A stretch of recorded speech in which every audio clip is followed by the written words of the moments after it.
Hey, everyone! If you enjoy my quantum audiobooks, you can support me by becoming a Patreon member. Your support helps me keep creating, and you'll get exclusive perks. You can also access my audiobooks directly through Google Drive. Check out the link in the description. Now, let's get started. Dressrosa, New World. El Diablo. The raging blue flames surrounding Daffy and the training ground morphed into the form of a devil, its eyes blazing with malice and power. The fiery apparition roared as it lunged toward Isho, the heat radiating from it distorting the air and causing the ground to crack and smolder beneath its fury. Isho stood firm, his grip tightening around the hilt of his sword. With a deep breath, he activated his devil fruit power, Raging Tiger. Manipulating gravity with the precision and control of a seasoned warrior, he morphed the ground into a massive tiger, which lunged forward to meet the fiery devil head-on. The two forces collided with a cataclysmic impact, sending shockwaves rippling through the training ground. The devil, made of blue flames, clawed at the gravitational field surrounding the earthen tiger, its scorching heat and raw energy pushing against Isho's invisible barrier. Sparks flew, and the very air seemed to vibrate with the intensity of their clash.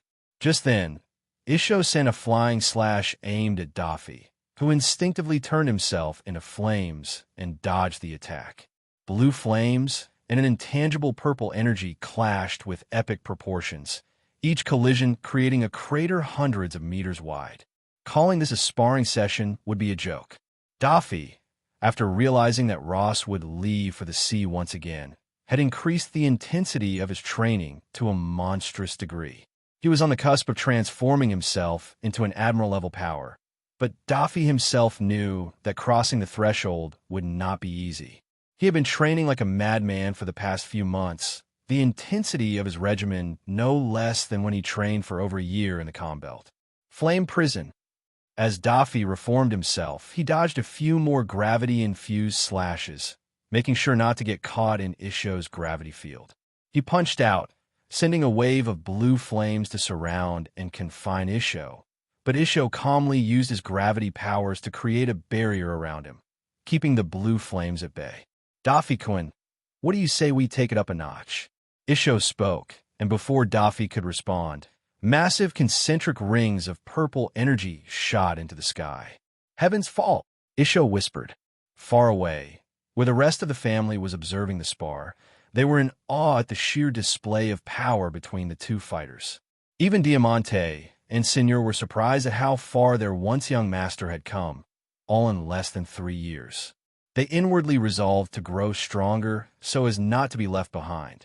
Meanwhile, seated in front of them were Gladius and Smoker, each supporting their own idols. Smoker had come to follow Isho, much like Gladius followed Daffy. What's that? Scarlet couldn't help but point at the sky as a small black dot rapidly enlarged and descended. Isho-san must have summoned another meteorite, Shirley commented nonchalantly. Although she was a mermaid, her devil fruit powers allowed her to exert telekinesis within a certain range, making it easy for her to move around on land. Sigh. Now I need to assign more workers to clean up the mess Isho-san creates, little Scarlet said, pulling out a small notebook and starting to write in it. For everyone who was spectating, the incoming meteor was a trivial matter. They had seen it many times, especially when Ross and Isho-san sparred. But for Diamante and Senor, it seemed like madness. Wouldn't their young master be crushed by the massive meteor that was rapidly descending? Giala saw the terror-stricken faces of her friends and couldn't help but chuckle. Senor and Diamante were ready to intervene, thinking that Daffy was in danger. As they were about to move, Giala stopped them. Just watch, she said with a chuckle. She then turned to little Scarlet. Don't worry, Scarlet. I will repair the damage done to the outdoor training ground and restore it later, she added. Scarlet immediately lost the frown on her face and gave Giala a wide smile. Fufufu, Isho, it seems like you have something on your mind that you want to say. The meteor is almost 10 times the size of the ones you normally summon during our sessions, Daffy commented while channeling his blue flames, ready to intercept the descending meteorite. Daffy-kun, is it really necessary to carry out the plans that you have devised for North Blue? Isho questioned while clashing back and forth with Dafi, trying to restrict him from countering the descending meteor. With a sudden surge of flames like a tidal wave, Dafi pushed Isho on the defensive. Dian Kai. Dafi roared, and a massive, concentrated ball of fire, comparable in size to the descending meteor, rose up. Both the burning meteor and the miniature blue sun clashed thousands of meters above the Dressrosa sky. A deafening boom echoed, sending shockwaves. Luckily, the collision happened in the sky. Otherwise, Giallo would have had to spend quite some effort restoring all the damage. The blue flames consumed the massive meteorite, which pushed back the miniature sun. But Dafi channeled more flames, sending a few streams of serpentine blue fire to reinforce his earlier attack. The sky lit up with a blinding light as the two colossal forces clashed. Below, the spectators shielded their eyes from the intense brightness and braced against the shockwaves. As the blue flames finally consumed the meteorite, the resulting explosion sent a rain of embers and molten rock cascading down. Isho and Dafi stood amidst the chaos, their powers creating a spectacle of raw strength and determination. Despite the intensity of their clash, there was a mutual respect between them, a recognition of each other's unwavering resolve. As the dust settled and the embers cooled, Isho lowered his sword and looked at Dafi with a mixture of admiration and concern. Dafi-kun, your ambition is commendable, but do you really think such extreme means are necessary? Dafi, panting but undeterred, nodded firmly. Isho, you need to understand something. What I'm going to do is something they deserve. They reveled in celebrations when my family fell, and everyone took a swing at us when we were down. It is only right that I repay them the favor. Isho still wanted to convince Dafi. Dafi-kun, why don't I go to North Blue and bring it back under the Don Quixote family's control? Ultimately, that is what we want, right? Isho proposed. He already knew what Dafi was planning for all those who had defied the Don Quixote family, as the matter had been discussed in the recent family meeting. Dafi shook his head, a cruel smirk playing on his lips. Isho, I want you here in Dressrosa. We can't leave our main base undefended. Now, can we? And little Shirley has already divined that if you join us, we will not be able to catch a certain someone. I am very eager to meet. Isho's brow furrowed with concern. Dafi-kun, revenge can cloud judgment. Who is this certain someone you're so eager to meet? Dafi's eyes glinted with a dangerous light. A man who single-handedly almost brought me to my death door. If not for that bastard, our family would not have lost so much. And worst of all, he fooled me. All that humiliation, pain that I suffered, I need to repay it, don't I? Bloodlust oozed out of Dafi just thinking about Marcus, the man who had plunged a dagger so deep into his back that it had scarred his soul. Isho sighed, sensing the determination in Dafi's voice. He knew further arguments would be futile. Very well, Dafi-kun, but promise me you'll consider at least sparing the innocent ones that you come across. Isho knew the kind of monster that Dafi could become without Ross holding him back. Dafi simply chuckled, a wicked grin spreading across his face, giving no direct answer to Isho's request. His laughter echoed ominously through the training ground, a chilling promise of the chaos to come. With a casual wave, Dafi turned and walked in the direction of the others, his steps confident and unyielding. Isho watched him go, his mind racing with thoughts of the impending bloodbath in North Blue. Unnamed Island, West Blue. A group of mismatched individuals from different walks of life sat around the crackling flame. Despite having been shot multiple times, Nico Olivia was saved by Mancheri's heel fruit ability. Even Saul seemed much better than when he had set out on a raft alongside Olivia and Lily.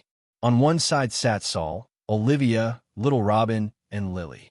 None of their faces held any warmth, as the tragedy of O'Hara had left a deep mark on them. Saul was on edge, recognizing both me and Shaki as pirates. One of us was worth more than 2 billion belly, and the other was a remnant from the Rocks era who had been forced to become a Shichibukai. When Shaki had come to save them, Saul didn't believe her and wanted to trade blows, but he was quickly humbled, realizing he couldn't challenge that kind of force. Shaki sat next to me, savoring the alcohol from the bottle we had stocked on our ship. I wasn't sure how the bottle got there since I didn't indulge in alcohol, and the one giving weird looks whenever Shaki took a gulp from that expensive-looking bottle was Leo, who kept muttering something under his breath. Lucci, as usual, was diligently preparing a massive fish he had just caught for dinner. Silence lingered, broken only by the sounds of Lucci's work and the crackling of the wood. Finally, it was Olivia who broke the silence. "Thank you for saving our lives." She bowed, genuinely thanking Shaki and me. She knew that, without our intervention, they might have already been caught by the Marines, especially with an admiral candidate searching for them. Alone, they wouldn't have stood a chance. I simply waved my hand and continued going through the books I had kept for light reading. "Those books belong to O'Hara." Lily's voice cut through the night, challenging me. "They do not belong to you," she roared. I didn't even consider her words and continued flipping the page. "Give it back. Give it back, you filthy pirate." "The scholars of O'Hara gave their lives to save those books," she shouted, but Olivia held her back. "Victor spoils," I said nonchalantly and returned to my book. I had already arranged for a few of the goons working for my family to transfer all the books from the island and the lake bed back to Dressrosa. I knew that in a few months' time, Dr. Vegapunk and Dragon would visit O'Hara. In the original timeline, with Saul being unfrozen, with the help of the giants, he would transfer the books to Elbaf. But I needed these books to see if I could attract Vegapunk's attention and complete a project like Pluton. My team working on it would need vast amounts of information and knowledge found in these books, so I couldn't let them fall into the giant's hands. Shaki raised her brows in surprise. "Kid, you should be grateful that you are alive. Bad-mouthing your saviors is not something you should do. Out in this cruel sea, such help is akin to a miracle. So watch what you say, child," she said softly.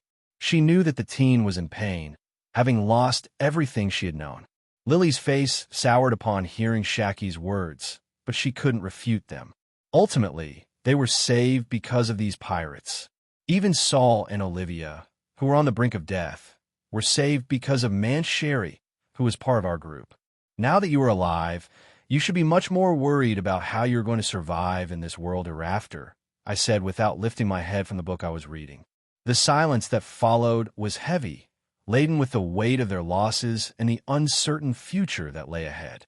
The crackling fire seemed to mirror their flickering hopes, struggling to stay alight in the vast darkness of their new reality. The crackling firelight cast long shadows over the group, adding to the somber mood of the evening. Olivia's gaze was steady, directed at me with a mixture of resolve and desperation. "I have a favor to ask of you," she began, her voice trembling slightly but firm. "I want your help raising my daughter, Robin. The government already thinks that Lily is my daughter, and with how the government works, they will mark us for death. They won't stop until they have our heads." Olivia peered into the flame, her eyes reflecting both the warmth of the fire and the cold reality of their situation. She knew the kind of fate that awaited them, but whether by design of fate or luck, Robin's name had yet to come under the government's radar. The only one who had discerned that Lily wasn't Olivia's daughter had died under my hands. Robin, sitting next to Olivia, looked up in panic. "Mother, no," she cried, clutching at Olivia's sleeve. "I want to stay with you. I don't care about the risks. I need you." Her voice was filled with a mixture of fear and determination, a young girl's plea against the harshness of the world. Olivia placed a gentle hand on Robin's head, her touch soothing despite the turmoil in her heart. "Robin, listen to me," she said softly, her eyes meeting her daughter's. "I need to know that you'll be safe. If we stay together, the government will find us. They will kill us. But if you stay with these people, you'll have a chance to live, to grow up, to learn." Her voice wavered, betraying the fear and sadness she was trying to keep at bay. Robin shook her head fiercely, tears streaming down her cheeks. "No, I don't want to leave you. I want to stay with you, even if it's dangerous." Her small hands gripped Olivia's arm, as if holding on tightly enough could keep them together. I watched the exchange in silence. It seemed like fate itself was favoring me. Robin was the kind of talent that our family sorely lacked, and although we had Scarlet, There was only so much a single child could do. With the addition of Robin to our ranks, Scarlett's burden will reduce drastically. I could see the desperation in Olivia's eyes and the fierce protectiveness of a mother willing to do anything to ensure her child's safety. And I saw the fear in Robin's eyes, the deep, unyielding love she had for her mother. Shaki, sensing the gravity of the situation, leaned forward. Olivia, we can protect Robin, but are you sure this is what you want? This is not a decision to be taken lightly. Her voice was gentle but firm, understanding the immense sacrifice Olivia was considering. I couldn't help but raise my brows in surprise, as I didn't expect Shaki to speak on my behalf. It seemed like even Shaki's allegiance was in the bag. Maybe she had already started considering herself part of the team, so I didn't refute and kept my silence. Olivia nodded, her resolve hardening. Yes, I'm sure. Robin's safety is the most important thing, more important than anything else. She turned to me, her eyes pleading. Please, will you help her? Will you keep her safe? I took a deep breath, feeling the weight of her request. We will, I said finally. We will protect Robin. She will be safe with us. Robin looked at me, her tear-filled eyes wide with a mix of hope and fear. You promise? She whispered, her voice barely audible. I promise, I replied, my voice firm. I would do everything in my power to keep you safe. Olivia pulled Robin into a tight embrace, tears streaming down her face. Robin, be brave, she whispered. Be strong, and remember that I love you more than anything in this world.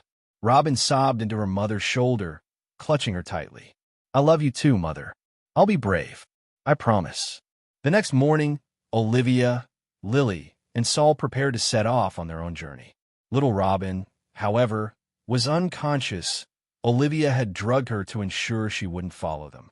Shaki, with a tinge of worry in her voice, asked, So, where do you plan to go from here? We'll try to see if any of the scholars manage to sneak out from O'Hara in those evacuation ships. Olivia responded, her hope resting on the slim chance that someone might have escaped. Shaki pulled out the morning newspaper and some bounty posters. You don't know, do you? She asked, handing them to Olivia. Olivia's eyes widened as she checked the 3 posters. Wanted, Nico Olivia, dead or alive. 379 million belly. Wanted, Jaguar D. Saul, dead or alive. 502,880,000 belly. Wanted, Nico Lily, dead or alive.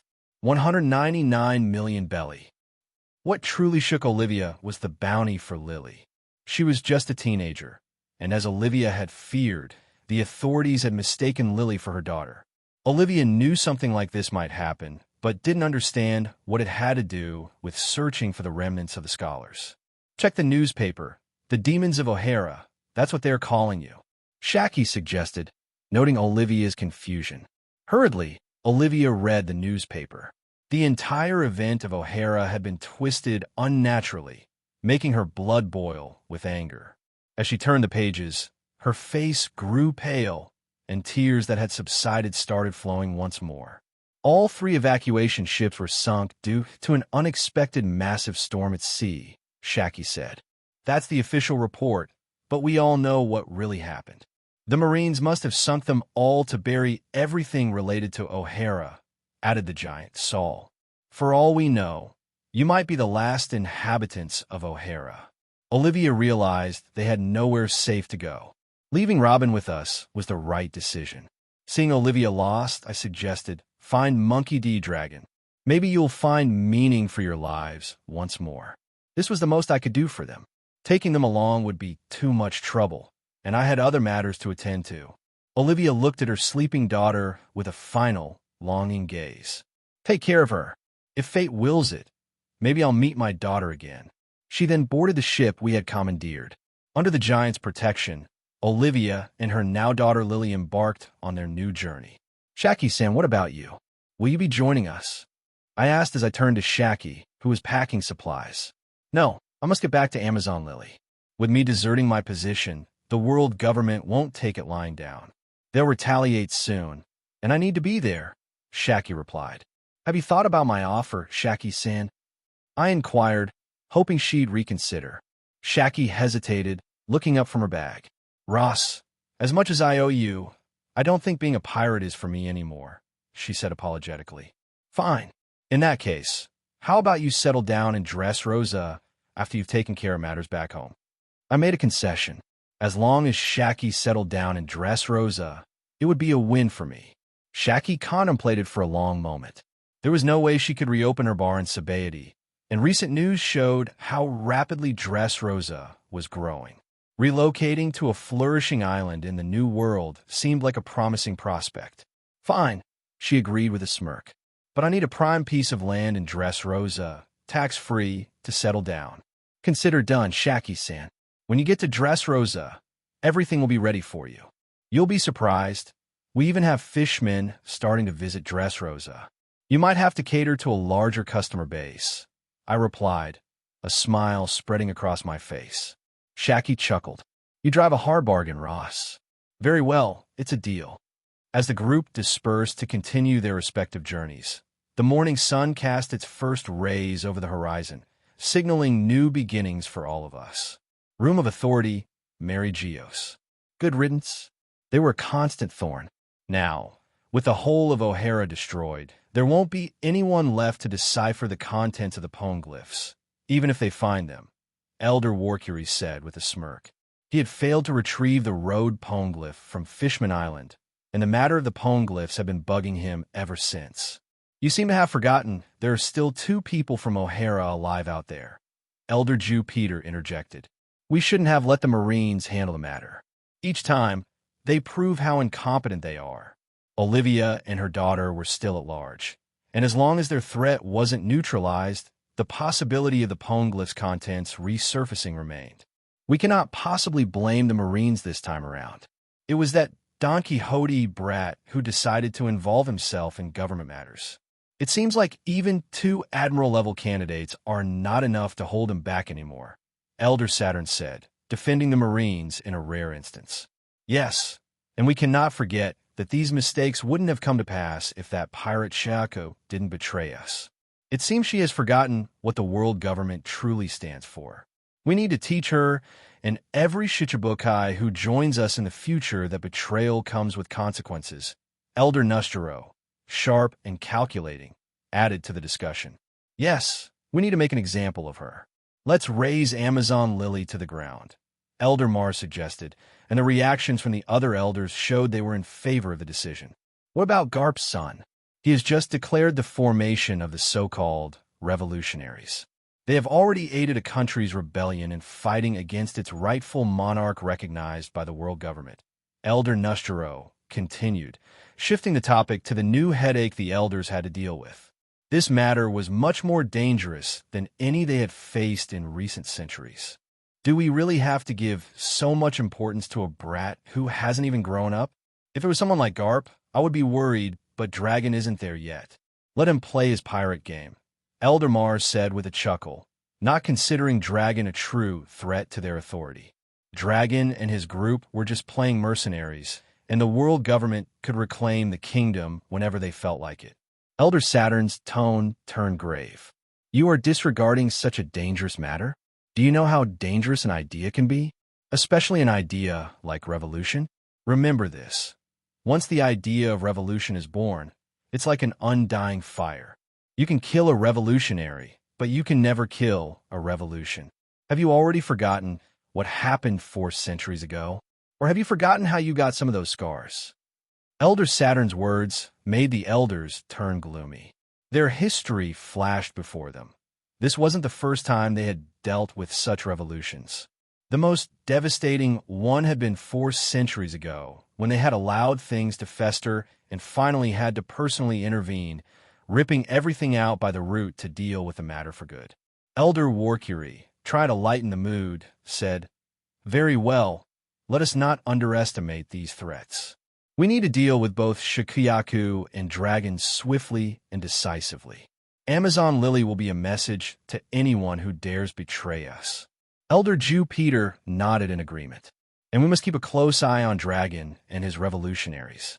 Crush them before they can gain any more traction. We cannot allow another incident like the one 4 centuries ago. Elder Saturn, satisfied with the resolve of his peers, added, "Good. We will handle these matters personally if necessary. The stability of the world and our rule depend on it." What about the Don Quixote brat? He seems to be crossing the line more frequently. This time, not only did he end up killing a Shichibukai, but he also directly interfered with a buster call. Elder Jew Peter interjected, his voice filled with frustration. "We should have dealt with them after the matter of Impel Down. Even though Imu-sama has directly asked us not to impede the younger brother's growth, I don't think Imu-sama's orders extend to the elder one as well.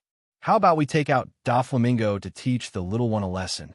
Rosinante had been growing too strong, too fast, and unchecked, and as for Doflamingo, they did not even have a proper estimate of his current strength. The alarming rate at which they were growing was a cause for concern, and their industry had once again come to monopolize the weapons market.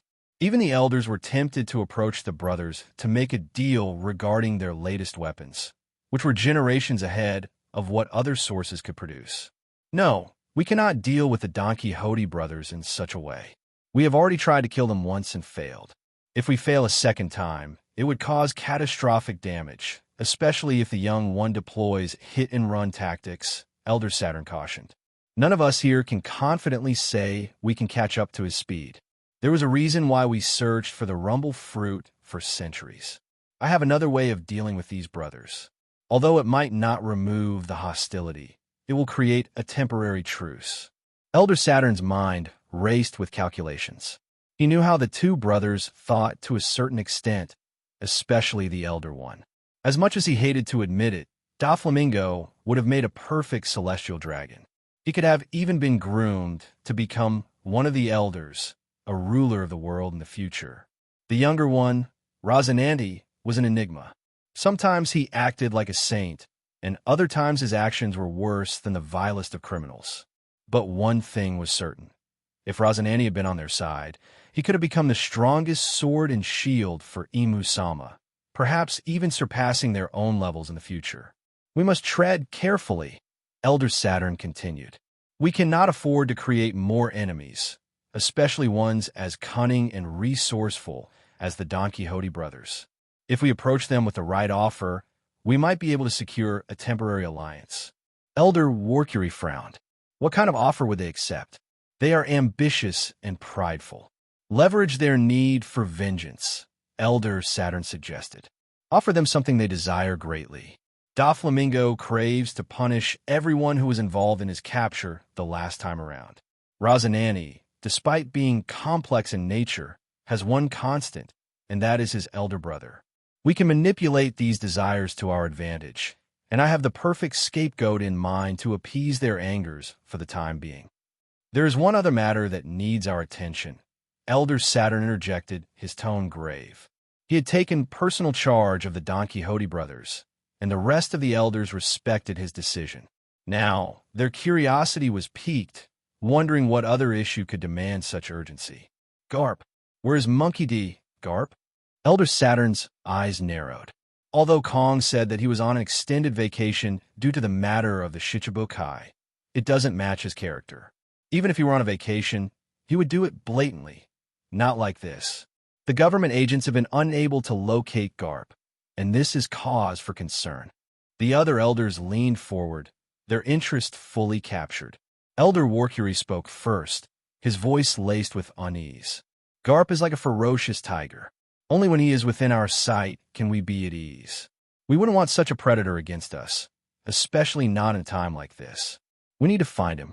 My instinct says that man is up to something so significant that he chose to vanish from everyone's eyes." Elder Saturn nodded. "Exactly. Since the incident at Marineford where his protege was ambushed, Garp's attitude towards the Marines has been changing subtly. Roger's execution seemed to have dealt another blow, and the matter of the Shichibukai is something the Marine hero must have taken as a personal insult. There are many reasons we tolerate Garp, but the most important one is because he is dangerous to a degree where he could threaten us." The room fell silent as Saturn's words sank in. They knew Garp's reputation. but hearing it articulated so starkly reminded them of the precarious balance they maintained. Elder Nustero broke the silence, his voice thoughtful. Even Whitebeard is not held in the same regard as Garp. We have centuries of knowledge on our side, and Garp stands out among all the powerhouses we've known throughout our long lifetimes. And to make matters worse, he is from the D clan. Making such a dangerous man our enemy would be suicidal. The elders exchanged somber glances, the weight of the situation pressing down on them. They knew the significance of the D clan, and Garp's lineage only added to his threat level. Elder Jew Peter, usually the most pragmatic of the group, spoke up. Our strategy to deal with Garp has always been simple.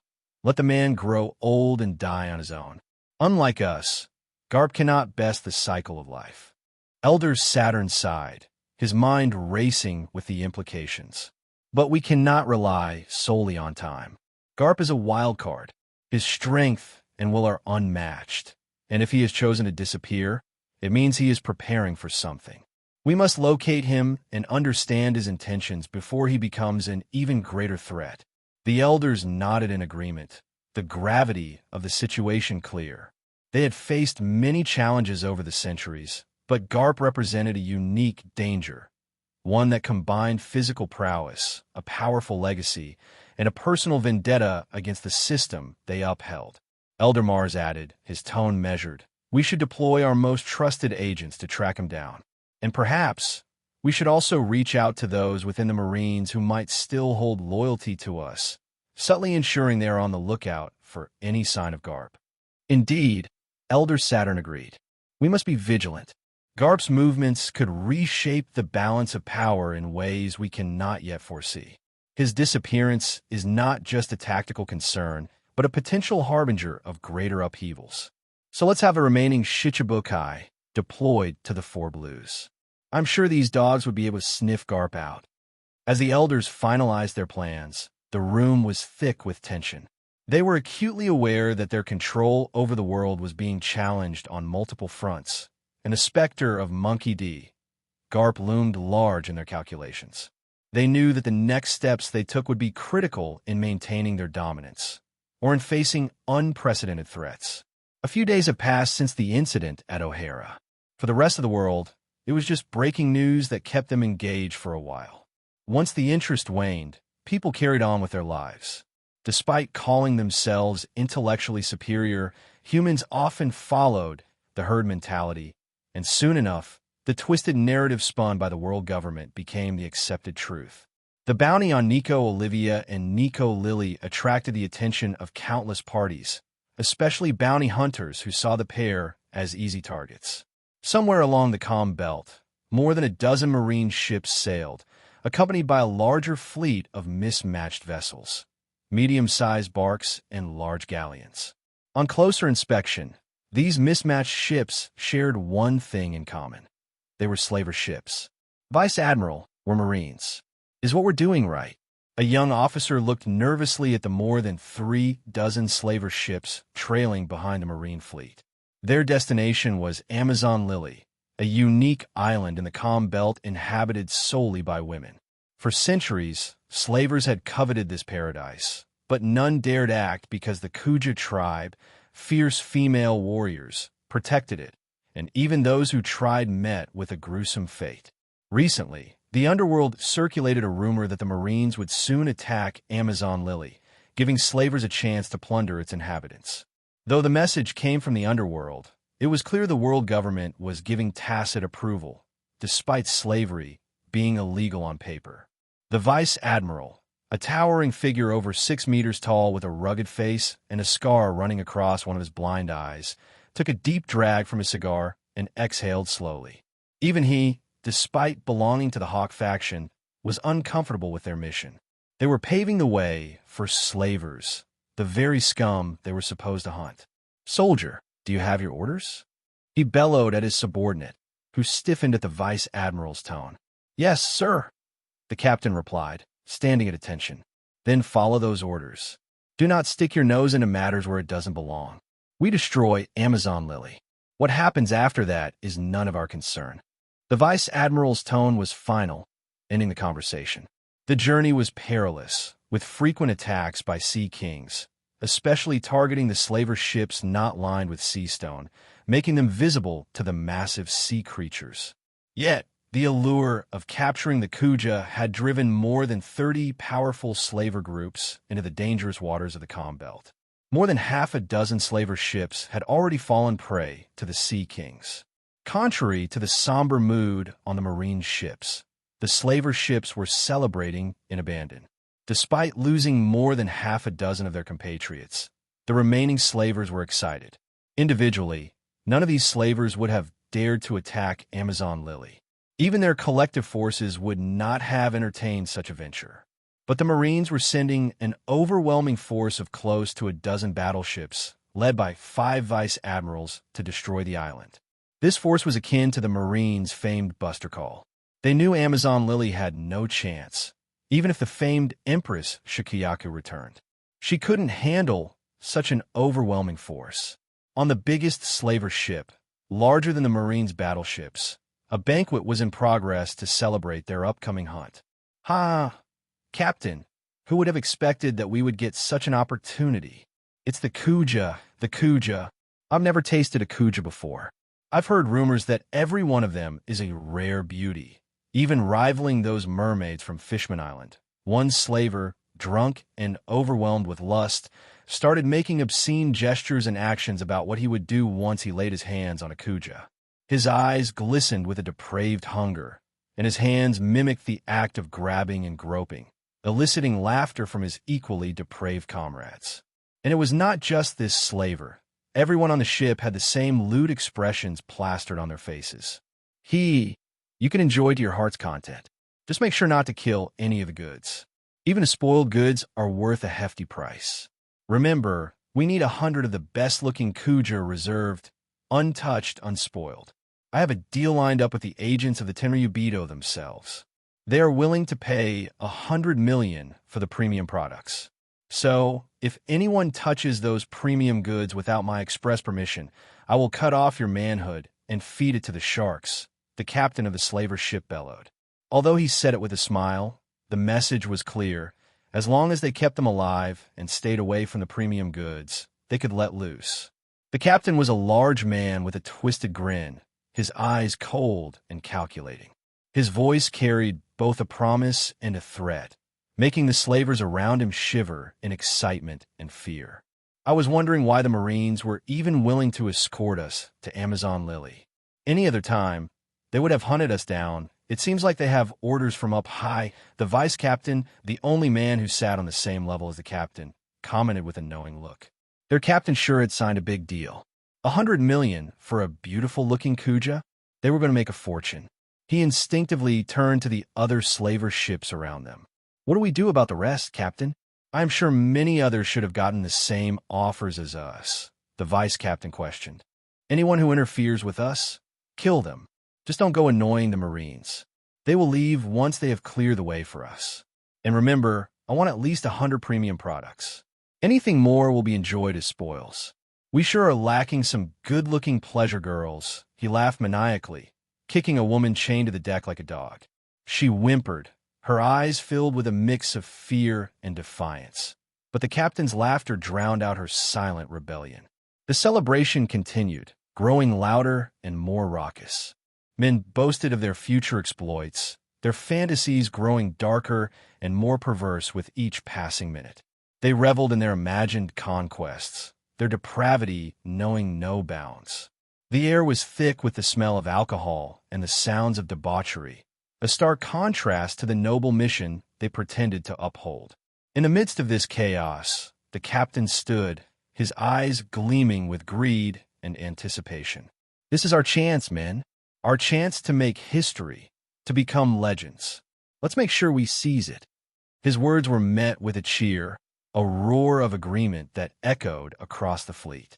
The slavers, driven by their base desires and unchecked by any moral compass, prepared for the horrors they were about to unleash. The fate of Amazon Lily hung in the balance, and the depravity of these men threatened to destroy everything the Kuja had fought to protect.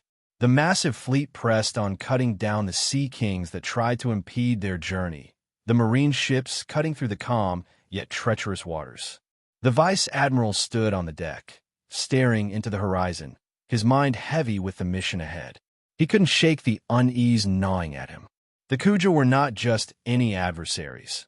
They were fierce, skilled warriors, and he knew that this mission, sanctioned by the world government, was morally dubious at best. As night fell, the fleet anchored to rest. The vice admiral called a meeting with his senior officers, a mix of hardened veterans and eager young soldiers. The tension in the room was palpable. "Listen up," he began, his voice gruff. "We have our orders, and we will carry them out. But remember, we are Marines. Our duty is to uphold justice, not to aid slavers. Our primary objective is to neutralize the threat posed by the Kuja. After that, we will withdraw and leave the slavers to their fate. We do not engage with them unless provoked." "Understood, sir." Have we really fallen so low as to pave the way for these depraved men? They are a pack of wild beasts, and the island is sure to have children. Is this what we signed up for? One of the rear admirals mustered up his courage and shared his opinion in front of the 5 vice admirals. Many people in the room had fixed opinions about this mission. Originally, Admiral Zephyr was ordered to lead the mission, but he outright declined after learning what the world government had planned for the island. So the duty fell into the hands of one of the most senior vice admiral from HQ to carry out the mission. Close to 15,000 Marines were venturing with a single goal: genocide. Enough. We are Marines. We embody justice. The Kuja are pirates, and pirates need to be put down. The world government took pity on this tribe and provided the previous empress with the title of a warlord. But Shikuyaka chose to spit on the position and deserted. And what do we do to deserters? A vice admiral tried to justify what they were doing, his tone hard and unyielding. They could not have their own men questioning their motives. But sir, the children, the innocents," the rear admiral questioned, his voice trembling but resolute. "Remember this, Marines. There are no innocents among the Kuja. Piracy is in their blood, and the children, as you call them, will grow up to become future pirates. So we're just nipping a thread in the bud, and we're not going to be doing the deed. We will just turn a blind eye to everything after we subdue the resistance they put up," another vice admiral added with a cruel glint in his eyes. He was part of the world government faction, and he was the one who suggested the idea of employing slavers to his superiors. The rear admiral stood there, his face pale and his hands clenched into fists. He had known that the mission was questionable, but he hadn't realized the full extent of the depravity they were enabling. The thought of children being caught in the crossfire, of families being torn apart, made his stomach churn. "You have your orders, Rear Admiral. Follow them," the senior vice admiral said, his voice brooking no argument. His cold eyes bore into the younger officer, daring him to object further. The rear admiral swallowed hard, nodding reluctantly. He knew that defiance could mean court-martial or worse, but the weight of what they were about to do hung heavily on his conscience. As he left the briefing room, the other officers' laughter and callous remarks about the Kuja women echoed behind him. He walked down the corridor, each step feeling heavier than the last. The image of innocent children and terrified women flashed before his eyes. He couldn't shake the feeling that they were no better than the pirates they claimed to fight. The officers nodded, though the moral dilemma was clear on many faces. They had sworn an oath to protect and serve, and now they were walking a fine line between duty and dishonor. The next morning, the fleet set sail again. As they neared Amazon Lily, the atmosphere grew tense. The lush, green island came into view, a stark contrast to the impending violence. The slaver ships eagerly pushed forward, their crews hungry for the spoils they believed awaited them. The vice admiral took a deep breath, steeling himself for the task ahead. "Prepare for battle," he ordered. "Remember, our mission is to destroy Amazon Lily. We will not interfere with what follows." The ominous silence that blanketed Amazon Lily was shattered as the marine ships switched formations, ensuring that the Kuja would be thoroughly dealt with. Vice Admiral Strickland, a towering man with a face etched in scars and authority, stood at the prow of his ship, his voice booming across the fleet. No mercy. Remember, these are pirates, and they must be exterminated. His command echoed with finality. As the vice admiral's words hung in the air, the marine captain, his second in command, frantically scanned the coastline with his spyglass. His hands shook slightly as he repeatedly tried to catch the vice admiral's attention. Vice Admiral, sir, you need to see this. The captain's voice was edged with urgency and fear.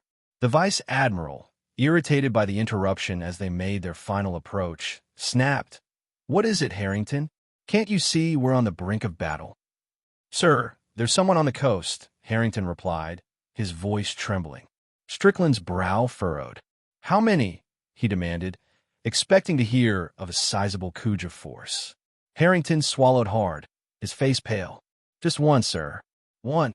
The vice admiral was confused and snatched the spyglass from his subordinate. He raised it to his eye, focusing on the shore. The scene that met his gaze sent a shiver down his spine. A lone man sat on a boulder at the edge of the island's coast, his posture relaxed yet imposing. A sword lay across his lap, gleaming in the rising sun. The golden rays of dawn seemed to avoid him, casting an eerie shadow despite the bright morning. The man's hair, a striking silver, flowed like a river of light, and his eyes, now open and piercing, exuded a terrifying calm. His presence alone seemed to distort the air around him, creating a palpable sense of dread. The vice admiral's breath hitched. "Silvers Rayleigh," he whispered, the name falling from his lips like a curse. But the order had already been given. Before Strickland could call for a ceasefire, the fleet opened fire. The roar of hundreds of cannons filled the air, the projectiles arcing towards the island in a deadly barrage. Rayleigh, the Dark King, slowly rose from his seat, his eyes narrowing as he watched the approaching onslaught. The air around him shimmered, and with a barely perceptible shift in his stance, he unleashed a torrent of conqueror's hockey. The pressure burst forth like a god of slaughter, an invisible force that froze the cannonballs mid-air. They hung, suspended, vibrating with the sheer intensity of Rayleigh's will. The hockey spread like a tidal wave, its crushing weight spanning miles and engulfing the entire enemy fleet. The vice admiral felt the air grow thick, his heart pounding in his chest as the overwhelming presence of Rayleigh's hockey pressed down on him. Marines and slavers alike fell to their knees, many frothing from their mouths, succumbing to the overwhelming pressure. The rest were gasping for breath, their minds reeling from the sheer force of Rayleigh's spirit. The vice admiral's hands trembled. He did not even have a thought of resistance, the spyglass slipping from his grasp. He was a veteran who served in the New World and had heard many rumors about the Dark King's might. But witnessing it firsthand was an entirely different experience. Rayleigh's eyes locked onto the vice admiral's, and in that moment, the vice admiral felt a primal fear grip his soul. The Dark King raised his sword, and with a swift, fluid motion, he slashed through the air. An invisible blade of hockey sliced through the cannonballs, disintegrating them into harmless dust that scattered into the sea breeze. "Retreat," Strickland croaked, his voice barely above a whisper. He cleared his throat and shouted, "Retreat! Fall back!" But it was too late. The damage was done. The fleet, now paralyzed by fear and the sheer strength of Rayleigh's conqueror's hockey, began to understand the true predicament they were in. They had willingly offered themselves up for slaughter. It wasn't the Kuja who were the prey, as they had so arrogantly envisioned. It was them. They were the prey, and the predator who hunted them was the right-hand man of the pirate king himself. The realization hit them like a tidal wave. Marines and slavers alike, who moments ago were filled with bravado and bloodlust, now felt their courage evaporate under the oppressive weight of Rayleigh's presence. Their confidence was shattered, replaced by a cold, creeping terror.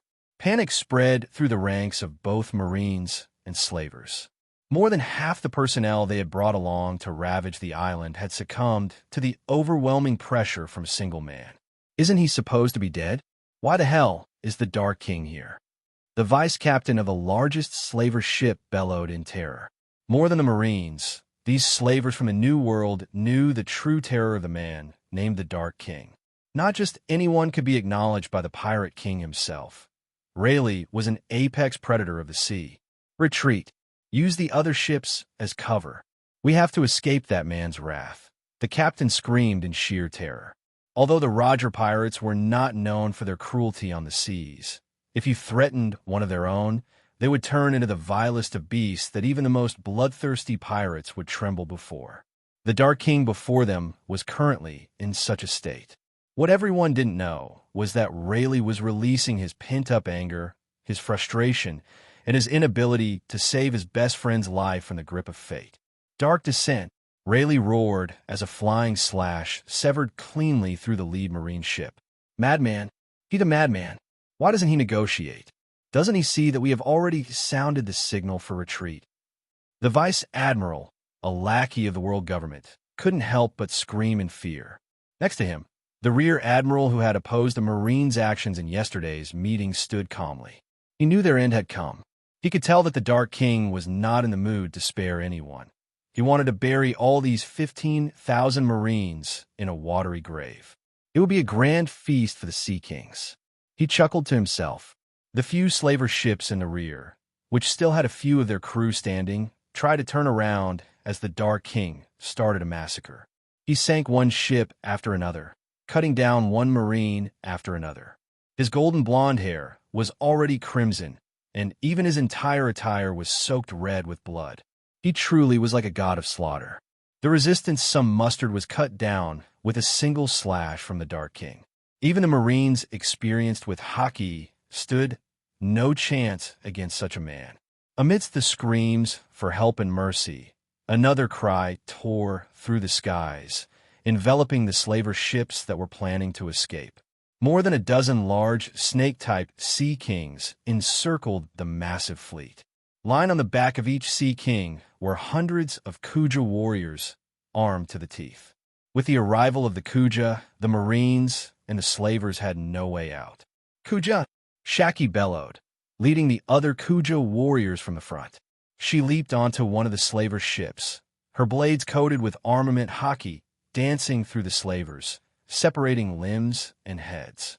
Following her like hungry lionesses, the entire Kuja tribe descended on the slavers like a tide, following their former empress into battle.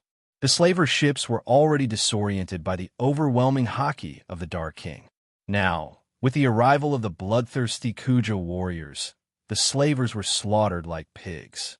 Even those who had succumbed to the pressure of Conqueror's hockey were not spared, as the Kuja warriors decapitated everyone under Shigeyaku's orders. Blood flowed on the decks of the slaver ships and Marine ships alike. However, the scenes where the Kuja fought were the most brutal. They ripped into the slavers with a savagery that left no room for mercy. The other slavers, witnessing this, had no thought of resistance. Shaki moved with lethal grace, her twin swords carving through flesh and bone effortlessly. "For our sisters," she cried, her voice a battle hymn. The Kuja warriors echoed her cry, their voices rising in a fearsome chorus that drowned out the screams of the dying. One slaver, his face twisted in terror, tried to beg for mercy. "Please, have mercy," he wailed. Shaki's response was swift and unforgiving, a single slash that ended his pleas. The Kuja warriors fought with a ferocity that was both awe-inspiring and terrifying. They moved like a coordinated storm, each warrior a force of nature. The slavers, who had once dreamed of capturing the Kuja, now found themselves overwhelmed by the very prey they had sought. Blood splattered across the deck as Shaki cut down another slaver. She turned to her warriors, her eyes blazing with righteous fury. "Leave none alive," she commanded. "These men sought to enslave us. Show them the price of their ambition." The Kuja warriors answered with renewed vigor, their weapons flashing in the light of the rising sun. They were relentless, showing no mercy to the slavers who had dared to threaten their home. Limbs were severed, heads rolled, and the screams of the dying filled the air. The one-sided slaughter continued for hours, with the sun rising to its peak, casting golden rays that glistened on the blood-soaked decks of the calm seas. Each deck was littered with hundreds of bodies, and the entire sea had turned a deep crimson. The Sea Kings, massive and terrifying creatures, waited at the edge of Rayleigh's Conqueror's hockey range, too wary to approach. The man's bloodlust suppressed even their primal instincts, making them patiently wait for the slaughter to end. Rayleigh let out a weary sigh as he cut down the last Marine. He surveyed the carnage around him, feeling a faint sense of satisfaction that his anger had been somewhat sated.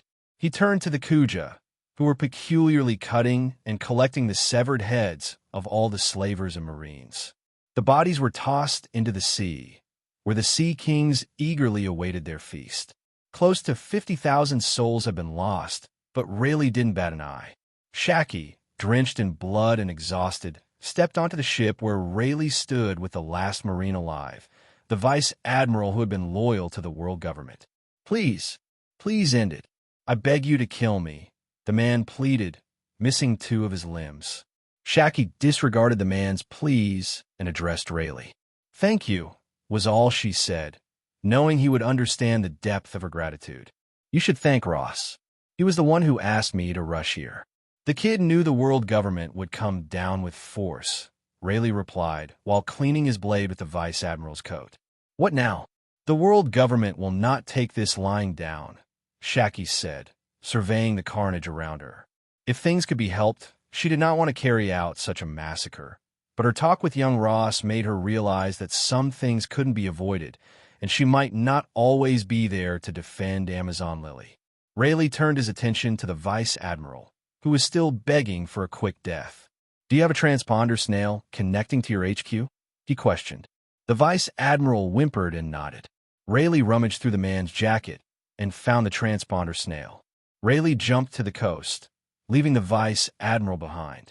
The man continued to plead for mercy, and Shacky, with a sigh, beheaded him with a swift swing of her blade. Gloriosa was waiting near the shore as Rayleigh landed. He connected the call, and after a brief silence, he spoke. This is Rayleigh. Have the elders call back within 5 minutes, and let them know if they don't, I will share the location of Raftel with the world. Before Kong on the other end could grasp what was happening, Rayleigh disconnected the call. He sat back on the boulder, Shacky landing beside him.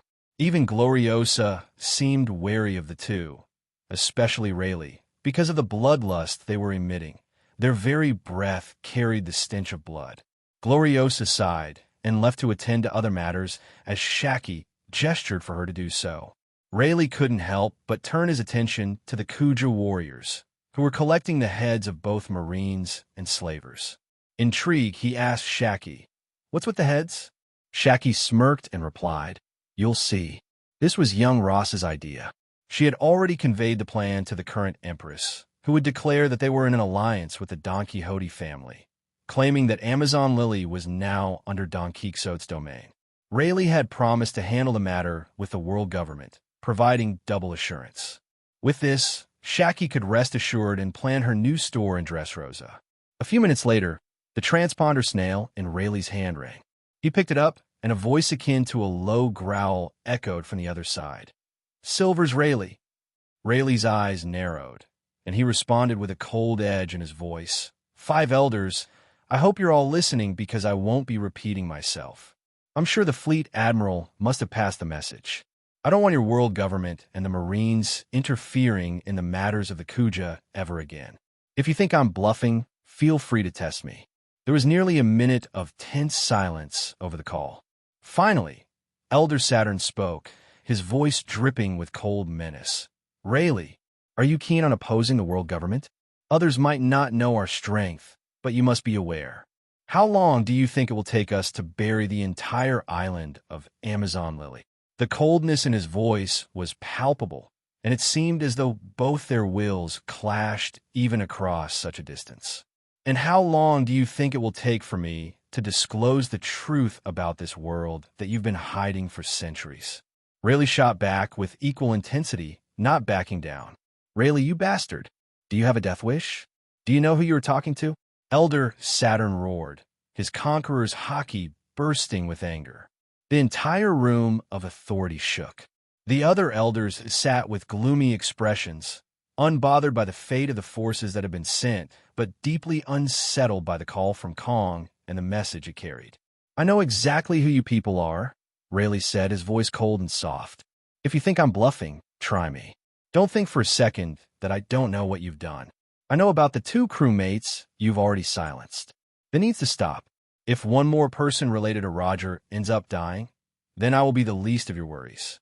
I will share with the world what you fear, the true history, the meaning of D, and the existence that rules over you. Don't test me. Are you threatening us, Silver's Rayleigh?" Elder Saturn growled. "You should understand what happens to everyone who challenges us if you truly know the history." Rayleigh's grip tightened on the transponder snail. "Consider this your only warning. Next time, there will be no next time, because by then you will be facing the whole world. Don't think of yourselves as unkillable. There is always a way, and don't make me personally make it my life's goal to find a way to end your immortality." Within the room of authority, the temperature turned so low that a layer of frost spread and the marbled floor began to crack. The elders realized they were dealing with a desperate man, someone they couldn't easily control, and someone who already knew about the fate of 2 of his crewmates, information that was supposed to be top secret. Silence lingered in the room for a long while. Finally, Saturn calmed down with a sigh. "What do you want, Rayleigh?" The anger and killing intent in his tone were evident. "Stop hunting Roger's crew, especially those who have already quit. Stay away from Amazon Lily. And I want to know what you have done with Roger's corpse." Rayleigh made his 3 demands. He knew he couldn't make too many requests, as that would simply backfire. He was confident in his strength, but he also knew he couldn't defend Amazon Lily if the world government was determined to destroy it. Despite his desire for revenge for the deaths of Roger's crewmates, Ross's words echoed in his mind, reminding him of his important role in this world. Rayleigh's eyes blazed with fury as he listened to Elder Saturn's words. The silence was thick, almost suffocating, as the elder's voice came through the transponder snail, tinged with reluctant acquiescence. "Very well, Rayleigh. We will cease our pursuit of Roger's crew and stay away from Amazon Lily. As for Roger's corpse, I'm afraid we can't help you with that matter. The body was lost after the execution during the commotion in Lowtown. We have no idea who took possession of Roger's corpse. You should know Roger had too many enemies. For all we know, someone might be using his skull to drink wine from." Rayleigh's grip on the transponder snail tightened, his knuckles whitening. Elder Saturn's cold, mocking tone didn't go unnoticed, and although he recognized Rayleigh's dangerous resolve, he aimed to assert his own authority. "Silver's Rayleigh, you can't just expect us to meet your demands without expecting something in return," Saturn smirked. "We will meet your first demands, but you should quit piracy and take the secrets you've learned to the grave with you." Rayleigh was momentarily stunned, still reeling from the elders' vile taunt about Roger's skull being used as a wine cup. It was an unforgivable insult to his friend, one that cut deep. "Are you testing me, you undead bastard?" Rayleigh's voice was low and dangerous, every word dripping with menace. "Are you so eager to meet your maker? The ancient weapons aren't the only things you should fear, or have you already forgotten what my moniker, Dark King, truly means?" Rayleigh's tone even unnerved the elders within the room of authority because that was the voice of a man with conviction, who would go to any length to see things done. "Pray that what you said about Roger's corpse is the truth. If it turns out you were lying, I swear on Roger's name, I will find a way to kill you and drink from your skull, even if it's the last thing I do." With that, Rayleigh crushed the transponder snail in his hand, the remnants falling into the sea with a finality that echoed his resolve. The air was thick with tension as Rayleigh turned his gaze to the horizon, his eyes burning with a fierce determination. He knew that his words would reverberate through the halls of power, a chilling reminder of the strength and resolve of the man once known as the Dark King. Shaki stepped forward, her presence a calming influence amidst the storm of emotions. "What now, Rayleigh?" she asked, her voice steady despite the lingering bloodlust in the air. Rayleigh sighed, his anger simmering beneath the surface. "We prepare for the future. The world government will stay away for now, but they will come eventually when they think they have their chance. And our presence here will only agitate the world government further. And for now, we need to lay low and find a new place we can call home, It is not yet the era where we fight in earnest against the true rulers of the world. I couldn't help but smirk at the new bounty for the Dark King. The world government was clearly infuriated. Only one other man currently alive held a bounty exceeding 4 billion belly, Edward Newgate, also known as Whitebeard. I turned my gaze toward the front of our small ship, where little Robin stood, staring at the horizon. Since her mother Olivia left her in my care, Robin had spoken very little. She seemed composed, too composed, bottling everything inside. Eventually, she would need to let it all out. We were currently en route to South Blue, where Miyamoto, after months of searching, had finally located Rouge. His luck held as he had spotted her shopping in a market. Wisely, unlike with Rayleigh, he didn't approach too closely. Bogard, as I suspected, was guarding her from a distance. So, we were on our way to South Blue to meet Rouge. After all, I had a promise to keep. Master Ross, it seems Master Daffy has a new bounty, Lucci said, passing over the bounty poster he had found. He was currently engrossed in the news about Amazon Lily. The official story was a fabrication, stating that more than 30,000 slavers had attacked the Kuja, and the Marines had bravely intervened, destroying the slaver force at great cost. But I knew Rayleigh must have decimated the forces sent to eliminate the Kuja. I wondered what kind of deal he had struck with the world government, but whatever it was, it had clearly enraged them. Wanted, Don Quixote da Flamingo, dead or alive, 1,556,500,000 belly. Wanted, Diamante, dead or alive, 420 million belly. Wanted, Senor, dead or alive, 398,900,000 belly. It seemed my brother had been quite active since reaching North Blue. Conveniently, the New World connected to North Blue via the Comm Belt, and Daffy and his crew were strong enough to navigate its dangers. I wondered how many islands he must have burned to raise his bounty so rapidly. Unless an admiral-level figure was dispatched, I was confident Daffy could handle the situation. Even against admiral-level opponents, he should be able to retreat safely unless cornered.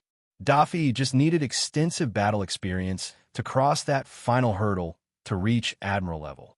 However, my growth seemed to have plateaued. Despite continuously tempering my physique, my other aspects, especially my armament hockey, had stagnated. It wasn't for lack of effort, but the same problem I had faced before, the struggle with armament hockey's emission technique. Now, I was stuck with Conqueror's hockey entanglement. I still couldn't infuse my Conqueror's hockey properly into my attacks, as I did with my armament hockey. No matter how hard I tried, I couldn't break through that barrier. My disadvantage was evident when I fought Hector, who had consumed the mythical Gorgon fruit. Fortunately for me, that idiot had no idea how to utilize his fruit. If he had, he could have gained a body similar to Kaido's. Though not at Kaido's level, it would have been close enough. If Hector had truly understood his fruit, I might not have been able to harm him. Even then, I had to pour my complete strength into harming Hector during the fight. I needed to find a way to imbue my attacks with my overwhelming Conqueror's hockey. I was glad that, unlike my armament hockey, which had slowed down in growth, my Conqueror's hockey was growing at a steady rate. Sooner or later, I would surpass them all and stand at the pinnacle. Marigo Island, North Blue. The island, known as Isola di Serenita, was a gem in the North Blue, famed for its luxurious resorts and breathtaking scenery. Controlled by powerful figures from the mafia and the underworld, it was a haven for those seeking leisure amidst the machinations of the criminal world. The island's beaches were pristine, with golden sands meeting the crystal-clear waters. The lush forests and extravagant resorts made it a favorite retreat for the wealthy and the influential. Today, however, Isola di Serenita was more jubilant than ever. The reason was the grand wedding of Valeria Montesco Valente, daughter of the notorious emperor of the underworld, Dante the Blood Reaper Valente. Valente was a figure of immense power, feared and respected in equal measure. He had triumphed over his competitors in recent years, cementing his position as the undisputed ruler of the weapons market in the underworld. His ruthless efficiency and strategic brilliance had ensured his reign, making him a legend in the underworld. The celebrations were centered around the main resort, a sprawling complex of opulent villas and grand halls. The central courtyard, an architectural marvel with its marble pillars and intricate mosaics, was the heart of the festivities. Lush gardens adorned with exotic flowers and sparkling fountains added to the splendor. Glittering chandeliers hung from the ceilings, casting a warm glow over the guests, who were dressed in their finest attire. The atmosphere was electric with excitement. Guests from across the underworld, including influential mafia bosses, arms dealers, and black market magnates, had gathered to honor the union. The groom, Alessandro Luciano, hailed from one of the 5 families of the West, a lineage as esteemed and formidable as Valente's own. The alliance between these 2 powerful houses was seen as a monumental event, further solidifying their dominance. Lavish feasts were laid out, with tables groaning under the weight of gourmet dishes and vintage wines. The air was filled with the sound of laughter, clinking glasses, and the harmonious melodies of a live orchestra. Fireworks lit up the night sky, reflecting off the waters and casting a kaleidoscope of colors over the island. Security was unprecedented. The perimeter of the island was guarded by heavily armed sentinels, while the shores were patrolled by sleek, black ships equipped with the latest weaponry. Discreet, yet vigilant bodyguards moved through the crowd, their keen eyes watching for any sign of trouble. The air hummed with a sense of controlled power, a reminder of the formidable forces at play. In the center of the courtyard stood Dante Valente, a towering figure with a presence that commanded respect. His sharp, piercing eyes scanned the crowd, a small, satisfied smile playing on his lips. Dressed in an impeccably tailored suit, he exuded an aura of unassailable authority. By his side, Valeria, radiant in her wedding gown, accepted the congratulations of the guests with grace and poise, her eyes sparkling with joy. As the night wore on, the festivities only grew more vibrant. The dancers performed intricate routines, their movements a blend of grace and energy, captivating the audience. Toasts were raised, each more extravagant than the last, as the guests celebrated the occasion with abandon. The island of Isola di Serenita had never seen a celebration of such grandeur, a testament to the power and influence of Dante Valente, the Blood Reaper.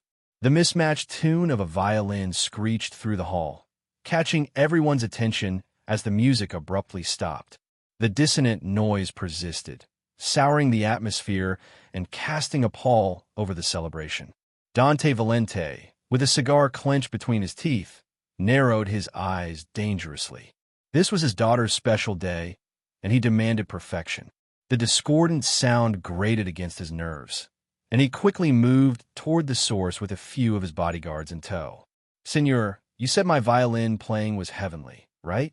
But it seems like the guests have a different opinion."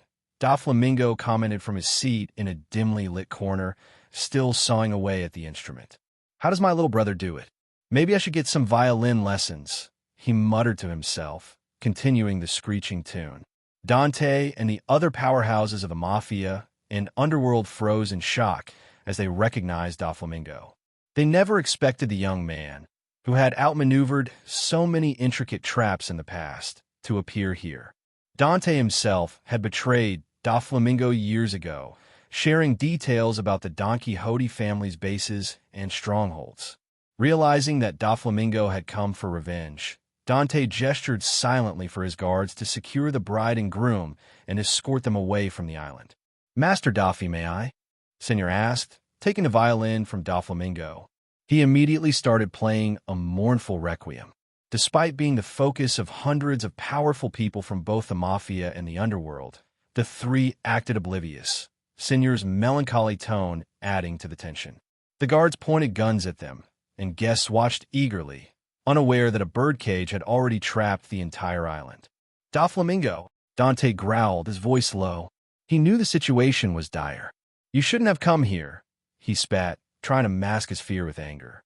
"Fu. Come out, Dante. You organized such a grand celebration for your only daughter and didn't invite your closest friend. But look, I don't hold any grudges. I made it to the event even without an invitation. And guess what? I even brought a gift for the bride. Doflamingo smirked with a sinister laugh. Diamante, holding a beautifully wrapped box, stepped up, walking past Dante and other big shots and ignoring the hundreds of guards surrounding them. He placed the box in the groom's hands with a short bow of congratulations and leisurely returned to his place beside Doflamingo's chair. Some guests who had been involved in the betrayal of the Don Quixote family tried to slip out of the hall, unaware that their fates were already sealed. For a few minutes, no one moved. The tension was palpable, and no one dared command an attack on the Don Quixote family, knowing that regular weapons were useless against Doflamingo, a Logia monster. They had assumed Doflamingo would stay in the New World and not turn his attention back to the North Blue. Dante felt like he was standing on a powder keg. One wrong move, and everything he had built would turn to ashes. Doflamingo, you know what happened back then was purely business. We saw a chance and took it. You, of all people, should understand how the underworld works. Dante attempted to ease into a compromise, knowing his current position was not advantageous. They didn't know how the Don Quixote family had bypassed all their security or how large a force they were up against. Dante, though ruthless, was cunning and knew when to cut his losses. A blood-curdling scream suddenly echoed through the hall.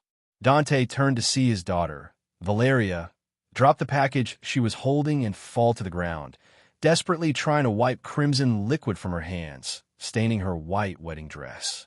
Dante's eyes froze in terror as he realized the groom was nowhere to be seen. His gaze locked onto the box, now seeping with blood. He unsteadily made his way through his guards and knelt to open it. The sight of the groom's severed head inside sent chills down everyone's spines. A beautiful gift, isn't it, Dante? A groom for a bride. Doflamingo smirked, rage bubbling beneath his sadistic smile. He relished the suffering of the man who had betrayed him, but it wasn't enough. The pain of those who betrayed the family had to be seared into their very souls. You bastard! Dante roared, pulling out a pistol from within his coat and firing. Bang! Bang! Bang! Close to a dozen gunshots rang out in seconds, all aimed at Doflamingo, who still wore a maniacal grin. However, none of the sea-stone bullets hit him. He had dodged them effortlessly, his observation hockey making him untouchable. Señor's eyes narrowed dangerously, and before anyone could react, the bride was hoisted into the air by a thin string falling from the chandelier above, tightening around her neck. She struggled, but the more she fought, the tighter it became. Father, it hurts. Please save me, Valeria bellowed, her voice filled with terror and pain. Fufufu, Señor, are you sure about hurting women and children? Doflamingo asked teasingly. Señor, Isho and his little brother were usually averse to harming women and children, but it seems Señor was willing to set aside this rule today. I am sure young Master Ross would understand. And I see it as a mercy, Master Doffy. They would only suffer once they lost the protection of the men in the family. It's better for them to go this way, Señor answered, his gaze never wavering from the bride, struggling for her life. Let her go. Let her go, you bastards. Dante roared, his bodyguards and the mafia members hesitating to move.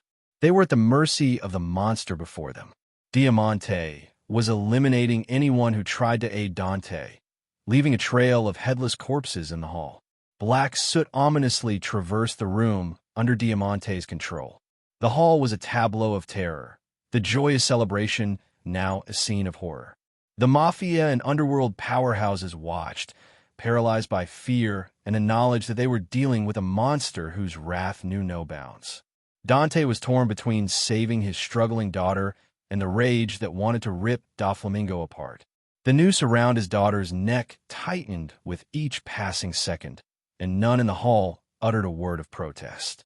His desperation was palpable as he screamed, Please, please let her go. She's only a child. I will do anything, anything. You can have everything. Please, just let my daughter go, you heartless bastard. She had nothing to do with what happened back then. Doflamingo's smile widened, his amusement evident. Dante, Did you really think you could live a leisurely life as the king of the mountain after harming the Don Quixote family? You should have known better.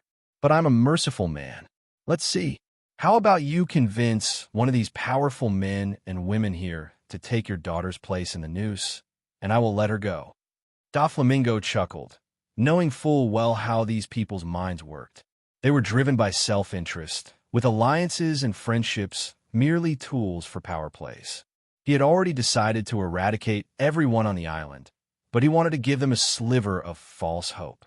Hope is truly a powerful motivator that pushes people to do unimaginable things that they wouldn't even have dreamed of.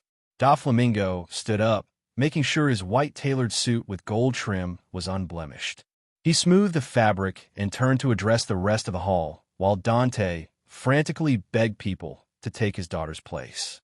Like I said earlier, I am a merciful man. Sigh, I don't like seeing unnecessary bloodshed, but you all must understand I need to make a statement. So, here's how it's going to go. I'm going to let exactly 50 people live on this island. Don't bother trying to escape the island. It's sealed. If there are more than 50 people alive at the end of 12 hours, I will kill you all. So, I wish you all good luck. Doflamingo walked towards the exit, followed by Senor and Diamante. Fufufu. Let the games begin. May the odds be ever in your favor, he chuckled. Just as they exited the room, the bride's head was severed from her body, and she fell to the ground with a sickening thud. This marked the start of the carnage. The resort island, teeming with more than 50,000 people, now had only 50 slots for survival. The hall erupted into chaos. Screams echoed off the ornate walls as the crowd surged in all directions. Powerful figures who had moments ago been enjoying a lavish celebration now turned on each other, their alliances crumbling under the weight of self-preservation. Dante watched in horror as his daughter's headless body slumped to the floor, her blood pooling around her. His grief quickly turned to rage, but before he could act, a gunshot rang out. One of his own men, seeing an opportunity, had fired at him. The bullet missed, but the betrayal cut deep. Trust was non-existent now. Dante's guards, trained for such chaos, quickly formed a protective circle around him, but even they were not immune to the madness. A knife found its way into one guard's back, thrust there by another guest desperate to escape. The guard crumpled, and the circle broke. In the main resort, once a picture of opulence, the guests were tearing at each other like animals. Tables laden with gourmet food were overturned, the delicacies trampled underfoot. Chandeliers swayed precariously as bodies collided and struggled. The air was thick with the metallic scent of blood and the acrid stench of fear. Outside the central hall, the island was no less chaotic as Daffy's massage spread throughout. People who had heard the commotion inside and seen the birdcage's impenetrable barrier had started to panic. Families clung together, hoping for some miracle that would spare them. Others, driven by the primal urge to survive, took up whatever weapons they could find and began hunting down anyone they thought they could overpower. The wealthy patrons who had come for a luxurious getaway were now hiding in their suites, barricading doors with furniture. But security was a myth. Those desperate enough broke through these makeshift defenses with ease. Every corner of the island became a battlefield. Dante, driven by desperation and fury, pushed through the chaos in the hall. His eyes were wild as he sought out Doflamingo. But the master puppeteer was gone, leaving behind only the promise of more bloodshed. Dante's men, those still loyal, tried to form a defensive perimeter, but they were overwhelmed. In a world where trust had disintegrated, the strong preyed on the weak, and alliances were shattered in an instant. The massacre was indiscriminate and ruthless. Dante's cries for mercy for his daughter had fallen on deaf ears. Now, as he fought for his own life, he realized the true depths of Doflamingo's cruelty. This was not just revenge. It was a lesson in the brutality of the underworld, a demonstration of power that would echo through the criminal networks for years to come. As night fell, the island was a cacophony of violence and death. The once beautiful resort was now a charnel house, with the strong and cunning vying for a place among the 50 who would survive. Doflamingo had turned paradise into hell, and the fires of his vengeance burned brightly, consuming all in their path. A/N. Thank you for your continuous support. In the meantime, I request that my readers please spare a few minutes of their precious time if possible and leave their reviews and thoughts about the story so that I can improve upon the story and help it reach more One Piece fans. For those eager to dive into the next chapters of our One Piece saga before anyone else, I invite you to join me on Patreon. By becoming a patron, you'll not only gain access to exclusive advanced chapters, but also play a pivotal role in shaping the future of our narratives and much more. Green Palm Kingdom, North Blue. Boom, boom, boom. The thunderous sounds of gunfire echoed across the battlefield, a cacophony of death that seemed to vibrate through the very ground. The war between the monarch's army and the rebels, which had once seemed a foregone conclusion in favor of the ruling class, had returned to a brutal stalemate with the abrupt entry of the Revolutionary Army. Their presence had invigorated the rebels, who now fought with renewed fervor to liberate their country from the oppressive monarch. The air was thick with smoke and the acrid smell of gunpowder. Soldiers clashed in the chaotic melee, a swirling mass of bodies locked in mortal combat. A soldier from the monarch's army swung his sword with a primal roar, slicing through a rebel who was desperately trying to reload his musket. The soldier's victory was short-lived. A rebel, seeing his comrade fall, thrust a spear through the soldier's eye, killing him instantly. Blood sprayed as the spear was withdrawn, and the fallen soldier crumpled to the ground, joining the thousands of corpses that littered the battlefield. "Die, you bastards!" another loyalist screamed, firing his rifle point-blank into the chest of a charging rebel. The rebel collapsed, gasping his last breaths. But before the soldier could find another target, a cannonball whistled through the air, landing with a devastating explosion nearby. The force of the blast sent bodies flying and shook the earth, leaving a crater filled with the mangled remains of those unfortunate enough to be caught in its radius. Amidst the chaos, the once proud banners of the monarch fluttered in tatters, soaked in blood and grime. Soldiers and rebels grappled in the mud, using whatever weapons they could find: bayonets, knives, even rocks. The screams of the dying and the wounded filled the air, mingling with the relentless roar of musket fire and the distant booms of artillery. A young rebel, his face smeared with dirt and blood, charged forward with a bayonet, his eyes blazing with fury. He drove his weapon into the gut of a monarch's officer, who howled in agony before collapsing. The rebel pulled his weapon free and turned, only to be met with the cold steel of a saber slicing across his throat. He fell to his knees, clutching at his neck as his lifeblood poured out onto the ground. Overhead, the sky was darkening with storm clouds, as if reflecting the turmoil below. The ground was slick with blood, and the once green fields were now a horrific tableau of death and destruction. The rebels, bolstered by the Revolutionary Army support, fought with a ferocity born of desperation and hope. They knew this was their last chance to overthrow their tyrannical rulers. In the distance, the silhouette of a massive command tent loomed on the rebel side, a stark contrast to the carnage surrounding it. Inside the tent, the atmosphere was tense but focused. Maps and battle plans were spread across a large wooden table, lit by the flickering glow of lanterns. The tent was filled with the murmur of urgent discussions and the clatter of armor and weapons. At the center of the tent stood the leaders of the rebellion. Their faces were lined with exhaustion, but their eyes burned with determination. General Marcus, a grizzled veteran with a scar running down his cheek, leaned over the table, studying the latest reports.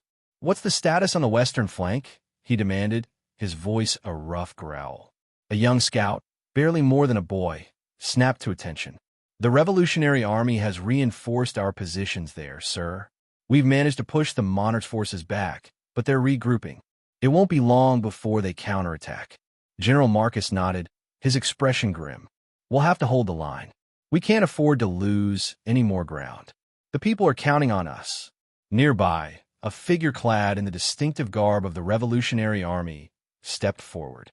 Commander Livia, a woman known for her tactical genius and unwavering resolve, pointed to a spot on the map. "If we can break through their center here," she said, her voice calm and commanding, "we can split their forces and create an opening for our main assault. It will be risky, but it's our best chance to turn the tide." General Marcus met her gaze, his eyes hard. He still didn't know why these people were helping them. They had suddenly come into the war when the rebels were on the brink of losing and started pushing back the enemy. The woman, Livia, a powerful figure in the Revolutionary Army, was not just a strategist. She was also a bloodthirsty warrior. He had personally seen her in action many times. She would turn herself into a werewolf and tear through the enemy ranks.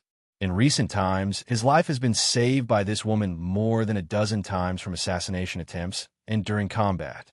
Will your leader be participating in the battle? Without the help of your main force, I don't think we can even reach the edge of the capital city, let alone breach the palace. He couldn't help but ask. Commander Livia didn't give him an answer, just her signature blank look. No one in the Revolutionary Army knew where Livia came from or what she did before joining their ranks, and no one had ever seen her smile. Just then, the tent flaps opened, and a tall figure clad in a green cloak entered, followed by two other figures. General Marcus's eyes widened in surprise because of his explicit orders that only the leader of the Revolutionary Army himself could enter his tent without permission. The man in the green cloak had an imposing presence. He moved with a deliberate grace that hinted at both immense power and unshakable confidence. His face was shadowed by the hood, but an unmistakable aura of authority radiated from him. The two figures flanking him were equally formidable, their eyes scanning the room with practiced vigilance. "Livia," the man said, his voice deep and commanding. "Report." Commander Livia snapped to attention. "Sir, we've reinforced the western flank and pushed back the monarch's forces. General Marcus and his men are holding their positions, but they need more support if we are to launch a successful assault on the capital." The leader nodded, turning his gaze to General Marcus. "You have done well to hold out this long, General," he said. "But the final push will require everything we have. The revolutionaries' main force is ready to join the fray." Marcus felt a wave of relief wash over him. "Thank you, sir. With your help, we might just have a chance." The leader pulled back his hood, revealing a rugged face with sharp, piercing eyes that seemed to look right through you. "I am Dragon, leader of the Revolutionary Army," he introduced himself. "Our goals align, General. The oppression of the people must end, and together we will see this through." Marcus looked at Dragon, a mix of admiration and curiosity in his eyes. "Why now? Why did you decide to help us?" Dragon's expression softened slightly. "Someone once told me that injustice anywhere is a threat to justice everywhere. Your fight is just one of many we are waging. When we saw that you were on the brink of collapse, we knew we had to act." Marcus nodded, understanding the gravity of the situation. "Very well. Let's end this tyranny once and for all." Dragon turned to the two subordinates that followed him. "Prepare the troops. We move at dawn." Soon after, the other two revolutionaries who had followed Dragon left to carry out his orders. Dragon and Livia exited the command tent, walking in silence for a few moments before Dragon broke it. "So, tell me, what's the real status of the war? Do you think we have a chance?" Livia, without a change in expression, conveyed her thoughts. "Unless you personally make a move, this war is as good as lost. We are dangerously running low on all resources. Even our stock of food will only last for a week at best, as we are also feeding the rebel army. If you hadn't returned today, I would have recalled our troops to preserve what was left of the revolutionaries." Dragon's gaze narrowed. "How did this happen? When I left a month ago, the situation was stabilized, and I thought the rebellion would end within a week or two." He had originally expected that after the Revolutionary Army's intervention, the war would end soon, but he didn't expect it to extend for so long. "It seems the monarch has imported the latest batch of weapons from the Don Quixote family, and the monarch is keeping the families of the soldiers confined within the capital, forcing them to fight. Even civilians are being sent to the battlefield. If the war continues, there won't be a country left here anymore. There will only be a graveyard, Livia remarked. Dragon paused and sighed, grasping his fist until his knuckles cracked. The Don Quixote family was trading weapons with both sides, and he could do nothing about it. Ross's words kept echoing in his head. The cost of a revolution. More than a quarter of the kingdom's population had already succumbed to the war, and by the end of it, the whole kingdom might turn to ruins, as Livia had said. Did anything significant happen while I was away? Dragon continued, striding purposefully. For more than a month, he had been away from civilization, trying to find a base for the Revolutionary Army. He knew he was already under the radar of the world government. Though their current force was small, they were all elites. To expand, they needed a permanent base. O'Hara has fallen. The entire island was razed to the ground with only 2 survivors, who are currently declared fugitives. Nico Olivia and her daughter, Nico Lily. It's believed both are scholars, and the world government is hunting them relentlessly, Livia commented. Dragon thought for a moment and ordered, "Have our men keep an eye out for the 2. If they find them, have them escorted to our base safely, no matter the cost." Livia made a mental note of the order. The Sorbet Kingdom. It seems the new monarch has become a madman. We might have another rebellion on our hands. They might not survive this unless we intervene. But my suggestion is that we reconsider. We do not have a proper structure and cannot afford to sustain another kingdom. We haven't even solved the food issues here, and I have no idea how to help these people with the basic necessities. Even if we win a rebellion for them, they will all soon perish. Livia stated the cold truth. Many never considered what one would do after a war. The resources needed to restore a war-torn country back on track would be immense, and the Revolutionary Army was not in a position to help. I will personally lead the troops in the coming attack. I will put an end to the monarchy, and then we will see what we can do with the Sorbet Kingdom, Dragon replied. So what about the people here? They will need help after the war. If there are not enough resources in proper order, people will definitely turn on each other for the scarce resources left. There will be another bloodbath. Even the rebels will not be able to stop what's coming. Livia was a practical woman, and she had seen what such a situation could do to a war-torn country, especially when there was no proper established order. If left to their fate, soon the common people would come to realize that life under the tyrant was much better than the life they were going to experience. We cannot help them after the war, Livia. If that is their fate, then so be it. At least they will die on their own terms, Dragon said, even though he did not expect that he would have to make such a harsh decision. So, we liberate a whole country so that they can die on their own terms? She asked. Despite all her emotions, her expression never faltered. It remained the same as always. That's the price of freedom, Livia.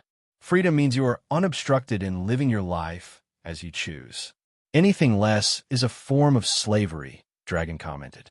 I hope you can tell that to the starving children, the women, the old who cannot fend for themselves, and the rest who act in the name of freedom. Responsibility is the price of freedom, Dragon-san. We who are liberating them should also be taking on the responsibility that comes along with it.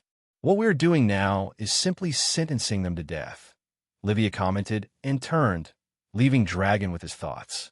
Just as Livia was about to step out of earshot, Dragon questioned without turning back. So, what do you propose we should have done? Leave them to suffer under the oppression of tyranny? And you shouldn't forget, this was the will of the people. Livia paused, her silhouette framed against the fading light outside the tent. The will of the people? I wonder if we truly bothered to listen to what the will of the people was. The rebel army alone doesn't constitute the will of the people, Dragon-san. I'm just saying we should also consider everyone's thoughts. Isn't that what freedom is, as you stated earlier? When everyone gets a choice. But what we're doing here is just thrusting the will of the minority who oppose the tyrants onto the commoners. And remember, Dragon-san, no matter which side wins or loses, it's always the common people that suffer. Livia left, her words hanging heavily in the air. She didn't want to comment anymore. She had to prepare for the upcoming battle. Dragon stood still, her words echoing in his mind. He knew she was right to some extent. Revolutions were complex, and their consequences were often unpredictable. The challenge was not only to win the war, but also to ensure a better life for those who would live in its aftermath. As he turned to look at the horizon, he couldn't shake off the nagging feeling that they were fighting a battle on two fronts, against the tyrant and for the hearts and minds of the people they aimed to liberate. He realized that victory on the battlefield was only the beginning. The true struggle would be building a new society from the ashes of the old. In the sea, east blue, a lone boat drifted under the vast expanse of the sky, carrying a young teen with fiery red hair that billowed in the wind. The boy, Shanks, was deep in thought, brooding over the recent tumultuous events that had shaken his life to its core. His youthful face, usually adorned with a carefree grin, was now etched with a mix of determination and sorrow. Shanks' life had taken an unexpected turn in Lowtown when a CP agent disclosed his true identity.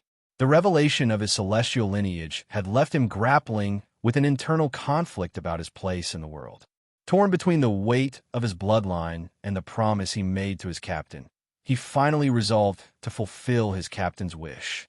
His captain had prophesied that the next era would bring monumental change to the world, and Shanks wanted to be a part of that transformation. But before setting sail on his journey, Shanks needed to uncover the truth about his lineage. His quest had taken him to the Holy Land, where he had discovered many truths about his heritage. Despite the prestigious position offered to him due to his unique status, Shanks had rejected it all, choosing instead to carve his own path.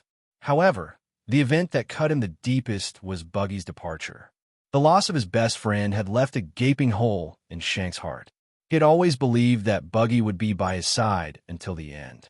Reflecting on their last moments together, Shanks realized that it was partially his fault.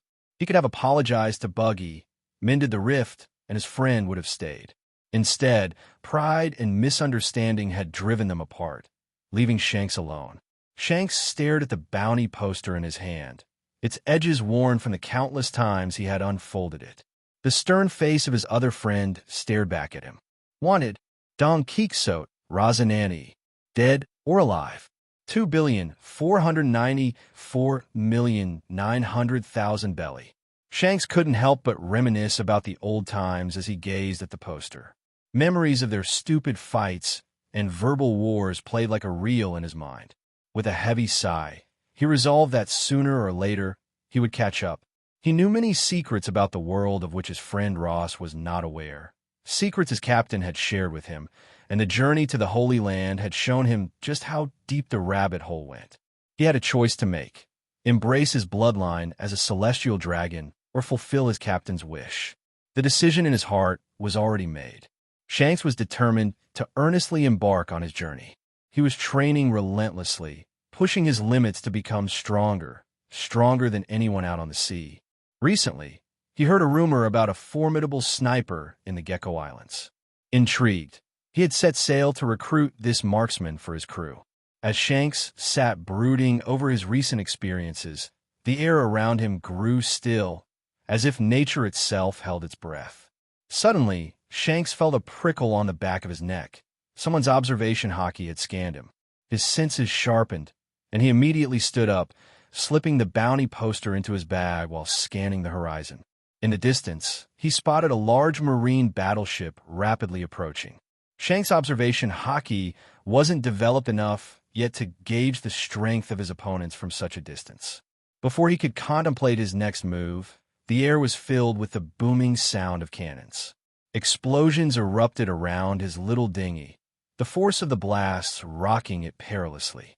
Under the relentless barrage, his boat capsized. Shanks dove into the sea, grabbing his bag as he submerged. He could fight the Marines, but right now, he opted for the smarter route. 2 hours later, Shanks emerged from the water onto a secluded island, panting heavily. Huff!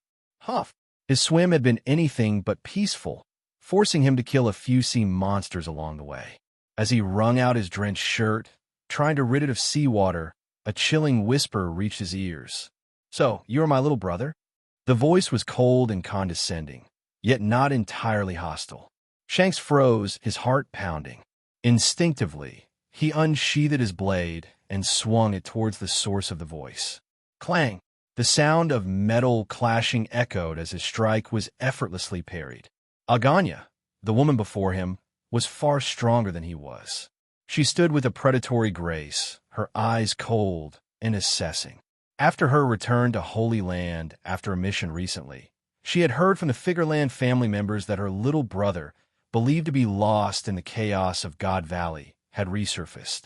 But to her dismay, he had declined the offer of becoming a celestial dragon, choosing instead to return to the seas. Intrigued and somewhat nostalgic, Aganya had embarked on a mission to find him. Pathetic, simply pathetic. Is this all you've got? Aganya scoffed, her voice dripping with disdain.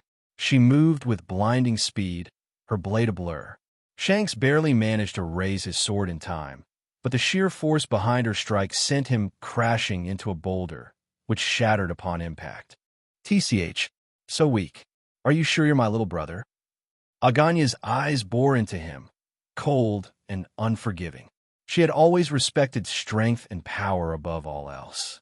The news of her little brother's survival had stirred something in her, a twisted kind of love, mingled with a desire to see him strong, formidable, a reflection of her own ruthless might. But what she saw before her now was a disappointment. Shanks struggled to his feet, his body aching from the impact. He met Aganya's gaze, defiance flickering in his eyes despite the pain. You are Admiral Aganya, he said, his voice steady. I've made my own path. Aganya's lips curled into a cruel smile. Then prove it. Prove that you are worthy of the name Figureland, she said, lowering her blade, but not her guard. Show me the strength of the little brother I thought I had lost all those years ago. The challenge hung in the air between them, thick with tension.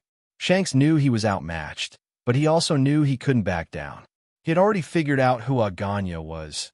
His sister, someone he never knew, someone he felt no attachment to. But this moment wasn't just about family.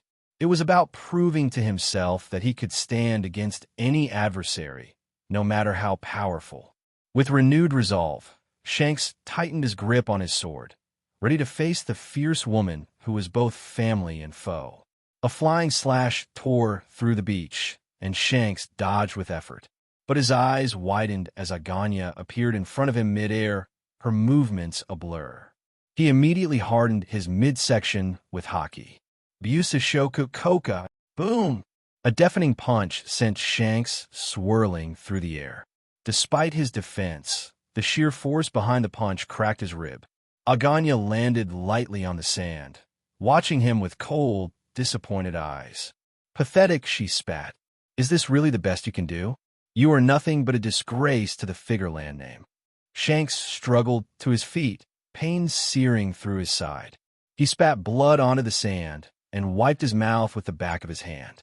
I don't care about the Figureland name. I'm my own man, he growled. I fight for my own reasons. Aganya's eyes narrowed. Then show me those reasons, she demanded, her voice a low growl. She lunged at him, her sword a blur. Shanks barely managed to parry her strike, the force of the impact reverberating through his arms. The battle raged on the beach, each clash of swords echoing through the air.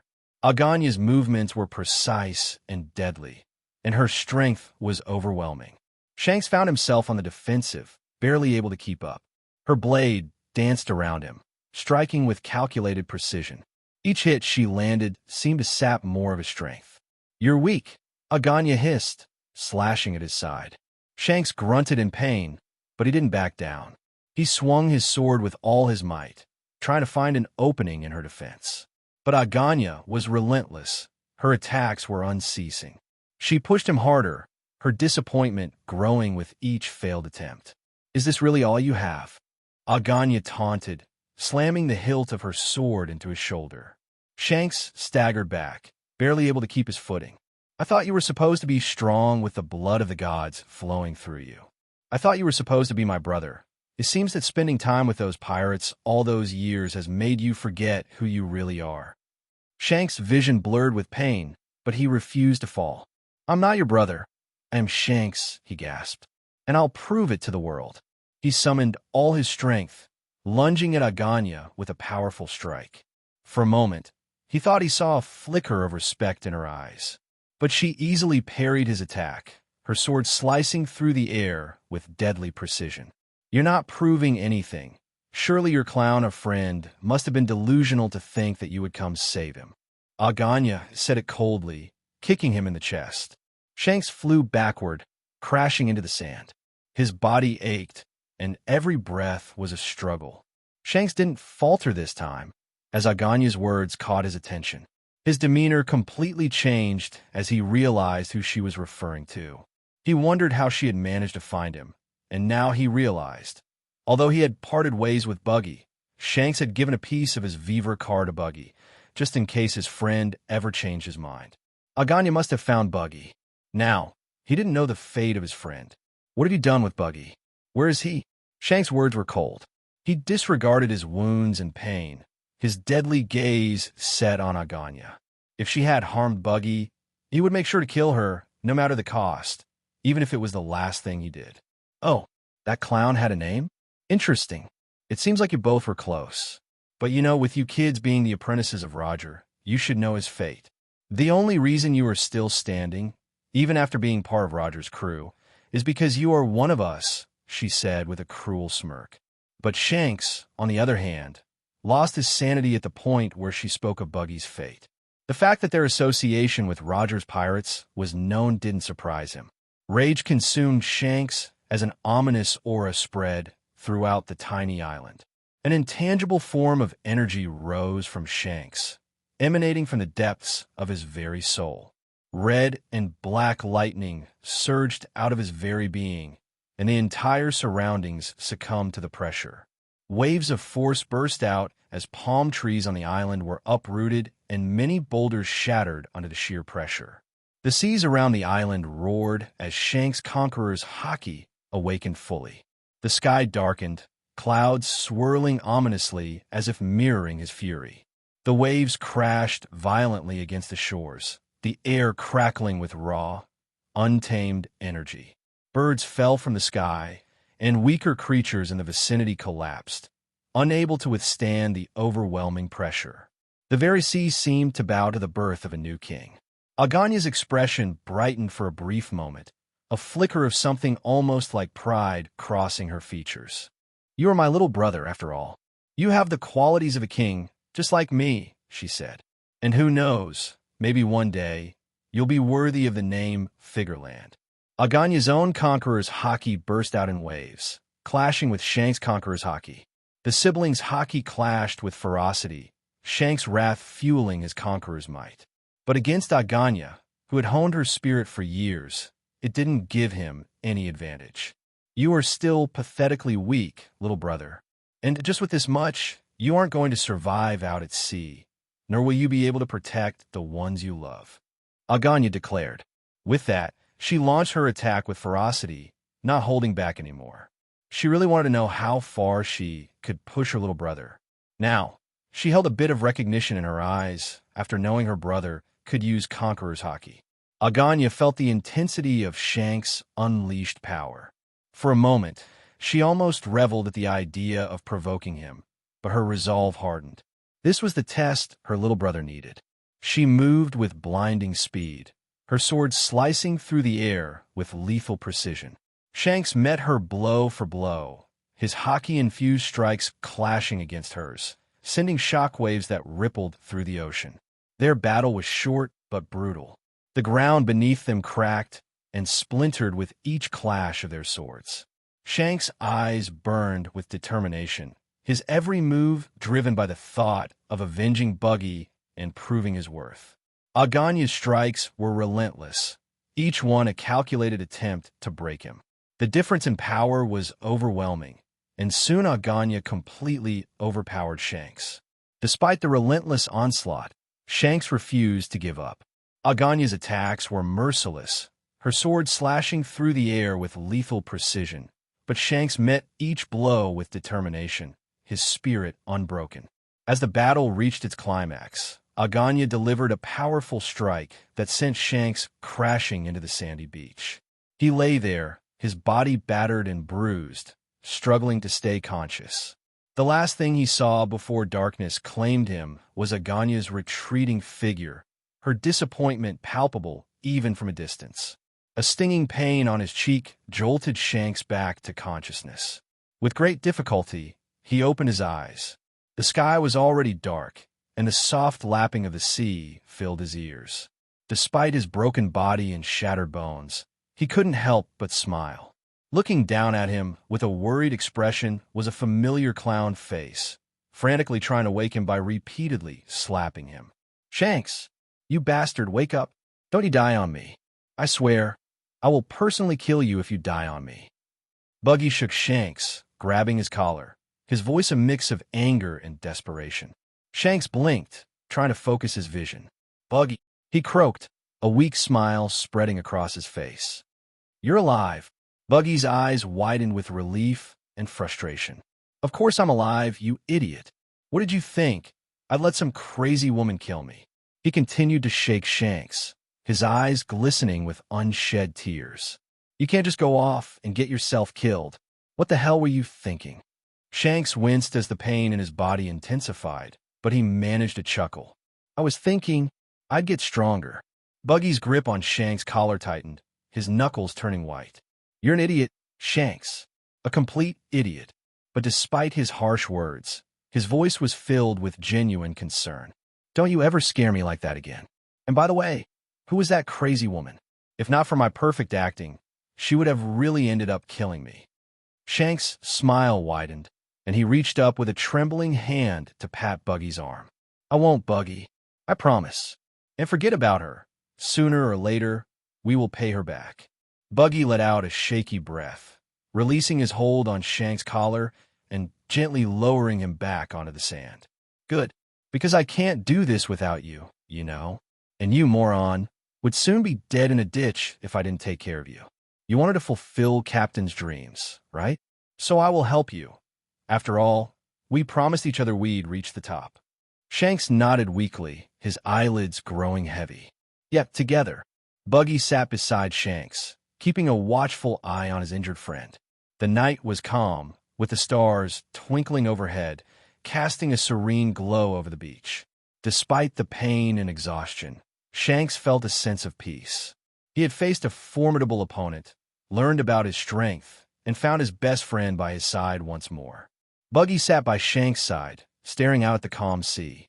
The moonlight reflected off the water, creating a serene and almost magical atmosphere. "So, I was thinking," Buggy began, breaking the silence. "I'll be the captain, and you can be the vice captain. What do you say? I even came up with a great name for our crew. The Clown Pirates. What do you think?" Shanks, despite his injuries, couldn't help but chuckle weakly. His laughter was a mixture of pain and amusement. "Hell no," he managed to say, his voice strained but filled with mirth. "There's no way I'm going to call myself a clown, and there's definitely no way you're going to be the captain." Buggy looked at Shanks with a mix of frustration and mock anger. "Come on, Shanks. You have to admit, it has a nice ring to it. And besides, I've got the perfect look for it." He gestured to his colorful, clown-like appearance with a dramatic flourish. "Batarilla, South Blue." The sounds of soldier columns marching echoed throughout the island, creating a somber symphony that reverberated through the hearts of its inhabitants. Sorrow and grief engulfed every corner as Marines and world government agents alike completely seized the island. The once peaceful haven was now a fortress of fear and oppression. In a small, dimly lit house on the outskirts of the village, a mother clutched her infant child tightly to her chest. Her breaths were shallow, and her heart was racing with a mixture of terror and desperation. She could hear the soldiers outside, their boots stomping against the cobblestones, their voices barking orders. Each sound was a harbinger of doom, a reminder of the relentless threat that loomed just beyond her door. The mother, whose name was Amara, had been living in a state of constant dread since the Marines arrived a week ago. At first, they claimed to be searching for a dangerous criminal, but soon became clear that their true objective was far more sinister. They began isolating and capturing all the women who had given birth to children in the past 2 years, under the pretense of searching for potential threats to the world government. Amara's hands trembled as she tried to hush her baby, whose innocent cries seemed like a beacon in the stillness of the night. She rocked the child gently, whispering soothing words that belied the panic in her own heart. My love, please be quiet. Mama's here. Mama will protect you." She moved cautiously to the window, peeking through a small crack in the wooden shutters.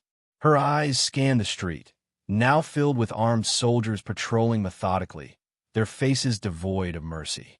She had to think fast, had to find a way to keep her baby safe. The very thought of losing her child to these monsters made her blood run cold. A sudden knock on the door jolted her from her thoughts. It was soft, almost hesitant, but in the oppressive silence, it sounded like a thunderclap. Her heart leapt in her throat. She held her breath, hoping against hope that the soldiers would pass by, that they hadn't heard the baby's earlier cries. But the knock came again, more insistent this time. Amara knew she couldn't ignore it. She placed her baby in a small, makeshift crib hidden beneath a pile of blankets, praying that the child would remain silent. Taking a deep breath, she moved toward the door, clutching a kitchen knife, her hands shaking as she reached for the latch. "Amara, it's me, Leora," came the hushed reply from the other side. "Please let me in." Relief washed over Amara as she recognized the voice of her neighbor and dear friend. She quickly unlatched the door and pulled Leora inside, closing it just as swiftly. Leora's face was pale, her eyes wide with fear. "I'm sorry, Amara. I'm really sorry," Leora said, her voice trembling. "I need the money. You know how sick my Nathan is. They promised they would not harm the child or you. It's just a routine checkup." Amara froze, not fully understanding what her friend was saying. Before the betrayal could sink in, the door was bashed open, and more than half a dozen Marines rushed in. Amara tried to defend herself, but one of the Marines struck her on the head with a rifle, knocking her to the ground. The sudden commotion disturbed the infant, who started wailing loudly. Leora stood by the side, watching in horror as the Marines began beating Amara, kicking her without mercy. "You fucking bitch. Were the orders not clear? Everyone with a child is supposed to report to us. Did you expect you could slip past our nets?" A Marine shouted, kicking her in the stomach, making Amara throw up. Despite the pain, she tried to claw her way towards her baby, but the more she struggled, the more ruthless the men became. One of the Marines casually picked up the infant, not caring for its safety, while the others dragged Amara out of the house. My husband was a Marine, just like you. He died in service. Please spare our child," Amara begged, her face bloodied and swollen. One of her eyes was so bruised she could barely see out of it. Please, I will do anything. You can do anything to me. You can take me in his stead. Please let the child go," she pleaded, her voice breaking. "See? I told you she was a whore. Who knows who else she's been sleeping with since her husband died? Maybe even while he was out on duty. She was entertaining patrons," one of the Marines mocked, punching her squarely in the jaw. Sir, I did help you find her. You promised me a reward," Leora asked the man who led the soldiers, her voice tinged with desperation. He simply turned to her and gave a mocking grin, then turned to direct the soldiers to the temporary barracks built for the sole purpose of detaining the captured mothers and children. Leora finally realized what she had done and understood that she had been driven by her own desperation and had condemned an innocent mother and child. The world government's orders, directly from the elders, were clear: hunt every mother and child who might have a possibility of being Roger's spouse and offspring. Even women with husbands were not spared, as there was a chance that Roger could have laid with them. The orders were crystal clear, leaving no room for mercy. The government didn't care about killing thousands of innocent infants as long as they denied Roger's bloodline. This ruthless campaign was not limited to Batarilla. Nearby islands where Roger's presence had been rumored were subjected to similar merciless killings. Amara was dragged along the rough path, her body bruised and battered, yet she kept her gaze fixed on the Marine holding her baby. Every sob and wail from her child tore at her heart, amplifying her helplessness. She had no strength left to fight, but her fierce love for her child kept her conscious and kept her hoping for a miracle that seemed less likely with each passing second. The temporary barracks loomed ahead, a grim structure that seemed to embody the despair and hopelessness that had settled over the island. As Amara was thrown into a cell, she clutched at the hem of the Marine's uniform. "Please, just let me hold my baby," she whispered, her voice barely audible. The Marine sneered down at her. "You'll see the child when we decide it's time," he said coldly, slamming the cell door shut. Amara slumped to the ground, her body racked with sobs. Outside, the cries of other women and children filled the air, a symphony of despair that echoed her own heartache. She pressed her hand against her chest, where she could still feel the faint heartbeat of hope, a hope that was rapidly fading. The entire island witnessed the ongoing cruelty, but none dared to question the actions of the Marines.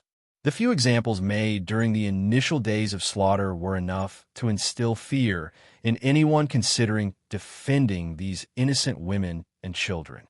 By the end of the first 2 days, almost everyone on the island knew what happened to the mothers and infants taken to the temporary barracks.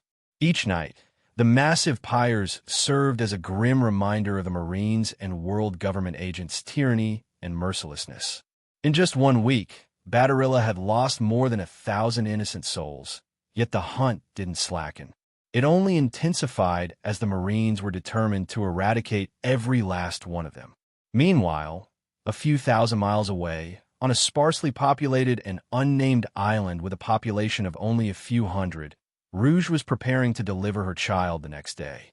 She had been carrying the pregnancy for close to 2 years, and she was almost at the end of her endurance.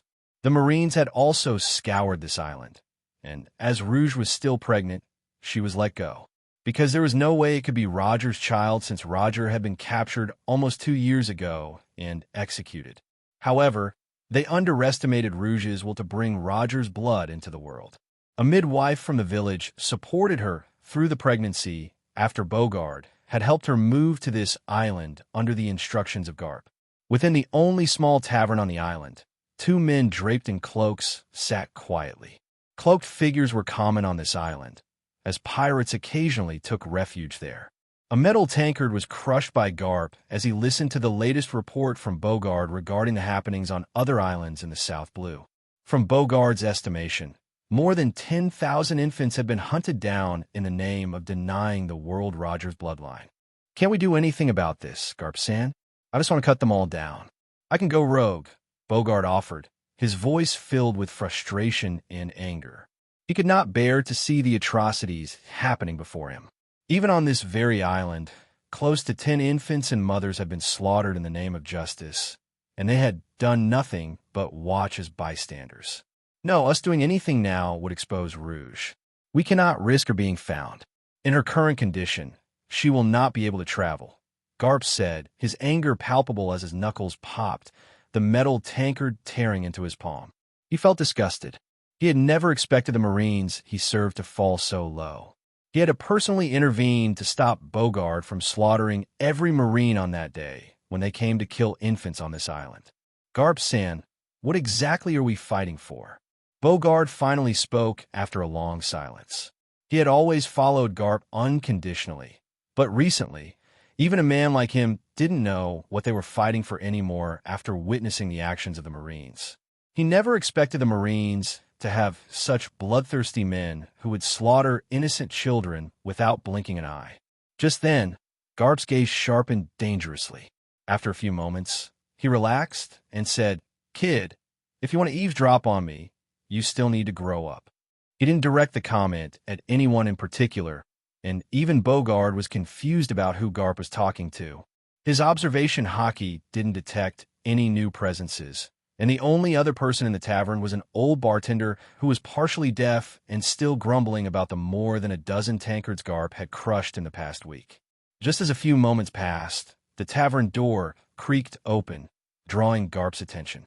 His gaze met mine, and a flicker of recognition crossed his face. It had taken me quite some effort to find him. If not for Miyamoto spotting Rouge by coincidence, we might never have discovered their hiding place. "You are a hard man to find, Garp-san," I said, walking in casually and taking a seat on an empty chair. I turned to Bogard, who was staring at me with equal amounts of surprise and shock. Good to see you too, Bogard-san, I said, greeting him with a nod. Garp's expression softened as he took in the sight of his long-lost protege. After Marineford, this was the first time we had met, and Garp could tell with a single glance that I had grown stronger. The room was thick with unspoken emotions, a blend of nostalgia, relief, and the heavy weight of the present circumstances. Garp, the man who had been a father figure to me, leaned back in his chair, studying me with those sharp, discerning eyes that seemed to pierce right through to my soul. It's been a while, Garp finally said, his voice gruff but warm. You've come a long way. I nodded, feeling a lump form in my throat. Yes, Garp-san. It's been quite a journey. Bogard, who had recovered from his initial shock, leaned forward, his eyes narrowing slightly. What brings you here? This isn't a place one finds by accident. I smirked and turned to Bogard, noting his attempt to conceal the reason for their presence. However, he didn't know that I was already aware of Rouge's situation. I'm here for the same reason as you, Bogard-san, but I must say, you Marines sure have become bloodthirsty. You should be proud of the Marines' actions in the South Blue recently. You, Bogard began, his voice tight as he struggled to refute my words. But he knew there was nothing he could say to justify the recent atrocities committed by the Marines. Garp, disregarding my taunt, cut in. I take it that the samurai was one of your men? Oh, so you did find Miyamoto-san. Well, yes, he is part of the crew. I chuckled. Of course, Miyamoto couldn't hide from Garp. Garp's lips curled into a light smile. So tell me, kid, what makes a pirate like you, with such a hefty bounty, sit so bravely in front of me? Are you so sure I won't take any action? You're a cold man, Garp-san. We meet after all these years, and you want to capture me instead of offering a warm welcome, I said, my gaze shifting toward the direction where Rouge was. So how is she? Garp's expression shifted. She has been holding her pregnancy for quite a long time. From what the midwife says, Rouge might not make it. Garp-san, Bogard tried to interject, attempting to stop Garp from talking about Rouge, but Garp waved his hand dismissively. It's all right. I'm sure the kid knows.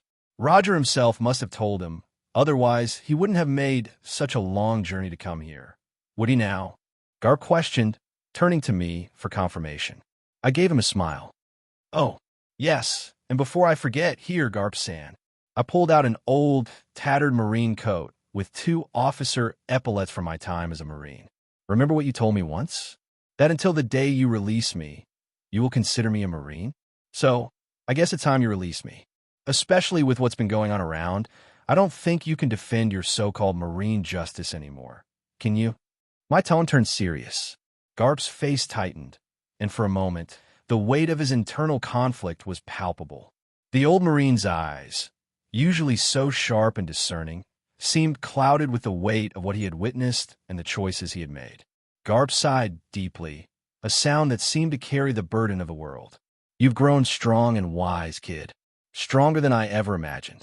The Marines, they've strayed far from what I believed in. Why fought for? Ross, is this really necessary? You're already a pirate wanted by the world, Bogard said, his voice tinged with concern. He didn't want to see his mentor in such a weakened state and tried to intervene. Sometimes, to move forward, we need closure, Bogard-san. I replied, my gaze steady and unwavering. I need this to move forward because, who knows, in the future we may very well be fighting on opposite sides.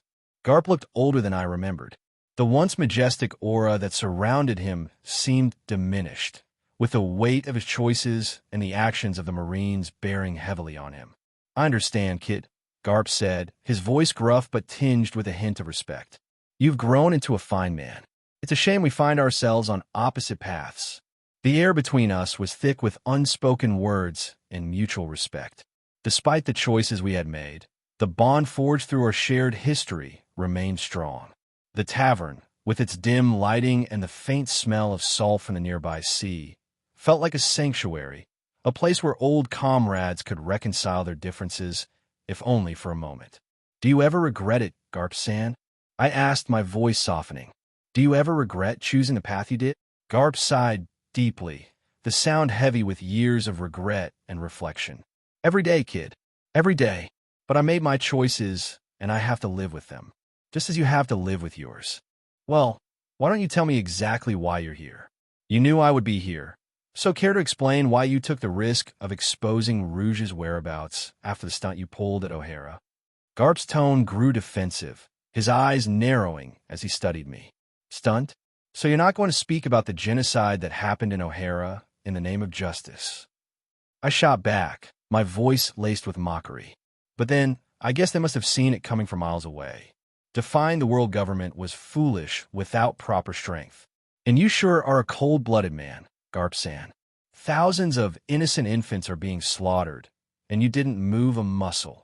I addressed both Garp and Bogard, my gaze shifting between them. So you've shown yourself to be just like the others, sacrificing thousands just to save one.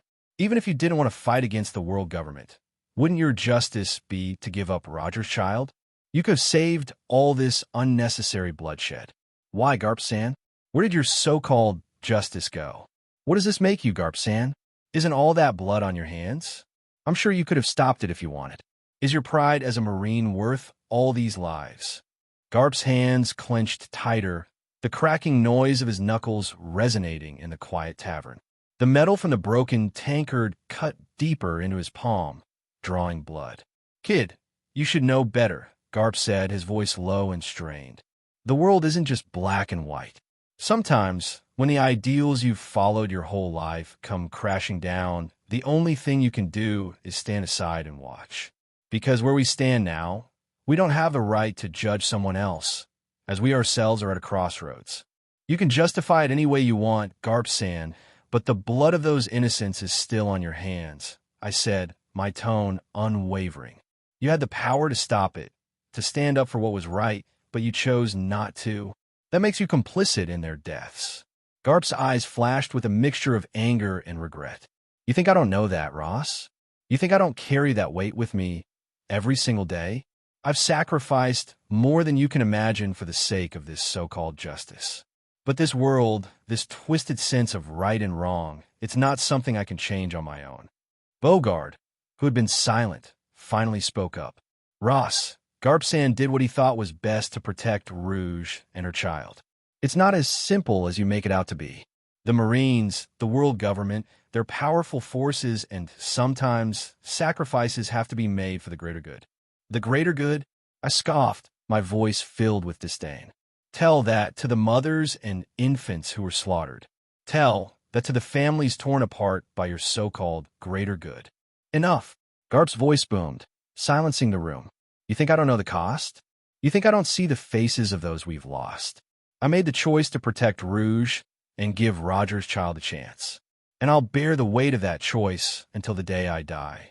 The tension in the room was palpable, the weight of our words hanging heavy in the air. Garp took a deep breath, trying to steady his emotions. Will you really, Garp-san? Will you truly bear the weight of your choice?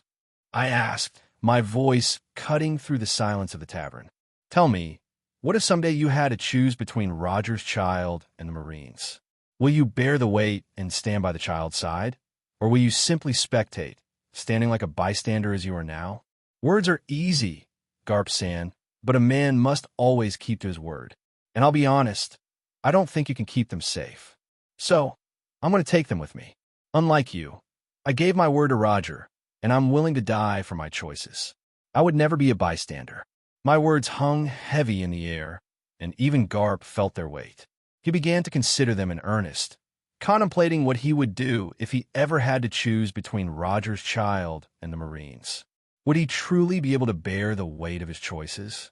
However, Bogard's eyes lost all their warmth as he glared at me. Ross, you're crossing a dangerous line. You have no idea how much Garp-san has sacrificed. You don't see the bigger picture, at least not from his perspective. You're a pirate, and you'll never understand certain things. So, I hope you stop speaking and go back. Go back and come talk to us when you have truly changed the world. Bogard's loyalty to Garp was evident, and he would not let anyone insult the man he had followed his whole life. Even though he understood why I said what I did, he couldn't let anyone disrespect Garp. I turned to Bogard, my expression softening slightly. Bogard-san, I understand your loyalty to Garp-san. I do. But this isn't about disrespect. It's about the future of the child, about protecting Roger's legacy. I've seen the atrocities committed in the name of justice, and I know sooner or later they will find out the child's true identity. It may take years, but I am sure they eventually will. Garp's gaze remained steady, the lines on his face deepening with the weight of his thoughts. "Ross," he began, his voice softer now, "you've always had a way with words, a way of cutting through to the heart of the matter. You're right. Words are easy, but actions are what define us. I've made my choices, and I'll bear the weight of them. But know this, the world isn't as simple as you make it out to be. And do you think you have the strength to protect them from the world government, Brad?" Garp's tone became steady, and clarity returned to his eyes. The earlier doubt was now replaced with a strong resolve. "I can say for certain that I am strong enough to face them. Can you say the same? It seems like your growing notoriety has brought pride and arrogance to your head. Do you want to really see what happens when I am not bound by the rules? Fine, you have your wish. Let's settle this the old way. You can take the child if you can best me." Garp stood up, his tone serious. He was not joking. He was dead serious about facing me, and this was not going to be like the countless spars we used to conduct back when I studied under him. Bogard tried to intervene, sensing the situation escalating out of hand too fast. Garp's anger had reached a tipping point. "Bogard, stay out of this." Like he said, one needs to take responsibility for their words. Garp walked out of the tavern, his actions clear. Bogard then turned to me, desperation in his eyes. "Ross, you truly are not planning to challenge Garp-san, right? This is madness. He won't be holding back. You can still walk away," Bogard advised, not wanting to see the child he taught being torn apart by his mentor. But it was too late. I sighed, knowing this was inevitable. Sooner or later, I would have to face Garp. Today seemed as good as any. Soon, Garp and I stood face to face on a large island far away from civilization.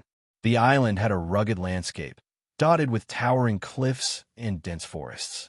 The ground beneath our feet was a mix of rocky terrain and patches of vibrant green grass.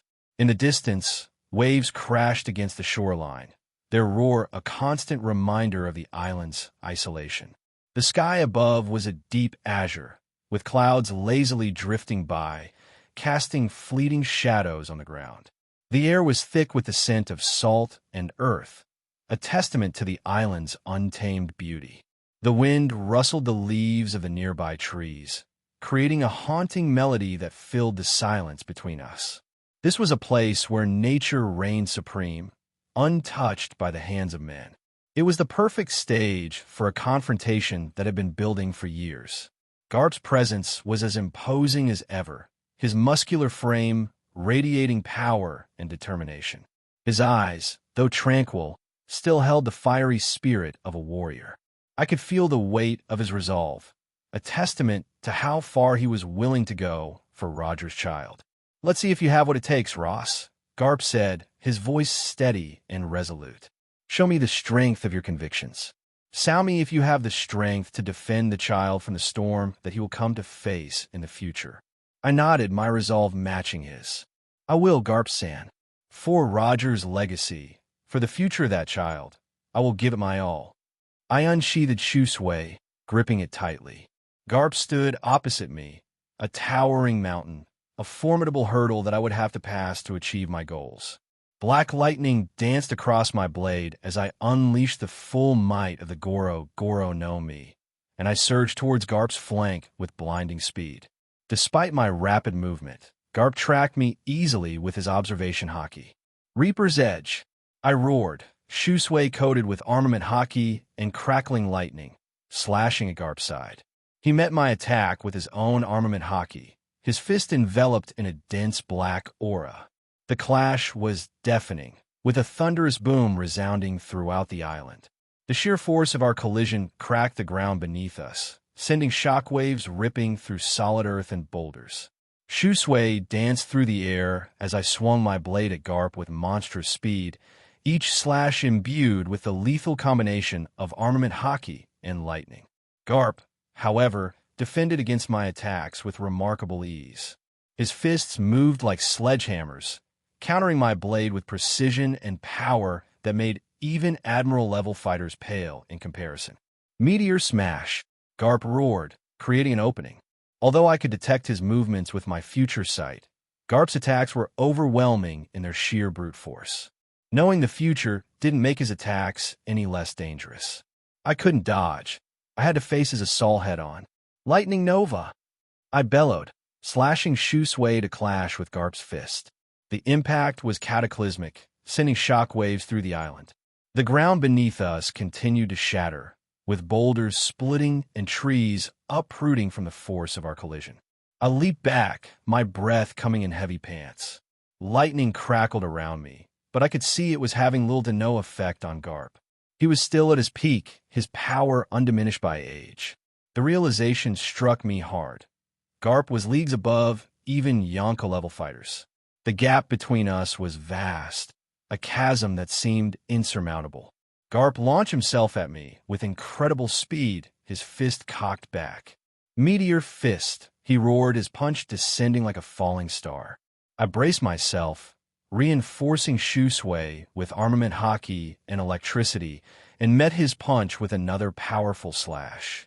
The collision created a shock wave that radiated outward, flattening everything in its path. Even the sea started churning dangerously as the pressure of the clash spread, and the ground beneath us cracked and fissured. I was thrown back, skidding across the broken terrain, but I managed to regain my footing. Garp was relentless, pressing his advantage.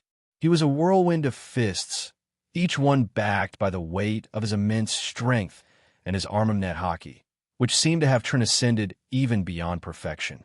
I weaved and dodged, using my future sight to anticipate his attacks, but it was like trying to avoid an avalanche. His blows were inevitable, each one carrying the force of a tidal wave. I lunged forward, aiming a precise thrust at Garp's chest. He deflected it with a casual swipe of his arm, countering with a bone-crushing punch aimed at my ribs. I twisted my body, narrowly avoiding the full brunt of the blow, but the shockwave still sent me staggering. "Is that all you've got, Ross?" Garp taunted, his voice a deep rumble. "Show me the strength that you think will defend the child on these cruel seas." I gritted my teeth, summoning more power from the Goro. Nomi lightning crackled more intensely around me, my muscles coiling with energy. I moved with blinding speed, Shu Sui a blur of black and blue as I unleashed a flurry of strikes. "Lightning Tempest!" I cried, my blade dancing in intricate patterns. Each slash aimed to exploit any opening in Garp's defense. But Garp was an impregnable fortress. He parried my attacks with brutal efficiency, countering with devastating punches that I barely managed to evade. One of his fists grazed my shoulder, the impact sending jolts of pain through my body. I retaliated with a downward slash, aiming for his shoulder, but he blocked it effortlessly, his other fist already coming for my midsection. "Lightning Dragon!" I yelled again, pouring more power into my attack. The collision this time was even more explosive, with the ground beneath us shattering completely, creating a crater from the sheer force. I was thrown back once more, landing hard on my back. I struggled to my feet, my vision swimming due to the impact. Garp stood before me, seemingly unscathed, his presence an indomitable force. "Come on, kid.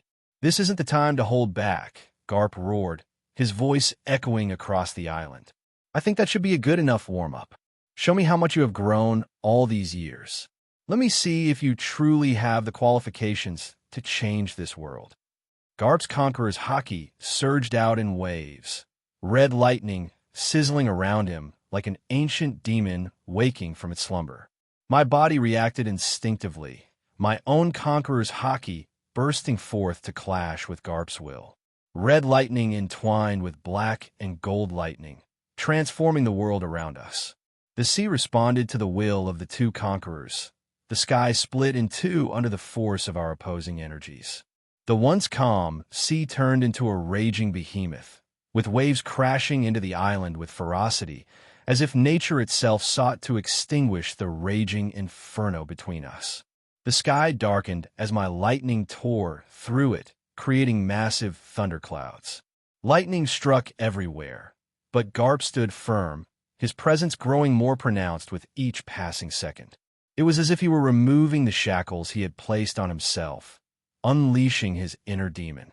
Garp moved, and I steadied Shusway, my entire form coated with armament hockey. He appeared above me, his fist descending with the force of a meteor. "Blue hole!" he shouted, and a massive maw of an ancient beast manifested and descended upon me. I countered with my own attack, Dragon's Ascent. Lightning tore through the ground beneath us, and a massive lightning dragon roared, carrying all my fury. The two massive beasts collided, and after a few seconds of stalemate, Garp's attack tore through the lightning dragon with ease and descended upon me. I was ready. I knew a single attack wouldn't stop Garp's assault. I sent another slash following the first one. The first attack had consumed much of the momentum, and the second attack managed to put Garp's attack into a stalemate. But Garp had already moved behind me, delivering a devastating punch. Though I detected his attack with my future sight, I couldn't fully dodge the brunt of the impact. A sickening crunch echoed as one of my ribs snapped, but I didn't falter. I countered immediately, swinging Shusway coated with hockey, aiming for Garp's chest. Sparks flew as Shusway tore through the fabric, but couldn't penetrate Garp's hockey armor. However, the sheer force of my attack carved a long ravine on both sides of Garp. Yet he remained unfazed, his fists raining down at blinding speeds. Fist of Judgment. Garp roared, his fists moving like blurs, each punch carrying the force of cannonball. I weaved and dodged, using my future sight to anticipate his attacks, but it was like trying to avoid an avalanche. His blows were inevitable, each one carrying the weight of a mountain.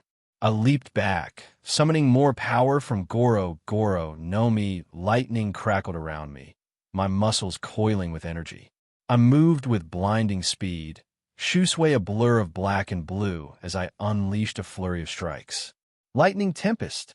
I cried, my blade dancing in intricate patterns, each slash aimed to exploit any opening in Garp's defense. But Garp was an impregnable fortress. He parried my attacks with brutal efficiency, countering with devastating punches that I barely managed to evade. Garp's fists were like iron, each blow resonating with the force of cannon. I countered with Shusway, my blade dancing in intricate patterns, each slash imbued with a lethal combination of armament hockey and lightning. "Thunderclap!" I shouted, summoning a massive bolt of lightning to strike Garp. The electricity crackled around him, but he shrugged it off, his armament hockey rendering my attack ineffective. "Is that all you've got, kid?" Garp roared, his fist crashing down like a massive mountain. I barely managed to deflect it, the impact sending shockwaves through my body. Every muscle and bone in my body was screaming. Even though my physique was tempered with raw lightning, I could feel the pain from attack to my very bones, and Garp has not yet unfused his Conqueror's hockey into his attacks. With a roar, I charged at Garp, my blade a blur of black and blue.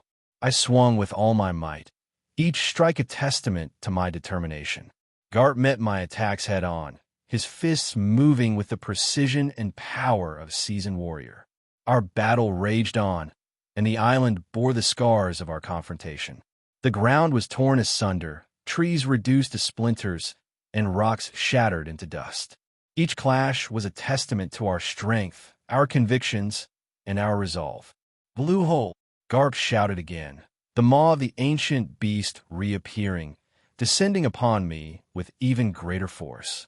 I gritted my teeth, summoning a massive bolt of lightning to intercept the attack. "Thunder God's Wrath!" I bellowed, the lightning bolt striking with unparalleled intensity. The clash created a shockwave that radiated outward, flattening everything in its path. Trees were uprooted, rocks were shattered into dust, and the ground beneath us cracked and fissured. I was thrown back, skidding across the broken terrain, but I managed to regain my footing. Garp was relentless. His attacks became more ferocious with each passing second. It was as if he was trying to set a rhythm to the battle. When I thought I had caught up with the rhythm, he would take it up a level. He was a whirlwind of fists, each one backed by the weight of his immense strength. I weaved and dodged, using my future sight to anticipate his attacks, but it was like trying to avoid an avalanche. His blows were inevitable, each one carrying the force of a tidal wave.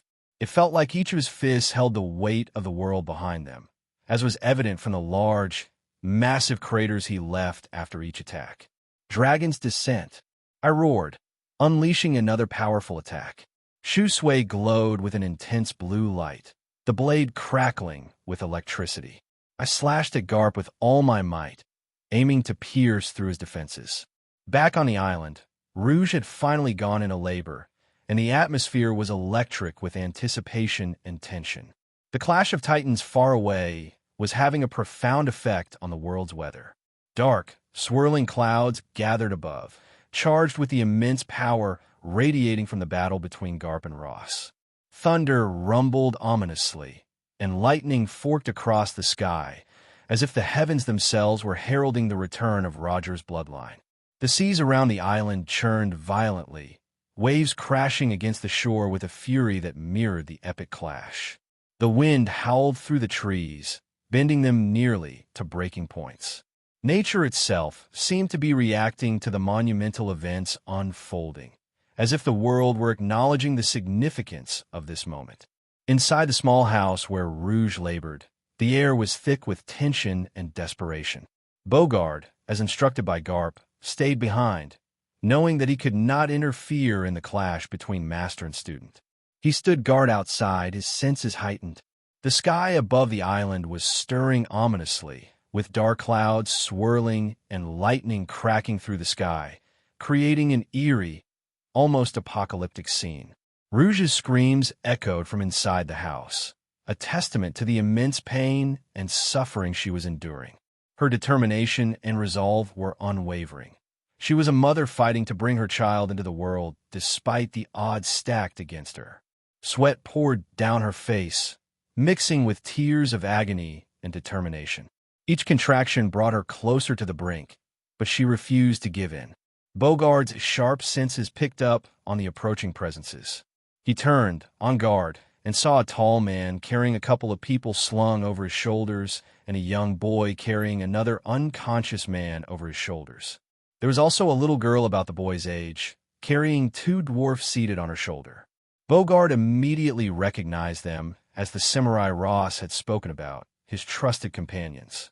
As the group reached the house, the midwife burst through the door in a panic. "Sir, her condition is getting worse. I don't think she will be able to make it," she said, her voice trembling with urgency and fear. "Master Ross asked us to help." Lucci spoke, his face devoid of emotion, his warmth reserved only for the family. His voice was steady, almost mechanical, but there was an underlying urgency. Before Bogard could respond, Mancheri, perched on Robin's shoulder, spoke up. "I have the means to save the woman. We know she is dying, and we don't have much time." Her voice, though small, was filled with determination and a sense of urgency. Bogard stood defensively, his mind racing as he weighed what to do in this dire situation. The air was thick with tension, the sounds of Rouge's labor mixing with the distant rumble of thunder and the crashing waves. Miyamoto stepped forward, his presence commanding and resolute. "We have instructions from Ross Dono. Please let us pass. We are here to help. If you don't let us through, we can only resort to force." His voice was calm but firm, leaving no room for doubt about their intentions. His hand had already moved to one of his katanas to show how serious he was. Bogard hesitated, his loyalty to Garp and his duty warring with the urgent need to save Rouge and her child. The urgency in their voices, the desperate situation, and the knowledge that Ross had trusted these people finally swayed him. He stepped aside, allowing them to pass. Inside the house, the scene was one of desperate struggle. Rouge lay on the bed, her face contorted in pain, her body drenched in sweat. The midwife was doing everything she could, but it was clear that Rouge's life was slipping away. Her breaths came in ragged gasps, but her eyes were fierce with determination. She was fighting with every ounce of strength she had left. Mancheri quickly jumped down from Robin's shoulder and rushed to Rouge's side. "Hold on, please," she said softly, her tiny hands glowing with a healing light. She placed her hands on Rouge's belly, the healing power of her devil fruit flowing into the exhausted woman. Gaia's embrace. Little Mashery started channeling the life force from one of the unconscious men into Rouge, and under the shocked gazes of the midwife, the unconscious man started turning into a husk, and Rouge's pale face started gaining color as the massive life force was rapidly repairing Rouge's almost completely destroyed body from the inside out. Robin, who saw the midwife's shocked gaze, just shook her head, gesturing for her not to ask any questions regarding the matter, and soon enough, the first man turned into an empty husk. Rouge's screams subsided slightly, her body relaxing as the pain eased. But the danger was not over. The child was still struggling to be born, and the storm outside mirrored the tumultuous battle taking place within. Lucci and Miyamoto stood guard at the door, their eyes scanning the surroundings for any sign of danger. But what they didn't know was that the birth of this child was not just a personal moment for Rouge, but a significant event that could change the course of history. "Push, Rouge," the midwife encouraged, as she knew that asking too many questions would only cause more problems. Her voice was steady but urgent. "You're almost there. Just a little more." Rouge nodded weakly, her resolve unwavering despite the exhaustion threatening to overwhelm her. She took a deep breath, summoning all her remaining strength, and pushed with everything she had. The storm outside seemed to reach a crescendo, with the thunder roaring and the lightning striking with ferocious intensity. Finally, with one last, agonizing push, the cries of a newborn filled the room. The storm seemed to pause for a moment, as if the world itself were holding its breath. The midwife quickly wrapped the baby in a blanket, her hands trembling with relief and exhaustion. Mancheri continued to pour her healing energy into Rouge, stabilizing her condition as she drained the life force of more men and poured it into Rouge. Rouge's face relaxed, a tired but triumphant smile spreading across her lips as she reached out to hold her child. Outside, the storm began to abate, the clouds slowly dispersing as if the world had accepted the new life that had just been brought into it. The waves calmed, and the wind died down, leaving the island in a serene, almost reverent silence. Bogard let out a breath he didn't realize he had been holding. He turned to the group, nodding in gratitude.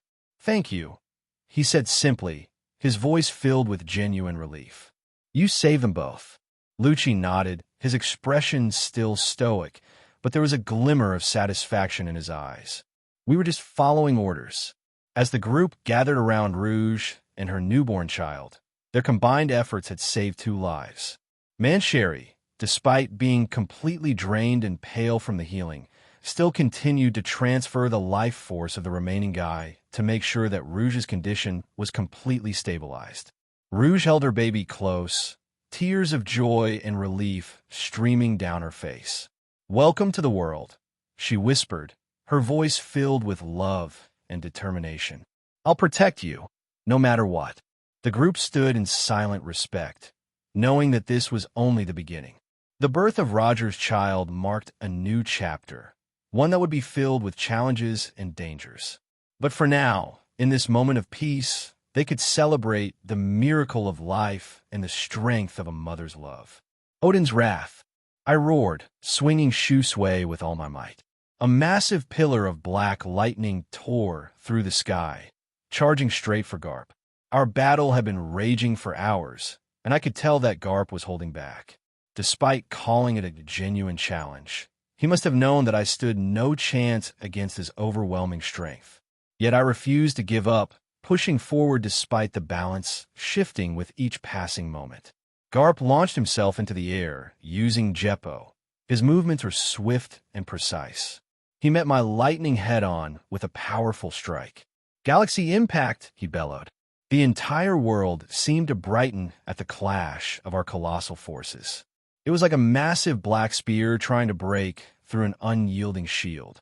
After more than a dozen seconds of stalemate, the lightning pillar dispersed with a thunderous explosion. "Sky Slicer," I shouted, sending a dozen massive flying slashes in rapid succession, each imbued with armament hockey. The air buzzed with the intensity of my attacks, the slashes tearing through the atmosphere with blinding speed. However, Garp, descending from the air, simply smirked. Covering both his fists in pitch-black hockey, he rained down a barrage of fists to counter every slash I sent out. "Blitzkrieg," he cried, his fists moving like a massive Gatling gun.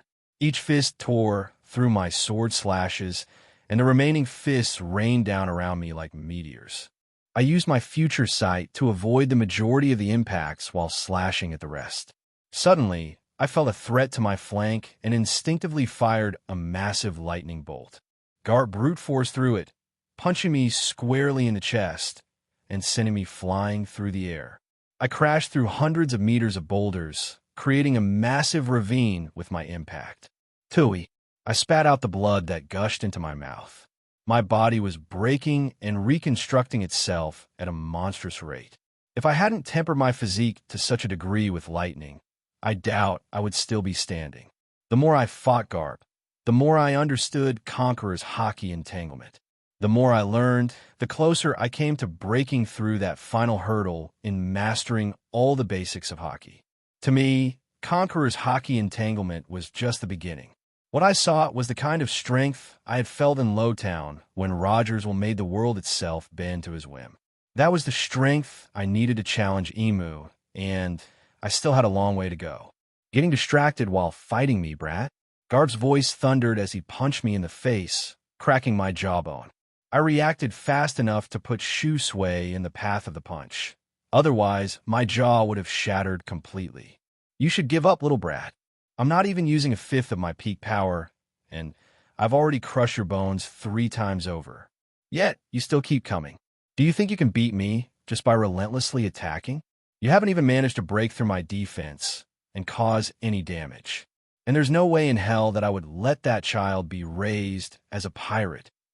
Garp roared, his fist coated with hockey, as he saw me picking myself up again after the last attack. I steadied myself, and my body was healing rapidly. I was using the electrical signals within my body to speed up the healing in my body.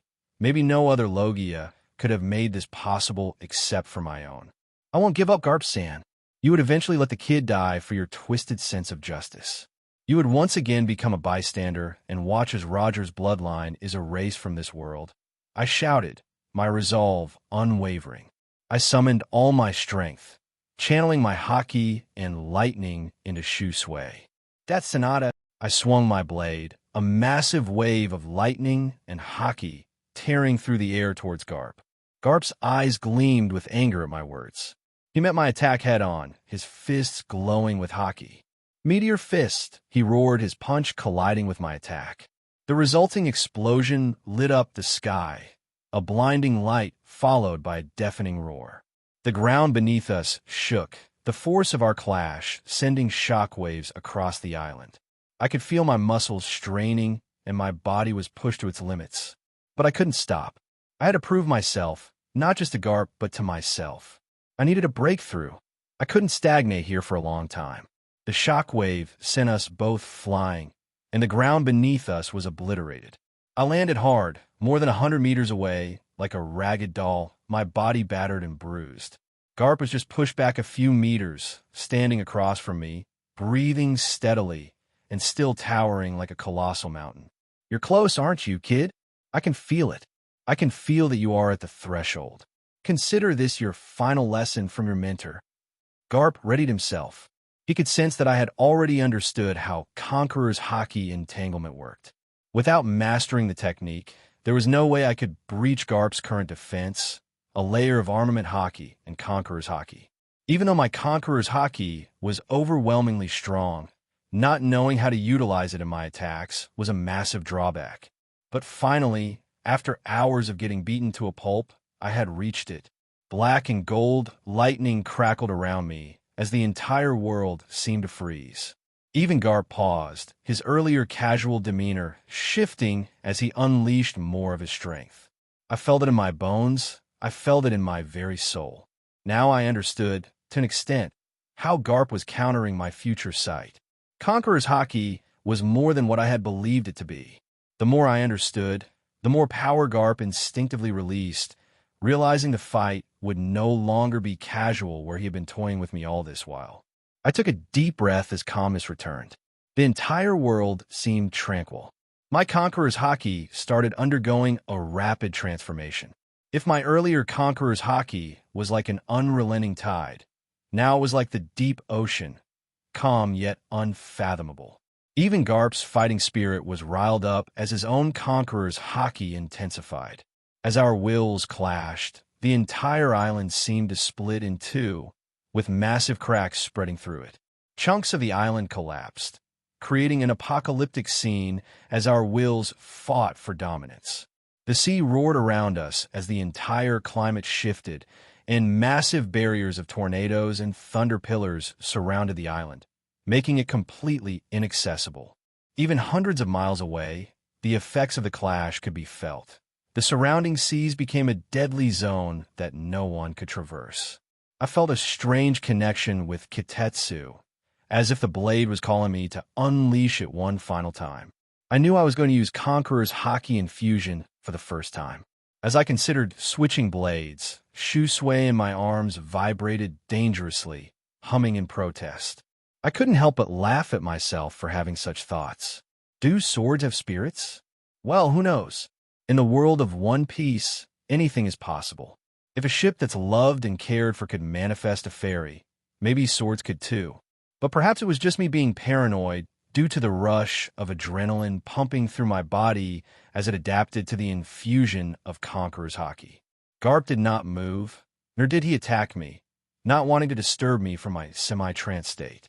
My Conqueror's Haki grew stronger and stronger, but Garp's almost seemed to grow stronger, matching my own.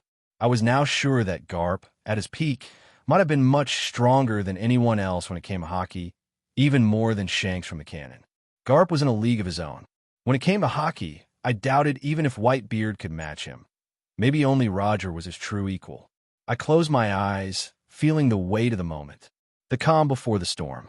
My breathing steadied, and the entire world seemed to hold its breath. The island, the sea, and the sky were all witnesses to this monumental clash. Black and gold lightning enveloped me, intertwining with Shusui. I opened my eyes, determination burning within them. So you want to witness it too? I whispered as I slowly unsheathed Kitetsu despite knowing that I might lose the blade forever, feeling the power surge through me as I held the two blades. Shusui and Kitetsu glowed with an ethereal light, the blade resonating with my will, like two primordial dragons waking from their slumber. Garp watched, his expression one of anticipation and respect. "Show me what you've got, Ross." Garp roared, his own Haki flaring up, the air crackling with intensity. "Byusashoku Koka." I launched myself forward, leaving behind a massive crater in its wake as my entire body merged with the infusion of Conqueror's Haki. I could feel the raw power flowing through me. The two blades morphed into two colossal dragons, one pitch black and the other golden, tracing the arc my blades made. I swung with all my might, channeling my Conqueror's Haki into the blades alongside my lightning and armament Haki. Nitten Ichi Ryu, Celestial Severance. The attack tore through the air, a massive wave of black and gold energy surging towards Garp. The two streaks of energy tore through the island, splitting it completely. Garp met my attack with a thunderous roar. Galaxy Annihilation. His fists glowed with unparalleled power as he punched forward, colliding with my attack. The resulting explosion was cataclysmic. The entire sky lit up as if it were day. The entire island shattered beneath us, and the island itself seemed to scream under the pressure. The shockwave expanded, sending debris and waves crashing in all directions. As the two titanic forces clashed, an invisible barrier formed between our attacks, pushing against each other for absolute dominance. Two different worlds collided, creating a spectacle that could only occur when two apex powers met. The very world groaned under the pressure we emitted. The large island we stood on was no longer an island. It had completely been obliterated from existence, leaving only a small chunk of land beneath our feet, held together by the sheer force of our wills. Garp's Galaxy Annihilation met my attack head-on. His fists, glowing with an intense black and red aura, clashed with my dual-wielded blades, Shusui and Kitetsu, infused with the raw power of my Conqueror's haki and lightning. The air between our weapons crackled with energy, an intangible force of keeping our attacks apart, neither side willing to back down an inch. The impact was cataclysmic. A blinding light filled the sky, and the ground beneath us splintered and cracked. Shockwaves radiated outwards, tearing apart the remains of the island and sending massive tsunamis crashing into the surrounding seas. The sky itself seemed to split open, lightning and thunder roaring in protest to the clash of wills. The force of our clash was so immense that it altered the very climate. Even the very fabric of space seemed to morph. Massive tornadoes and thunderstorms formed around the island with renewed vigor, adding to the already chaotic sea and making it completely inaccessible. Even in the deepest part of the sea, the effects could be felt, with the surrounding seas becoming an absolute dead zone. Even the Sea Kings hurried away from the area, fearing that they would be caught in the aftershock. As the dust settled after a few minutes, Garp stood tall amidst the destruction, but his eyes were set on mine. I was panting heavily, trying to gasp for more air. I was barely able to keep my consciousness as my body wanted to shut itself down to preserve what was left of me, but I refused to yield and brought myself to sit on my knees. My left arm completely shattered. It lay limply to my side. If not for my Logia abilities, I might have lost the arm entirely. Kitetsu was in pieces, barely held together by my haki infusion. I sheathed the blade, instinctively using my other hand while plunging Shusui to the ground, knowing it couldn't withstand another clash. With just my will pushing through, I faced Garp once more. The island lay in ruins, but the clash of our Conqueror's haki was still going on despite my being on the brink. My haki never faltered, a testament to my unyielding will. I looked at Garp.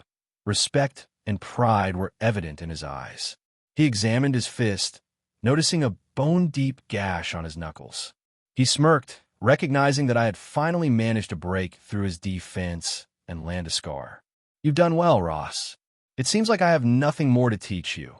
I don't think there is anyone on this wide sea who could reach your level at such a young age. You truly were my greatest protege," Garp said, his voice carrying both pride and acknowledgement. "But remember, little brat, don't let pride get to your head. Just because you have grown a bit stronger, and at the rate at which you're growing, you might still need more than a decade or two to catch up to me. Who knows? Maybe I will be an old, broken man by then. Maybe you will never get to beat me in my prime." He taunted, his fist coated with haki again. "And if this is all you've got, forget about ever raising Roger's kid. I will raise him to become the greatest Marine the world has ever seen. I created a monster like you, so it's only right that I create someone to bring you down in the future. What do you think?" He chuckled, knowing I was on my last leg. Fighting Garp at full intensity for hours was something no one could handle unless they were on his level. "How naive of you, Garp-san. So what if you raise him to be a Marine? Tell me, what happens when the world government finds out that he is Roger's son? Do you think they will let him walk just because he is a Marine? What will you do then?" I roared, standing up despite every bone in my body being shattered. Even the rapid healing from my physique seemed insufficient, but I gritted through the pain, using Shusui as a crutch. Garp froze, thinking earnestly about my question. Then, with a deep sigh, he readied himself to end the battle, not wanting to answer. I didn't know how things would go in this world, but I was sure that the Garp in front of me was different from the one in canon. Many things that might have happened in the past might not come to pass in this world. With my intervention, even Rouge was alive. I very much wanted to take Ace under my care and raise him, knowing he had monstrous talent like Luffy. But I realized Garp was dead set on taking Ace and Rouge away, and the current me could do nothing to stop that. 5 years. 5 years, Garp-san. I will reach your stage in 5 years, so I hope you don't slacken and get stronger. And don't you go ahead and tell me then that you have grown weak because you've gotten old when I beat you," I declared, infusing Shusui with hockey and merging it with my conqueror's hockey. Although my body was on the brink of collapse, I needed to burn this feeling into my very soul. There is no better time than now to practice my new technique of conqueror's hockey infusion. I roared and charged, my entire form morphing into lightning as Shusui hummed with brilliance. I infused more of my hockey into Blade. Garp covered himself with his own hockey, creating an almost impenetrable barrier. Our final clash was imminent. I swung Shusui with all my might, channeling every ounce of my conqueror's hockey into the blade. The air crackled with energy, and the atmosphere around us was charged with our wills. Garp's fists met my blade once more, the collision creating a shockwave that seemed to split the heavens itself. The island's remnants were obliterated, and the sea around us churned into a frenzy. The sky turned black as night, illuminated only by the lightning and energy of our clash. It was a battle that should have been remembered for ages, but unfortunately, there was no one to witness such an epic. It was the day when another legend was born, when the clash of two wills shook the world itself. As the dust settled once more, Garp stood as the final winner, with a student laying in tatters within a massive crater on the only remaining piece of land as the island sank. But he knew that despite losing, my spirit remained unbroken. Garp, with a newfound respect in his eyes, nodded. You've grown, Ross. But remember, this is just the beginning. The real battle lies ahead in the world. Never lose that resolve. I will wait for you to see the day when you will finally catch up to me, Garp said, his voice carrying a mix of pride and challenge. Oh, where am I? I groaned in pain, my voice barely a whisper. I didn't know how long I had been unconscious since my battle with Garp. Ross, you're finally up. The voice of little man Sherry echoed from the side. I turned my head with difficulty, and every bone and muscle in my body was screaming in agony. How long? How long have I been out? I asked, though my question was more directed at Miyamoto, who stood by the side of the cabin. From the way my body rocked, I could tell we were at sea. I struggled to sit up, but Mancheri stopped me. Ross, you should take it easy for a few days. Your body was completely destroyed. I had to transfer vitality from more than a dozen sea kings to heal your injuries, she explained, her voice tinged with exhaustion. As my observation hockey cleared, I noticed how pale and tired she looked. She must have been repeatedly healing me to keep me stable. Rostano, I am sorry, but your mentor commandeered our ship and is taking it to East Blue. We couldn't afford to lose the bow in your condition, so we decided to go to East Blue with them. Miyamoto explained, a hint of self-reproach in his voice for not being able to keep control of our vessel. So, the marine hero has turned pirate now and is stealing ships from other people. I chuckled as my observation hockey fully returned, seemingly enhanced by the ordeal. Wahahaha, brat, do you want another beating? Garp's gruff voice echoed from the entrance, followed by Bogard. I struggled to sit up as they entered the small cabin. You sure woke up much earlier than I anticipated. Not bad. Did you perform any weird experiments to enhance your physique, kid? Your physique feels more akin to those with mythical devil fruit users. So what's the secret? Garp asked. He knew I would come around sooner or later, but he must not have expected it so soon after our fight. It's plain old physique training, Garp-san. I just used lightning to temper my body, I replied without holding back. Bogard, standing to the side, looked at me dumbfounded as if I were insane. Who in their right mind would use lightning to temper their bodies? Even a lightning Logia user would need to put down all defenses and take the lightning head-on to temper their body. The kid was as crazy as his mentor, maybe even more. Wahahaha, why didn't I think of such a method? Kid, you must help me try that method later. Who knows, maybe even I can improve my physique, Garp commented, contemplating the potential benefits of such a training method. So how are they doing? I asked, wanting to know about Little Ace and Rouge. My observation hockey had already picked up their presence in the other room of the cabin, with Leo by their side. They're healthy and doing fine. Thanks to your little friend here, we managed to save Rouge. If not for the little dwarf's help, we might have lost her, Garp admitted, genuinely grateful for Manchuri's assistance. He had been more concerned about keeping them safe from the prying eyes of the government and Marines than about Rouge's condition. So, are you sure you want to take care of little Ace and Rouge? If the world government even catches a whiff of their presence, they won't hesitate to sink entire islands. You know what they did to the infants and mothers on the surrounding islands of Batarilla, right? I questioned, unsure of how things would proceed from here. Kid, don't be a sore loser. You lost the wager. Don't worry about them. I'm taking them back to my hometown. The people there might not be strong, but they're trustworthy. I will have Rouge change her identity, so you don't have to worry, Garp reassured me, his voice firm with resolve. He had already made plans, knowing full well how the world government operated and how to outsmart them. Sigh. Fine. Just let me know if you need any help regarding the matter. All right, now everyone clear the room. I want to get some more sleep. I shooed everyone out, eager for much-needed rest.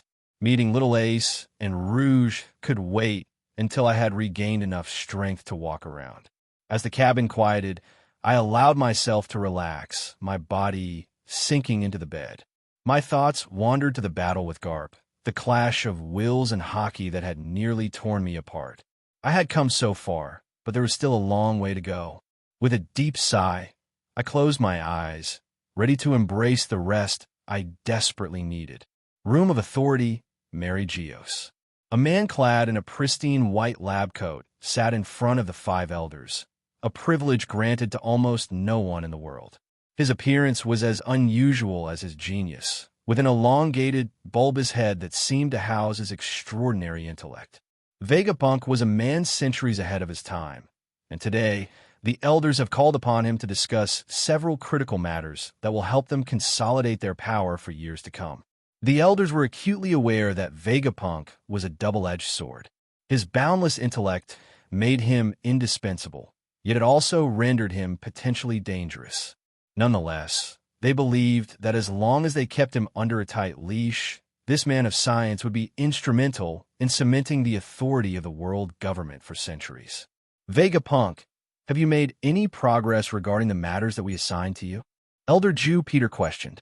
Among the numerous projects Vegapunk was spearheading were the creation of artificial devil fruits, the development of a mechanoid army, the engineering of their own giant soldiers, and, most importantly, research on the lineage factor. Before answering, Vegapunk leaned back slightly, his intense eyes betraying a mind that was constantly calculating. Before we proceed with the discussion, I would like to know what happened in O'Hara, he asked. He knew the question would displease the elders, but he didn't care. Everyone within the library of O'Hara was someone he had become acquainted with. They were among the best minds in the world, and he had gained invaluable knowledge from the library of O'Hara in his younger days.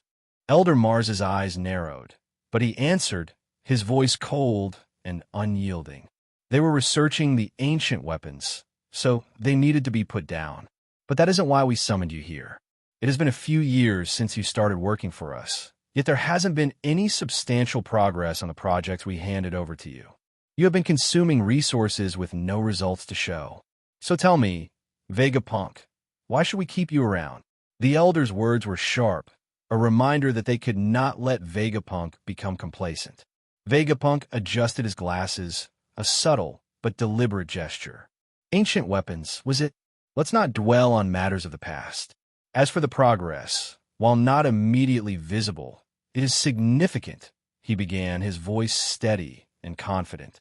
Artificial devil fruits are notoriously complex, and creating a stable version requires meticulous experimentation. Although I haven't been able to replicate the fruit that you had specifically asked me to recreate, I have been able to integrate Zoan fruits with objects. Vegapunk placed a few objects on the table, which he had integrated with ordinary Zoan fruits. However, I have made significant breakthroughs in the lineage factor that will not only aid in this endeavor, but also in creating enhanced soldiers and possibly even achieving giantification. He paused, letting his words sink in. The elders listened intently, their stern faces betraying nothing. The mechanized cyborg army is also advancing. I have successfully integrated several models with advanced combat algorithms. While they're not yet perfect, they're leagues ahead of anything currently available. With continued funding and resources, I am confident we will achieve a functional prototype soon. But I need a suitable vessel who is willing to become part of the project. Without a suitable subject, I cannot proceed, and I have already shared these details with you. Elder Nustero's eyes squinted. They all knew that the man sitting before them was keeping many things secret, but they had no way of prying open his mouth, even if they wanted to. As per what Vegapunk had said, he had requested a suitable subject for his experiments. They had considered suggesting Hector, but Vegapunk had laughed, saying that the man wouldn't even withstand the primary stage of modifications. However, Vegapunk showed partial results by weaponizing Kizuru's laser. So what about the giant soldiers? Have you made any progress on that matter? Elder Warkiri questioned. The elders knew that in the future they might have to clash with Elbaf as they once did, and they wanted to know if they could create giant soldiers of their own. If they could, it would elevate the world government's power to a whole new level. The samples that were acquired from the giants within the Marines are subpar. If we truly want to create a replica of the giants with certainty, I would at least need samples from the royal lineage of Elbaf. Unless you can help me obtain those samples, I don't think I can make much headway in this field, Vegapunk answered, his tone matter of fact. The elders went into deep contemplation, considering everything he had shared. The requirements Vegapunk placed before them were major hurdles, and without meeting these conditions, there would be little progress in the projects they were most vested in. But what even the elders were not aware of was that Vegapunk was deliberately placing these hurdles before them to delay their plans. He had already successfully recreated the artificial devil fruit by isolating the lineage factor from the samples they had provided, which belonged to Kaido, who had consumed the mythical Zoan fruit, Uo no Mi, model, Sarayu. Vegapunk had successfully created an artificial version of the original fruit, but declared it a failure and left it at Punk Hazard. As for the giant soldiers, he could already help create giants who might vary from 12 meters to 16 meters in height, with close to 60% of the original giant's strength and lifespan. However, he didn't disclose this information, knowing that handing over his successful research to the elders would doom the world forever. Vegapunk adjusted his glasses, hiding a glint of defiance in his eyes. The primary obstacle remains the quality of the samples. To achieve the desired results, superior genetic material is indispensable. Without it, any attempt would result in substandard soldiers, far weaker than the giants of Elbaf. The royal lineage carries the strength and durability we need. Elder Saturn, usually the most composed, tapped his fingers on the table, deep in thought. We understand your constraints, Dr. Vegapunk. We will discuss what measures can be taken to acquire what you need. However, our patience is not infinite. We expect results. Vegapunk bowed his head slightly, acknowledging their authority while hiding his true intentions. Of course, I am fully committed to delivering the outcomes you seek. With the proper resources, I am confident we can achieve remarkable advancements. Elder Saturn leaned forward, his gaze piercing. And what are the ancient weapons? Do you believe you can replicate or even create a new weapon that can surpass their power? The ancient weapons. Vegapunk paused, sensing the tension in the room. Although the elders showed no outward signs, he knew the world government must possess at least one ancient weapon. Unfortunately, without the blueprints of one of the ancient weapons, there is no way I can recreate a new weapon from scratch. Even if I were to design such a weapon, I don't think there would be any suitable power source to drive it. Well, maybe the lightning Logia fruit user might theoretically deliver such energy. Vegapunk's brain quickly shifted into calculation mode, his thoughts racing as he projected whether his whim of an idea could truly work. From his initial estimates, it seemed feasible. However, he failed to notice the growing intensity in the eyes of the five elders. Only a select few knew about the world government's greatest trump card, the ancient weapon Uranus. The issue was that, with its repeated usage during the war in the Void Century, the fuel source of the ancient weapon was completely depleted. To them, recreating the fuel source was much more important than recreating the ancient weapon itself. Elder Saturn carefully broached the topic, not wanting to break Vegapunk's concentration. Vegapunk, do you think it's possible to create a fuel source powerful enough to drive something as large as an ancient weapon? In theory. And can the lightning Logia user be used as an alternate power source for an ancient weapon? Are there any other devil fruits that could be used in place of the lightning Logia? Vegapunk, murmuring his calculations, looked up to find all 5 elders looking at him intently, hanging on his next words. For my initial calculations, the lightning Logia is definitely a possible power source. The amount of energy that a single bolt of lightning delivers is not something that can be achieved with any other fuel source currently available in the world. He then drifted, started murmuring a few scientific terms that the elders were least bothered with. Elder Warcury cleared his throat to gain back Vegapunk's attention. So yes, a lightning Logia user with enough mastery over his devil fruit could theoretically be used as a power source for an ancient weapon, but that would require a few modifications.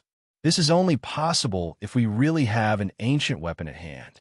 As for any other devil fruits, the only one I think that would remotely have a chance would be the Logia type Zuma Zuma no Mi. Vegapunk shared his wisdom, unaware that hundreds of plans were being triggered in the minds of the 5 elders by this small revelation. As for an alternate power source, well, I'm not sure. I cannot guarantee such a source without extensive research, Vegapunk added, knowing that his relationship with the elders was delicate. He needed to keep them interested, otherwise they wouldn't hesitate to eliminate him. The room fell silent as the elders absorbed Vegapunk's insights. Each of them was deep in thought, contemplating the implications of his findings. They were aware of the delicate balance of power in the world and understood that any advancement in ancient weaponry could tip that balance dramatically in their favor. As the elders' minds raced with plans, Elder Jew Peter's eyes shone as he thought of something. Vegapunk, what's the progress on the Seraphim project? Have you been able to extract anything from the piece of heart we provided you with? He asked, recalling that they had given Vegapunk the younger Don Quixote's heart fragment that Aganya had originally provided as proof of the kill. They had left it under the place where Doflamingo was being punished, but after his escape, they had kept the sample to see if they could create a Viver card from it. When that effort proved fruitless, they handed the sample over to Vegapunk for research. Vegapunk hesitated slightly before replying that the sample was dead. Tissues. Everything was dead. I don't think I even have that sample anymore. It must have been incinerated long ago, he declared. This explanation dissatisfied Jew Peter. Vegapunk's statement was true, but only partially. He had indeed incinerated the sample, but not for the reasons he stated. The memory of that chunk of heart was vivid in Vegapunk's mind. He had never come across such a phenomenon. Even months after the sample had been taken from the original host, it still retained vitality, as if it were trying to repair itself. Although others might not have detected it, his extensive research had revealed just how special the original host was. He had wanted to ask the elders to whom the sample belonged, but refrained, knowing they would question his intentions. The sample's resilience and vitality were monstrous. He had only seen one other instance of such traits in Kaido, but those could be explained by the devil fruit Kaido consumed. This sample, however, was just a plain old regular sample with no devil fruit traits, nor was it from a different race. Yet it was special, so special that he had to destroy it to prevent any future complications, especially with government agents constantly sniffing around his lab. Elder Jew Peter's eyes narrowed in disappointment. Is that so, Vegapunk? It's unfortunate to hear. That sample was unique, and we had high hopes for its potential. His voice carried a hint of suspicion, but he let the matter drop for now. Vegapunk, sensing the shift in mood, quickly moved to steer the conversation back to safer ground. Regarding the Seraphim project, we've made significant strides. The research into lineage factors has allowed us to make advancements in the creation of humanoid weapons. However, for optimal results, we still require more specific genetic material, preferably from powerful bloodlines. The Seraphim project is promising, but it needs time and resources. The elders exchanged glances, weighing the benefits and risks of continuing to support Vegapunk's projects. Elder Saturn spoke up, his tone measured. Vegapunk, we understand the challenges you face. Ensure that you prioritize the projects of the utmost importance to us. Your work is crucial, and we expect to see tangible results soon. Vegapunk nodded, concealing his relief. Of course, Elder Saturn. I assure you that my team and I are fully committed to delivering the results you seek. The artificial devil fruits, the giant soldiers, and the Seraphim project are all progressing, albeit slowly due to the complexities involved. Elder Mars leaned forward, his gaze piercing. See to it that your progress accelerates, Vegapunk. The stability and future of the world depend on your success. You must already know how chaotic the seas are currently. Do not disappoint us. Elder Nustero, who had been carefully watching Vegapunk since the start of the meeting, finally spoke. Vegapunk, your insights are invaluable. We will consider your requirements and see what can be done to acquire the necessary resources and samples. In the meantime, continue your research. Vegapunk nodded, hiding a smirk. He knew he had bought himself more time. The elders would be hard-pressed to meet his demands, and that delay was crucial. He could continue his real work, the work that aimed to protect the world from tyranny, rather than hand it over on a silver platter. As Vegapunk prepared to leave the meeting, Elder Nustero spoke up. Well, before you leave, there is one more matter we need to discuss today. Knowing how important you are to the world government, we cannot have your safety compromised. Therefore, we have decided to impose stricter security measures. From now on, you will have to carry out your research from a secure world government stronghold. You may choose the location, ensuring that you are not disturbed during your research, and we can guarantee your safety. Vegapunk immediately realized the true intention of the elders. He had anticipated this day. Since leaving MADS and agreeing to work under the world government, his movements have been monitored, but he has enjoyed a certain degree of freedom. It seemed that freedom was about to be completely revoked. But what about Punk Hazard? All my research is being conducted there. Vegapunk tried to see if there was a way to negotiate, but it seemed the elders were determined to restrict his freedom. Well, Punk Hazard will be taken care of. I'm sure there are other capable researchers to lead in your stead, Elder Jew Peter added. They knew how crucial it was to keep Vegapunk under their control.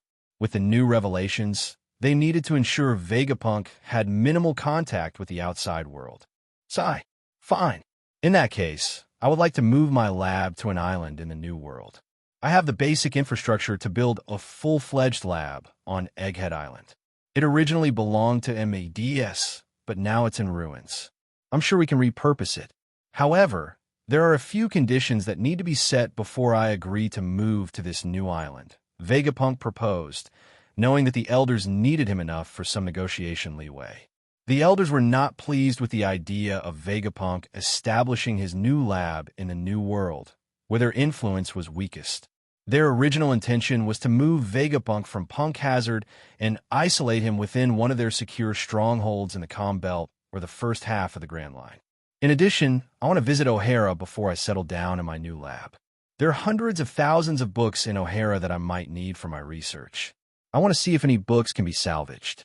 Elder Nustero's eyes sharpened dangerously, but Vegapunk disregarded the warning, adding more conditions, such as restrictions on CP agents and other government members regarding access to his lab to prevent interference in his research.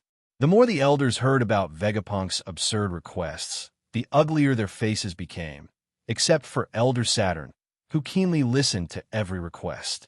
After another 5 minutes, Vegapunk finally stopped with his demands. Elder Saturn, deep in thought, finally spoke. Vegapunk, some of your requests are excessive, so you can forget about those. As for visiting O'Hara, you may do so, but remember, you will be confined to Egghead Island after your trip. In addition, we will create a special scientific division, which you will lead. Vice Admiral Kazuru and a group of elite members from the Marines and Cypherpole will be reassigned to your science division team. Elder Saturn then clearly outlined their expectations and the concessions they were willing to make. Throughout his explanation, his cold, calculating eyes never left Vegapunk. As Vegapunk left the chamber, his mind was already racing with plans. The elders were powerful, but their understanding of science and its ethical implications was limited. He would continue to push forward with his genuine research, but he would ensure that the most dangerous discoveries remained hidden from those who would use them to impose tyranny. Back in the chamber, the elders resumed their discussion, their faces stern and contemplative. They knew that Vegapunk was a necessary asset, but they also sensed the underlying tension. Elder Mars broke the silence, his voice low and thoughtful. We need to keep a closer watch on him. His genius is unmatched, but so is his unpredictability. We must ensure he remains loyal to our cause. Elder Jew Peter nodded in agreement. Indeed, his work is crucial to maintaining our dominance. We will provide what he needs, but we must also prepare for any eventuality. Elder Warcury turned to Elder Saturn, who was deep in thought. Was it wise to let Vegapunk visit O'Hara? He still holds some attachment to that place, and who knows what he might uncover there. We need him for now, especially with his work on lineage factors and his new revelation that he can potentially develop a fuel source for the ancient weapons, Elder Saturn responded. The other elders were skeptical about Vegapunk's ability to create a viable power source, especially since Vegapunk himself admitted there was no current fuel source capable of operating an ancient weapon. However, Elder Saturn was sharper than the rest. You all underestimate that man. Elder Saturn narrowed his gaze towards the doorway where Vegapunk had left earlier. For all we know, every word he shared with us today might have been a lie. We have no idea how an intelligent mind like Vegapunk works. The more you tell him something is impossible, the more driven he will be to achieve it. If I'm not wrong, the man will soon start working on a secret project to create a viable power source for an ancient weapon. Yes, the man is smart, maybe smarter than anyone in this world, but his pride and his intelligence will drive him to create the very thing we need, even if we didn't ask for it. Elder Saturn chuckled. He understood Vegapunk to a certain extent. Vegapunk wanted to learn the truth, no matter the cost, and would take absolute measures to ensure his creations did not fall into the wrong hands. But ultimately, his thirst for knowledge would triumph over everything else. So are we to consider what Vegapunk said about the lightning Logia? Elder Nustero finally addressed the elephant in the room. They knew Vegapunk wasn't lying when he stated that a lightning Logia user could be used to operate an ancient weapon. They had been searching for centuries for a viable power source to power Uranus. And finally, they had a lead, though it seemed like an impossible task. We need to bring the Don Quixote brothers to the negotiation table. If we can really achieve what Vegapunk suggested, I'm sure within a decade or two, with our help, we can have a younger brother act as the fuel source for the ancient weapon, Elder Mars said, his eyes glowing with interest. After centuries of searching, they finally had hope of reviving their greatest trump card.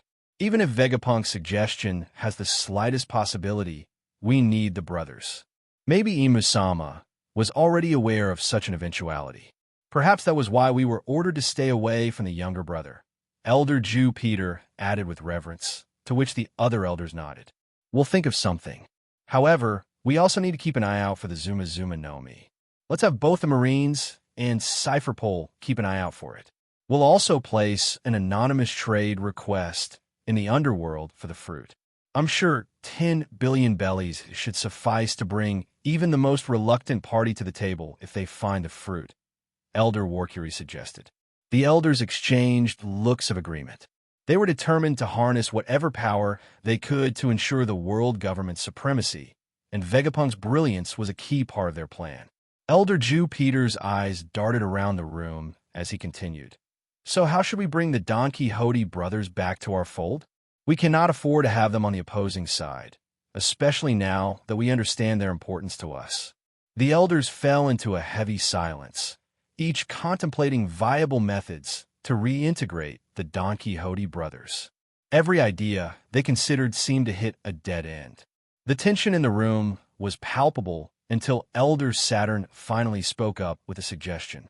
How about we use the asset that we had reserved for Garp, he said with grave seriousness. The room froze in shock. This was one of their long-held secrets, a countermeasure kept solely to deal with Garp if he ever showed signs of rebellion. But what about Garp then? He's from the D clan. Have you forgotten that the only reason we can rest assured against Garp is because of this particular asset? Elder Mars added, his worry evident. The elders had ruled on behalf of Imu-sama for centuries, and they had ensured there was a contingency plan for every potential threat, including Garp. We don't know how strong Garp truly is, Elder Saturn responded. Once someone reaches our level, the influence of rule-based devil fruits becomes negligible. Garp has receded into the background and hasn't shown any signs of rebellion since God Valley. I can think of no other way to ensure the Don Quixote brothers' loyalty. You all know how deep the grudge between us runs. We tried to erase the brothers and almost succeeded. This kind of grudge is not easily forgotten. Are we really sure that the threat of Garp has passed? Elder Warcury interjected. This might be our only trump card against him. We don't truly know the extent of Garp's strength. Even during the capture of Shiki, do you think Garp wasn't capable of handling it alone? He might have been putting on an act, for all we know. Sengoku and Shiki aren't anywhere near Garp's level. Elder Saturn nodded, acknowledging the concern.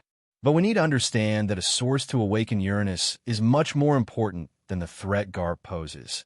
If we can get Uranus operational, we will have absolute dominance. How about we first discuss this matter directly with the asset? A fresh perspective might be what we need, and the asset's insight has proven invaluable countless times before. The asset they referred to was one of the most closely guarded secrets of Cypherpole Aegis Zero.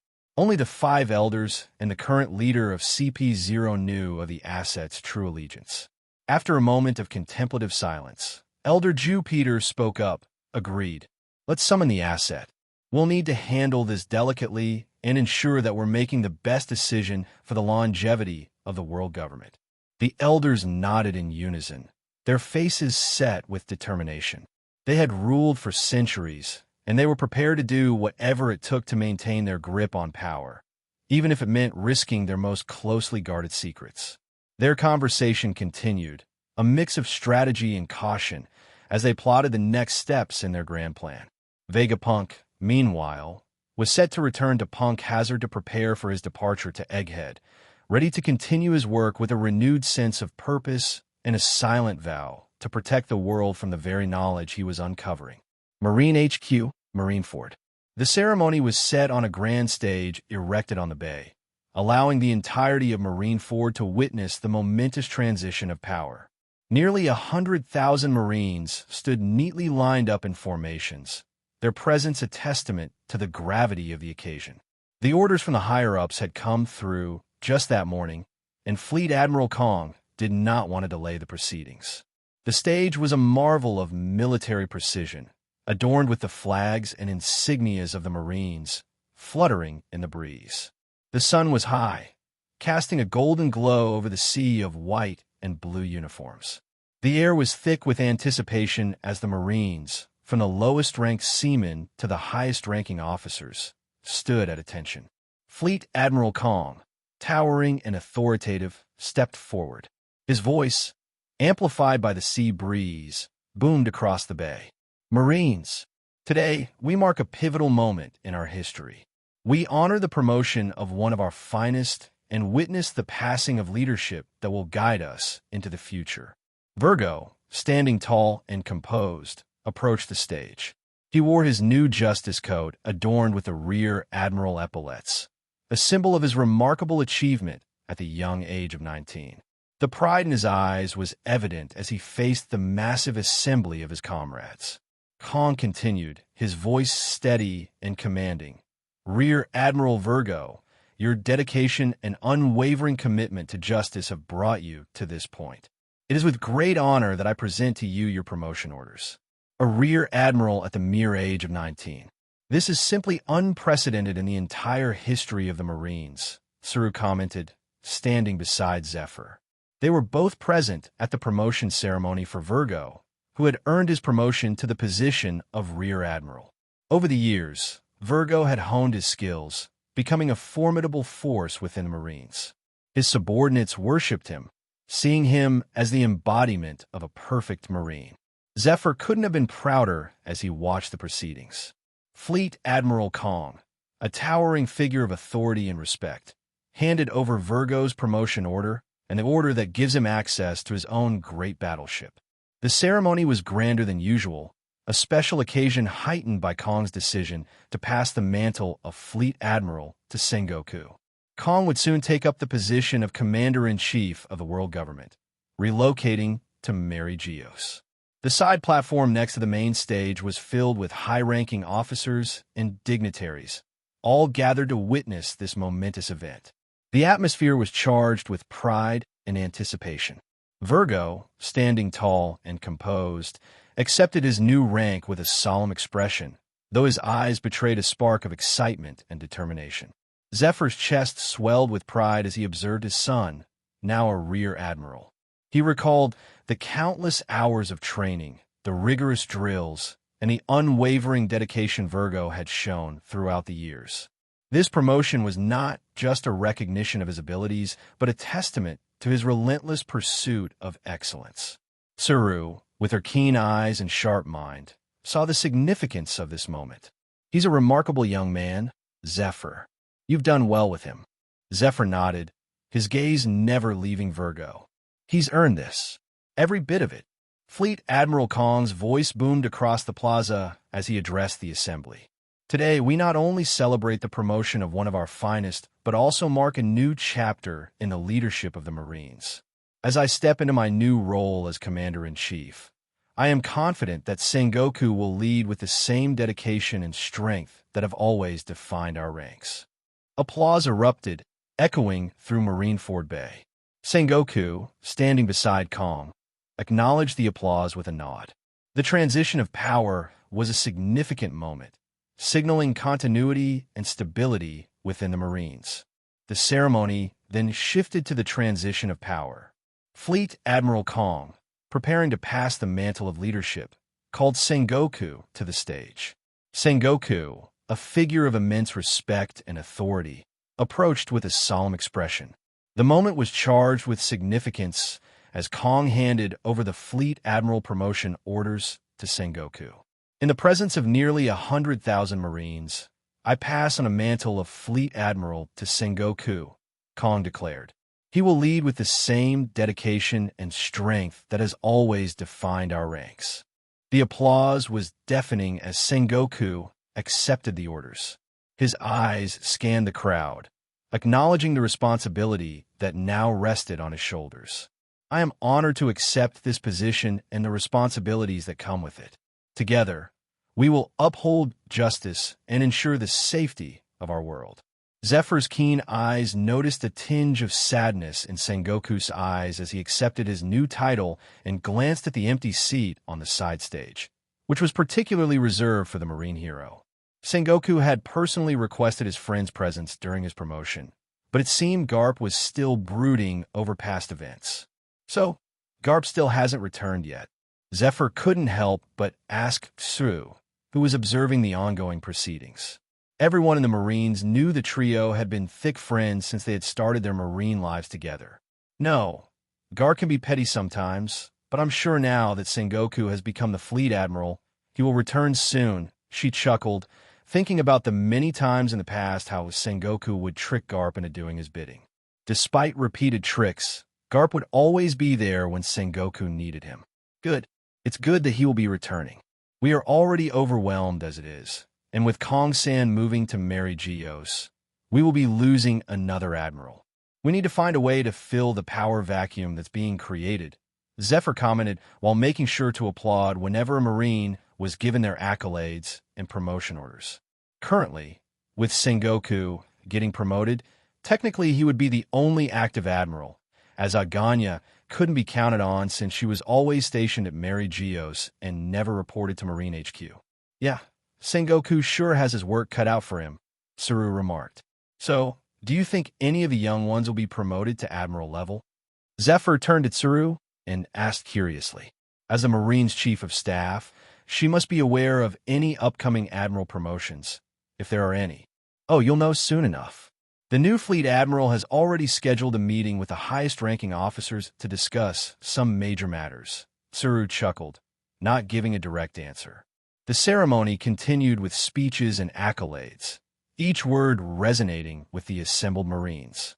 The grand stage, the bay, and the presence of so many dedicated soldiers made this a day to be remembered for years to come. As the ceremony drew to a close, Virgo and the other Marines who were promoted mingled with the high-ranking officers, receiving congratulations and words of encouragement. Zephyr watched him, knowing that this was just the beginning of his son's journey. The Marines had gained a young and capable leader, and the future looked promising with Virgo in the ranks. Inside the main meeting hall of Marine headquarters, Sengoku sat in the Fleet Admiral's chair, a weighty mantle passed on to him by Kong, who had already departed for the Holy Land, leaving a mountain of unfinished work behind. Prominent figures within the Marines filled the room, their attention fixated on Sengoku. Breaking the palpable tension, he addressed the assembly. I know the question that's been on everyone's mind. There are concerns about our dwindling number of admirals. Originally, when Admiral Aganya was drafted as admiral with a special appointment from the world government, we had plans to expand the number of admiral positions to 4. However, those plans were discarded due to various events. Sengoku's eyes scanned the room, noting the solemn recognition of the incident he alluded to, the abrupt betrayal of Vice Admiral Dragon. Attention then shifted to the admiral candidates present, Akainu, Akiji, and Kizuru, except for Tensei. The common sentiment was that the 3 rising stars were still too young for the mantle of admiral and lacked experience. Myself, along with Kong-san, have discussed the matter regarding the admirals with the world government. We have finally devised a plan. Due to the influx of pirates, the Marines will also need a surge of fresh blood. His gaze settled on Akainu, Akiji, and Kizuru, the closest to being promoted. Even the eldest among them, Borsellino Kizuru, was only 36. Sengoku felt it was too early for them to take the mantle of admirals, not due to a lack of strength, especially in Akiji's case, who outmatched the others, but because they lacked the steadiness required for the position. Sengoku had hoped to convince his friend Garp to accept the promotion, but he knew that as long as admirals had to directly serve the whims of the world nobles, Garp would never accept. So, to bolster our ranks, we will be conducting a world military draft, Sengoku declared, stunning everyone in the room. I have already received approval for this from the world government. The room buzzed with murmurs of shock and curiosity. A world military draft was an unprecedented move, a call to arms that would sweep the globe for capable individuals to join the Marine ranks. Saru leaned in closer to Zephyr, whispering, "This could bring in a lot of new talent, but it also means more responsibility on us to train and integrate them quickly." Zephyr nodded in agreement. It's a double-edged sword. We need the numbers, but we must ensure they are ready for the challenges ahead. Sengoku continued, his voice steady and commanding. We must be prepared for an influx of recruits from all walks of life. It will be our duty to mold them into Marines capable of upholding justice. This is not just about numbers. It's about quality and dedication. We will also accelerate the training programs for our current officers, focusing on leadership and resilience. His words carried weight, resonating with the experienced officers in the room who understood the gravity of the situation. The Marines were facing an era of unprecedented challenges, and the strength of their forces would determine their ability to maintain order. As the meeting progressed, detailed plans were laid out for the draft, including recruitment strategies, training regimens, and integration processes. The discussions were intense, reflecting the urgency and importance of the task at hand. Each officer contributed their expertise, ensuring that every aspect of the draft was meticulously planned. By the end of the meeting, there was a sense of resolve in the room. The Marines were about to embark on a significant undertaking, one that would reshape their organization and fortify their ranks. As Sengoku looked around, he saw determination in the eyes of his colleagues. They were ready to face the challenges head-on, united in their mission to protect the world. As the officers began to disperse, Sengoku called out, "Remember, this is just the beginning. We have much work ahead, but I have faith in each one of you. Together, we will ensure the Marines remain the beacon of justice in these turbulent times." The officers nodded in agreement, and their resolve solidified. The Marines were about to enter a new chapter, one filled with trials and triumphs, and they were ready to face it with unwavering determination. As the hall emptied, leaving only Sengoku, Zephyr, and Tsuru, Sengoku broke the silence. Admiral Zephyr, Vice Admiral Tsuru, stay back. Among the admiral candidates, Akainu's expression soured. He believed he was ready for promotion, and there were precedents for admirals under 40, Admiral Zephyr being a prime example. But with the world government's orders, his ambitions were stymied. Once the hall cleared, leaving the 3 senior officers, Zephyr couldn't help but voice his concerns. So, when is Garp scheduled for a return? We could really use his help once the world draft is initiated. We'll have quite a few elite talents coming in. I can't handle them all alone. Well, not for long. We will soon have our original numbers replenished and more, Sengoku replied. Tsuru and Zephyr raised their eyebrows in surprise. Are we really going to draft admirals too? Tsuru asked in shock. The position of admiral was not given easily.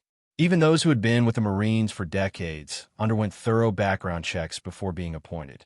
Now, Sengoku was proposing that the world government had allowed direct drafting of admirals.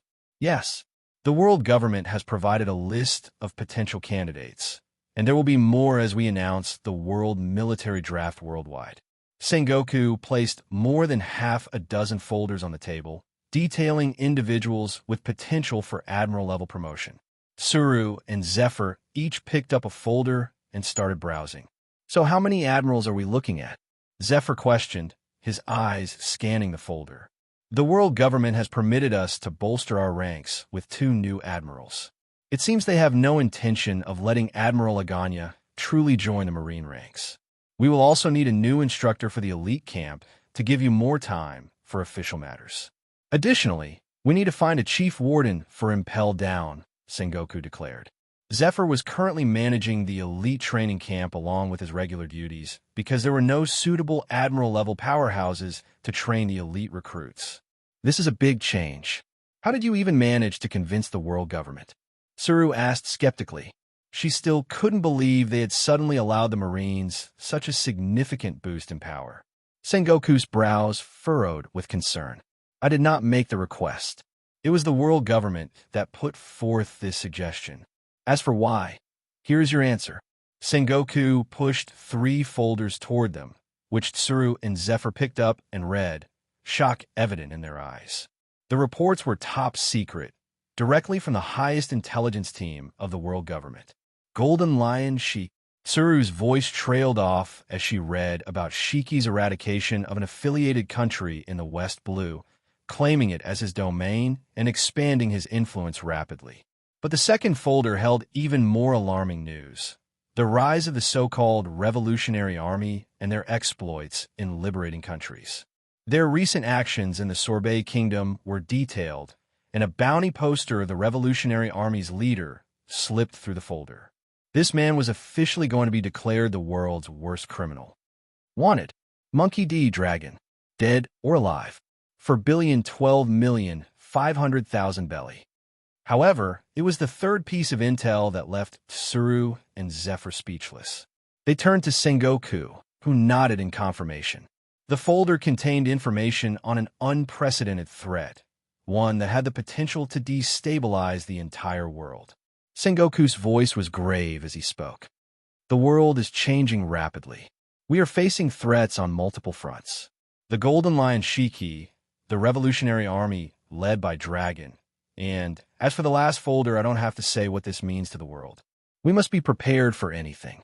Tsuru and Zephyr exchanged a worried glance. The magnitude of the threats they faced was daunting.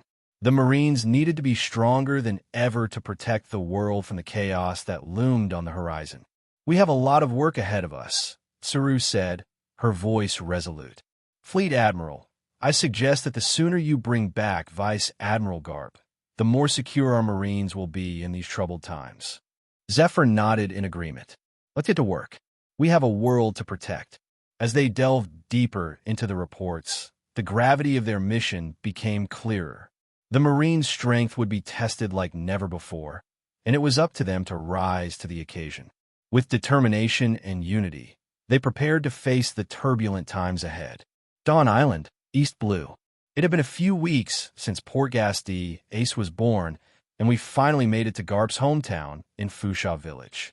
I had fully recovered to my peak, and after being able to move around, I met both Rouge and Ace. Little Ace was a ball of energy, despite being just a few days old. My voice of all things could detect that his bloodline was strong. With the help of little man Sherry and Robin, Rouge had recovered remarkably well. She had thanked me, especially man Sherry, with tears in her eyes after realizing she had been saved. Originally, she had no hope of surviving Ace's birth, knowing her own condition better than anyone else. But my intervention had changed the fates of both little Ace and Rouge. As our small ship approached the island, I turned my attention to it. Robin was holding Ace and whispering softly, while Rouge looked at the island she would soon call home. Bogart had already left to make arrangements for Garp's return. He would soon be bringing a marine warship. As Garp had told me, he would be rejoining active duty now that Sengoku had taken over as fleet admiral. Home, sweet home, Garp exclaimed as the ship finally docked at the small port on Dawn Island. You sure you don't want to come along, Brat? Fusha has some of the best delicacies to offer, and I'm sure you could take a few days' break from all the pirating, Garp offered as he stood on the pier. Behind him stood Rouge, holding little Ace. By my side on the ship, Robin, man Sherry, and even Leo were sulking about separating from little Ace. I had an important matter to take care of, and Fusha Village could wait. After all, I was going to be a frequent visitor to this island in East Blue, which would very well become one of the most important places in all of the One Piece world. No, Garp-san, maybe next time. But let me ask you one last time. Are you sure you don't want me to take care of little Ace? The three who were sulking glared at Garp, as if he were the monster denying them little Ace. Robin, who had now spent more than a month with us, had warmed up and even started calling herself Don Quixote Robin, which was actually kind of amusing. Brat, don't make me beat you up again. And remember, as my grandson Ace grows up, if you feed him any nonsense about becoming a pirate and all that, I will personally hunt you down. Garp huffed. For the past few weeks at sea, we have been having a funny argument about what Ace would become in the future. Garp was dead set on making Ace a Marine, while I was adamant that Ace would become a pirate just like his father. However, Rouge had no strong opinions about the matter and would let Ace choose what he wanted to become for himself once he grew up. We soon said our farewells, with Leo breaking down in tears despite always boasting that he was the strongest in the crew. So where to next, Rosdano? Miyamoto asked as he steered the ship into open waters. I looked at my two blades that lay before me. Kitetsu was already broken, so it was time for me to find a new blade and, if possible, see if Kitetsu could be reforged. Although it may not suit me, I could pass it down to someone. Set course for Shimatsuki Village, I said, pointing at a small dot on the map for Miyamoto, whose brows rose in surprise when I mentioned the name of the village. His mind started racing with the possibilities of the village's connection to Wano. He turned to me curiously, as if wanting to know if it really had any connection. I couldn't help but smile. Remember those people who left Wano country all those years ago? Miyamoto nodded. Even the rest of the crew were now concentrating on what I said, while Robin started jotting things down in her personal journal. She now had a goal in life, to record the entire history of this world, not just the Void Century. Her ambition was greater. She wanted to uncover history as far back as she could dig. I had already given her the books that Odin had shared with me, except for his personal journal, which contained secrets the whole world was looking for. But I did not bother with the book and just kept it safe. Maybe someday in the future, when I truly wanted to know about the adventures of Roger and his crew, I might read the journal. The members of the Shimatsuki clan who had left back then settled down in East Blue, and this Shimatsuki village was created by them, I explained. Miyamoto's eyes widened in surprise, and he couldn't help but ask, "So, does that mean Kazaburo-sama is there?" Miyamoto asked with reverence in his tone. Shimatsuki Kazaburo was a figure known throughout Wano as a formidable samurai, but what made him infamous was his skill as a grandmaster-level swordsmith. Inma, a sword currently wielded by Odin, the shogun of Wano, was personally crafted by Kazaburo. Well, we'll just have to get there and see for ourselves whether he is there or not. I encouraged Miyamoto with a smile. With renewed vigor, he took the helm. If we had paddles, I'm sure he would have started paddling the ship to make it go faster. By the way, where is Lucci? Robin asked, looking around the ship for her friend. Where do you think? Since he heard that Ross trained by swimming through the seas when he was young, he spent more time in the water than on the ship, Leo commented, a hint of amusement in his voice. Robin peered over the ship's railing, trying to spot Lucci. Lucci had not cared much about saying farewell to Garp or Rouge. To him, helping Rouge was merely an order that came from me. I was keeping track of Lucci's movements and had to admit that having him join our family was one of the best decisions we had ever made. He was growing at a monstrous rate, and even his hockey training was going smoothly. I made a mental note to acquire the devil fruit I had in mind for him. Once that happened, our family would have someone with the potential to rival even me in the future. As Robin leaned over the railing, her eyes scanned the waves for any sign of Lucci. The ocean sparkled in the sunlight, its vast expanse stretching endlessly in every direction. Just as she was about to give up, a sleek, dark shape broke the surface. Little Lucci emerged, cutting through the water with powerful, effortless strokes. He swam towards the ship with the grace and speed of a predator, his movements fluid and precise. Just then, my observation hockey picked up on a life form rapidly closing in on Lucci's position. Even Lucci seemed to have detected the approaching Sea King, preparing himself for the confrontation. I could deter the Sea King with my presence alone, but that would deny Lucci the valuable practice he needed. It was a good method to improve combat instincts, especially against Sea Kings, which are notoriously unpredictable. Soon, the massive Sea King surfaced, and to my surprise, I immediately recognized it. It was none other than the Lord of the Coast, the Sea King in the canon, who had taken the arm of one of the four emperors. I couldn't help but chuckle. There was no way this creature could have taken Shank's arm unless he allowed it voluntarily, even if caught off guard. The Lord of the Coast's appearance was menacing, with its gaping maw and rows of razor-sharp teeth gleaming in the sunlight. Its scales glistened, and it let out a thunderous roar that echoed across the sea. Lucci, undeterred, remained calm and focused, his eyes locked onto the beast. "Let's see how you handle this, Lucci," I murmured to myself, curious to observe his performance against such a formidable opponent. The Sea King lunged, its massive jaws snapping shut with a thunderous clap. But Lucci was ready. With a swift use of Jeppo, he propelled himself into the air, narrowly avoiding the beast's deadly bite. He hung in the air for a moment, his eyes locked on the Sea King, analyzing its movements with keen precision. "Jeppo," Lucci called out, his legs moving so rapidly that he seemed to be running on air. He danced around the Sea King, moving faster than the eye could follow. The beast, confused and enraged, snapped at the air, trying to catch the elusive target. Knowing that it had missed its mark repeatedly, the Sea King roared in anger, splashing waves of water around furiously and circling back to confront its prey again. However, Lucci used Soru and appeared at the Sea King's flank, demonstrating his exceptional control of the Rokushiki techniques.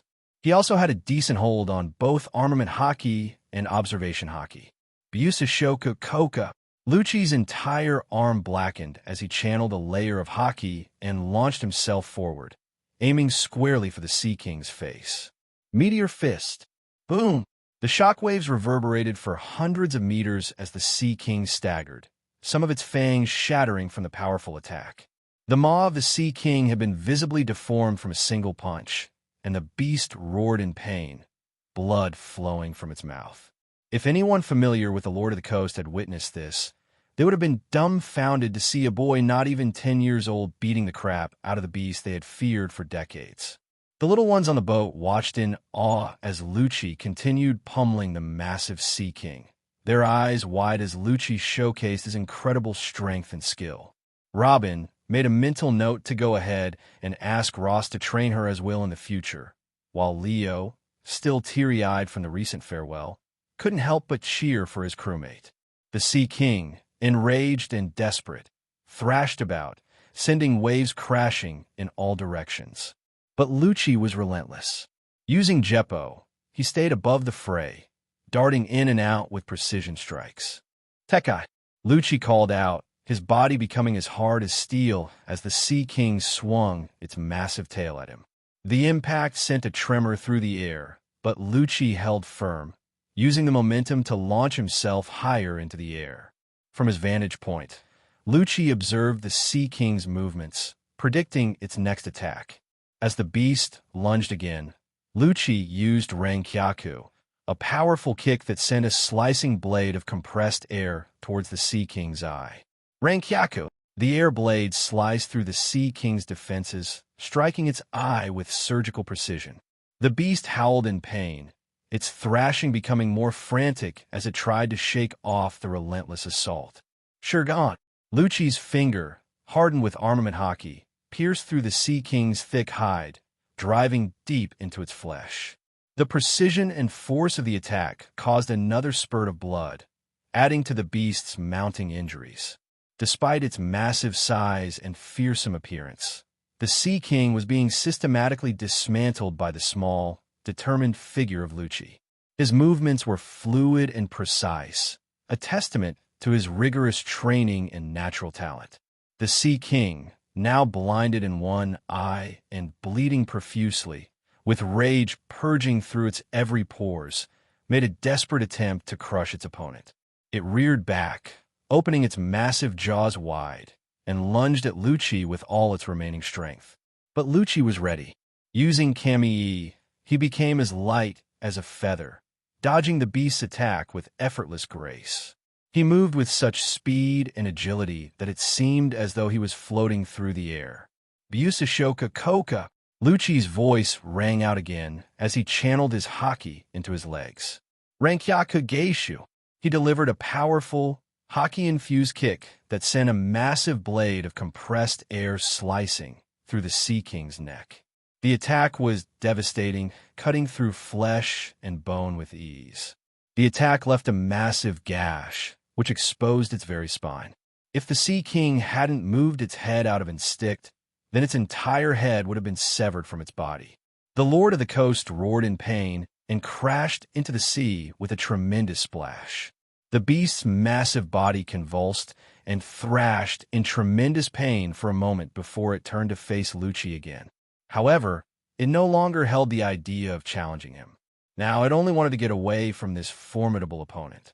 Just as Lucci was about to deliver the killing blow, a pebble hit his leg, diverting his aim and causing the compressed air blade to miss its mark. With a final roar of both challenge and grievance, the Sea King looked in my direction before plunging back into the sea. Though it was a beast, it seemed to understand that I had just saved its life. Lucci soon landed on the ship, sulking because I had taken his kill away. Haha, Lucci, you have no idea how important that guy is. He's a mini-boss, you see, I said sheepishly, but Lucci didn't understand what I was talking about. He chose to ignore it, because almost everyone in the family knew that sometimes I said things that didn't make sense to any of them. They were used to it by now. Lucci returned to where little Robin and the rest were standing. Robin looked up at him, her eyes wide with admiration. That was amazing, Lucci. You were incredible, she exclaimed, her voice filled with awe. Lucci shrugged, trying to hide his disappointment. It would have been better if Master Ross hadn't interfered, he muttered, though there was no real bitterness in his tone. Leo clapped and jumped onto Lucci's shoulders, his face split in a wide grin. Don't worry about it, Lucci. You did great. That Sea King didn't stand a chance against you. Miyamoto, who had been steering the ship, nodded in agreement. Indeed, your skills are impressive for someone so young. You would have made a quite fearsome samurai Lucci Dano. Lucci nodded, appreciating the praise but still feeling the sting of having his victory taken away. He glanced over at me with curiosity in his eyes. Why did you stop me, Master? That Sea King could have been grilled or barbecued. I chuckled, ruffling his hair.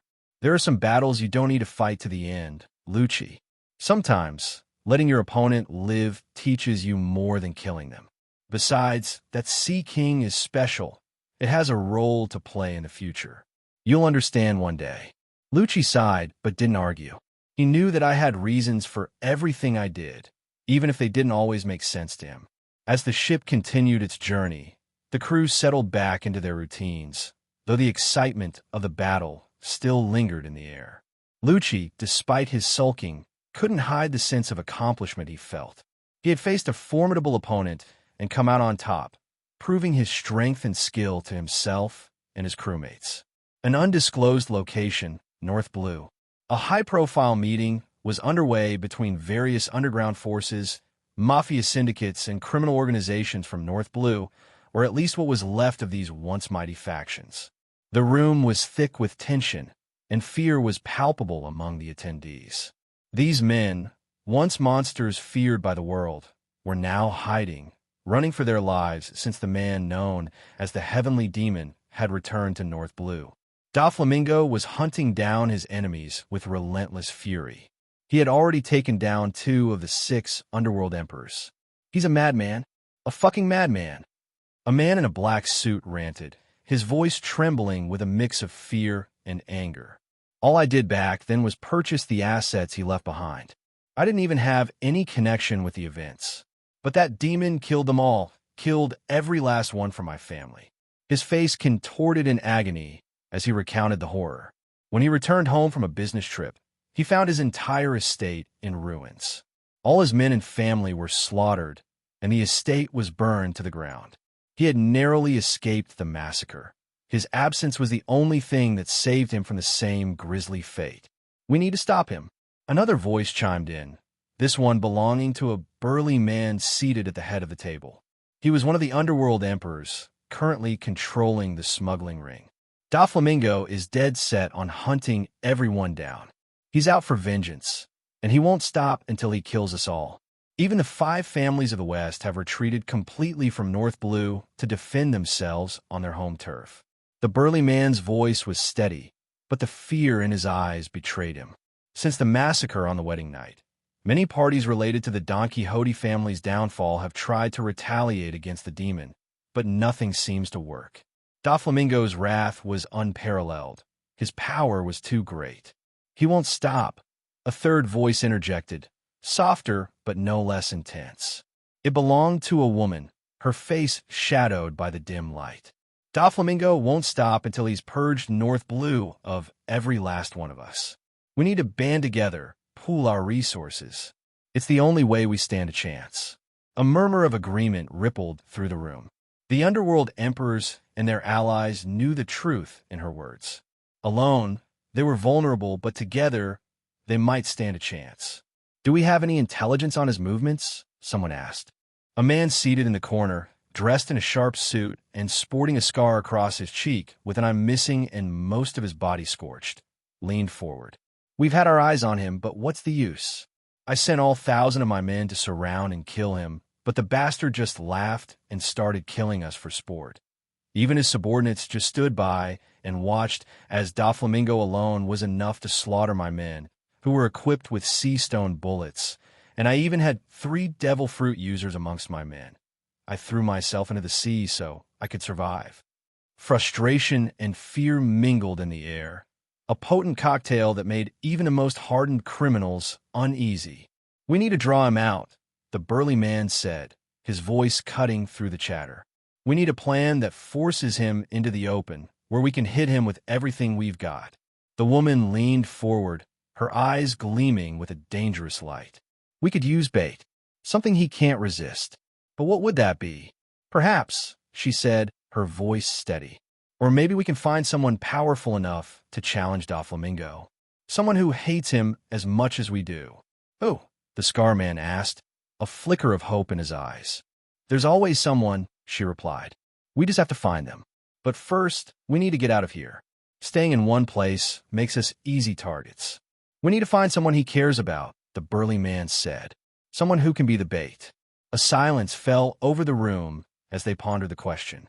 What could tempt the heavenly demon enough to draw him into a trap? His brother.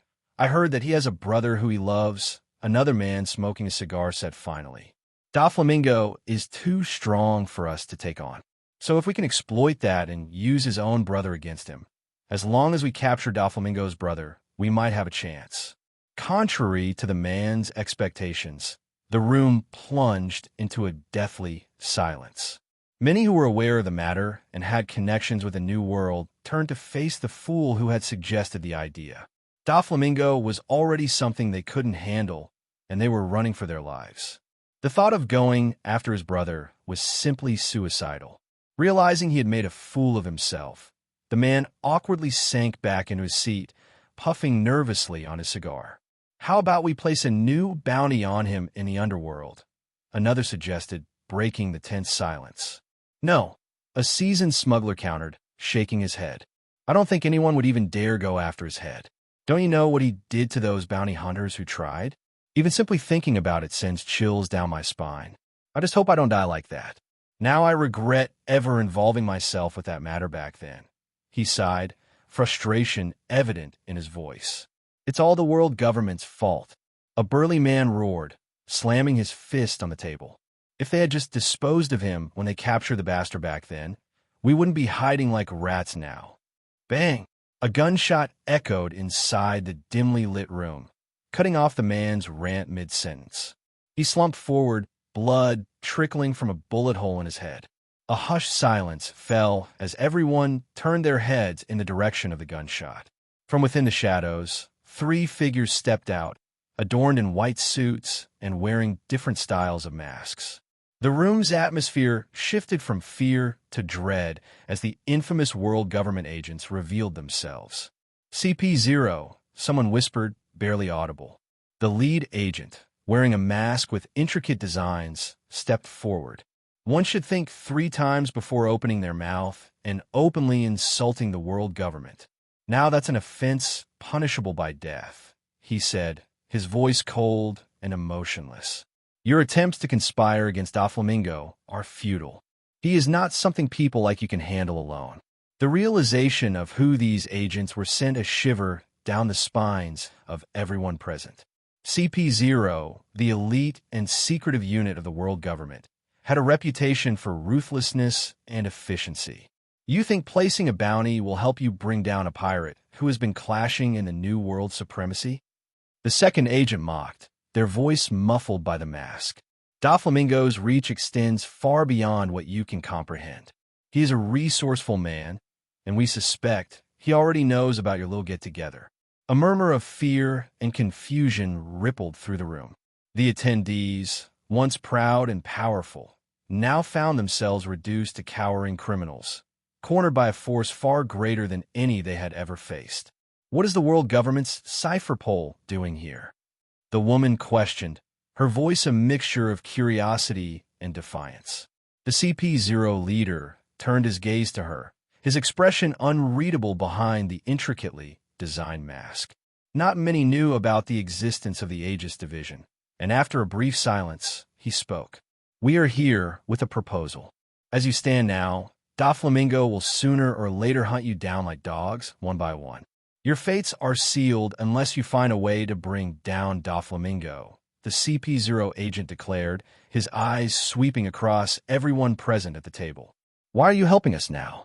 The world government left us to our fate. So why now? What are you guys planning? And even then, how do you propose we take down that monster? I am sure you are aware that he has a bounty of over 1.5 billion belly. That kind of powerful man should not be in the 4 blues," the Underworld Emperor commented. Although displeased with the world government's actions, he couldn't ignore the possibility that this might be their last saving straw. "We have our own agendas, which you don't need to worry about. If you don't want to be part of the plan, you can leave any time," the CP0 leader remarked with a smirk. Everyone in the room knew that anyone who tried to leave would meet the same fate as the dead man, slumped on the table. "Good.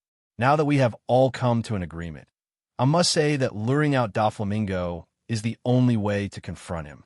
As for the current Don Quixote family, there is one thing that might lure Doflamingo into a trap," the CP0 leader said. He pulled out a small chest, placing it on the table before opening it. Inside lay a devil fruit, its swirling patterns and vibrant colors unmistakable. With their limited knowledge, The attendees couldn't discern what kind of devil fruit it was, but they waited for the CP0 agent to explain. This is a mythical Zoan devil fruit. I am sure the Don Quixote family would be interested if such a fruit were to be auctioned, he chuckled. Since the massacre in Level 6 of Impel Down, hundreds of devil fruits have returned to circulation in the seas, and many are popping up throughout the world. Greed was evident on many faces around the table when the CP0 leader revealed that it was a mythical Zoan fruit. The allure of such a rare and powerful treasure was almost palpable, but no one dared to reach for it. They all knew too well the fate of anyone who tried to take something that belonged to the world government. The air in the room was thick with tension, a potent mix of avarice and fear. The dimly lit room, filled with the faint scent of cigar smoke and the quiet hum of hushed whispers, felt almost suffocating. The soft, flickering light from the chandelier cast eerie shadows on the walls, making the masked faces of the CP0 agents seem even more menacing. The sight of the fruit, with its swirling, almost hypnotic patterns, only intensified the atmosphere. A bead of sweat trickled down the temple of one of the underworld figures, a portly man known for his ruthless dealings in the black market.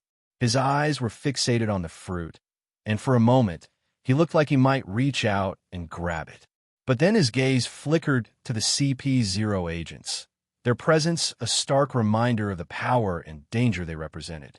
He quickly averted his eyes, the desire for self-preservation overpowering his greed. The CP0 leader, sensing the room's hesitation, allowed a thin smile to crease his lips behind the mask. "Good. You understand the stakes," he said, his voice smooth and authoritative. "This fruit is not for you to take. It is a tool, a means to an end. Use it wisely, and it may just save your lives." The world government was aware that the Don Quixote brothers were actively hunting for devil fruits. Confirmed sources indicated that within the short time they had resurfaced, they had acquired nearly half a dozen devil fruits, with potentially more obtained in secret. In such a time, if a mythical Zoan fruit, one of the rarest devil fruit types, were to be auctioned in North Blue, Doflamingo would undoubtedly take the bait. No, it wouldn't work. Doflamingo is too smart to fall for it. None of our powers can auction the fruit, as he will immediately know it's a trap. Even the world government auctioning it would be too high profile, the woman countered, analyzing the feasibility of the plan. The CP0 agent chuckled. "Of course, we have considered this issue. That is why we suggest you reach out to Germa 66 to conduct this auction. In the meantime, you can also pool your resources and hire Germa to take down Doflamingo once and for all," he commented. The CP0 leader couldn't help but smirk. For them, it wasn't a loss if either force perished. These desperate men and women, clinging to their fading power, would pool their resources to hire Germa. They already had intel that Germa was looking for massive funding, and Judge was someone they needed to deal with, especially because of his involvement with MADS. As for the devil fruit, if things went south, they would simply take it away. The room fell silent as the criminals considered the proposal. The idea of involving Germa 66, a mercenary force known for its advanced technology and ruthless efficiency, was both tempting and terrifying. They were notorious for their combat prowess and scientific advancements, but hiring them would come at a steep cost. A woman, her sharp features partially obscured by a dark veil, leaned forward. "How do we know this plan will work?" Doflamingo is not a fool. He will see through any obvious trap. The CP0 agent nodded, acknowledging her concern. Indeed, Doflamingo is cunning, but he is also ambitious and greedy. The lure of a mythical Zoan fruit is too great for him to ignore, especially given the recent surge in devil fruit circulation. He will come, and when he does, you guys can get rid of him once and for all. A murmur of agreement rippled through the room.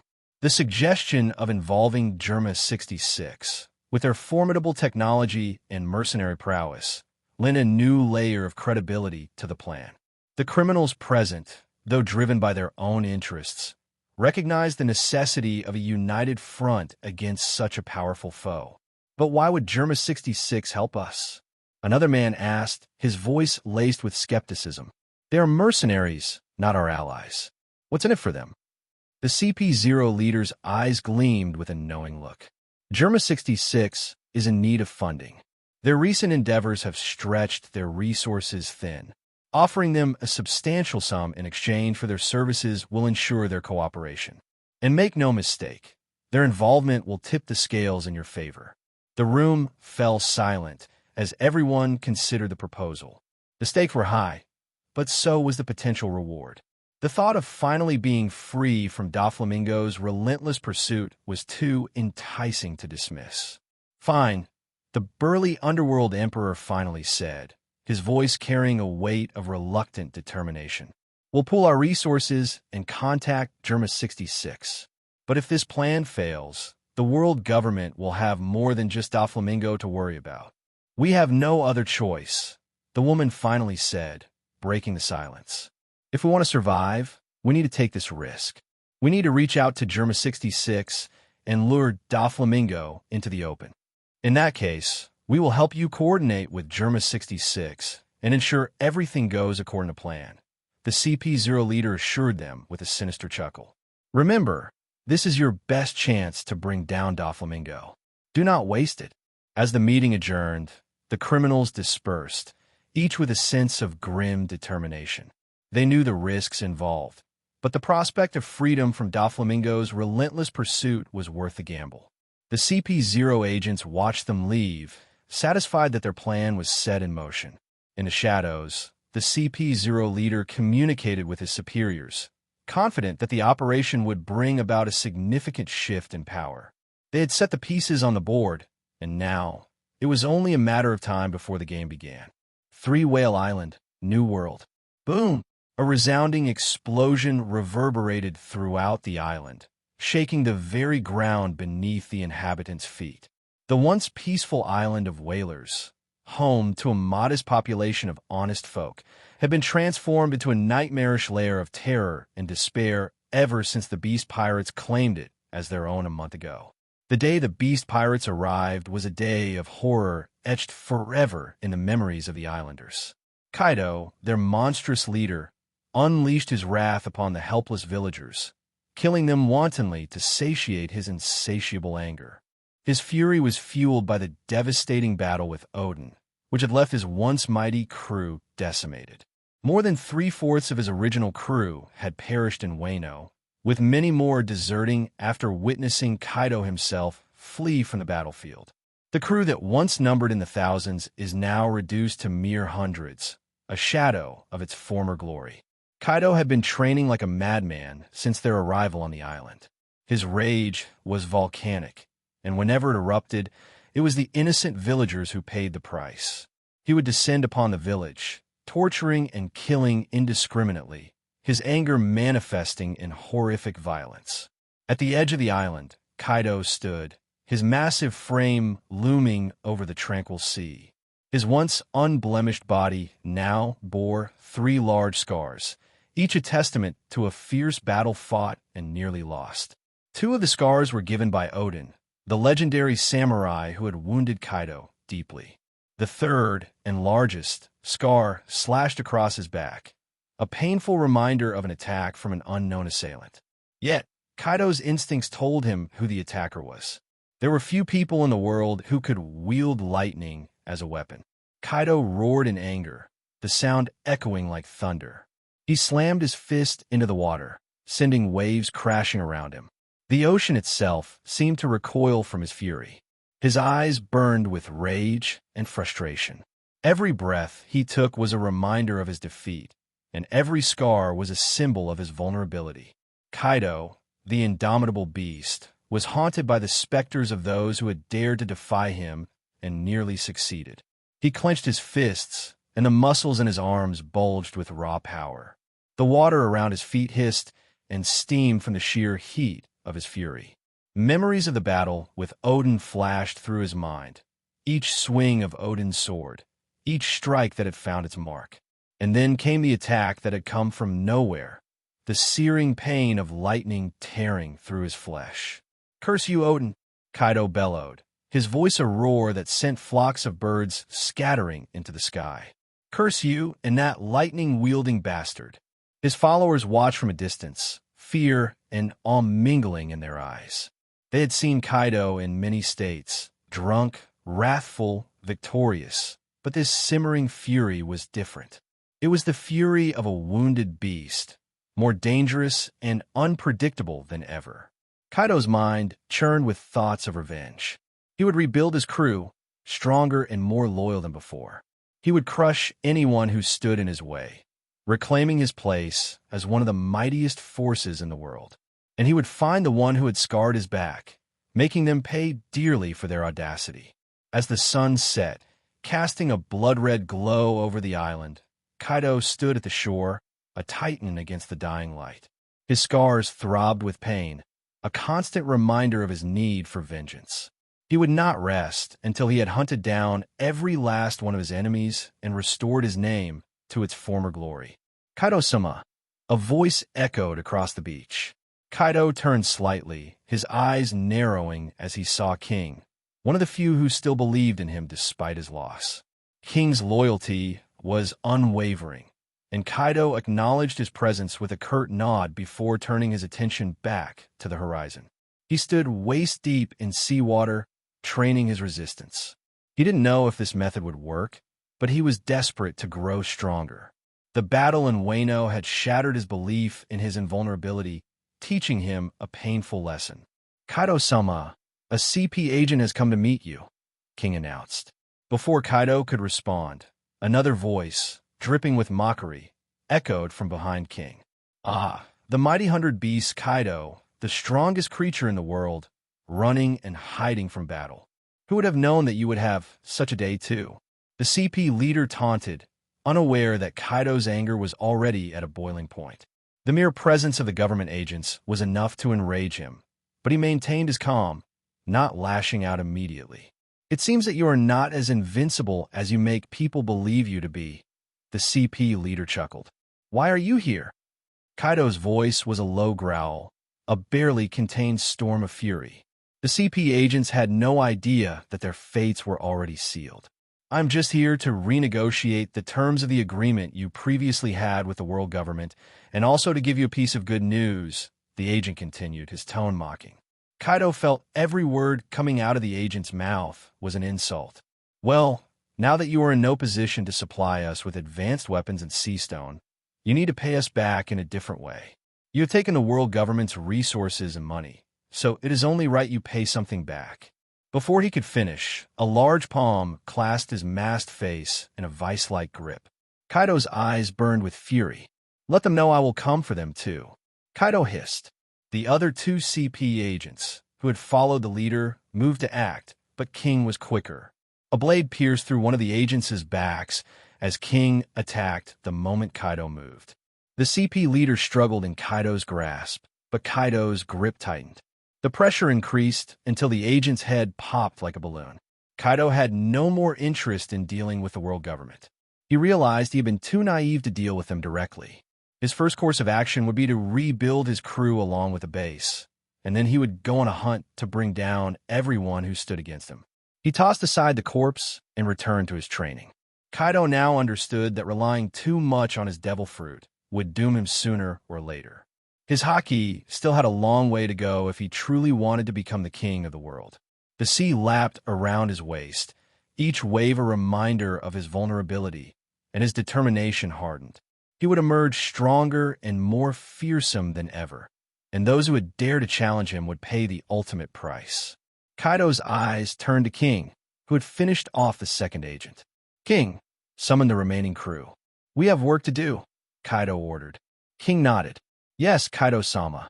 Kaido's mind churned with plans for revenge and rebuilding. He would not rest until his power was absolute, and those who had defied him lay broken at his feet. The scars on his body were a constant reminder of his past failures, but they also fueled his resolve. He would turn his pain into power, his defeat into victory. The world would tremble once more at the name of Kaido, the king of beasts. Wano Kuni, New World. Whitebeard sat majestically on a specially prepared seat, while Odin occupied the shogun's seat. Wano, which had remained closed for centuries, had hosted the Whitebeard pirates, who had come to their rescue when the world government and Marines had besieged them. Whitebeard and his crew had stayed back to ensure that Odin had the time to recover completely and stabilize Wano. So, the world government is already making such a power play. Whitebeard commented as he read through the latest intelligence that Marco had passed him. Even Odin, who held a similar copy, couldn't help but frown. The main piece of information was about the military world draft. The Marines were planning to expand at an unprecedented rate. From the approximate numbers, it seemed like their total strength would almost double. The surprising fact for Whitebeard was that the world government had agreed to this. Although the Marines were under their command, they had never wanted to allow the Marines more power than intended, so they could be kept in check. Pops, it's just a military draft. At best, they would get more regular troops. I don't think many from the New World would even bother joining the Marines, and the Four Blues are not really going to provide them with quality forces, young Marco commented. Marco had been growing steadily and was fitting well into the role of 1st Division commander, but it seemed like he still held some arrogance as part of Whitebeard's crew. You truly underestimate the Four Blues, Marco. I can list a dozen names off the top of my head, and every one of these fellows came from the Four Blues. You shouldn't underestimate a place. Have you forgotten that the man who conquered the seas came from the East Blue, which is considered the weakest of the seas?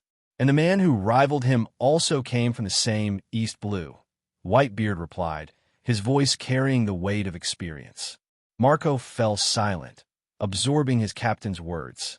Whitebeard's gaze shifted back to the report at hand, his thoughts a mix of concern and confidence. He was not worried about the Marines' abrupt declaration of a world draft, because, as long as he was alive, no one could touch what was his. Of that, he was confident. Odin, meanwhile, was deep in thought. The world government must be planning something big to agree to such a massive expansion. They never give the Marines more power than necessary. Whitebeard nodded. Indeed, this draft isn't just about numbers. It's about preparation. They're getting ready for something. But what could it be? Marco asked, his curiosity piqued. What could they be preparing for? Whitebeard's eyes narrowed. War, perhaps, or a significant shift in power dynamics. The New World is full of unpredictable elements. They might be trying to consolidate their control. Odin spoke up, his voice steady. Whatever it is, we need to be prepared. Wano has just recovered, and we can't afford another conflict so soon. Marco turned to Whitebeard, a serious expression on his face. Pops, do you really think the Marines can pose a threat to us? Whitebeard took a sip of his sake and looked at his 1st Division commander. The Marines are always a threat, Marco. Never underestimate your enemy. But we have something they don't, family. Our bond makes us stronger than any military force. Whitebeard's eyes sparkled with determination as he looked at his crew, his family. Let them come. We'll show them why we are the strongest in the world. Has there been any news of that bastard Kaido? Odin asked, his voice tight with anger. His fist clenched, and his knuckles turned white. If he had not taken on the responsibility of governing Wano, he would have already embarked on a hunt for Kaido.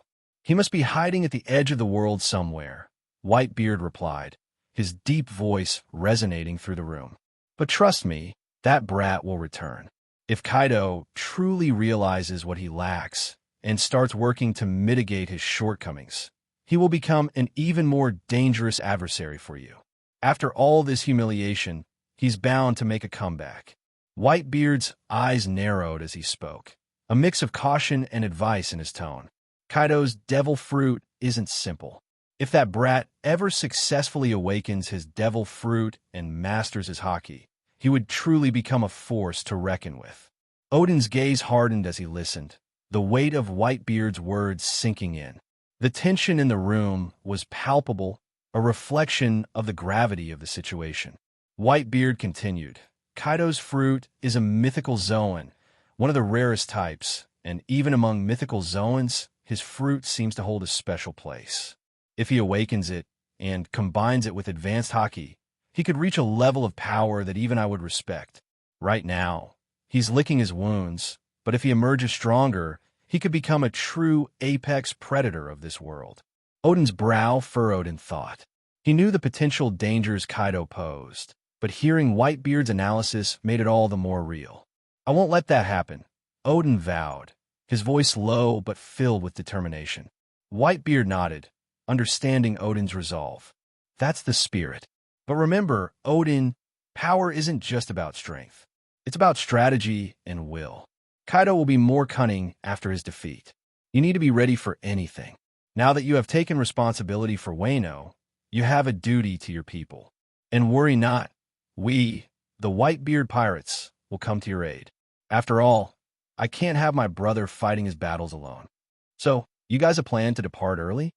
Odin switched the topic because he knew that the Whitebeard pirates were leaving to attend to another important matter. "Yes, we've been getting repeated reports from Fishman Island. The island is being ravaged, and a few among my crew have wished for me to intervene directly," Whitebeard commented. With more than 20 divisions now, he had quite a few fishmen among his crew, and his sons had made a heartfelt plea to help Fishman Island. "So, you are planning to declare Fishman Island as your territory?" Odin asked with a smile. He knew how Newgate acted. Once he set his mind on something, there were no half measures. Whitebeard took a large gulp of sake and bellowed with laughter. "I'm going to teach all those upstart brats what happens when they mess with my family." Odin couldn't help but join in the laughter. The room seemed to lighten, if only for a moment, as the two powerful men shared a moment of camaraderie. The bond between them was strong, forged through battles and mutual respect. "Fishman Island is lucky to have you as their protector," Odin remarked, his tone sincere. "With you declaring it as your territory, no one would dare touch it." Odin leaned back, his mind briefly drifting to the peaceful times he hoped to secure for Wano. "It's good to know you'll always have our backs, Newgate-san." Whitebeard's expression softened. "Always, Odin. We're family, and family looks out for each other. Now about Kaido." "Leave Kaido to me," Odin interrupted, his voice filled with determination. "I will ensure Wano is ready for his return. I won't let him bring suffering to my people again." Whitebeard smiled, a mixture of pride and concern in his eyes. "I know you will, brother. Just remember, if you ever need us, we'll be here. No one fights alone in the Whitebeard family." Shimatsuki Village, East Blue. So, this is where the people from the Shimatsuki clan who left all those years ago settled? Miyamoto asked in wonder. The man was eager to meet one of the Grandmaster swordsmiths, cutting the travel time by half. He was as excited as a child about the new places they visited. Every experience was novel to him. The only one who maintained a semblance of calm was Lucci. Meanwhile, Robin, Leo, and Mancheri were already playing tag on the beach. My observation, Haki picked up more than 50 villagers, carrying makeshift weapons, and made their way toward us. "Visitors, please get behind us. There are pirates coming to raid the village," the man in the lead spoke. However, there was no fear in his eyes, as if they were used to pirates regularly. Then his eyes set on Miyamoto, who was dressed in his samurai attire. His eyes sparkled. "Sir, by any chance, are you a samurai?" he questioned, for the people of Shimatsuki Village saw samurais with reverence. Even if the pirates were too much for them to handle, they just had to send a word to Ishin Dojo, and the samurai masters from the dojo would come and decimate the pirates. Miyamoto turned to me to ask for instructions on whether he should reveal his connections to Wano. I simply shrugged. "Miyamoto-san, why don't you take care of those ruffians? I'm sure the people would like to see a samurai from Wano in action." I gestured towards the sea, where a small galleon-sized ship flying pirate colors was making its way towards the island. The crowd sparkled with reverence when they understood that Miyamoto was truly a samurai from the homeland of samurais. Miyamoto was someone who could stand toe-to-toe with veteran vice-admirals, so these no-name pirates of East Blue were a cakewalk. Even little Lucci could decimate them with both his hands tied behind his back. "Don't hold back, Miyamoto-san. The prestige of Wano is on the line." I chuckled, teasing him. The villagers, who had come to confront the pirates, watched Miyamoto's every move with reverence. I doubted these people might start a faith-worshipping samurais. Miyamoto simply scoffed. His towering 4-meter form turned towards the sea as the pirate ship drew closer to the island. He gripped his katanas firmly in his hands as a sudden pressure erupted. If not for me countering the shockwave, many villagers would have been thrown off their feet. Notoriu Iai, Phantom Bull. With blinding speed, Miyamoto infused his katanas with armament haki and unleashed a powerful cross-slash that spanned dozens of meters, targeting the galleon.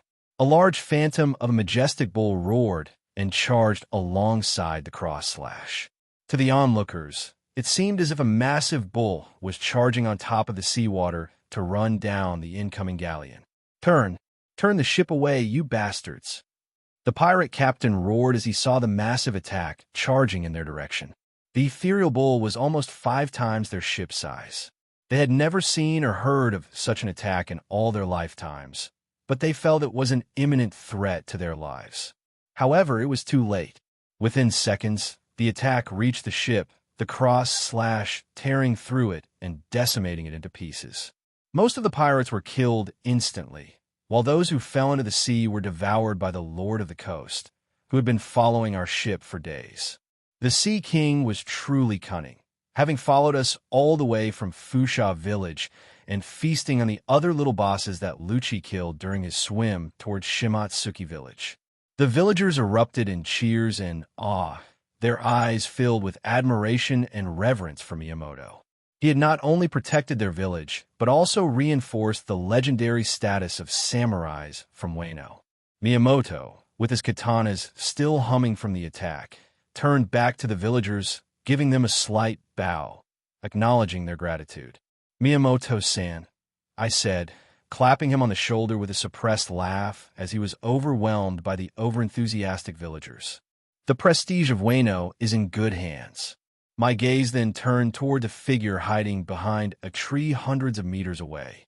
The man had followed the villagers in secret, likely someone from Ishin Dojo who had come to ensure the villagers weren't harmed while fighting the pirates. The man seemed shocked at Miyamoto's display of power and quickly discerned that he was a samurai from Wano. The man stepped out of the shadows, and the villagers gathered around Miyamoto were surprised at the newcomer's respectful bow. "Kushiru-sama." The sentiment was echoed among the crowd. My eyes widened in realization as I recognized the young man, Kuna's father and Zoro's first mentor. Under Kushiru's orders, the villagers cleared the coast. They might not have realized who I was, but it seemed Kushiru was well aware of my identity, his hand gripping his sword tightly. One would surely become infamous with a bounty close to 2.5 billion. Don Quixote Rosinante. Wise a man. He gave me a look over and realized, to his shock, that I was yet a teen. "Why is someone of your caliber out here? I don't think these people have anything that's worth your attention." His attention then turned to the samurai standing next to me. He knew that if it came to a clash, he might not be able to best Miyamoto, let alone fight me. His gaze fell onto the 2 swords strapped to my hip, and his eyes widened in shock and realization. "That's—" He looked at me, wanting to confirm whether what he was seeing was true. He had only ever heard descriptions of the revered blade of the sword god Ryuma, but had never seen it, so he wanted to confirm it. Miyamoto, however, did not bother about Kushiru's defensive stance against us and directly inquired, "Fellow samurai, can you please direct us to where the Grandmaster named Shimatsuki Kozaburo lives?"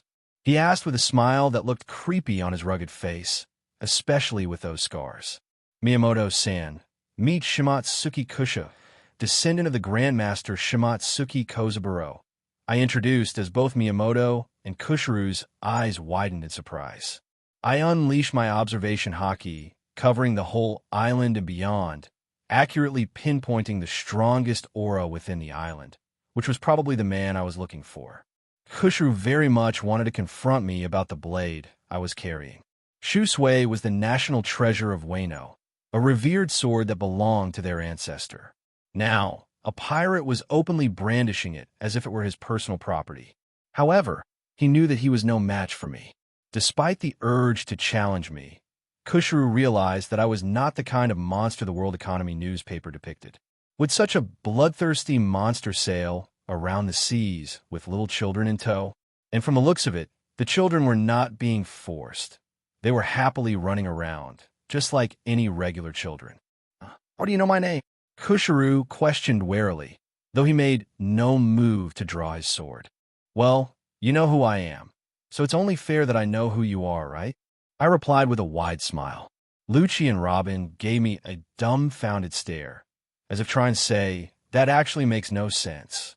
You're an infamous pirate with your face plastered all over the world. They then mechanically turned their heads towards Kusharu.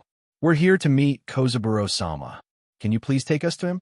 If it's too much trouble, we can find him ourselves, I added with a smile. Kusharu felt a chill run down his spine, sensing that denying my request was not an option.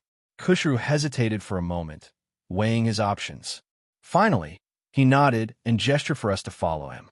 This way, he said, his voice steady despite the unease in his eyes.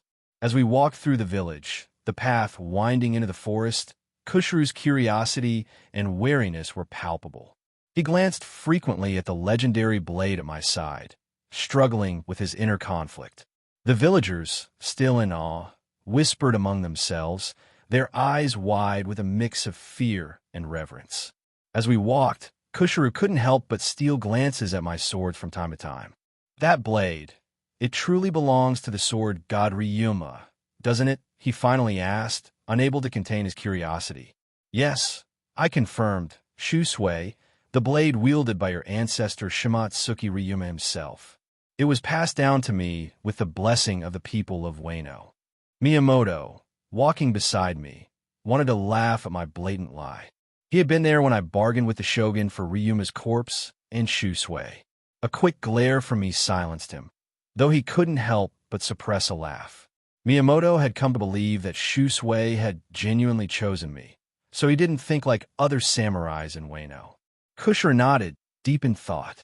It is an honor to see such a legendary sword in person, he said quietly. My father will be most interested in meeting you both. May I? He hesitated, clearly wanting to take a closer look at the legendary blade rumored to have been tempered by the blood of a true dragon. I drew Shusui slowly, the black blade gleaming ominously in the dappled forest light. Kusharu's eyes widened as he took in the intricate craftsmanship and the powerful aura emanating from the sword. He reached out, then stopped himself, looking to me for permission. I nodded, and he gently took the blade, examining it with the reverence one might show a holy relic. It's heavier than it looks, Kusharu noted, his fingers tracing the edge. And the craftsmanship, this is truly a masterpiece. My father will be eager to see it. We continued our walk towards the secluded house of Shimatsuki Kozaburo, the atmosphere growing more solemn with each step. The villagers' awestruck whispers faded as we moved deeper into the forest. The trees thickened around us, casting long shadows that danced in the fading light. Finally, we reached a large clearing past the forest, atop a small hill covered in grassland. This appeared to be the largest plot of land on the entire island. At the summit stood a grand dojo, known as the Ishin Dojo. The front of the dojo was adorned with the Shimatsuki family crest, which consists of 2 crossed cutlasses. The Ishin Dojo was an impressive structure, built with dark wooden beams that stood out against the lush greenery. The roof was steep and elegantly curved, reminiscent of traditional architecture, with ornate tiles that glistened in the sunlight. Sliding shoji doors lined the front, opening up to a wide veranda where students were seen practicing their forms. The dojo exuded a sense of reverence and tranquility. Surrounding the dojo were meticulously maintained gardens, with stone pathways winding through carefully placed rocks, bonsai trees, and blooming flowers, creating a serene environment for training and meditation. My gaze shifted to the edge of the plot, near the cliff, where a secluded house stood apart from the rest of the facilities. It was modest but sturdy, with a small workshop attached. As we approached, the sound of a hammer striking metal grew louder. Inside the workshop, an elderly man was fully immersed in forging a sword. His eyes were sharp, and he exuded a quiet power. Every movement was precise and purposeful. Kusharu stepped forward, bowing deeply. Father, I bring visitors. Before Kusharu could interrupt the man's work, Miyamoto stepped forward and gently stopped him, whispering softly, "Let the Grandmaster finish. We will wait." He then turned towards me for permission, and I gave a quick nod. Kushiru understood and stepped back. Turning to Kushiru, I asked, "Would it be all right if the kids visited the dojo?" Kushiru nodded and signaled to a few others who had gathered to see the visitors. "Arashir-san, would you please arrange quarters for our guests?" He then addressed the woman standing next to Arashir, who seemed to be Arashi's wife. "Tara-san, please take care of the children. I'm sure they will like a tour of the dojo." My mind froze for a second. Meeting people only mentioned in the canon was one thing, but this was big. Arashir and Tara were the parents of Zoro. I almost wanted to ask if Tara-san was pregnant, but I controlled my curiosity. Then it clicked. If I go by the canon timeline, this should be around the time Kuinao was born. I subtly scanned the area using my haki and the voice of all things, and sure enough, within the main compound beside the dojo, there was a woman heavily pregnant and due any time now. Tara immediately smiled and stepped up to guide the kids, who curiously went to check out the dojo. Arashir followed them to make arrangements for a stay. My instincts told me I would be staying in this village for quite some time. Miyamoto, Kushiru, and I waited for nearly 2 hours as the old man continued forging his new blade.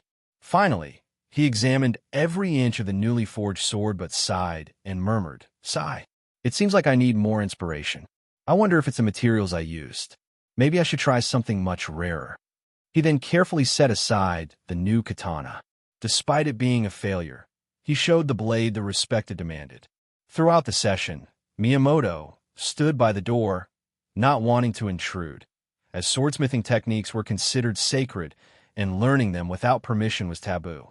I took my seat casually on the grass by the cliff, enjoying the sea breeze, while Kushiru waited by Miyamoto's side. Kozaburo's eyes widened for an instant as he stepped out of the workshop and laid eyes on Miyamoto. He quickly regained his composure, his gaze shifting to the swords Miyamoto carried. In a soft yet firm tone, he asked, "Are you from the Uzuki family? Why is a samurai so far away from home?" Kozaburo lit his pipe, but his sharp gaze never left Miyamoto. Kushiru might not have recognized the blades Miyamoto carried, but Kozaburo immediately identified their significance. These were no ordinary swords. One of them was among the 21 great grade blades, the illustrious Benaheim Crimson Princess, a family heirloom of the Uzuki family. This blade was gifted to Miyamoto by his brother, Uzuki Tempura, the current daimyo of Udon, as Miyamoto had given up his claim to Udon despite being the elder sibling. The other sword, Ryu no Tsum, Dragon's Claw, was one of the 50 skillful grade blades bestowed upon Miyamoto by Kazuki Odin himself when Miyamoto declared he would venture out to sea by my side. This blade had been stored in the treasury of the Kazuki family, a testament to its immense value and history. Kozaburo's eyes flickered with a mixture of recognition and curiosity as he studied Miyamoto. To carry such blades is no small honor. You must be quite the warrior. Miyamoto bowed deeply in respect, acknowledging the elder's discerning eye. "Yes, I am from the Uzuki family. My name is Uzuki Miyamoto. I have journeyed far from Wano, accompanying my master, Don Quixote Rosinante." At the mention of a master, Kozaburo's gaze followed Miyamoto's own to where I was seated at the cliff's edge, enjoying the sea breeze. Even his observation haki was unable to detect the true depths of the teen's strength, who sat in complete harmony with nature. Kozaburo was taken aback. Such resonance was only heard of in old family records, and he never expected to encounter such a formidable swordsman at such a young age. Ignoring his son, Kushiro, who stood by Miyamoto's side, Kozaburo moved towards me. I was already aware of his attention, so I turned to the old man and warmly gestured for him to accompany me. Kozaburo smiled warmly and then turned to his son, Kushiro, his tone stern. "Brat, what are you standing there for? Go and get our guests some tea." Enjoying tea out in the open would be a novel experience. He then turned to me, and I nodded in agreement. "Yes, father." Kushiro immediately bowed and showed no reluctance as he left to arrange refreshments. Kozaburo, followed by Miyamoto, then settled beside me. His eyes finally laid on the two sheathed blades by my side, and they widened in reverence as he recognized Shusui. "Brat, tell me, did you steal this blade?" Despite his question, there was no accusation in his tone, nor did he make any move to take the blade without my permission. "What do you think, Kozaburo-san?" I chuckled, meeting his gaze, which seemed intent on reading my mind. For my estimation, Kozaburo was definitely a powerhouse, likely reaching admiral level in his prime, though now his strength seems to be on the decline due to his age. One cannot wield Shusui unless the blade acknowledges them. "So I'm sure the blade must have acknowledged you," he said, his gaze then shifting to Sandai Kitetsu. "This blade seems to have served you well throughout its life," he murmured softly. I couldn't help but pick up Kitetsu and caress it lovingly. People called it a cursed blade, but it had been my companion for nearly a decade, and I shared a deep connection with it. "Well, Kozaburo Dano, this is one of the reasons I came here, to ask if you can reforge this blade for me," I asked sincerely. Kozaburo's gaze remained fixed on Shusui for a moment longer before he turned his attention back to Kitetsu. He extended his arm, and I carefully placed the sheathed Kitetsu into his hands. Kozaburo carefully unsheathed the blade, his heart pained at the sight of it. The blade was shattered, its integrity held together only by the haki flowing through it. For a grandmaster of his caliber, this was unprecedented.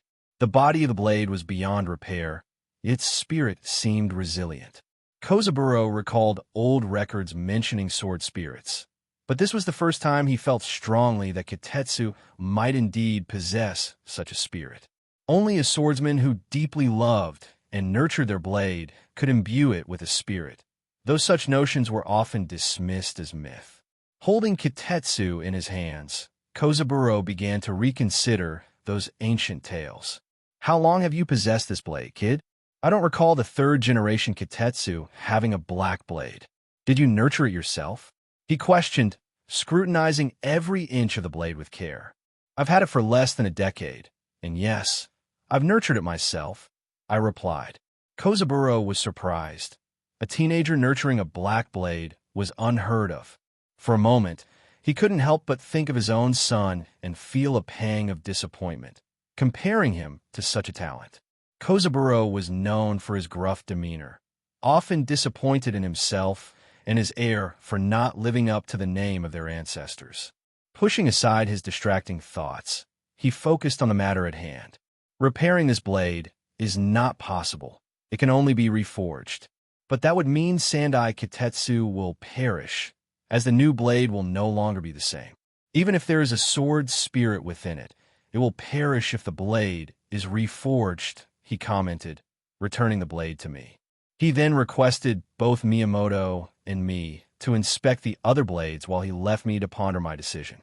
Normally, Kozaburo would never agree to reforge a sword as unique and potentially spiritually endowed as Kitetsu. Yet, as a master swordsmith, his instincts told him that forging such a blade might lead to the breakthrough he had sought his entire life. The old man then started carefully examining the remaining blades. Kozaburo returned them to their scabbards and turned his attention to me. "So tell me, kid," Kozaburo began with a piercing gaze. "I don't believe you traveled all the way to East Blue to find me just to have a sword reforged." His eyes narrowed dangerously.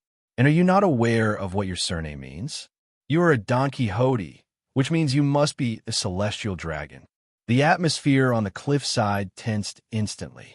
Koshiro, who had been pouring tea, froze as he realized the implications. He knew that I was a notorious pirate, but he hadn't connected me to the celestial dragons. Born and raised in East Blue, he was sheltered from Wano's deeper history and their enmity toward the celestial dragons. His trembling hands dropped the teacup as he instinctively reached for his blade. Miyamoto, loyal and protective of his master, also bristled in defense, ready to act. However, Kozaburo's stern voice cut through the tension, reprimanding Koshiro for his recklessness. "You brat, do you have a death wish?" He sighed heavily and then turned his gaze toward where I sat, unmoving and still caressing my blade. "Do you think that kid is defenseless? With casual nonchalance, he picked up a porcelain cup and tossed it in my direction. As the cup hurtled toward me, an invisible force tore through it, reducing it to dust a mere meter away. If you had drawn your blade, you might not even have a corpse left behind. The kid is not someone you can face at your current level, Kozaburo warned, his voice firm and authoritative. He then turned to Miyamoto, who had already unsheathed his blade, ready to defend if necessary. I have nothing against the kid. I simply want to hear your story about why a warrior of Wano follows someone with the bloodline of a celestial dragon, he stated calmly, his curiosity piqued. I couldn't help but sigh. The old man was truly sharp. Although he had secluded himself in East Blue, his origins in Wano meant he likely knew at least the names of the families associated with the celestial dragons. So, unless you tell me your true purpose here, I'm sorry, but I cannot help you, he declared, exhaling smoke as he poured himself a cup of tea and savored it. I weighed my options and realized that lying to the old man wouldn't get me anywhere. I didn't want this situation to escalate into a needless confrontation. Kozabrodano, I'll cut to the chase. I am here for a specific blade, rumored to have been passed down the Shimatsuki line for generations. A blade that even your ancestor Ryuma couldn't tame, I explained, revealing the primary reason for seeking out the master swordsmith. Both Miyamoto and Kishiro were surprised. They had never heard of such a blade existing. Kishiro even shook his head in disbelief, thinking I had been misled by some rumor. Seriously? Do you really think a sword that couldn't be tamed by the sword god would actually exist? Kishiro couldn't help but ask. Even Miyamoto unconsciously nodded, seemingly agreeing with Kishiro's skepticism. However, Kozaburo remained silent, his gaze fixed on me with a mixture of shock and intrigue. Although Kozaburo seemed calm and composed on the outside, his emotions were a whirlpool, a turmoil that didn't escape my observation haki and the voice of all things. The old man truly knew something about the blade, and I couldn't help but smile involuntarily. I was a dual sword wielder, and because of the lack of a second blade, I had made do with just Shusui all this while. But now, finally, I had hope. Kid, it seems you must have been misinformed. There is no such blade that exists. He spoke with a plain tone, but I knew he was lying. Kozaburo, if you are worried about my allegiance to the celestial dragons, you can rest assured I have no relations with those scum. If you are still unsure, I think this should reassure you to some extent. I undid my shirt and turned my bare back towards them. All three were shocked to see a symbol etched into my flesh. Kozaburo immediately recognized the mark as the world noble's mark, the hoof of the soaring dragon, a mark that was rumored to be indelible. You're a slave? Kishiro whispered, unable to make sense of what was going on. His father had just said that I had the name of a celestial dragon, but here I was bearing the slave mark. This absolutely made no sense. I put my shirt back on. Long story short, I have no allegiance to the celestial dragons. Just so, I have a rare ability that tells me when people lie to me, I said with a smile. Kozaburo's brows tightened in worry. This was one of the greatest secrets passed down through their lineage. He hadn't even disclosed this information to his own son, but now an outsider had come looking for them, seeking the sword that should have been unknown to anyone in the world except for himself. Kozaburo's eyes bore into mine, searching for any hint of deceit, but he found none. His grip on his pipe tightened slightly. A rare ability, you say? He murmured, contemplating his next move. I understand your hesitation, Kozaburo, but I hope you weigh your next words carefully. Like it or not, I'm a pirate, and when people deny me the things that I want, it normally ends in bloodshed.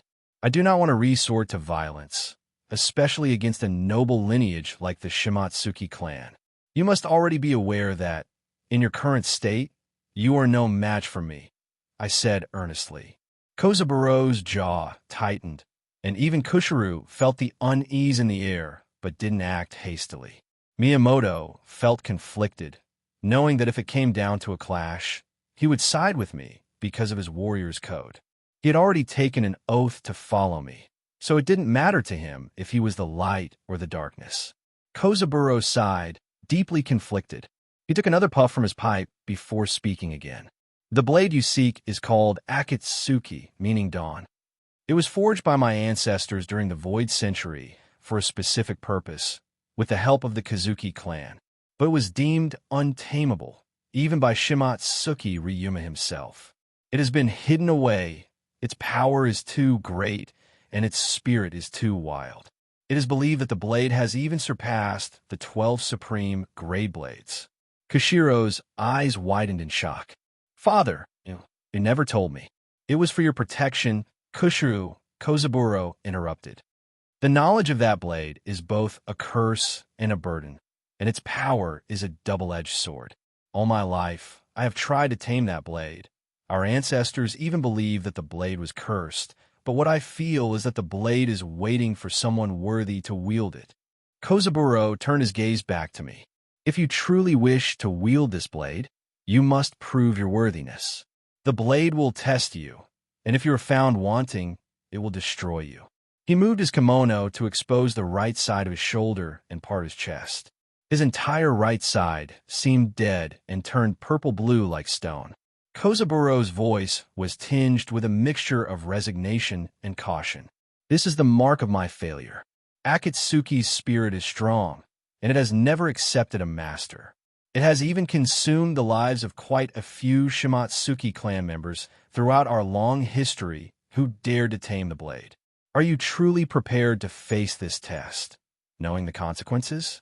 But you must promise me one thing before I reveal its location.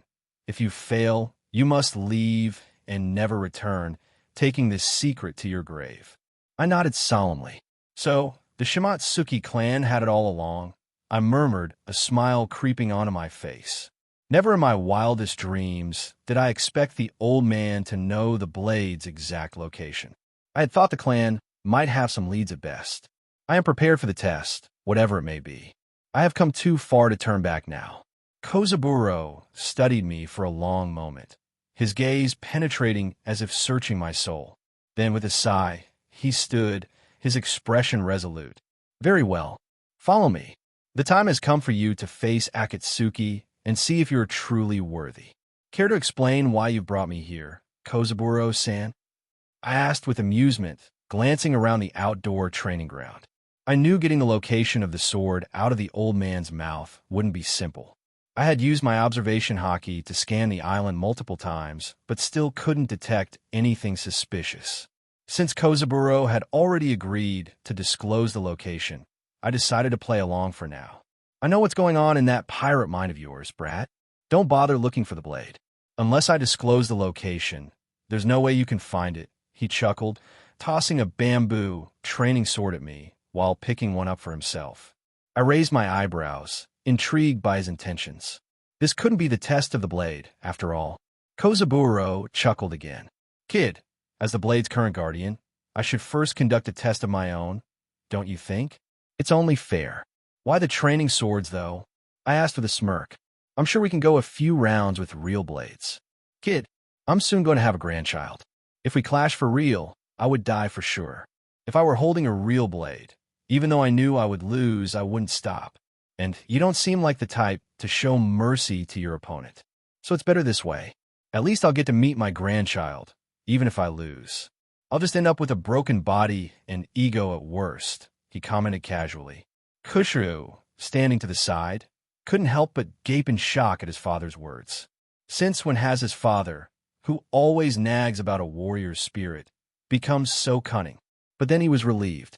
If what his father said was true about not being a match for me, it was better they clashed with bamboo swords. As I took my stance, I couldn't help but feel a growing respect for the old man. This wasn't just about the sword. It was about proving myself in a different way. Kozaburo's eyes sparkled with a mix of amusement and determination as he mirrored my stance. Ready when you are, old man, I said, tightening my grip on the bamboo sword. Kozaburo nodded, his expression serious now. Remember, this is not just a test of skill. It's a test of spirit. Busashoku Koka.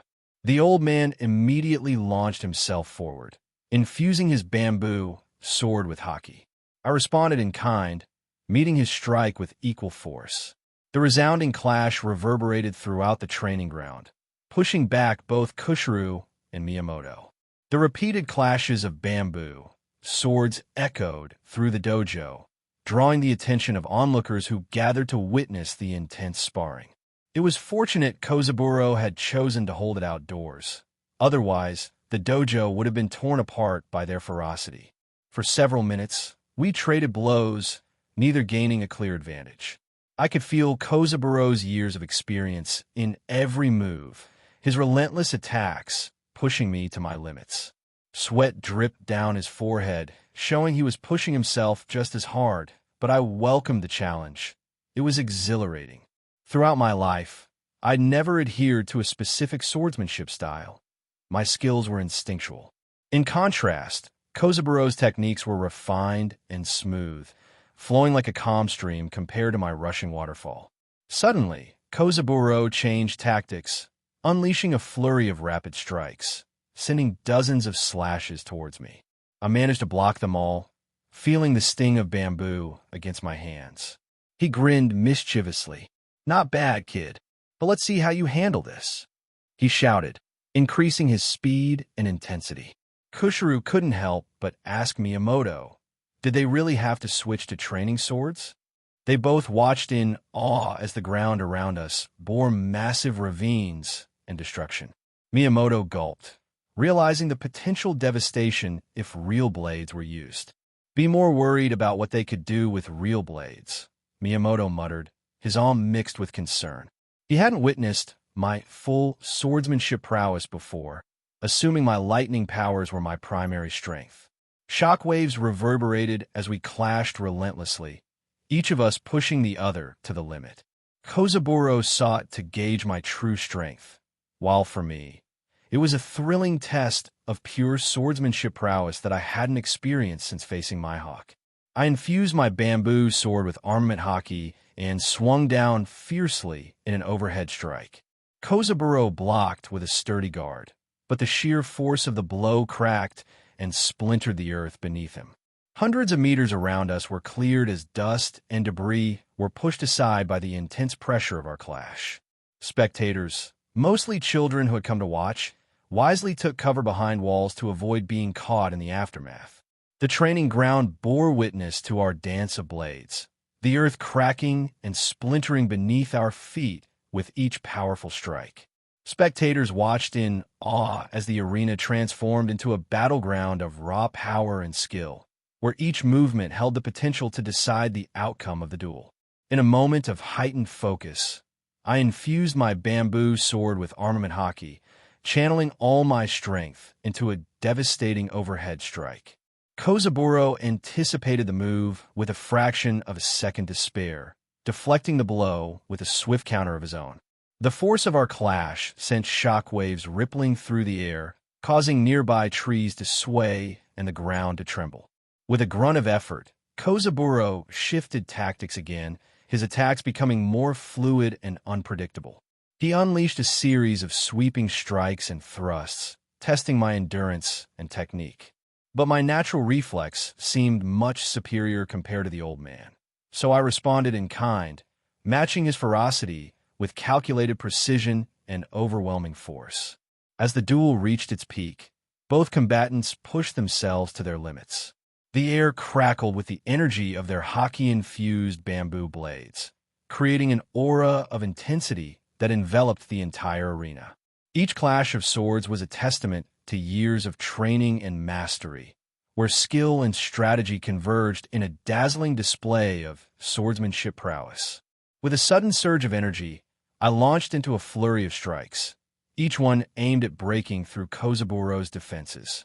He parried and countered with expert precision, his movements a blur of speed and finesse. Yet, I sensed a subtle shift in his stance, a split-second opening that allowed me to exploit a weakness in his defense. In a decisive move, I executed a swift feint followed by a powerful thrust, driving Kozaburo back with the force of my attack. He staggered, his bamboo sword slipping from his grasp as he stumbled to regain his balance. The ground trembled beneath us, the impact of our clash leaving a lasting impression on the training ground. As the dust settled, I stood with a wide smile on my face, my bamboo sword raised in a defensive stance. Kozaburo, though visibly fatigued, looked at me with a mixture of pride and respect. "You've surpassed my expectations, kid," he admitted, a smile of admiration tugging at his lips. "Your swordsmanship is truly remarkable. If I hadn't experienced it myself, I wouldn't have believed that one could reach such a level with instincts alone." I nodded, a surge of pride and gratitude filling my chest. "Thank you, Kozaburo Dano. Your guidance and expertise have been invaluable." He nodded in return, a glint of satisfaction in his eyes. "Remember what you've learned today. Swordsmanship is not just about strength and speed. It's about adaptability and seizing opportunities." "Wow, Kushiru-sensei, can someone really become as strong as them just by practicing swordsmanship?" One of the children exclaimed, eyes wide with wonder. "Can you also create those huge ravines with your sword?" Another child piped up eagerly. "Sensei, have you ever fought someone like them? Were you as fast? And do you think they'll ever let us spar like that?" A third added, bouncing on their toes with excitement. Kushiru chuckled warmly at their enthusiasm, a hint of nostalgia in his eyes as he fielded their questions. Well, you all have some sharp questions today. Yes, practicing swordsmanship diligently can indeed make you very strong. As for creating ravines like that, perhaps one day you'll find out." Kozaburo glanced over at me with a proud smile, adding, "Kid, you've had an excellent teacher. You've honed your sword instincts to the limit." I nodded gratefully, recalling my time under Bogard's tutelage in the Marines, where I had honed my skills relentlessly. "Sigh, I wish I could take you on as my disciple," Kusher mused wistfully, "but it's too late for that now. If only someone like you were of the Shimatsuki lineage, our family's name would echo through the ages once more." "Who knows, Kozaburo-san?" I replied mysteriously, teasingly referring to future events I knew of. Maybe someday someone from the Shimatsuki family will rise to the occasion. Perhaps even your own grandchild. Kozaburo's eyes lit up at the mention of his future grandchild, but he remained silent, his thoughts turning back to the task at hand, testing me with the legendary blade, Akatsuki. "So, Kozaburo-san," I pressed eagerly after passing his test, "why don't you take me to where the blade is now?" Just as Kozaburo began to lead the way, Tara's urgent voice interrupted from the living quarters. "Kushiru-sen, the lady has gone into labor." "Well, it seems the sword will have to wait," I remarked with a chuckle, understanding the priority of family moments over ancient relics. However, to my surprise, Kozaburo turned sharply to his son with a wide smile. "You brat, stop standing there and daydreaming. Go tend to my daughter." He barked, then gestured for me to follow him. Instead of heading toward his daughter-in-law, he led me toward the coast. I turned to Miyamoto with a nod. "Stay with the kids. I'll be back soon," I instructed, then followed Kozaburo as he walked briskly toward the shoreline. As we walked, I couldn't help but ask, "Aren't you supposed to be there for your granddaughter's birth?" Kozaburo chuckled, his stride steady toward the sea. "Who says it's going to be a girl? Just a gut feeling," I replied with a chuckle. "Well, who knows? Maybe when my grandkid is born, it'll be such an auspicious moment that Akatsuki will finally find its master," he mused, a twinkle of hope in his eyes. It was clear that Kozaburo's deepest desire was for me to conquer the blade and fulfill his clan's legacy.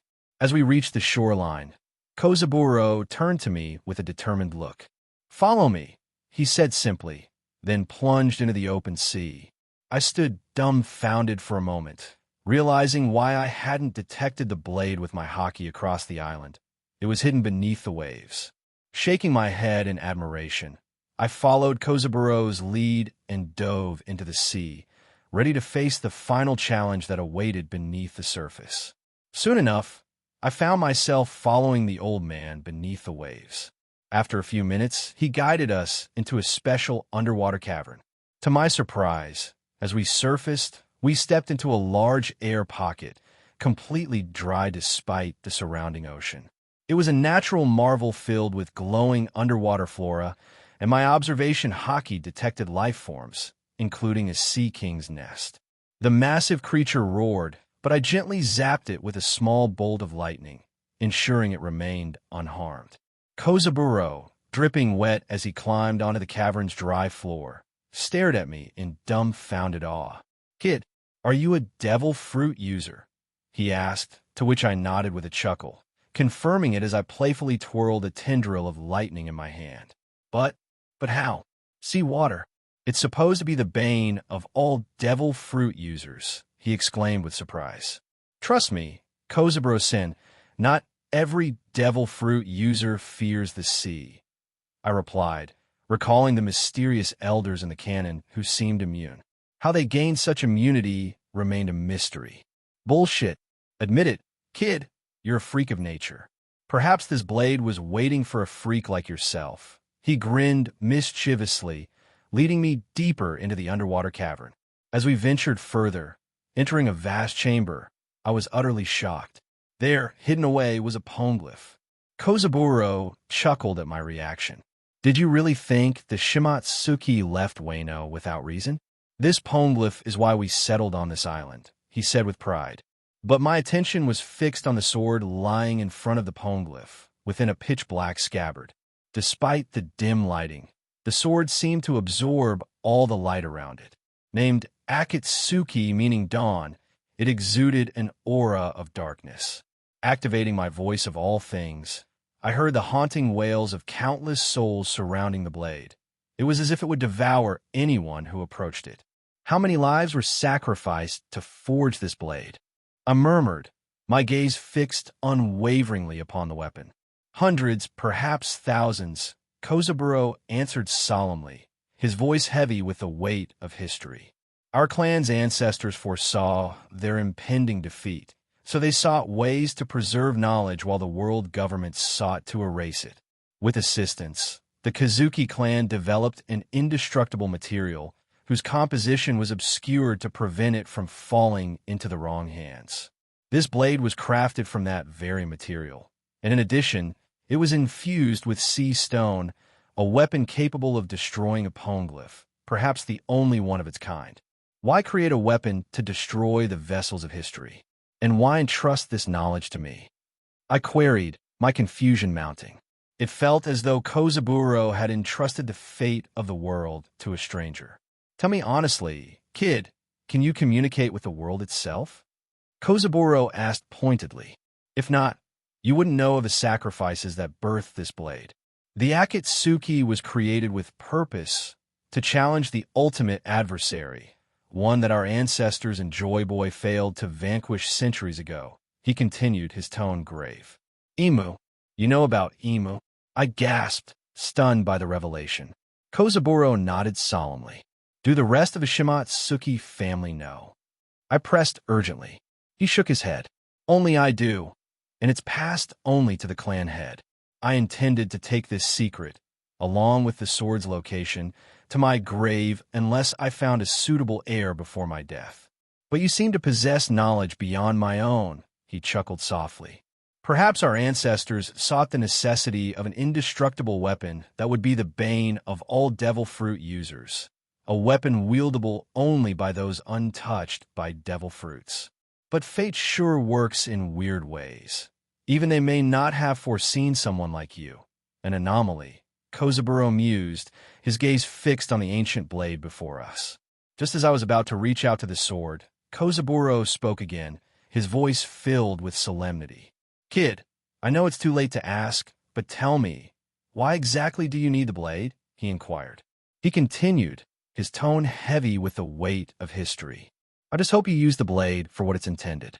Too many lives were sacrificed to forge such a weapon. Everyone who willingly gave their lives did, so believing their sacrifice was worth something." I turned to face him, meeting his earnest gaze.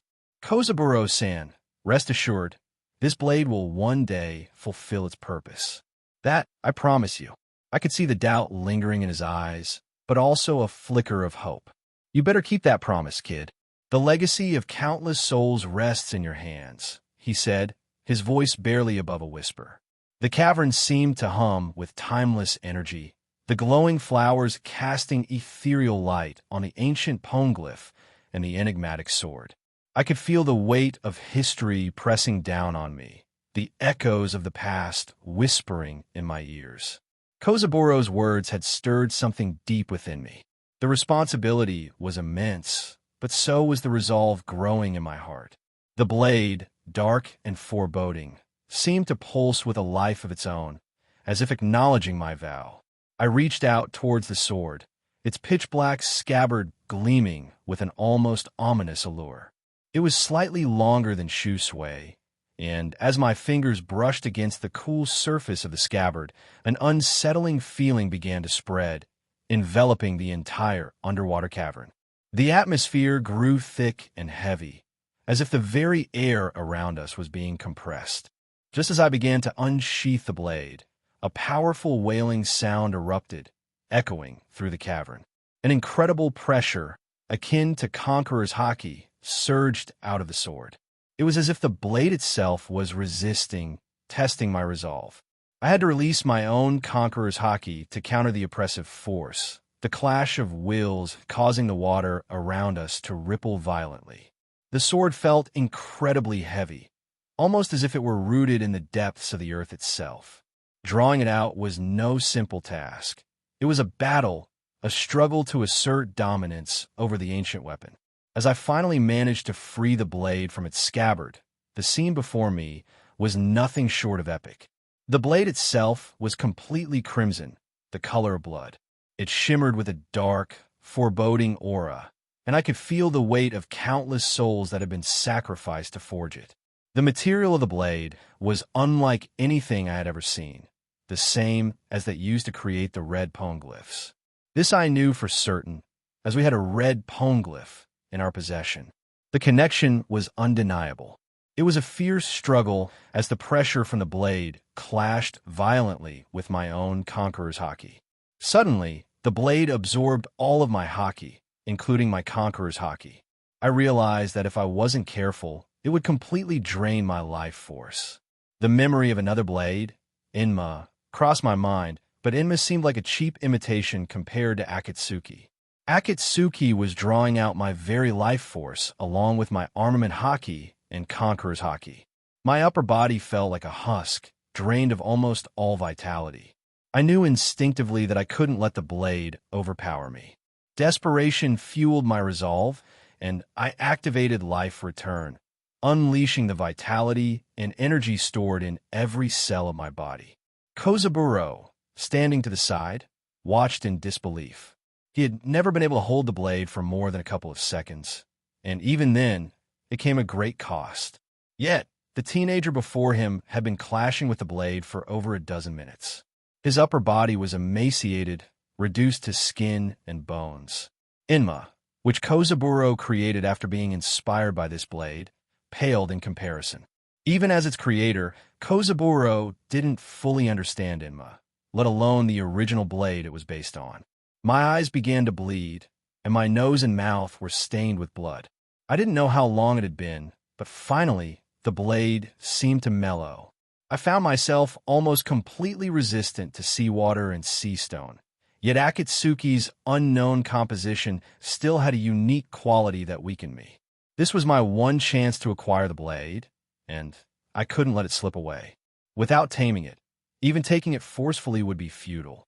Gritting my teeth, I roared in defiance, unleashing my voice of all things alongside my Conqueror's Haki in full force. Black and golden lightning filled the cavern, and even Kozaburo, a veteran warrior, was brought to his knees by the sheer intensity of the pressure. The entire island shook, the sky rumbled and darkened ominously, and the sea churned violently. My voice seemed to resonate with the will of the world itself. Rain poured down in torrents, and sea kings for miles around trembled. Almost everyone on the island succumbed to the overwhelming Conqueror's Haki. Meanwhile, in Shimatsuki village, Kushira looked up at the sky as dark, ominous clouds suddenly gathered. Lightning streaked across the heavens, and thunder rumbled ominously. As a swordsman, he could feel the world wailing. Suddenly, he heard the cry of an infant in the room. Just as he was about to step inside, an overwhelming pressure descended upon the entire island. He fought to keep his consciousness, but his vision began to fade. The cry of the baby was strong, unaffected by the pressure that was causing everyone else to fall unconscious. Looking around, he saw that almost everyone had succumbed to the unknown force. Only he and Miyamoto remained conscious, but their visions were fading fast. Quickly, he opened the door to the room where his wife was, and to his relief, both mother and child were peacefully sleeping while Tara and the midwife lay unconscious. Before he could take another step, he too lost consciousness and collapsed with a thud. After a few minutes, Kushiro regained consciousness. It was raining heavily outside, and to his surprise, he could hear the soft cooing of an infant. Rising unsteadily, he saw the boy who had accompanied Ross taking care of his newborn child. It seemed the child had regained consciousness even before him. Seeing that Kushiro was now awake, Lucci carefully placed the infant back in the crib and, without uttering a word, exited the room.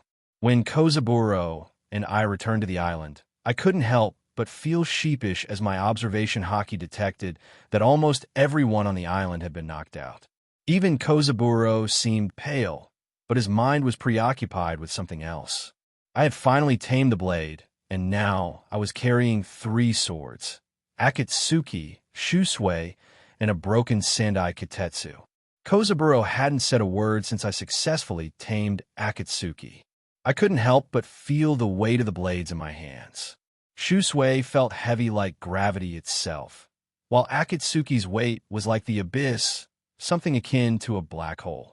As we returned to the dojo, Lucci huffed at me and turned to attend to the others who had yet to regain consciousness. Miyamoto was also helping Kushiro get the children and the rest of the unconscious villagers out of the rain. Kozaburo temporarily pushed the matter of the blade to the back of his mind, as he had more important matters to attend to. He turned to Kushiro, who immediately asked, "Father, what happened?" The entire island shook with an ominous feeling, similar to the supreme color, but much more powerful. Kozaburo immediately put a stop to his questioning, his gaze fixed on the blade attached to my hip. Kushiro understood immediately and looked at me as if I were a monster.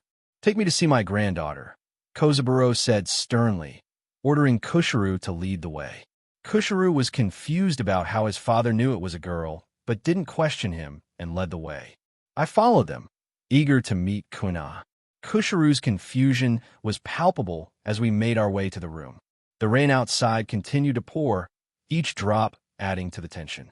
Kozaburo's silence spoke volumes, and the weight of Akatsuki at my side was a constant reminder of the power I had just subdued. As we entered the room, the atmosphere shifted. The soft cooing of the infant filled the air, providing a stark contrast to the chaos that had just ensued. Kozaburo approached the crib with a sense of reverence, his stern demeanor softening as he looked down at his granddaughter. "She's beautiful," he murmured, a rare smile gracing his features. Kushiro watched his father, a mix of awe and confusion in his eyes. "Father, how did you know?" Kozaburo didn't answer immediately. Instead, he turned to me, his eyes piercing and thoughtful.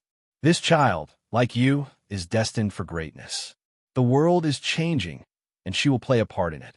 Kid, now that you have the blade, you might not have much need for this old man anymore," Kozaburo said earnestly, his voice carrying a weight of unspoken emotions. I remained silent, not wanting to interrupt him. "I hope you can fulfill a request of mine in exchange for helping you find it," he continued, his eyes locking onto mine. "Take my granddaughter as your disciple. I know that sooner or later, this world is going to descend into madness, and I'm not sure if I will be alive to keep her safe. Please do this favor for a dying man." To everyone's shock, Kozaburo bowed deeply, his humility and desperation palpable. "Father, you cannot."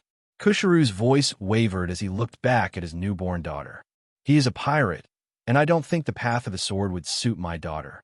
It was clear that, just as in the canon, Kushiro held the belief that women couldn't become strong while following the path of the sword, and it seemed like he didn't favor his own daughter inheriting his mantle.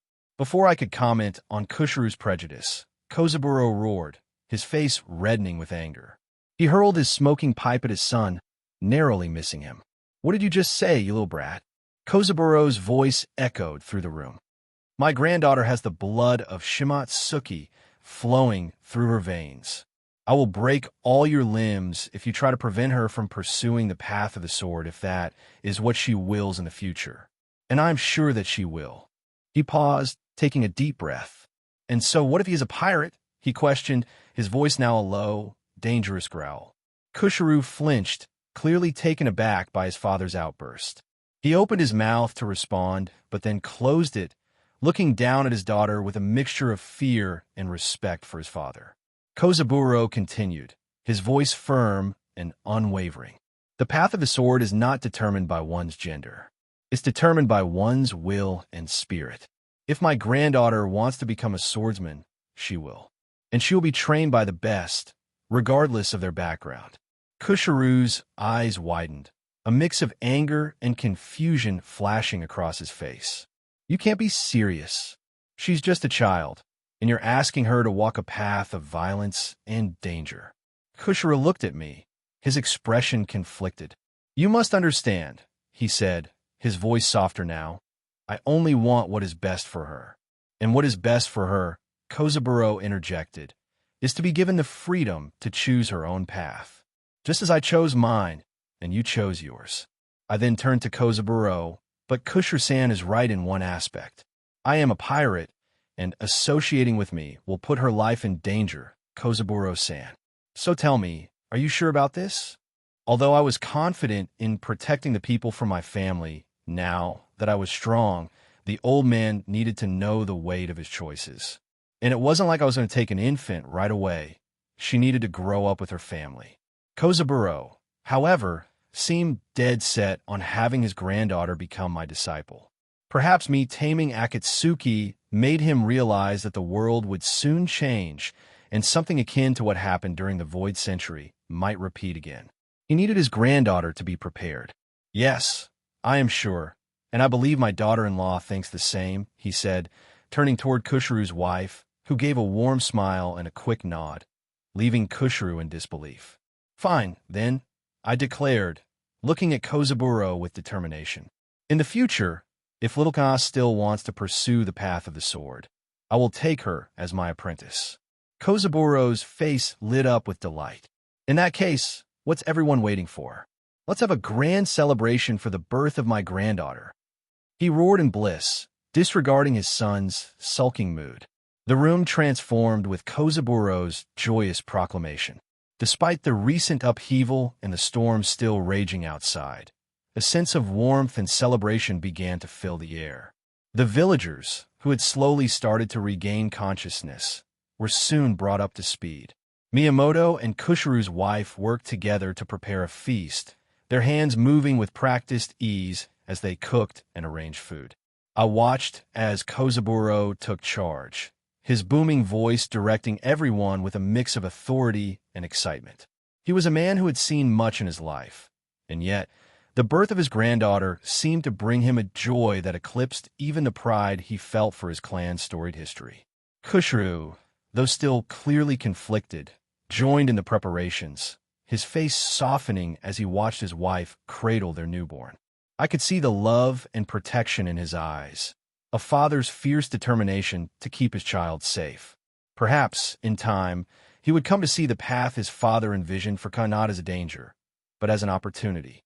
As the evening progressed, the dojo was filled with laughter and music. The villagers, initially wary of the strangers in their midst, warmed up to us as they saw the people of Ishin Dojo being close with us. Stories of the Shimatsuki clan's past glories were shared, and I listened intently, absorbing the history and spirit of the people who had forged such legendary blades. Kozaburo approached me, a cup of sake in each hand. "To the future," he said, handing me one. "To Kuina's future, and to the dawn you will help bring." Somewhere in North Blue, inside a dimly lit underground cavern, Doflamingo, clad in his distinctive red suit, sat casually on a wooden crate.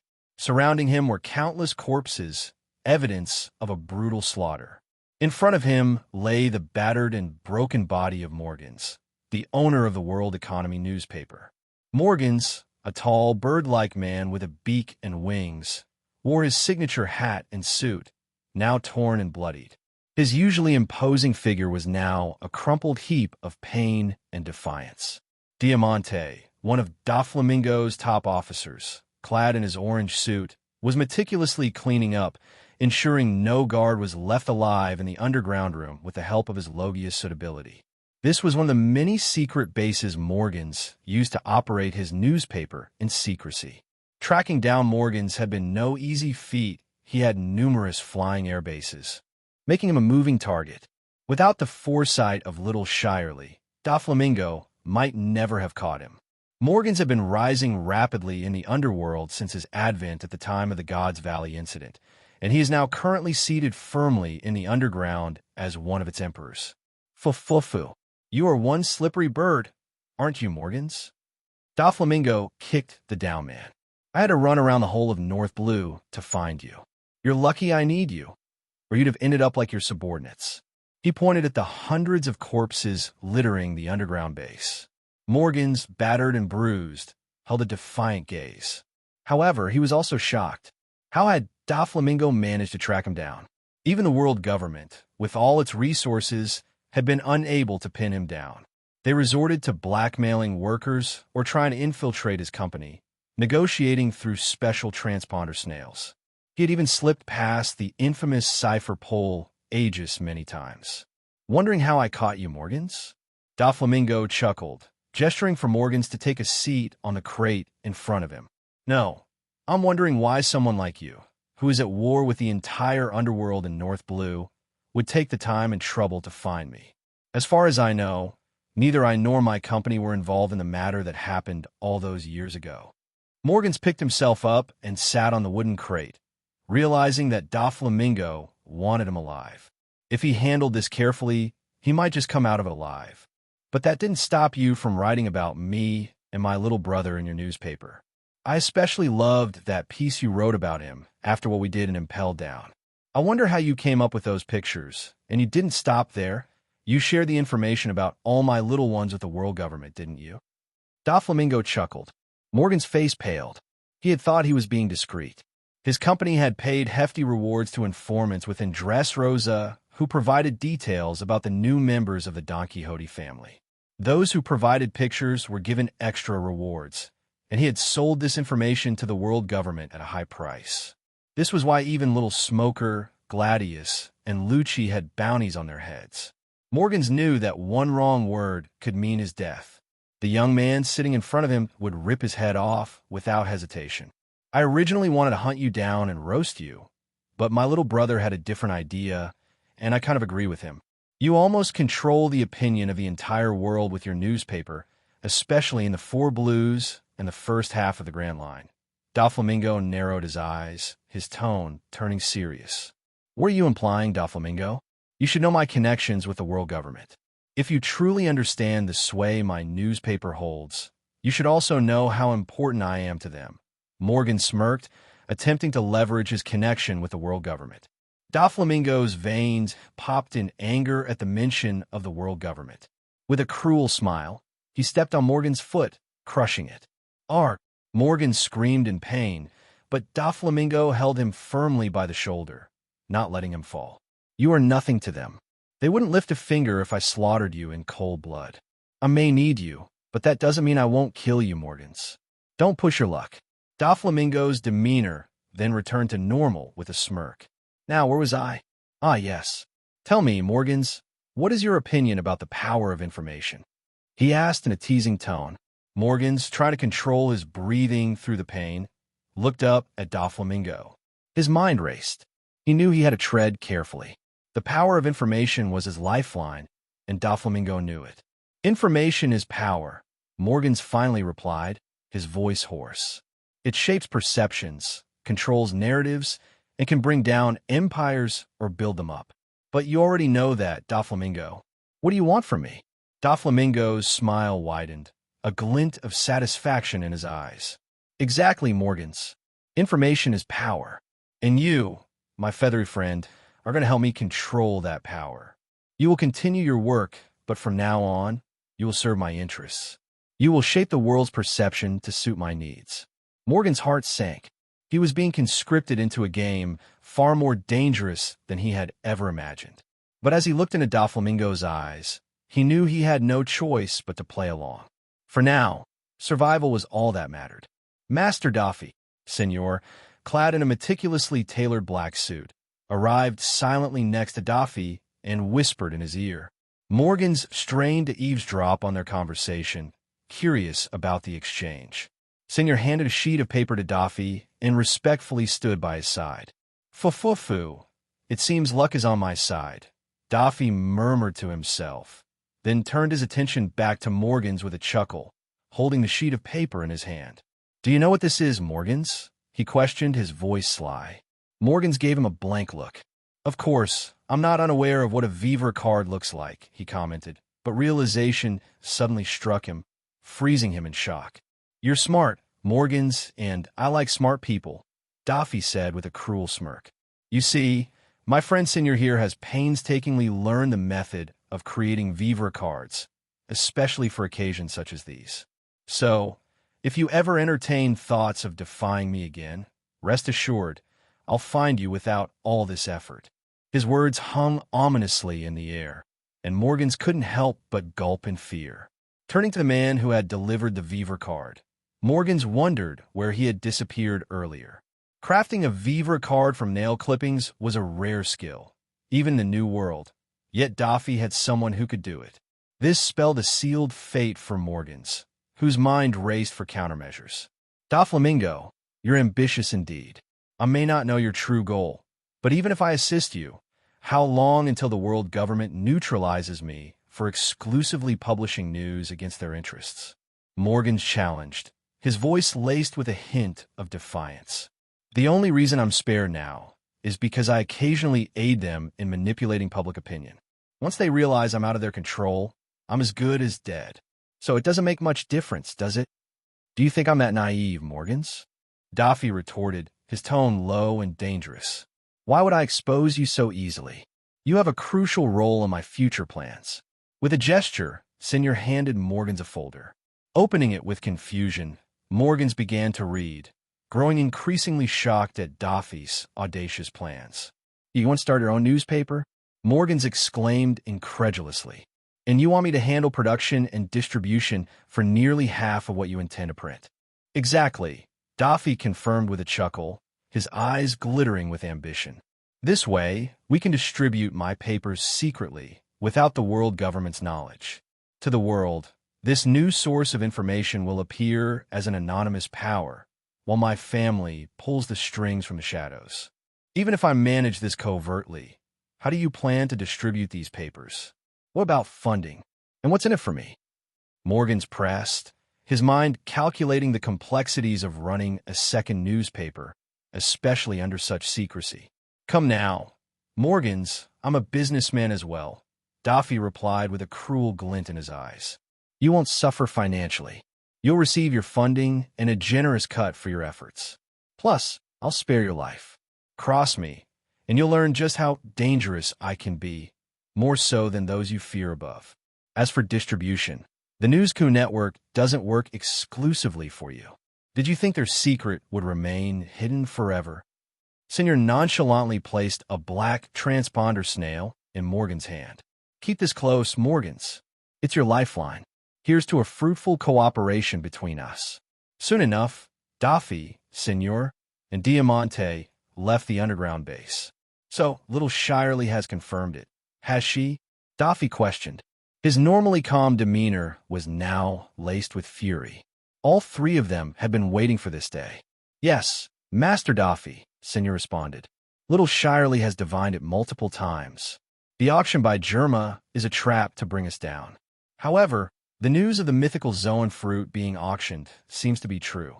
It's likely the world government offered it as bait to lure us in. Forget about the fruit, Senor. It's secondary, Daffy said, wrath pouring from every pore. I just want to make sure he will be there. Yes, Master Daffy. Additionally, it seems one of the Shichibukai will also be there as part of the ambush, Senor added. From the side, Diamante grunted and gestured, still unable to speak fully. Yet, Daffy understood him perfectly. Well, Diamante, if it's just these many, I'm sure we can handle it on our own, Daffy said with a smirk. But let's not take any chances. From our last intel, it seems my little brother's friend is in the vicinity too. Let's have a word with Ross and see if his friend is available for hire. He chuckled darkly. And remember, senor, I want him alive. If possible, let's try to get our hands on that devil fruit too, Daffy added. Due to continuous battles in the past few months, Daffy had already breached the admiral level, boosting his confidence. However, this matter involved the CP-0, a Shichibukai, and Germa 66. How do we deal with Germa 66, Master Daffy? Senor questioned. The way we always deal with our enemies, senor, Daffy replied with a sinister smile. If Judge had any sense, he would have stayed away from this conflict. But the fool had the audacity to take the underworld's contract to spring a trap for us. I'll show him what happens when he messes with the Don Quixote family. As they walked through the dimly lit corridors of the underground base, the tension was palpable. Each step echoed with the promise of retribution. Daffy's mind raced, calculating every possible move and countermove. Master Daffy, Senor ventured cautiously, do you think the world government suspects the full extent of our plans?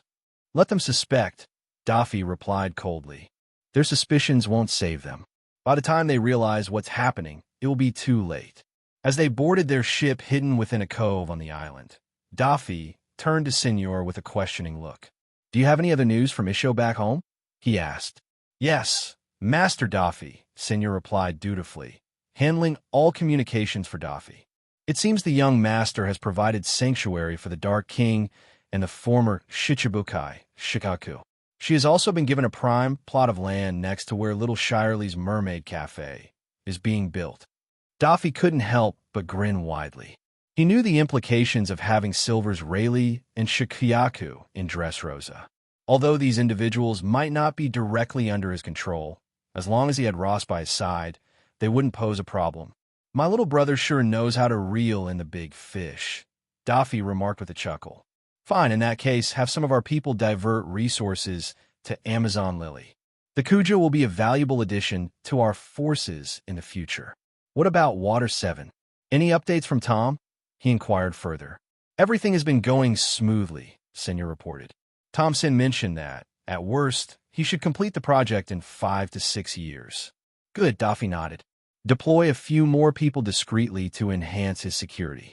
He is a crucial piece in my brother's plan, and we can't afford for anything to happen to him. Daffy then turned his attention to another matter. What about the main railgun cannon on the top of King's Plateau? Has it been completed yet? Yes, Master. It's completed. In addition, 3 other railguns have been deployed at various strategic locations, Senor confirmed. Daffy's eyes gleamed with satisfaction. Excellent. With those railguns, Dressrosa's defenses will be nearly impenetrable. Ensure that their operation is kept under the highest security protocols.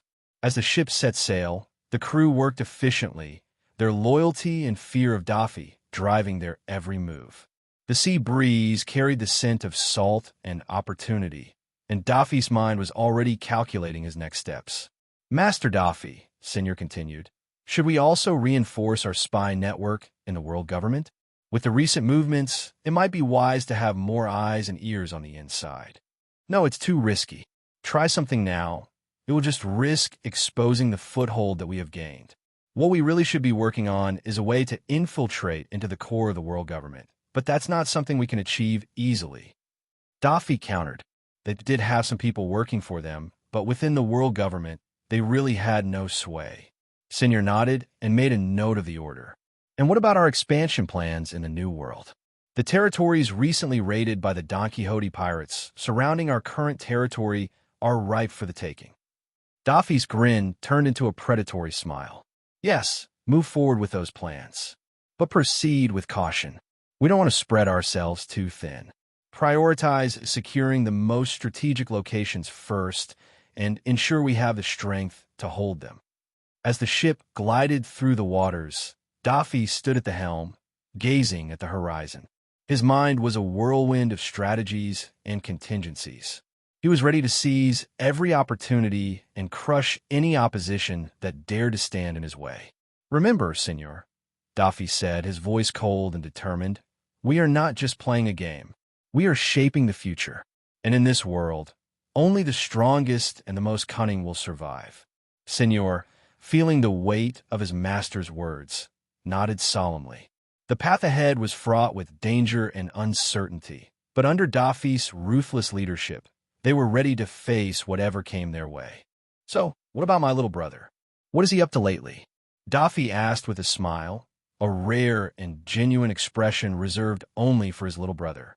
Even Senor, standing by his side, couldn't help but smile at the mention of Rosinante. "It seems the young master will be staying in East Blue for some time," Senor responded. "He has already forwarded the instructions that need to be followed in the meantime." "Good, good," Daffy said, his voice filled with warmth. "It's good that he's taking a break. He's been working continuously for quite some time, and a break will do him good. We can't expect my little brother to carry all the weight now, can we?" He chuckled, looking out at the horizon. The smile on his face was genuine and full of brotherly affection. Low Town, East Blue. The World Military Draft of the Marines has been underway for a week now. All around the world, Marine bases were bustling with activity as they intaked and assessed new recruits. Even though the Marines, under the orders of the new fleet admiral, wanted to bolster their ranks, they didn't rush to accept everyone who applied. Most of the regular folk were signing up, not out of a desire to serve justice, but because they knew they would be fed. For many, the prospect of regular meals was more appealing than the abstract notions of justice and duty. Among the throngs of hopefuls and curious onlookers was a small boy, no older than 6 or 7. His eyes darted nervously around as he made sure no one was watching him. His gaze was fixed on a fruit stall where the vendor was busy bartering with another customer. The military draft had drawn an increasing number of people to the Marine base each day, creating a bustling, chaotic scene. Seizing his opportunity, the boy moved with cat-like reflexes, grabbing a bag of apples from the counter before anyone could notice. He sprinted away, but as luck would have it, he ran directly into a group of Marine soldiers heading in the opposite direction. "Thief! Thief! Someone catch that little bastard!" The shopkeeper roared, his voice cutting through the din and catching the attention of the Marine soldiers. Just as the boy was about to dart past them, one of the soldiers reached out and grabbed him by the hair. The boy screamed in pain, dropping the bag of apples. Another soldier picked up the fallen bag and took a bite out of one of the apples, his eyes narrowing as he chewed. "Theft at such a young age," the soldier sneered, his voice dripping with disdain. He roughly yanked the boy by the hair, forcing him to his knees. The boy's eyes were wide with terror, his small frame shaking. The second soldier, a hulking figure with a cruel glint in his eyes, stepped forward. "It looks like we need to teach you a lesson," he growled, planting a fist into the boy's gut. The boy crumpled to the ground, groaning in pain. A crowd had started to gather, some watching with pity, others with indifference. Among the spectators was a Marine officer named Lieutenant Helmeppo. He was known for his somewhat lazy demeanor, but there was a streak of justice in him that couldn't stand seeing the abuse of power. Just as the Marine was about to kick the boy again, a figure moved at blinding speed, delivering a powerful punch to the Marine's face and sending him flying into a wall. The sudden turn of events left everyone in shock. Attacking a Marine during the military draft, especially so close to a Marine base, was a blatant insult to the Marines' prestige. The Marines didn't hesitate for another second, immediately brandishing their weapons at the woman who had intervened. She appeared to be in her mid-30s, standing close to 3 meters tall, with striking blue eyes and spiky silver hair that gave her a tomboyish, fierce appearance. She had a white-sheathed odachi strapped to her back. Her attire consisted of a tight combat vest over a sports tank top, revealing her voluptuous form, and short trousers that exposed her muscular thighs. Knee-length boots completed her formidable look, embodying the essence of a fierce tigress ready for battle. "You dare attack a Marine," one of the soldiers shouted, his gun cocked and ready. More Marines started to gather, drawn by the commotion, but the woman disregarded the growing tension and turned towards the little boy. She knelt down next to him, her fierce expression softening. "Are you all right?" she asked gently. The boy looked up at her with tear-filled eyes, nodding slightly. "What's your name?" "Miko," the boy whispered. "Where are your parents, Miko? And why are you stealing? Don't you know that stealing is wrong?" The woman, Raylene, asked, her voice gentle yet firm. I don't have any," Miko replied, his voice barely audible. "My little sister, she's hungry. We haven't had anything to eat for 3 days now." I didn't want to steal, but my sister." Raylene understood the boy's situation. This was a common story in a world where only a privileged few got what they wanted, while the rest struggled daily. She stood and faced the vendor. "How much for the apples?" she asked, pulling out a few coins from her vest pocket. The vendor, taken aback by the woman's intervention, stammered, "F5 berries." Raylene handed over the money, then turned back to the soldiers. "Next time you see a child in trouble, help them, don't hurt them. Understood, dumb bitch? Who the hell do you think you are, lecturing us on how Marines should act? The boy is a thief, and he needs to be punished. And you are aiding a criminal. Do you know what kind of crime it is to attack a Marine?" One of the Marines responded angrily, feeling insulted as more and more civilians gathered to witness the confrontation. "Tui," Raylene spat, her face twisting into a feral grin. "You call yourselves Marines? I originally wanted to see if the Marines were worthy of joining, but it seems like you lot are just as corrupt as the rest of the world. There's not much difference between you and the pirates," she chuckled. Originally, Raylene had intended to visit the scaffold where the Pirate King was executed and see if she could join the Marines. She was strong, exceptionally so, and she wanted to make a difference, even if only in a small way. Believing the Marines were a force for justice, she had thoughts of joining them. But now her thoughts were wavering. "Surrender peacefully, or else you know the consequences." The Marines circled her, but she stood there defiantly. She knew she could take them all with a flick of her finger and couldn't help but smile at how clueless these Marines were about the disparity between their abilities and hers. Raylene's stance was unwavering, her presence exuding confidence and raw power. The civilians watching from a distance could feel the tension thickening in the air. She eyed each Marine, assessing their resolve and finding them wanting. These men, who should have been symbols of justice and protection, had shown their true colors through their treatment of a helpless child. The Marine who had been sent flying earlier struggled to his feet, wiping blood from his mouth. His eyes burned with humiliation and rage. "You think you can just walk away from this?" he growled, his voice trembling with anger. Raylene's eyes flicked at him, and she smirked. "I don't think. I know." The Marine lunged at her, but with a swift, fluid motion, Raylene sidestepped and brought her knee up into his stomach, knocking the wind out of him. He crumpled to the ground, gasping for air. The moment Raylene made her decision not to stand down, the atmosphere thickened with tension. She stood her ground as the Marines surrounded her, their weapons drawn, eyes gleaming with a mixture of fear and determination. She knew she had to be careful, not because she was outmatched, but because she didn't want to kill anyone. "You made a big mistake, you bitch," one of the Marines snarled, stepping forward with his sword raised. Raylene's response was swift. She ducked under his swing, delivering a bone-crunching punch to his gut, sending him sprawling to the ground. Another Marine lunged at her with a spear. She sidestepped, grabbed the spear's shaft, and used it to pole vault herself over his head, delivering a brutal kick to the back of his skull. He fell to the ground, unconscious. Chaos erupted. Marines charged her from all directions. Raylene moved like a whirlwind, her fists and feet a blur of controlled fury. She landed blow after blow. Her strikes were precise and devastating. Each Marine that came at her was met with a flurry of punches and kicks, leaving them bruised and bloody on the ground. One Marine tried to grab her from behind, but she twisted, elbowing him in the face and breaking his nose. Another swung a mace at her, but she caught his wrist and flipped him over her shoulder, slamming him into the ground with a sickening thud. The sound of bones cracking and cries of pain filled the air. Despite her ferocity, Raylene held back, ensuring that her strikes incapacitated but did not kill. She was a force of nature. Her movements were fluid and relentless. Her blue eyes burned with intensity, her silver hair whipping around her face as she fought. More Marines charged, trying to overwhelm her with sheer numbers. Raylene dodged and weaved, her body a blur of motion.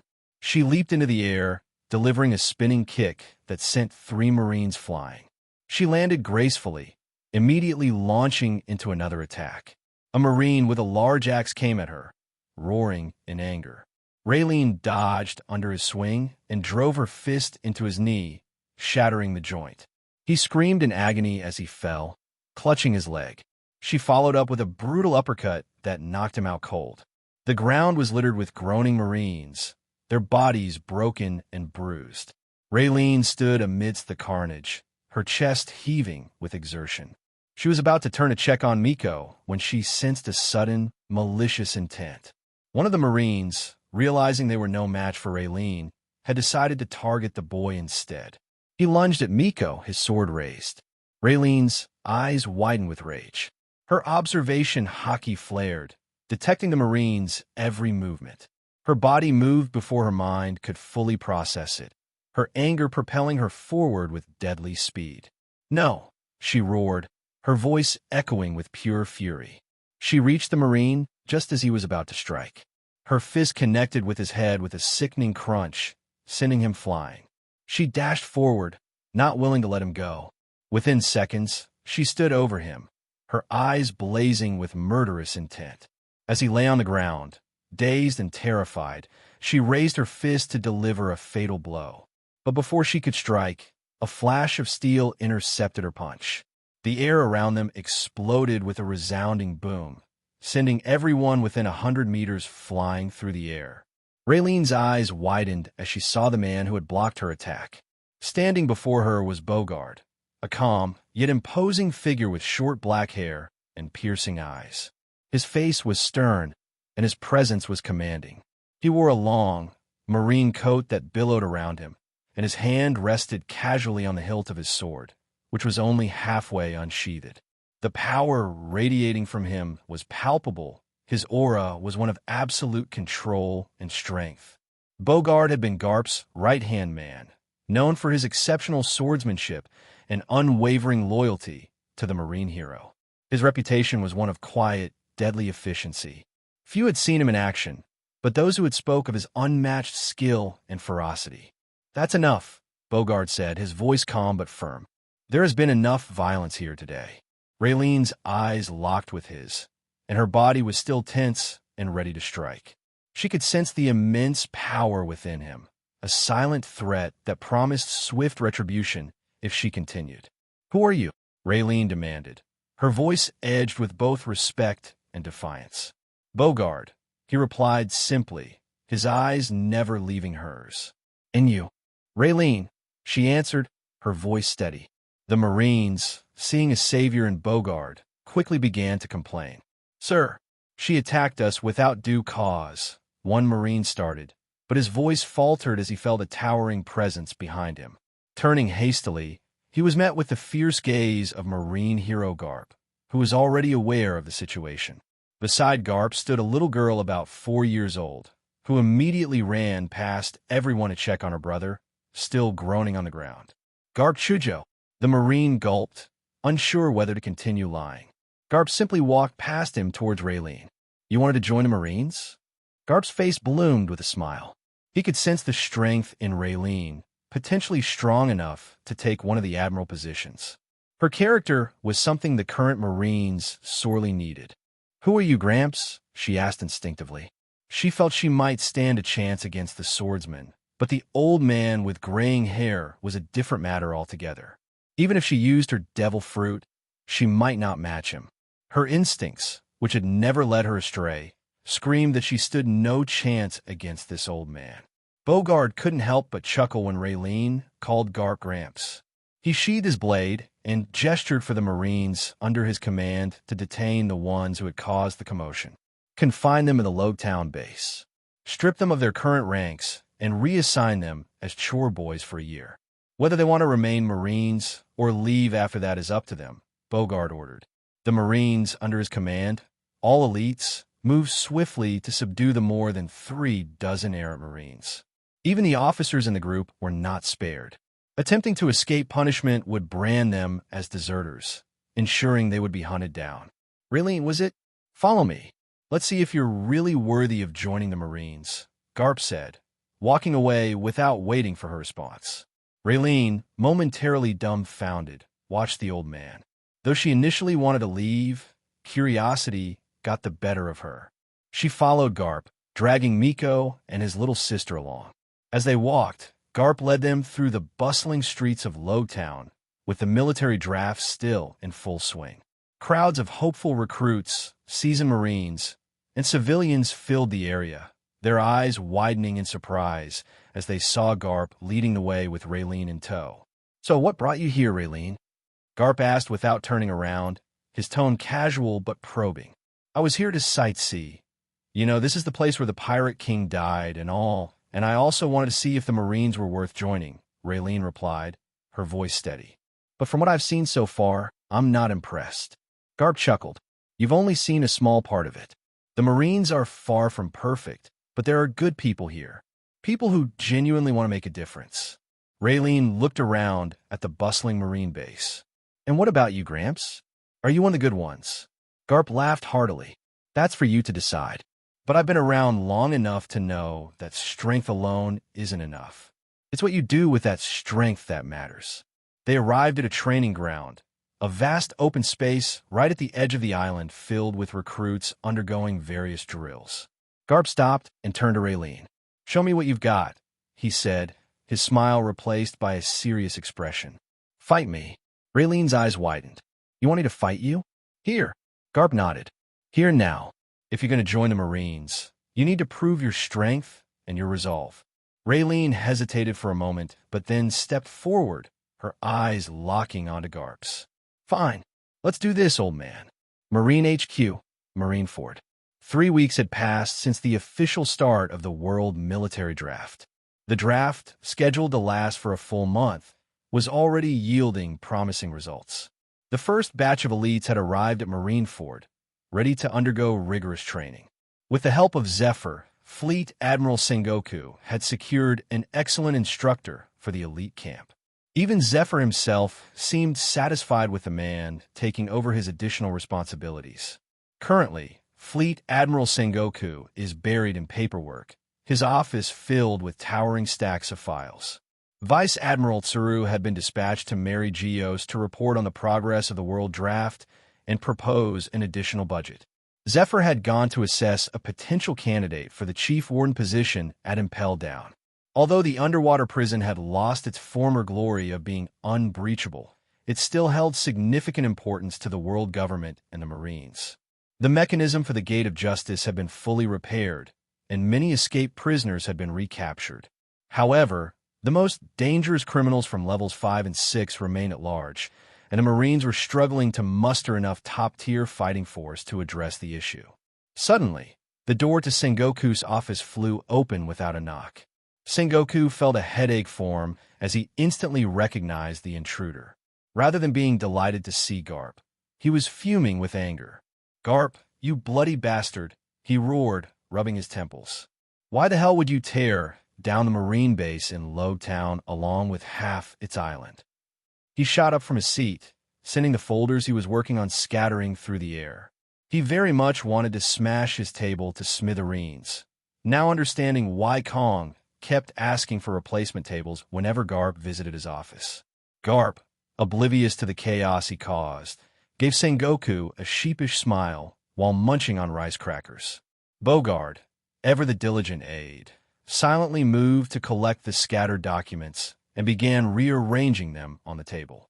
"Is this old man the Fleet Admiral you told me about, Garp-san?" "Not bad. He seems quite strong," Raylene commented, standing next to Garp. One of her arms was heavily bandaged and held in place with a sling.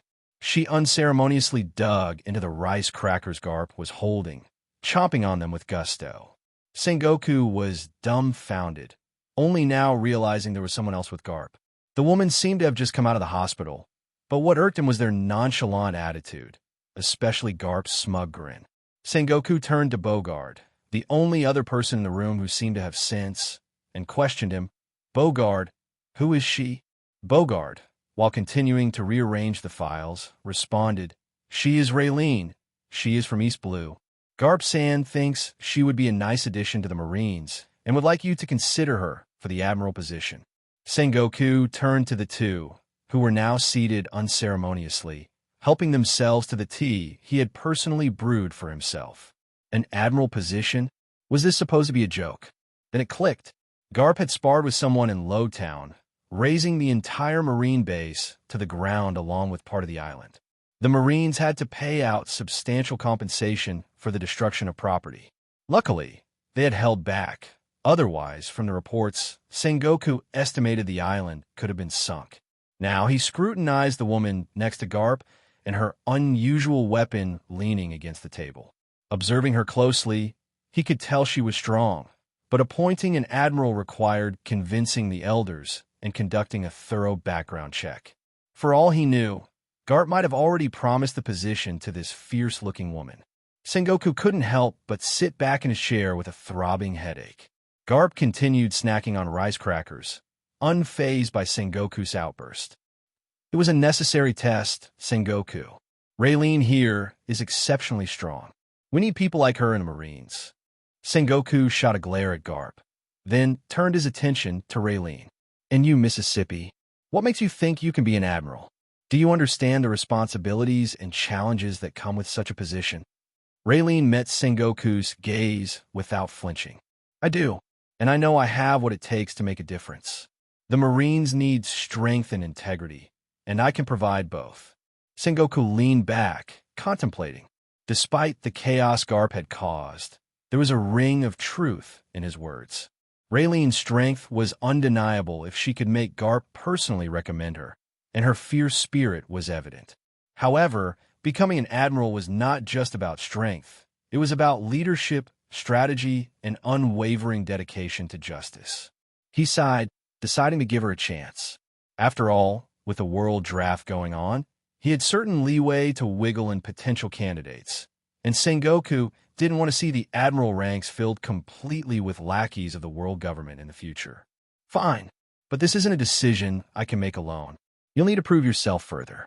There will be trials, and you must undergo a thorough background check. If you pass, then we can talk about the admiral position. Raylene nodded, understanding the gravity of Sengoku's words. I accept. Garp grinned widely. Great. I knew you'd see reason, Sengoku. See how good a friend I am. Getting you an admiral the day I join back on duty. You, Garp, don't you dare speak. You've been on your so-called vacation for close to 2 years now. So don't you dare. Sengoku fumed while he pulled the teapot to his side and poured himself a cup, knowing that if left alone, the two people sitting in front of him would empty it. He also poured a cup for Bogard, who picked it up with a nod and sat on the couch to the side. Oh, we get such long vacations? Can I take one now? Raylene asked with a grin. Shut up, Marine. Sengoku glared at Raylene and then at Garp. What the hell have you been teaching her about the Marines?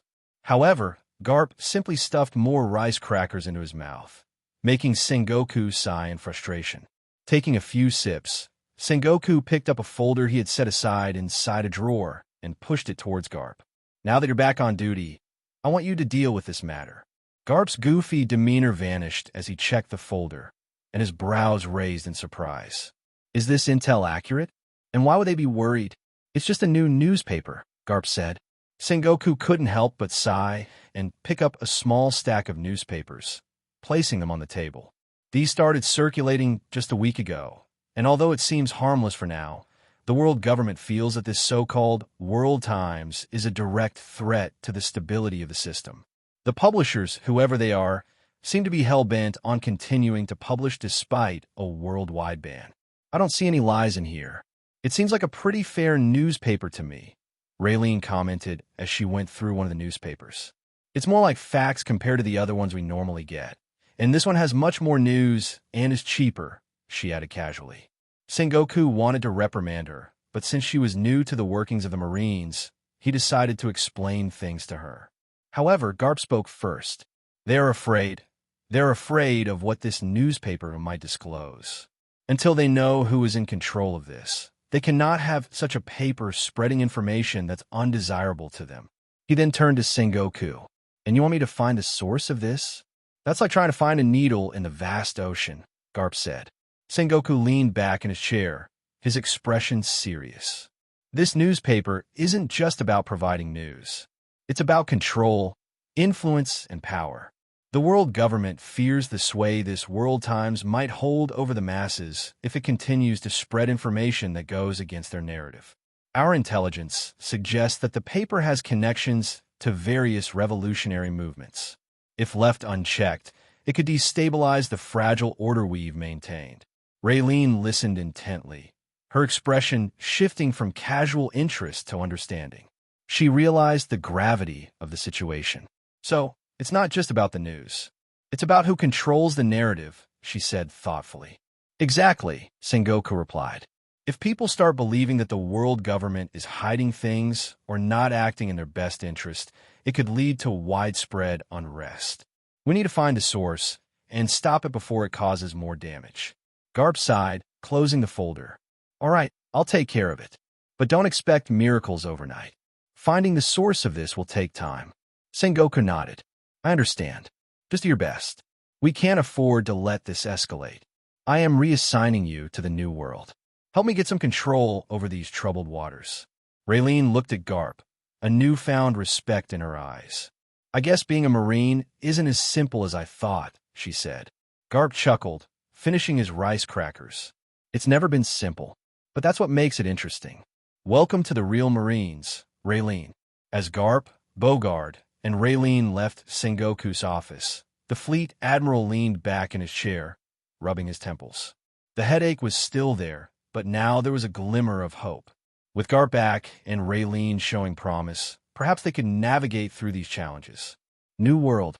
A small dinghy blocked the path of a massive ship shaped like a whale, the infamous vessel of none other than the Emperor of the Sea, Whitebeard.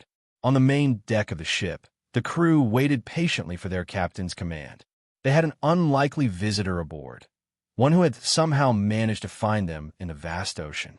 Originally, they were on their way from Wano to Fishman Island, but this visitor had been waiting quite some time to meet Whitebeard. Glug, glug. Whitebeard was drinking directly from the large barrel that the visitor had brought along as a gift. He drained the entire barrel and tossed it aside with satisfaction. That was some good stuff. At least you know manners. Whitebeard narrowed his gaze at the young man, standing before him. It seemed like it took every ounce of courage for this young man to approach Whitebeard for help, but he had to swallow his pride. Brat, you sure are audacious. You tried challenging my men continuously and even dared to challenge me. And now here you are, standing before me, asking for a favor. So tell me, why should I help you? Whitebeard asked, turning his attention to the missing limb of the visitor. His gaze narrowed a bit, as if in question. It seems like you've been taught a harsh lesson, haven't you, Crocodile Brat? So tell me, who is it that took your arm but spared your life? Whitebeard asked curiously. Crocodile gritted his teeth in anger, his other hand unconsciously reaching for the stump where Don Quixote Rosinante had severed his arm. He had taken quite some time to reflect on what had happened back then and the things Rosinante had told him. He realized he had become complacent because Whitebeard and his crew had always left him alive whenever he challenged them. He had grown arrogant, thinking he was strong enough to face the strongest man and come out of it alive. But finally, the young teen had shown him the disparity between the two worlds they lived in. Crocodile had been over-reliant on his devil fruit powers. Although he was aware of the concept called haki, he had never bothered to truly learn about it. Don Quixote Rosinante, Crocodile whispered, but Whitebeard heard it clearly. So was that brat who studied under Garp. Then you're lucky he left you alive after taking just a single arm. That kid is quite bloodthirsty. He may not seem like it, but he's someone one should always be cautious about. Well, let's forget about that, Crocodile Brat. I'm sure you didn't take all this risk to meet me directly just to deliver a gift. So tell me, what are you here for? Whitebeard's voice roared, reverberating throughout the ship and shaking it. I have come here to learn. Teach me about the secrets of haki. If I'm going to learn about it, I might as well learn from the man who calls himself the strongest in the world. Crocodile declared, looking Whitebeard straight in the eye.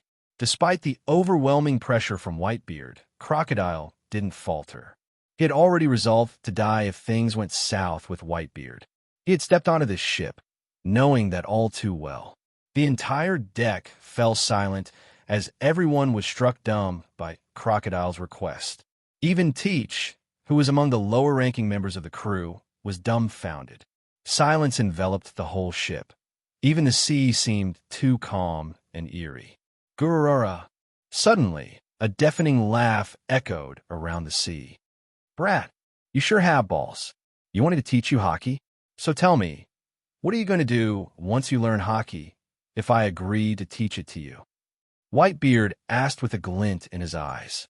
If you teach me, then someday I will grow strong enough to bring you down. And meanwhile, I will repay a certain someone for this, Crocodile said, tightening the grip on his stump. Whitebeard's laughter died down, and his expression turned serious. He studied Crocodile intently, weighing the sincerity and resolve in the young man's eyes. The crew held their breath, waiting for Whitebeard's decision. Brat, so you want me to train you in the secrets of hockey so that someday you can take my head? Is that it? Whitebeard questioned him as he rose from his throne, towering over Crocodile. The imposing figure of the Emperor of the Sea cast a long shadow over the deck, but Crocodile remained unfazed. Yes, I want you to teach me without holding back, so that someday I can best even the strongest man in the world, Crocodile declared, his voice unwavering and his eyes filled with determination. The tension on the ship was palpable. Some of Whitebeard's crew instinctively drew their weapons, ready to end Crocodile once and for all. The clinking of swords and the creaking of the ships would under the weight of the men added to the heavy atmosphere. However, a gesture from Marco, Whitebeard's 1st Division commander, made them stop. It was not their decision to make. Whitebeard's piercing gaze scrutinized Crocodile. The massive blade of the Naginata was placed right by Crocodile's neck, his eyes narrowing as he considered the audacious request. The silence stretched on, and the only sound was the gentle lapping of waves against the hull. You're a bold one, Brat. Coming here, asking for my help, and then declaring you'll use what I teach you to take me down, Whitebeard said, a hint of amusement in his voice as the blade drew blood. Do you have any idea what you're asking for? Crocodile met his gaze with unflinching resolve and nodded without hesitation. Gururara, good, Brat, good. You've sparked my interest. All right, Brat, I'll teach you, Whitebeard said finally, his voice booming across the deck. But know this, hockey is not just a power to be used lightly. It requires dedication, strength, and a will of steel. If you fail to meet my expectations, you won't leave this ship alive. Understood? Crocodile nodded, his eyes burning with desire and determination. Understood. Whitebeard turned to his crew. Prepare a place for the Brat. He's going to be staying with us for a while. He then looked back at Crocodile. You've got a lot to learn, and it's not going to be easy. But if you survive, you'll come out stronger than you ever imagined. The crew began to murmur among themselves, surprised and curious about what lay ahead for Crocodile. Teach, however, watched with a calculating look, already plotting how this new development might benefit his own ambitions. A/N. Thank you for your continuous support. In the meantime, I request that my readers please spare a few minutes of their precious time, if possible, and leave their reviews and thoughts about the story, so that I can improve upon the story and help it reach more One Piece fans. For those eager to dive into the next chapters of our One Piece saga before anyone else, I invite you to join me on Patreon. By becoming a patron, you'll not only gain access to exclusive advanced chapters, but also play a pivotal role in shaping the future of our narratives and much more. Germa Kingdom, North Blue. Inside the central throne room of the Germa Kingdom, on the grandiose throne sat a large man with long golden hair that reached his waist. He has a long and thin black mustache that spikes upwards, a thin and small beard, and a prominent cleft chin. Vinsmoke Judge, the current king of Germa Kingdom, goes by the alias Garuda. His stern visage and imposing stature exuded an air of authority and menace. Vinsmoke Judge, a former member of MADS, managed to retain his freedom by aligning with the world government. When MADS breached the interests of the world government, Judge cunningly leaked all the information in exchange for his liberty, demonstrating his shrewd and calculating nature. Currently, a high-stakes meeting was taking place in the throne room. Several influential figures from the underworld, one of the Shichibukai named Hector Barbarossa, and agents from CP0 had gathered with a common goal: to take down Don Quixote, Doflamingo. The CP0 agent placed a small chest on the table, and everyone's eyes in the room glistened with greed. Inside the chest lay a mythical Zoan devil fruit, the main auction item for tonight. The Germa 66 had made extensive preparations, attracting many powerful individuals from the Four Blues, the first half of the Grand Line, and even some influential powers from the New World to participate in the auction. Good. Now that we have the main attraction for the night, everything should go forward smoothly. One of the underworld bosses spoke, taking a deep drag from a cigar. He had been running ever since Doflamingo entered North Blue in the name of vengeance, but tonight would be his salvation. Not so fast. I have yet to receive the other half of the payment. Unless I get the remaining 25 billion bellies, you can forget about having my Germa soldiers move against Doflamingo. Vinsmoke Judge's gruff voice echoed from the throne. The underworld had agreed to an exorbitant sum of 50 billion bellies to mobilize against Doflamingo and the Don Quixote pirates. Judge knew the underworld leaders were desperate, with no other force in North Blue willing to face the Don Quixote family. He exploited this desperation to his advantage.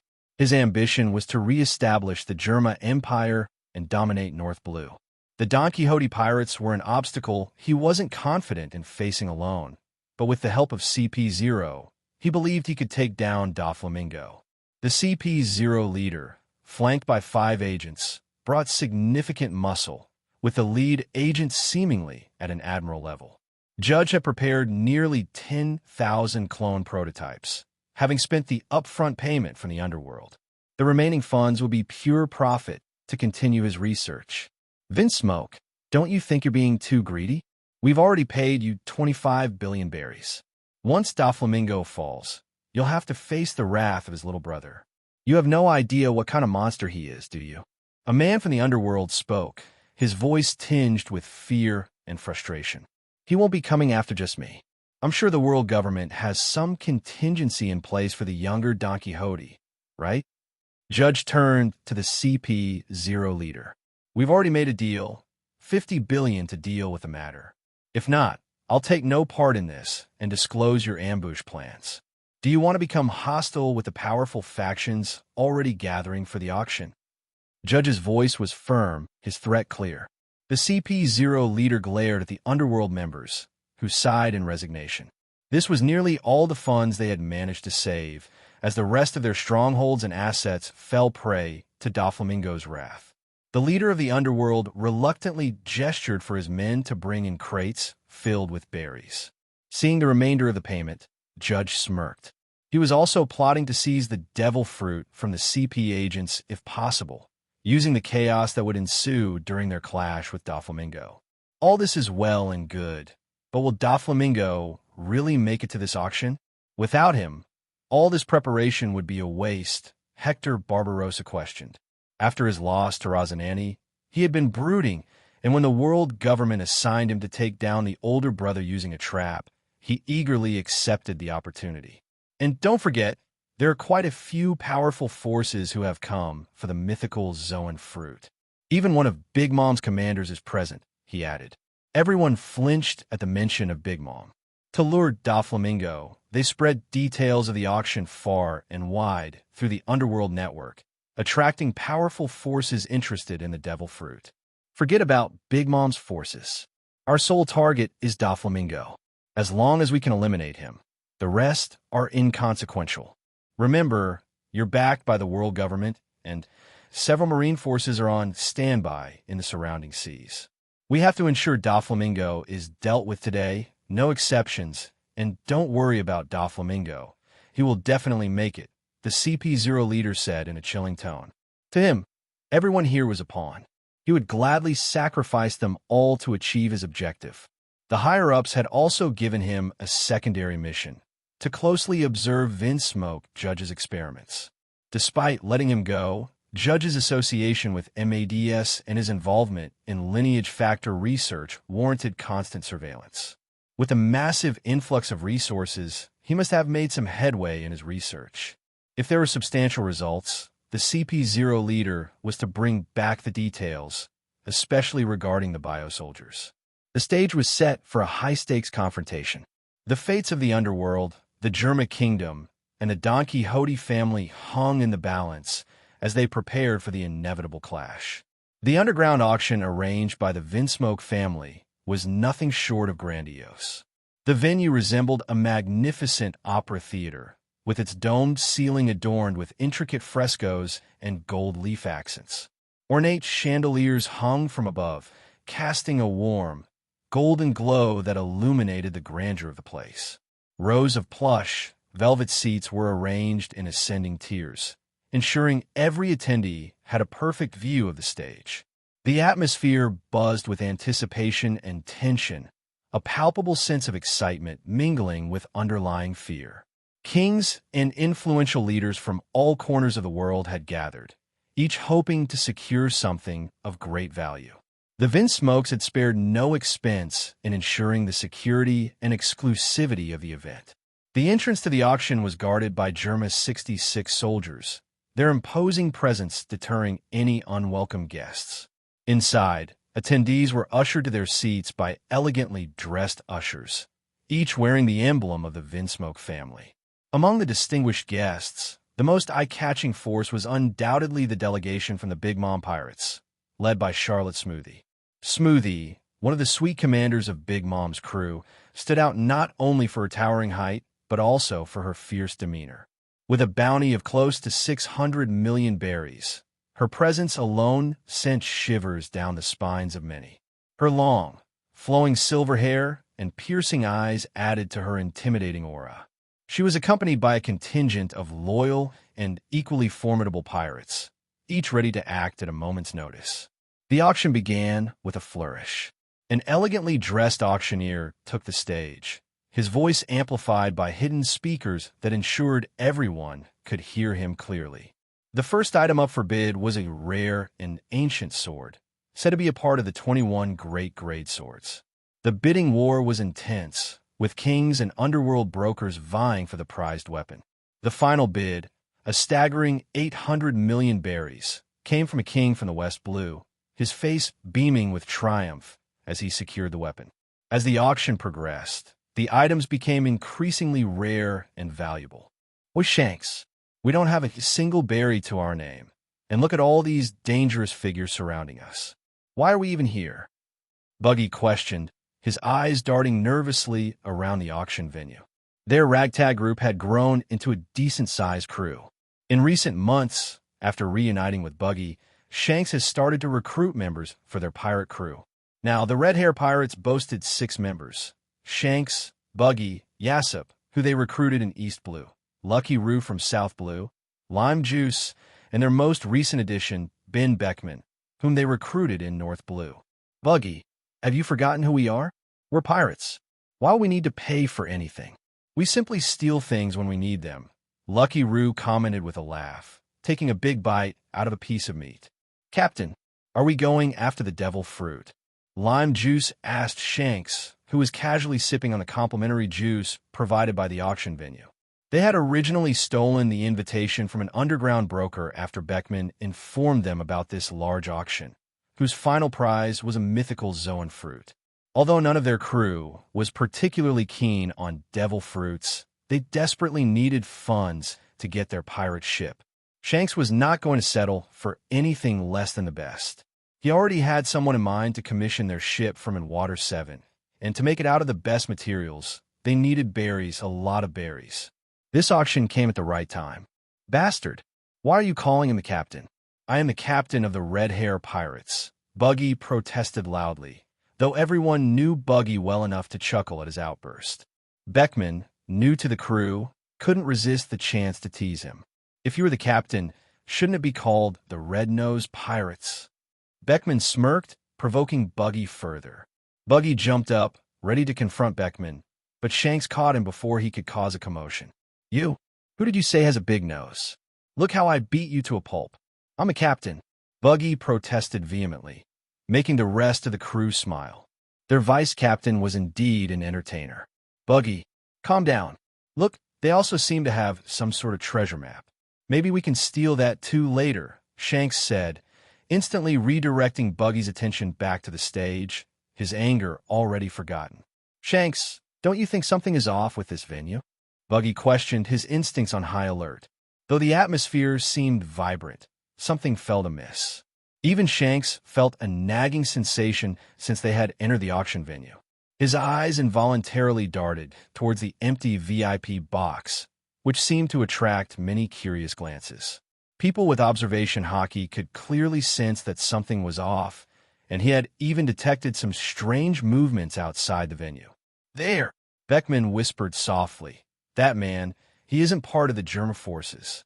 Beckman started pointing out a few butlers and guards dressed as Vinsmoke family employees, but Beckman, with his keen intellect, could tell they were too disciplined and meticulous, standing out compared to the rest of the Vinsmoke staff. However, Shanks had already zeroed in on a few individuals seated among the participants who were formidable fighters just disguised as guests. Just be careful later. We'll target the ones carrying the most valuable items and bail. We don't want to get caught in whatever these people are planning, Shanks advised, his voice low but firm. He had earlier detected a presence that posed a threat even to him, so he needed to tread carefully. After his clash with his sister Aganya, Shanks had been growing at a monstrous rate, and even Buggy himself was improving at a decent pace. Though not at Shanks' level, Buggy could hold his own in a fight. Nearly escaping death had somewhat altered Buggy's usually cowardly attitude, making him a bit braver. As the auction continued, the crew watched intently. The atmosphere in the Grand Theater, filled with some of the world's most influential and dangerous individuals, was electric. Kings and influential leaders from all corners of the world had gathered, each hoping to secure something of great value. The auctioneer took the stage again, his voice echoing through the hall as he introduced the next item, a rare eternal log pose that pointed to a mysterious island in the New World. The bidding war was intense, and the final bid of 800 million berries came from a king from the North Blue. Throughout the event, the organizers kept a close watch on the VIP boxes, especially one that remained conspicuously empty. It was reserved for the heavenly demon, Don Quixote da Flamingo. His absence was unsettling to many, as his presence, or lack thereof, could drastically alter the dynamics of the auction. The air was thick with speculation and tension as everyone wondered if, and when, he might make an appearance. Just when the auction was nearly three-quarters done, there was a sudden stir in the area reserved for the Don Quixote pirates. Many had assumed that the heavenly demon wouldn't make an appearance, but contrary to their expectations, Don Quixote da Flamingo stepped onto the balcony, clad in a tailored white suit and wearing his signature black shades. Following him were four cloaked figures, likely his bodyguards. Eyes lit up with a cruel glint across the auction venue as they realized the snake had taken the bait. From a nearby VIP box, Charlotte Smoothie couldn't help but smirk. She turned to one of her siblings, who had accompanied her to the event. They had already procured a few valuable items that might interest Big Mom, but their main goal was the mythical Zoan fruit. Say what they may, the man sure has balls to step into this venue, knowing it's an elaborate trap laid out for him, Smoothie remarked. With the Big Mom Pirates' extensive information network, they were well aware that this auction event was more than it appeared to be. And with an equally powerful network of his own, Doflamingo was undoubtedly aware that this was a trap. Yet there he sat, unbothered by the plans and schemes surrounding him, like a king on his throne.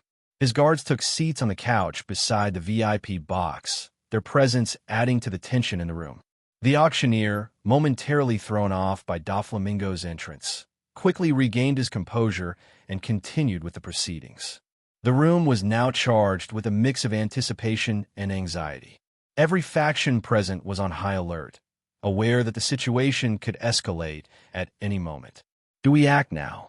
A CP0 agent disguised as an employee whispered, his eyes darting towards the VIP box where Doflamingo sat, overseeing the auction with a smug smile plastered on his face. No, not yet, the CP0 leader replied, his tone cold and calculating. Make sure the surroundings are all clear. We cannot afford any surprises. He must not slip past our net. The gravity of the mission weighed heavily on him. If he failed, the elders would personally ensure his disposal. The stakes were too high. Doflamingo was the key to controlling the monster known as Rosinante. The agent nodded and discreetly moved to relay the orders to his fellow operatives scattered throughout the venue. The tension was palpable as they blended seamlessly with the crowd, their eyes vigilant for any signs of trouble. Meanwhile, the auction continued, but the air was thick with anticipation. High-ranking pirates, influential kings, and notorious underworld figures were all gathered, each with their own agenda. The mythical Zoan devil fruit was the ultimate prize of the evening, but many eyes remained fixed on Doflamingo's VIP box. The auctioneer stepped onto the stage, his voice booming through the grand auction theater. Ladies and gentlemen, we have reached the final item of tonight's extraordinary auction. Feast your eyes on the mythical Zoan devil fruit. A velvet-draped pedestal was wheeled onto the stage, and with a dramatic flourish, the auctioneer unveiled the fruit. Its surface shimmered with an ethereal light, and its intricate patterns seemed almost alive, radiating an aura of immense power. The crowd gasped collectively, and a tense silence followed. The starting bid is 5 billion berries, with increments of 100 million berries, the auctioneer announced. The starting price left many in the audience stunned. 5 billion berries was a fortune few could afford, even among the powerful and wealthy gathered here. Charlotte Smoothie wasted no time. 5 billion berries, she called out, her voice ringing with authority. The audience gasped again, stunned by her immediate bid. Before anyone could digest the enormity of Smoothie's bid, another voice rang out. 5.1 billion. The bidding war had begun. 5.2 billion, another contender shouted, determined to get a piece of the action. The bids came in rapid succession, escalating quickly. The intensity of the bidding reflected the value placed on a mythical Zoan fruit. Everyone knew that those who consumed such fruits had become legendary figures. Fleet Admiral Sengoku, 100 Beast Kaido, Marco the Phoenix, each a powerhouse in their own right. 5.5 billion, called out a king from a North Blue kingdom, his voice tinged with desperation. 5.7 billion, came a bid from a wealthy underworld figure, his eyes gleaming with greed. 6 billion, shouted another, raising the stakes even higher. The auction hall was electric with tension. Each bid seemed to set the air crackling with anticipation. Shanks watched the proceedings with a keen eye, his crew around him feeling the weight of the moment. Buggy was jittery, nervously glancing at the other participants. 6.2 billion. Smoothie's voice rang out again, her face impassive, but her eyes sharp. She was not one to be easily outbid, especially when the stakes were this high. Just when it seemed the bidding might end with Smoothie's victory, a new voice broke through the tension. 6.3 billion.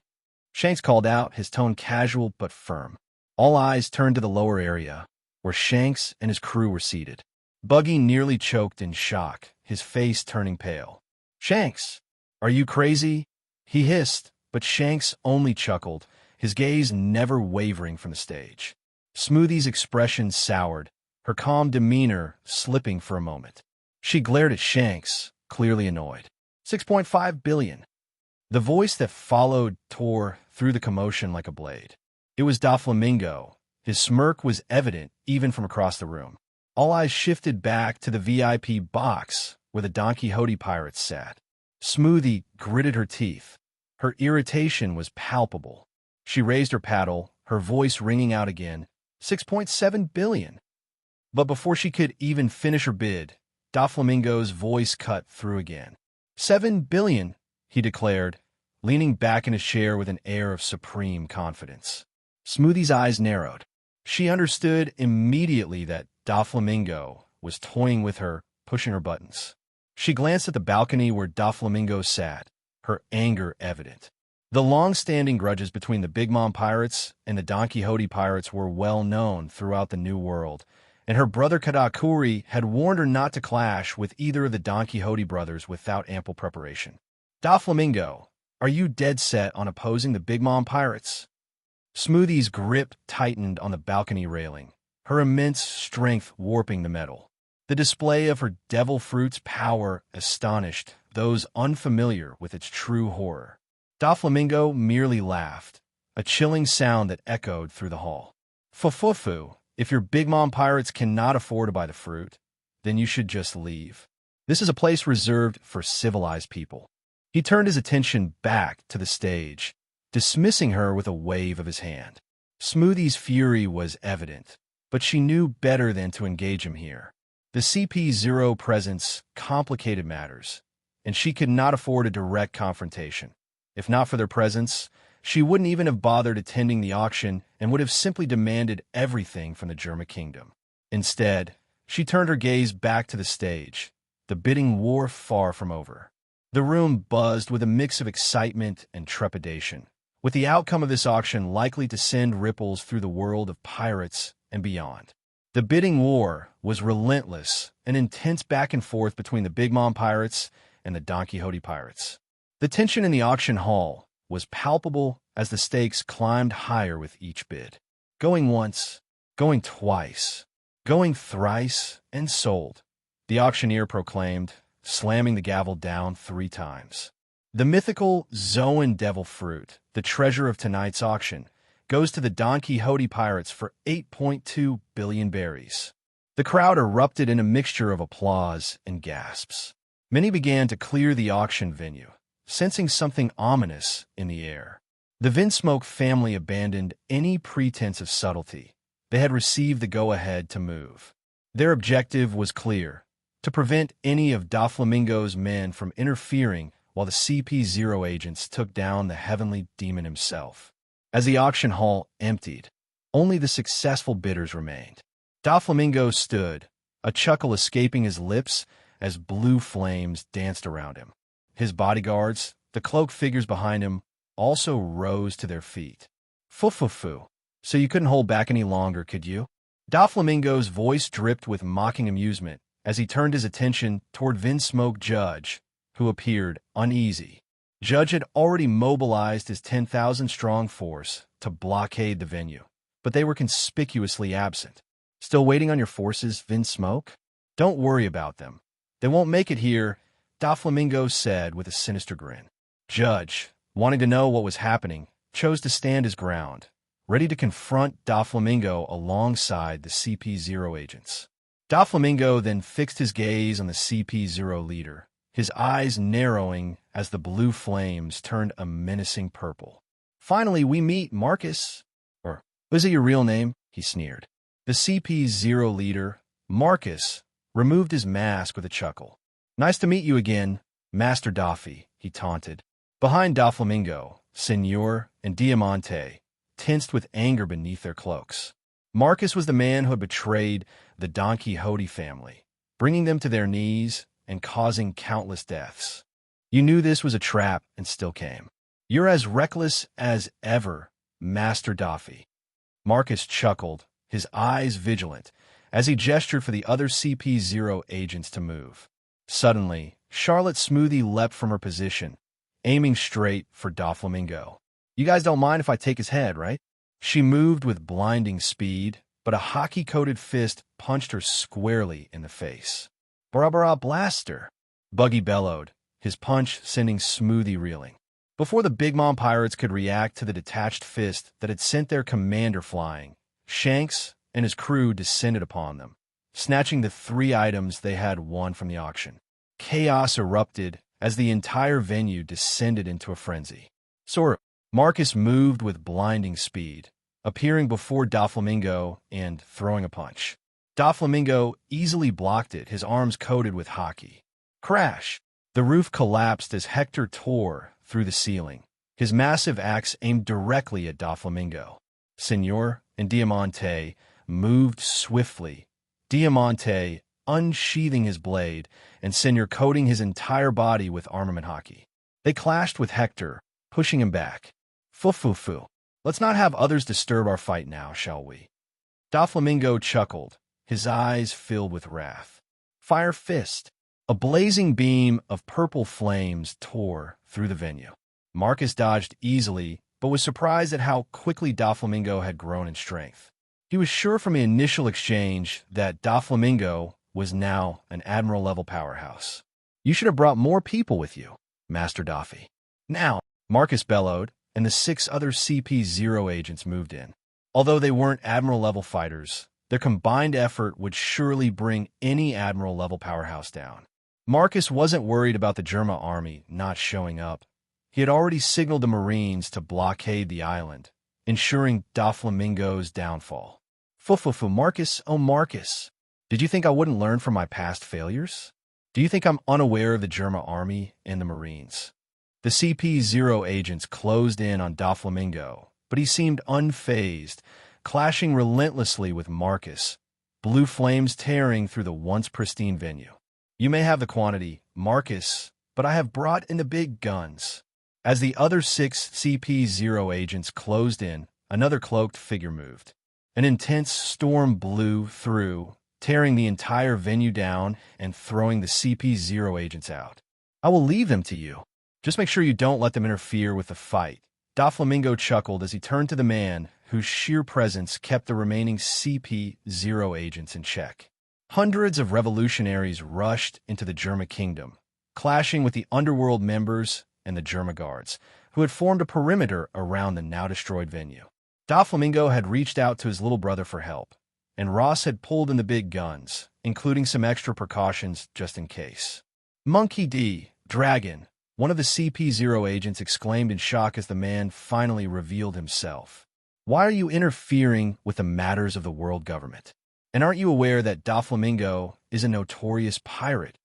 Dragon normally wouldn't have moved to help Doflamingo, but the offer Rosinante made was too good to overlook.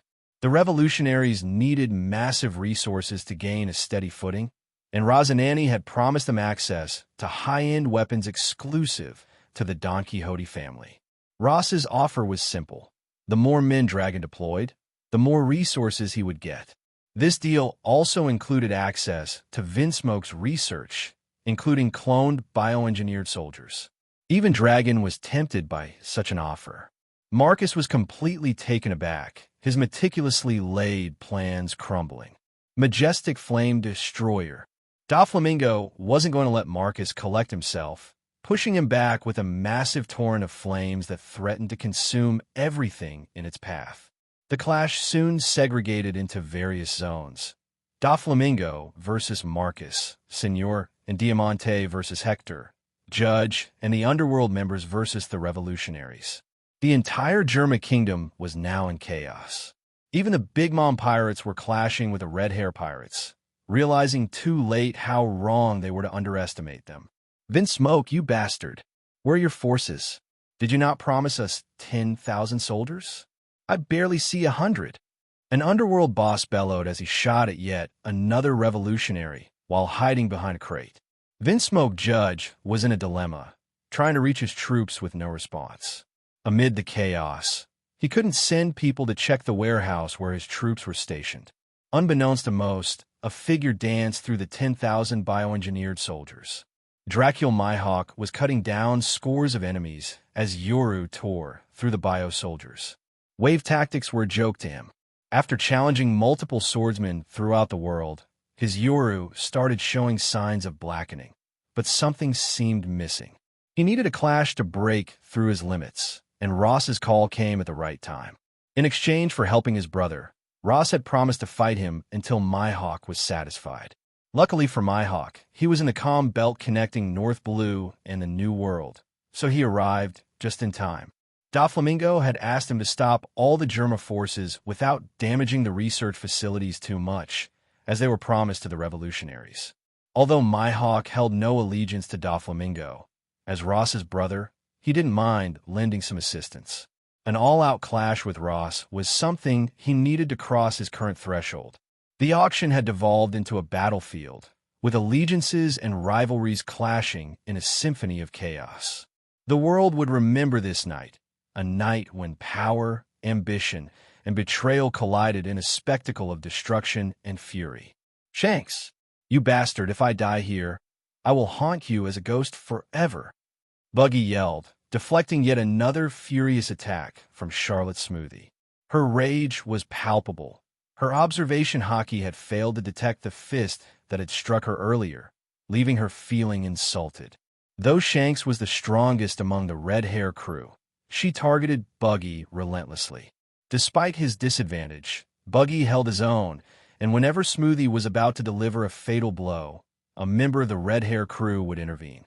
Yassip, in particular, was a menace, his sharpshooting skills countering every advantage the Big Mom pirates attempted to seize. Shanks, meanwhile, focused on securing the treasures from the auction. He knew that Charlotte Smoothie alone couldn't pose a significant threat to his crew, especially with Buggy's uncanny luck. Moments after the clash began, the auction venue lay in ruins, completely demolished by the ongoing battle. The most intense confrontation was between Doflamingo and Marcus. The entire floating kingdom of Germa was engulfed in war, and chaos spread rapidly. Doflamingo's laughter echoed through the air, his purple flames flickering menacingly. "Marcus, did you ever think you'd have a day where you'd be haunted by the people you condemned? Mark my words, I will walk out of here with your head as my prize." "Hell's wrath," he bellowed, and a majestic tide of blue flames crashed down, threatening to engulf everything within hundreds of meters of where Marcus stood. Marcus smirked, his eyes gleaming with a cold, calculating light. "Master Doffy, don't become too complacent. You're not the only one with a Logia devil fruit." "Eternal swamp," he roared, and suddenly a flowing swamp rose from the ground, matching the size of the incoming sea of purplish flames. The two forces of nature clashed ferociously, the swamp trying to smother the flames while the intensity of the flames fought to keep burning strong. "TCH." Marcus clicked his tongue in annoyance as he dodged a massive spear of flames launched by Doflamingo. He realized the enemy's mastery of flames was phenomenal, managing to even overpower the damp soil from which the swamp was made. The surrounding area crackled with heat and steam as the swamp's moisture evaporated in the face of the intense flames. The sky above the battlefield glowed with an eerie light, a testament to the power of the clashing elements. Doflamingo's grin widened as he saw the strain on Marcus's face and channeled more flames into the attack. "What's wrong, Marcus? Is this the best you can do?" "Fufufu." Marcus's eyes narrowed, his mind racing. He had underestimated Doflamingo's control over his flames. With a swift motion, Marcus thrust his hands forward, and the swamp surged with renewed vigor, tendrils of thick, mucky liquid snaking through the air towards Doflamingo. "You're not the only one who can create chaos," Marcus shouted, his voice echoing through the battlefield. Doflamingo met the challenge head-on, his body a blur of motion as he danced through the swamp's tendrils, slicing through them with flaming whips conjured from his hands. Each of them was using their observation hockey to their very limits to gain an advantage over each other. Their fists coated with hockey clashed, sending ripples after ripples of devastation every time they clashed. The ground beneath them shuddered as the two forces collided, sending shockwaves rippling through the air. The remnants of the auction house crumbled under the strain, the already devastated venue now a battleground of elemental fury. In the midst of this, Dragon observed, his expression unreadable. He was easily able to keep the remaining CP0 agents in check. "So, this is the extent of Doflamingo's power," he mused, his eyes flickering with a hint of intrigue. As the battle raged on, Doflamingo's laughter continued to resonate. "Come, Marcus, let's see if you can handle the true power of the heavenly demon." Suddenly, a burst of Conqueror's hockey rippled throughout the floating kingdom. Doflamingo channeled all his raw fury into his hockey, red lightning crackling around him. The sheer pressure pushed Marcus back a dozen meters, his footing faltering under the oppressive force. "Inferno, ninth hell!" Doflamingo roared. The ground beneath Marcus caved in, causing him to stumble. From the massive crater, a purplish pillar of flame erupted, as if the fire had ascended from the very depths of hell itself. Tekai, Marcus bellowed, wrapping himself in a layer of armament haki and creating a protective swamp core. The flames engulfed everything, turning the battlefield into an inferno. The intense heat scorched the air, and the roar of the flames drowned out all other sounds. Marcus gritted his teeth, feeling the pressure of the flames against his defenses. The purple fire licked at his hockey-coated skin. The heat was almost unbearable, but he held firm, his swamp core absorbing and dampening the impact. Busashoka Koka, Diamante whispered with his voice strained, cladding his entire sword with haki as he clashed with the massive hybrid form of Hector. Hector, empowered by his mythical Zoan fruit, pushed back against Diamante's strikes. Despite their combined efforts, Senor and Diamante struggled to inflict any significant damage on Hector's nearly invincible defense. His Zoan-enhanced physique healed rapidly, making it difficult for their attacks to leave lasting marks. Boom! The impact of their clash created a deep crater, sending Diamante flying. Hector raised his massive axe, ready to strike, but a thin metal string pulled Diamante out of harm's way just in time. Diamante regained his footing, grunting in thanks to Senor, who emerged from the rubble. Overheat, Senor bellowed, unleashing a massive, flaming whip that sliced through everything in its path. Diamante, now morphed into soot, engaged Hector once more. Though they fought valiantly, they couldn't break through Hector's formidable defense. They had missed the relentless training that the family had endured under Ross in the Combelt. Had they been part of it, they might have been much stronger, but currently, Hector's Zoan abilities were proving a tough match. Thousand snake hands! Hector roared, his grotesque arm morphing into thousands of snakes, forming a massive wriggling whip. He launched it at the incoming attacks, but Senor's red-hot whip tore through the snakes, slamming into Hector's chest and burning his tough scales. Diamante's massive blade of soot came crashing down, but Hector coated himself in armament haki to defend against it. "You bastards! I will have your heads!" Hector roared in pain, charging at them with renewed ferocity. Dragon Fong. Dragon roared, his arm clad in haki, clamping down on the head of one of the CP0 agents. Before the others could react, he crushed the skull with overwhelming force.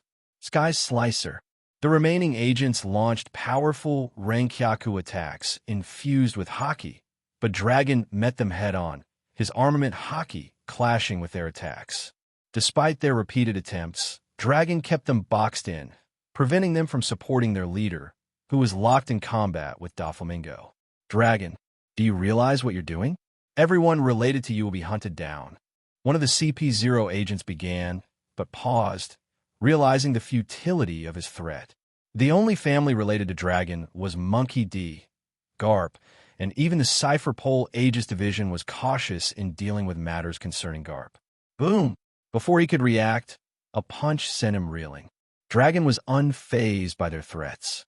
He was determined to secure resources for his revolutionaries, even if it meant eliminating agents of the world government. All of you mark my words. The Big Mom pirates will chase you to the ends of the world." Smoothie bellowed, slashing at Buggy once again. However, Buggy's devil fruit power seemed immune to her blade attacks. Suddenly, her observation haki detected an incoming attack just as she was about to pummel Buggy with the flat end of her blade. Boom! A pellet exploded, sending her reeling back. Buggy reassembled his body parts, ready to fight once more. "Ha ha! You're in the presence of our captain, Buggy Sama. He is invincible. Even Big Mom pirates don't have what it takes to beat our captain. All hail our captain!" Lucky Rouge shouted, grinning widely while bashing a piece of meat onto the head of another enemy. "Rue, you idiot! Why do you only call me captain when we're fighting enemies?" Buggy bellowed, already jumping into clash with another Charlotte sibling. Within the laboratory warehouse, a massive green slash tore through hundreds of soldiers who besieged Mihawk with weapons. Despite their relentless assault, my hawk held the tide back with ease. Sword slashes flew through the air, cutting down waves of enemies. If not for Doflamingo's request to retain the facilities as much as possible, my hawk would have sunk the entire warehouse to save time.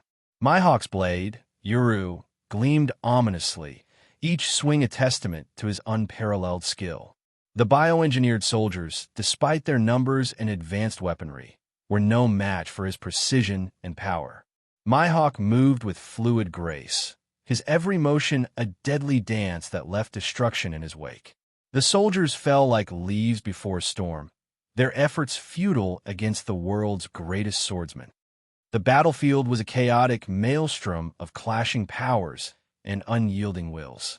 Each combatant fought with ferocity and determination, their goals driving them forward despite the overwhelming odds. The air was thick with the scent of burning debris and the sound of relentless combat. The once grand kingdom, now a war-torn arena where legends were being forged. Doflamingo, you should know how futile it is to face the world government. Marcus roared, sending a giant swamp arm to crush his foe. But Daffy, who had now transformed into the embodiment of the very flames, tore through the attack like a hot knife through butter.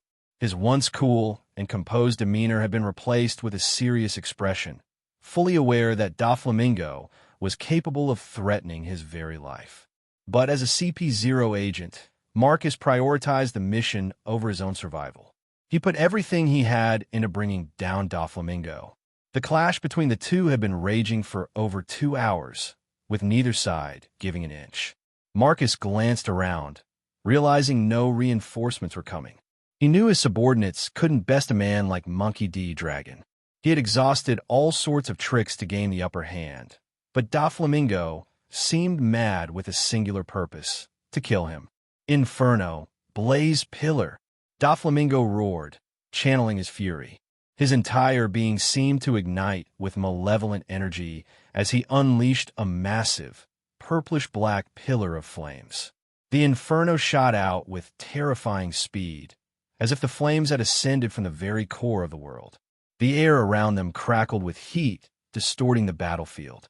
Marcus steeled himself, raising his swamp arm to meet the incoming attack. "Eternal swamp pillar!" he shouted, and the ground beneath him surged upward, forming a colossal pillar of swamp muck. The two forces clashed violently, with the swamp pillar attempting to smother the raging inferno. The battlefield lit up with the clash of elements, the roaring flames, and the surging swamp, creating a spectacle of raw power. Marcus gritted his teeth, pushing his swamp pillar harder against the inferno, but the flames continued to burn with unrelenting fury. Doflamingo laughed maniacally, his eyes gleaming with bloodlust. "You think you can stop me with that? I'll burn everything you guys have built to ash. Your death will be just the start, Marcus." Marcus pushed back with all his might, sweat pouring down his face as he strained against the overwhelming heat. The swamp pillar began to crumble under the relentless assault of the flames. With a bellowing roar, Marcus redirected the remaining swamp to form a barrier around him while infusing it with his armament hockey, hoping to outlast the inferno. But Doflamingo's attack was too powerful, especially his Conqueror's hockey, which fueled his already crazy flames to an unimaginable level. The flames tore through the swamp barrier, engulfing Marcus in a sea of fire. He screamed in anger and agony as the heat seared his flesh, his hockey barely holding up against the onslaught. Marcus struggled to rise. His body was battered and burned, but he refused to back down. His mission was crucial, and failure was not an option. As he steadied himself, Doflamingo's maniacal laughter echoed through the ruins of the Germa floating kingdom, a sinister reminder of the unrelenting danger he faced. "Fufufu, you're persistent. I'll give you that. Seems like you did learn something while you were in the family after all." Doflamingo sneered, his eyes gleaming with malevolence. He remembered all those people, whom he considered his family, who had fallen to Marcus' treachery. He flexed his fingers, and purplish-black flames danced along his arms, casting an eerie glow across the battlefield. Marcus clenched his fists, coating them with hockey, summoning the strength of his swamp powers. This isn't over, Doflamingo. I won't let you win. I brought you down once, and this time isn't going to be any different. Without warning, Doflamingo lunged forward, his flames roaring to life. Inferno strike, he bellowed, launching a torrent of searing flames towards Marcus. The heat was intense, distorting the air and causing the ground to crack and smolder. Marcus reacted quickly, raising his hands and summoning a massive wall of swamp muck. "Swamp fortress," he shouted, the ground beneath him surging upward to form a thick, protective barrier. The flames clashed with the swamp wall, creating a violent hiss as steam erupted from the point of impact. The force of the collision sent shock waves rippling through the Germa kingdom. Buildings trembled, and cracks spread across the floating island surface. The sheer power of their clash was tearing the kingdom apart. Doflamingo didn't relent. With a flick of his wrist, he sent another wave of flames cascading towards Marcus. "Hellfire barrage!" he roared, the flames splitting into multiple streams and raining down from above. The attack covered hundreds of meters, engulfing the entire area in a sea of flames. Marcus's eyes widened. He focused his observation hockey, sensing the trajectories of the incoming attacks. With a swift motion, he summoned a swirling vortex of swamp. Swamp cyclone. The swamp waters rose around him, forming a spiraling shield that deflected the flames, sending them scattering in all directions. The ground beneath their feet began to buckle under the strain. Sections of the floating kingdom started to break away, plummeting into the sea below. Debris rained down, adding to the chaos of the battlefield. Doflamingo grinned, his conqueror's hockey flaring. The pressure was overwhelming, pushing Marcus back several meters. "You can't keep up, Marcus!" Doflamingo taunted. "I will burn you to ashes." Marcus gritted his teeth, pushing back against the overwhelming force. "I'm not done yet," he roared. Channeling his armament hockey, he coated his fists in a layer of hardened swamp. Swamp Gauntlet.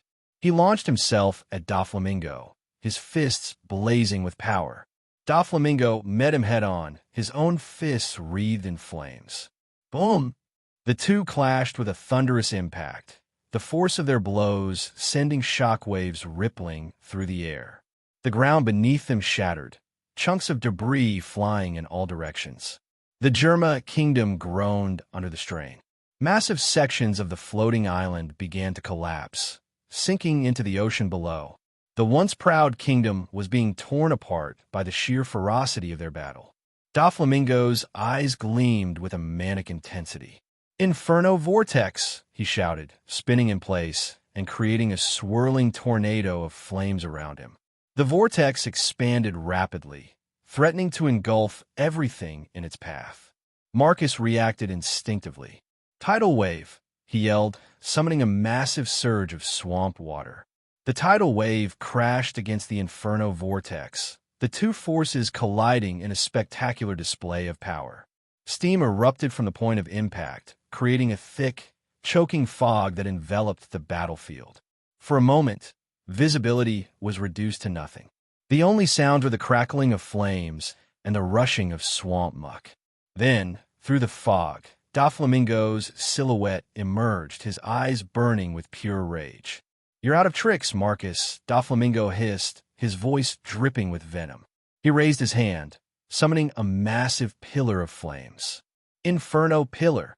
The column of fire shot towards Marcus, its heat so intense that the very air seemed to ignite.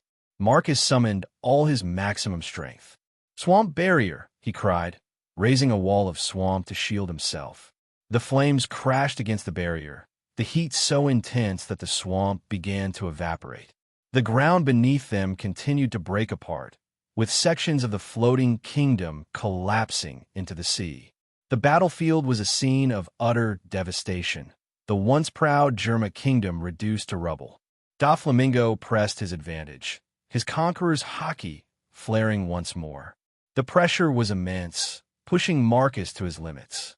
"This ends now," Doflamingo roared, channeling all his power into a massive, devastating attack. Infernal cataclysm. A massive wave of flames erupted from Doflamingo, spreading outward in all directions. The heat was unbearable, the flames consuming everything in their path. Marcus knew he had to act fast. Summoning every ounce of his power, he raised his arms and called forth the might of his swamp. "Swamp tsunami," he bellowed, a colossal wave of swamp water surging forward to meet the flames. The two forces collided with a deafening roar. The impact was cataclysmic, with the resulting explosion sending shock waves rippling through the air. The ground beneath them shattered completely, the floating kingdom breaking apart and falling into the sea. As the dust settled, Marcus and Doflamingo stood amidst the ruins of the Germa kingdom, both battered and exhausted but still standing. The battlefield was a scene of utter devastation, the once proud kingdom reduced to rubble. Doflamingo panted heavily, his flames flickering like the ebb of the tide. "You're a tough bastard, Marcus," he admitted, his voice tinged with grudging respect. "But I will have your head. I promised the dead that I would offer your skull at their graves. I will have my vengeance." Marcus, equally exhausted, nodded in acknowledgement. "Likewise, Master Doffy. This isn't over. We both know only one is going to walk out of here alive today, so let's give it our all." He knew that their clash was for life and death, and only one could walk out alive. Neither of them cared about their tattered forms, the lacerations, the wounds, or the blood loss.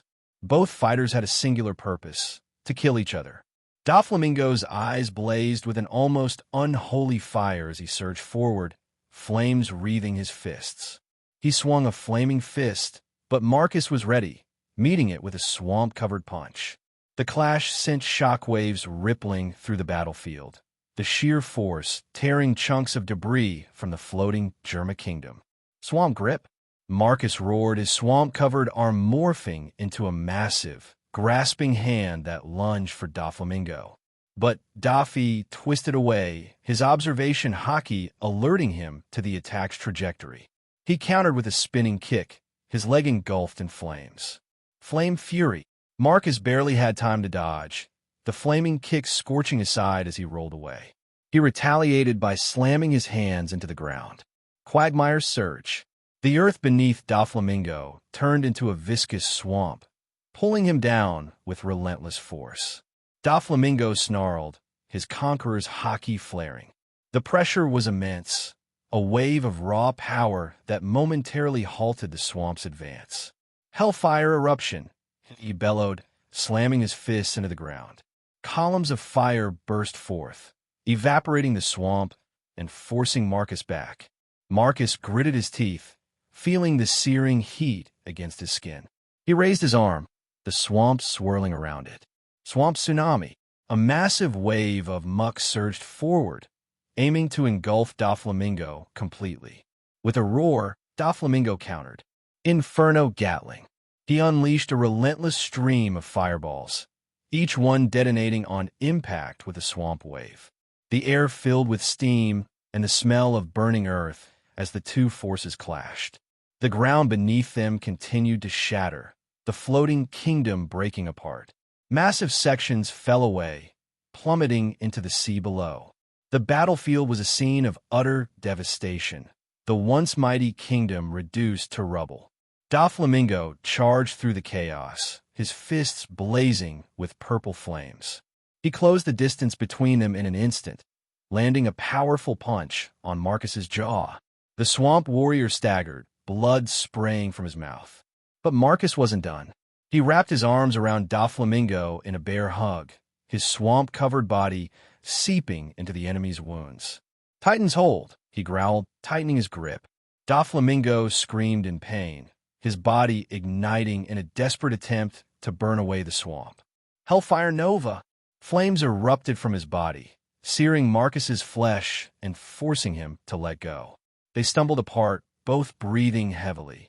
The ground beneath them continued to crumble, sections of the floating kingdom collapsing into the sea. The battlefield was a scene of utter devastation, the once proud kingdom reduced to rubble. Marcus raised his hands, summoning all his remaining strength. Swamp Vortex. A massive whirlpool of muck formed around him, sucking in debris and creating a maelstrom of destruction. Doflamingo's eyes narrowed, his conqueror's haki flaring once more. He raised his hand, summoning a towering wall of flames. Inferno barrier. The wall of fire clashed with the swamp vortex, the two forces battling for dominance. The two clashed with brutal force, their fists meeting in a violent collision that sent tremors through the battlefield. The ground beneath them shattered, chunks of debris flying in all directions as they traded blow after blow. Doflamingo's flames licked at Marcus's skin, searing his flesh, but the swamp warrior gritted his teeth and pushed through the pain. He swung a massive, mud-covered fist at Doflamingo's head, but he ducked, countering with a swift uppercut that sent Marcus staggering backward. Blood dripped from Marcus's mouth, but he refused to yield. He spat out a tooth and launched himself at Doflamingo with renewed fury. "Mudslide crush!" he roared, summoning a torrent of swamp muck that surged forward, threatening to engulf Doflamingo. "Dysenkai!" Daffy countered, sending Marcus flying through the air. Marcus hit the ground hard, the impact leaving him dazed. But he forced himself to his feet, his vision swimming. He could see Doflamingo approaching, flames flickering around his body like a living inferno. "Tui!" Marcus spat in defiance, glaring at Doflamingo. "You've grown strong, but you still have a long way to go." As he stood, the entire surroundings began to morph, everything turning into a swamp, threatening to consume everything around them. Even the massive floating islands of Germa transformed into muck. "Logia awakening," Doflamingo whispered as he observed the changes happening around him. Marcus wiped the blood flowing down his face with a chuckle. "So what if you've grown strong? Eventually, you will fall. Did you think that was the extent of my powers?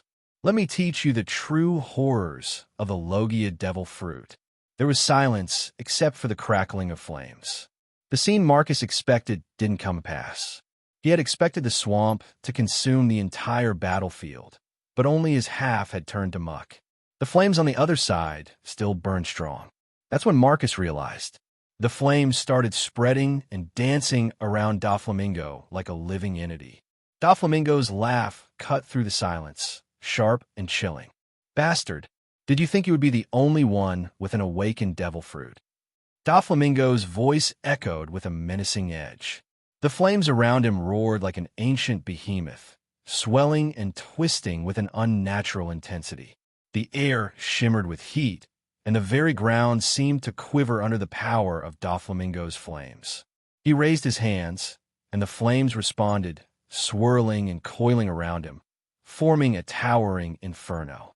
"Infernal dominion!" Doflamingo bellowed, his eyes alight with a deadly focus. The flames surged forward, colliding with the swamp with a deafening roar. Marcus's eyes widened in shock as the two forces clashed, flames versus swamp, a true battle of elemental nature. The swamp surged forward, but the flames burned hotter, more ferocious than before. The ground beneath them shattered and cracked, molten rock and muck intermingling in a deadly dance. Doflamingo's conqueror's haki flared, adding to the intensity of the flames. Red lightning crackled around him, the sheer pressure of his willpower pushing Marcus back. The swamp struggled to hold its ground, the flames threatening to consume everything in their path. "Swamp maelstrom!" Marcus roared, summoning a massive vortex of muck that surged towards Doflamingo. "Cursed flame!" Doflamingo countered, a spiraling inferno erupting from his hands. The two attacks met with a cataclysmic explosion, with the resulting shockwave tearing through everything in its path. The devastation was absolute. The very air around them seemed to sizzle and boil. The heat and energy of their clash were overwhelming. Marcus gritted his teeth, pouring every ounce of his strength into his attack. "You will not defeat me, Doflamingo. I am a master of this swamp, and you will drown in it." Doflamingo's laugh echoed through the chaos, his flames burning brighter and hotter. "You still don't understand it, Marcus. I'm not just a master of fire. I was brought back to this world from the very depths of hell. I am a demon of the inferno, the heavenly Yiksha, and I will burn you to ashes." With a final, devastating push, Doflamingo unleashed his full power. Heavenly flames! A massive wave of flames erupted from him, consuming everything in its path. The swamp vaporized in an instant, the flames roaring through the battlefield with unstoppable force. "Hee, you bastards, did you really think ganging up on me would be enough?" Hector mocked, gasping for breath. His entire form was battered, with gaping wounds covering his body.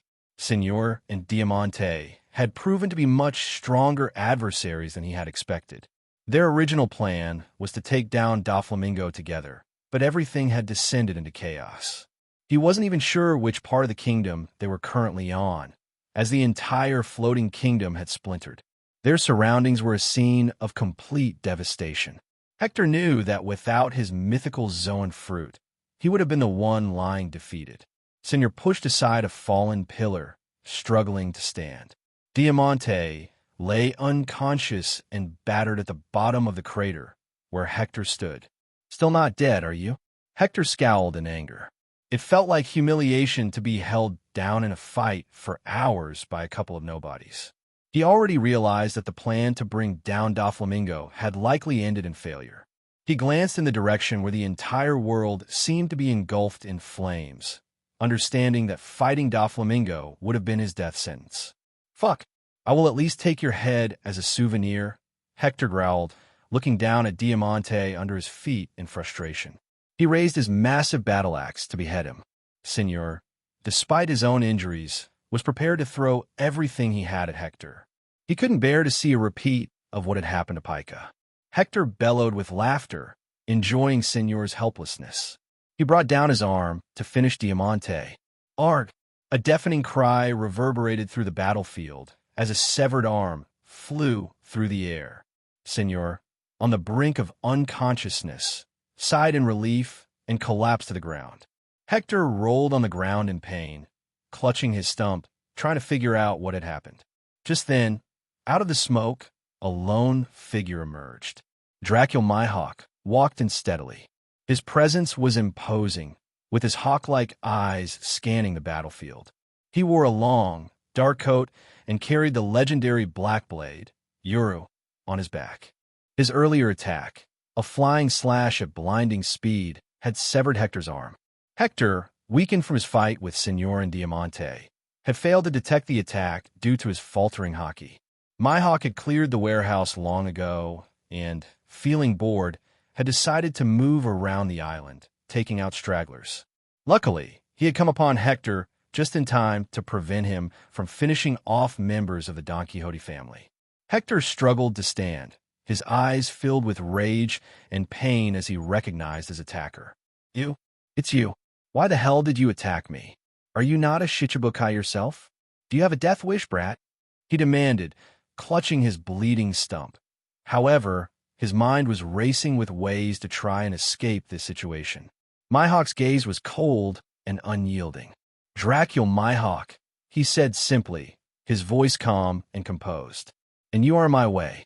Hector gritted his teeth, trying to summon the last remnants of his strength. "I'll kill you," he roared, launching himself at Mihawk with his remaining arm, morphing into the massive Gorgon form. Mihawk didn't move, his eyes locked on Hector. As Hector closed in, Mihawk drew Yuru with blinding speed. "Black Blade, eternal severance," he intoned, and with a single, fluid motion, he swung his sword. The air itself seemed to split apart, a black slash of immense power tearing through the space between them. Hector's charge was halted instantly. For a moment, he stood still, eyes wide with shock, before his body fell apart, cleaved cleanly in two by Mihawk's devastating attack. The battlefield fell silent, the only sound being the crackling of distant flames and the soft rustle of debris falling. Mihawk sheathed his sword, his expression as impassive as ever. He turned to look at Senor and Diamante, assessing their condition. Senor, barely conscious, managed to whisper, "Thank you." Mihawk nodded slightly, acknowledging the gratitude. Rest. The battle is over, he said, his voice devoid of any arrogance or pride, just a simple statement of fact. The entirety of Germa Kingdom was in chaos. The Revolutionary Army was systematically dismantling the kingdom, capitalizing on its identity as a realm of mercenaries. Judge was nowhere to be found, and the command structure of the kingdom had collapsed entirely. Had Judge known this was how things would end, he would never have agreed to such a deal. Within one of the towers, a little girl barely 3 years old, wearing a pink dress, held a pistol while carefully dragging a heavily pregnant woman through the chaotic battlefield. Carnage had spread to every nook and cranny of Germa Kingdom. Little Reiju, with tears welling in her eyes, fought to maintain her composure for her mother's sake. Suddenly, Reiju heard hurried footsteps. She quickly had her mother hide behind a pillar while she bravely held the pistol in front of her. Despite her tender age, Reiju had been extensively modified and subjected to countless experiments by her father, Judge. She hated him down to her very core and was aware that he had done something to the children in her mother's belly. Sora, her mother, was in constant pain due to the repeated experiments and was barely keeping herself together. Reiju, darling, please be careful, Sora whispered, her voice weak yet filled with concern. Give me the gun. I'll protect us. No, Mother, Reiju replied firmly, gripping the pistol tighter. I will protect you. I promise. The moment an underworld goon appeared, Reiju pulled the trigger. The shot echoed through the hallway, causing Sora to wince. The plans of the underworld members had gone awry, and those who survived were now seeking Vinsmoke Judge, ransacking everything in their path. Blaming Judge for their failure, they took their anger out on the remnants of Germa Kingdom. As the gunshot rang out, Sora tried to pull Reiju back, but a wave of pain sent her collapsing to the ground. Mother! Reiju cried out, turning to see her mother fall. Her attention momentarily shifted away from the hallway, unaware of the approaching danger. Another man had sneaked up on them. Just as Reiju turned back, a gunshot rang out, piercing her back. She collapsed in the hallway, her small body hitting the floor with a thud. The underworld member walked up, ready to gun down Sora. Suddenly, a series of gunshots echoed through the air. Bang! Bang! Bang! The underworld goon fell dead. A group of revolutionaries rushed in, quickly assessing the situation. One of them knelt down to check the little girl's condition, his face grim. She has no pulse, he said, shaking his head to notify the others that the little girl was gone. He then turned to the pregnant woman, who had collapsed. She's breathing. We need to get her to safety. She needs immediate medical attention. Quick, the tower is collapsing. We need to evacuate the island. What about the child? One of the revolutionaries asked, his voice tinged with sorrow. The kid's long gone. There's nothing we can do to help her, the leader replied. Just then, with a loud crash, part of the tower collapsed, forcing the revolutionaries to act swiftly. They carefully picked up Sora and left the tower in haste. Hang in there, one of them said softly, his hands gentle as he checked her condition. We'll get you to a doctor soon. You and your babies will be safe. So what do you think? Dragon asked, turning to an elderly man who was meticulously examining the records of Germa's technology. The man was a seasoned member of the revolutionaries, known for his keen intellect and expertise in various scientific fields. Dragon had come to claim his prize, and the recent influx of resources was a boon to their budding organization. They had stumbled upon a stash of close to 25 billion berries in cash, a significant windfall that would greatly bolster their efforts. The elderly man adjusted his glasses, his eyes scanning the documents with practiced ease. From my initial estimate, the cloning technology might not be suitable for our revolutionaries, he began thoughtfully. However, with this information, I might be able to devise some kind of boosters or related strengthening serums. He paused, a wide grin spreading across his weathered face as he waved 2 folders at Dragon. But we've hit the jackpot with these. Dragon's eyes narrowed in curiosity. If only we could capture Vinsmoke Judge, he would be invaluable to our research, the old man commented, shaking his head. Dragon nodded in agreement, his thoughts mirroring the old man's sentiment. He had scoured almost the entirety of Germa Kingdom using his observation hockey. It seemed like Vinsmoke Judge had vanished into thin air. "Forget about the man," Dragon finally said, his tone decisive. "Let's collect everything of importance. The island might not last for long. It could sink soon." Dragon turned his gaze toward the direction where purple flames engulfed the entire area. He knew the battle had already ended, and the victor had been decided. A sigh escaped his lips, his thoughts heavy with concern. The rapid growth of the Don Quixote brothers alarmed him. Their ambition clashed with his own ideals, and he worried about the future. The elderly man continued to sift through the records, pulling out schematics and data that seemed valuable. "These energy weapons and defense systems could revolutionize our operations," he remarked, his voice tinged with excitement. "We could equip our forces with technology that rivals even the most advanced militaries." Dragon nodded, appreciating the old man's enthusiasm. "Make sure we get everything we can. We need to be prepared for what's coming." Far from the now sinking Germa Kingdom, 3 ships belonging to the Big Mom pirates sailed through the tumultuous seas, leaving behind the carnage of the battle.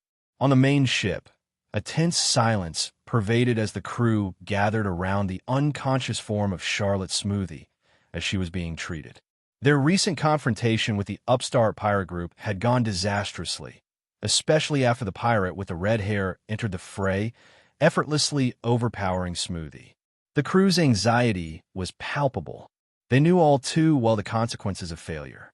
More than their loss, they were terrified of what Big Mom would do to them once they returned to Whole Cake Island, having failed to retrieve the coveted mythical Zoan fruit. The repercussions of their defeat loomed large in their minds, casting a shadow over their every thought. The 3 Charlotte siblings, their faces etched with worry, stood vigil over Smoothie, waiting for her to regain consciousness. Charlotte Cinnamon, Charlotte Citron, and Charlotte Compote exchanged uneasy glances, each lost in their own thoughts. They clung to a slender thread of hope, praying that they could somehow mitigate the severity of their punishment. Charlotte Moscato, the 4th sibling, approached the group, a determined expression on his face. "We may have failed to get the fruit, but we have something that might appease Mama's anger," he said, his voice low but firm. The others turned to him, curiosity and desperation in their eyes. "What do you have, Moscato?" Citron asked, her voice tinged with apprehension. Moscato revealed his prize with a grim smile. "Vinsmoke Judge. I managed to capture him during the chaos. Mama has been showing interest in people with knowledge of gene research. We can offer him to her as a token of our loyalty and to placate her fury." Cinnamon's eyes widened with a mixture of hope and relief. "Do you really think that will be enough? Mama's wrath is not easily quelled." Compote nodded thoughtfully. "It's a start. Judge's expertise in genetic engineering could be valuable to her. It's the best chance we have." As they discussed their plan, Smoothie began to stir, a low groan escaping her lips. The siblings rushed to her side, their concern evident. "Smoothie, can you hear us?" Citron asked gently, kneeling beside her. Smoothie's eyes fluttered open, her vision blurry. She winced in pain, the memory of her defeat still fresh. "What happened?" she croaked, her voice weak. At the port of the Germa Kingdom, a small ship was being stuffed to the brim with treasures belonging to none other than the Red Hair Pirates. "Rue, be careful with that. It's fragile. Do you know how much that thing costs?" Buggy yelled from his makeshift stretcher.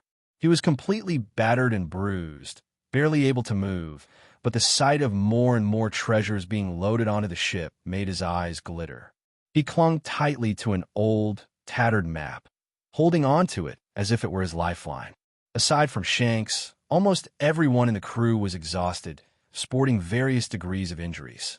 Although they emerged victorious, the opponents they faced were elite pirates, on a completely different level compared to the pirates they had encountered in the Four Blues.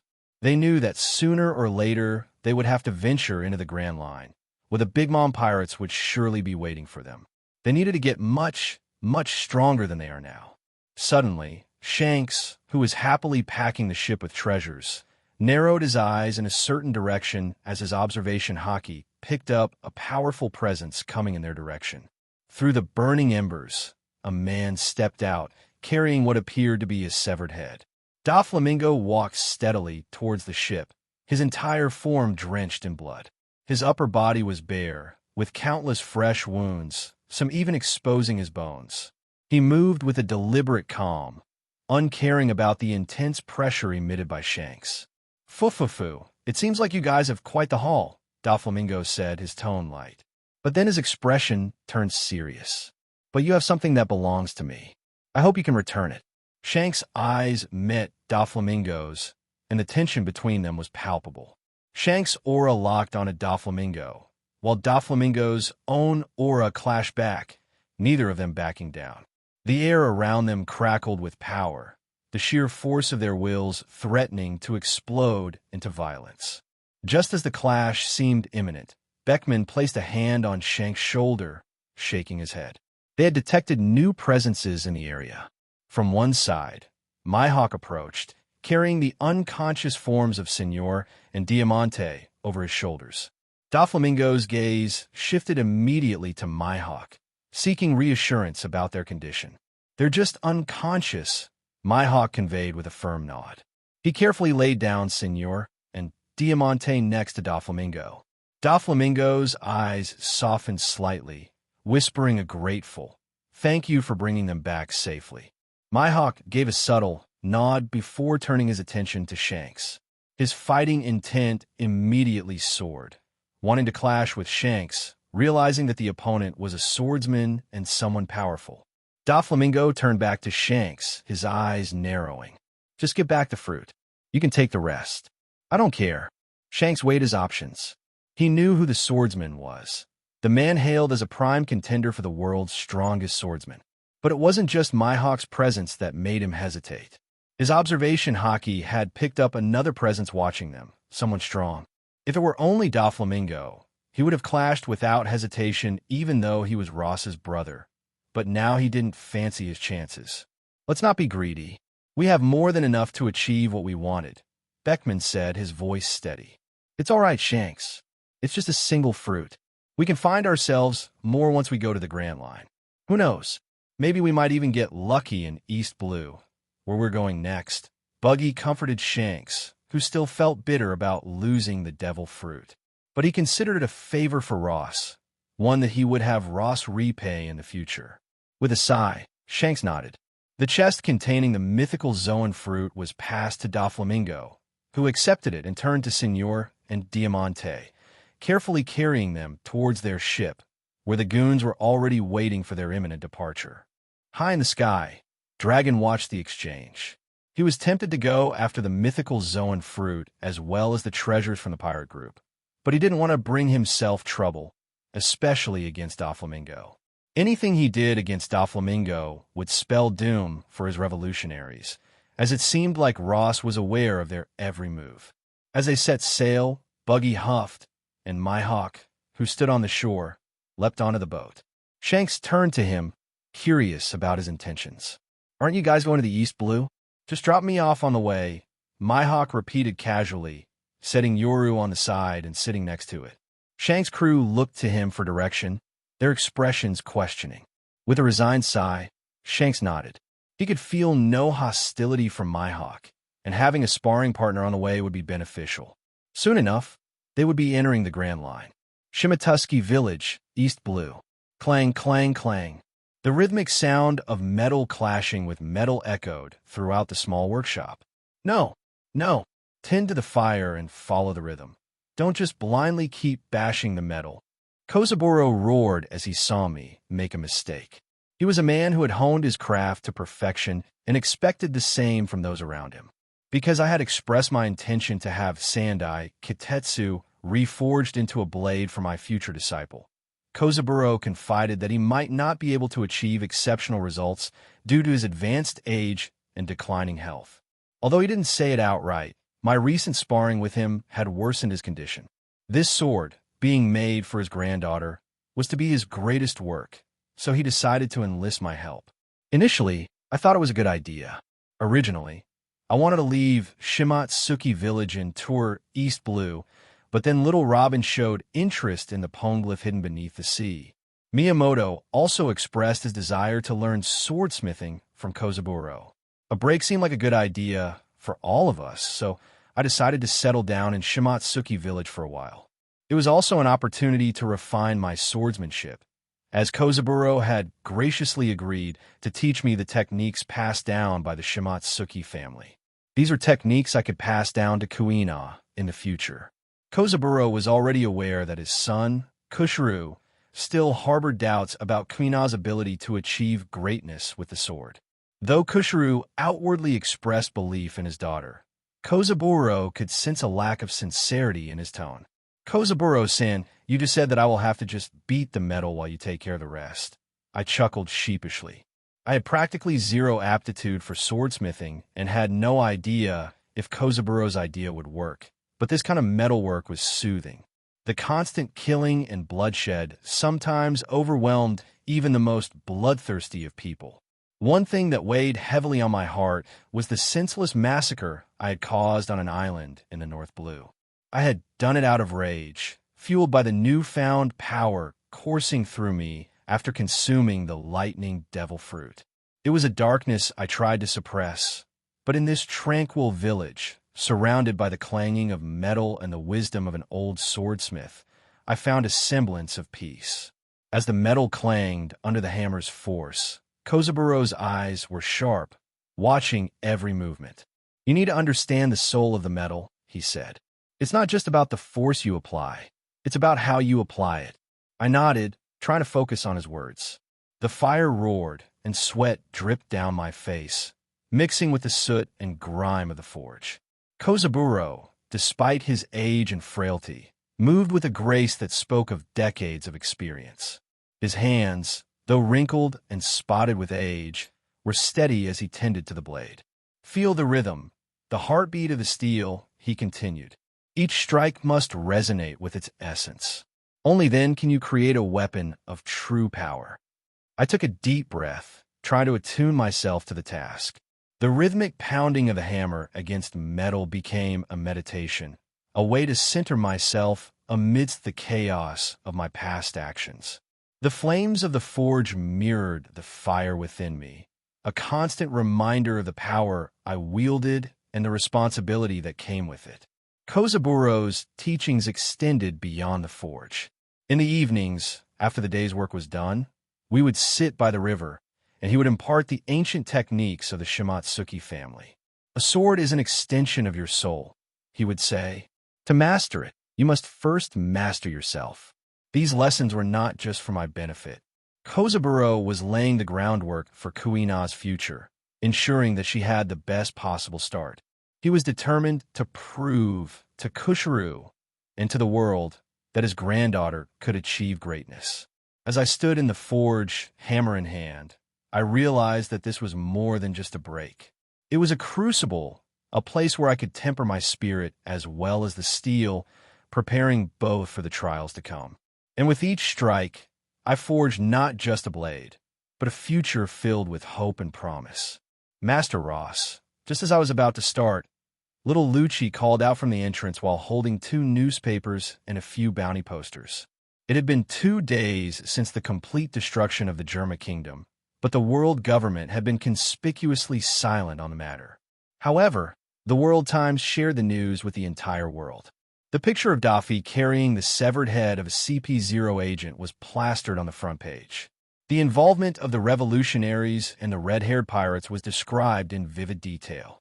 For us to truly control information, we needed to make the world believe that our newspaper was more reliable than any other source. I had also suggested some ideas from my previous world to make our newspaper more popular here. I reached out for the new bounty posters, having ensured Mihawk's name stayed out of this due to his importance as a Shichibukai. Wanted, Don Quixote da Flamingo, dead or alive, 1,985,000,000 belly. Wanted, dead or alive, Shanks, 495 million belly. Wanted, dead or alive, Buggy, 365 million belly. Wanted, dead or alive, Diamante, 608,500,000 belly. Wanted, dead or alive. Senor, 615,900,000 belly. I couldn't help but chuckle. Morgan's was a cunning fellow. He had used our own news source and must have shared it with the world government, reprinting the news in his newspaper. Otherwise, there was no way Morgan's could have gotten such vivid details about the event using his own sources. But as long as he feared for his life, he wouldn't cross the line and betray us. That should be enough practice for today, Kozaburo said firmly, snatching both newspapers from me. Go teach the students in the dojo, and remember to practice metalwork every day. Until I'm satisfied, I will not let you out of this village. You promised to help forge a blade for my granddaughter, he smirked. He called it payment for helping me forge a blade for my future student, who also happened to be his granddaughter. It felt like a scam, but with nothing else to do on the island, I had agreed. Lucci, get to the dojo and have the kids warm up. I will meet you there after I freshen up, I said, setting aside the work tools and preparing to attend to the dojo. Lucci nodded and rushed in that direction. The dojo was abuzz with activity as I entered, clad in a black yukata with shusui and oxsuki strapped to my side. Kitetsu had been left in the workshop, where the old man was studying it in depth to make sure to use the best suitable materials for the reforging. The students had already engaged in their warm-up routines under Kushiru's supervision. Lucci was demonstrating the core, strengthening routine that I had taught him. In this world, except for the Marines and the world government, there were no standardized training routines. Even in the dojo, most kids would resort to swinging practice swords to improve themselves, and I knew it was not as efficient as the methods I had developed from the knowledge of the old world and from my own training under Garp's tutelage. Even Kushiru was questioning Lucci about the intricacies and what exactly each exercise did. For someone who had been trained in traditional ways, he was open-minded when it came to learning new methods. He had even allowed me to teach the kids in the dojo without showing any discomfort. From my initial estimate, I was sure Kushiru could challenge most vice admirals of the Marines without losing. Kushiru noticed my arrival and gave me a nod with a welcoming smile, gesturing for me to take over so that he could observe from the side. He had already realized that the core exercises I had shared with him were really effective, so even he was eager to learn them to incorporate these techniques into his students' training in the future. Master Ross, one of the younger students, called out excitedly, "What will we be learning today?" "Today, we'll be focusing on the fundamentals," I replied, my voice carrying authority and encouragement. Remember, mastery of the basics is what sets apart the truly skilled from the mediocre. All right, everyone, let's begin with stances, I instructed, demonstrating the proper form. Your stance is the foundation of your swordsmanship. Without a strong foundation, even the mightiest sword will fall. As the students mimicked my stance, I walked among them, offering corrections and encouragement. Kozaburo's words echoed in my mind. Your heart must be as strong as the steel you forge. It was a lesson I intended to pass on to these young minds. The dojo was filled with the sounds of shuffling feet and the focused grunts of effort as the students practiced their stances. Each one was determined. Their faces were set with concentration. Lucci moved among them, helping to correct postures and providing words of motivation. However, I could feel the disappointment in his eyes because he must be feeling that these kids were not taking the opportunity to be trained by me personally seriously enough. Kushiru watched from the sidelines, his arms crossed and his eyes keenly observing each movement. His presence was reassuring to the dojo's children, a silent acknowledgement that what we were doing was right. Occasionally, he would nod in approval or quietly suggest a minor adjustment, showing his support and belief in the new training methods. As the session progressed, I decided to introduce a new exercise. All right, everyone gather around, I called out. The students quickly formed a semicircle around me, eager to learn. Today, we're going to incorporate some agility drills. These will not only improve your speed, but also your ability to dodge and maneuver in a fight. Watch closely. I demonstrated a series of movements, weaving through an imaginary opponent's attacks, showing them how to remain light on their feet. The students watched intently, their eyes wide with fascination. Now, pair up and practice. Remember, it's about fluidity and control, not just speed. The dojo came alive with activity as the students paired up and began practicing the agility drills.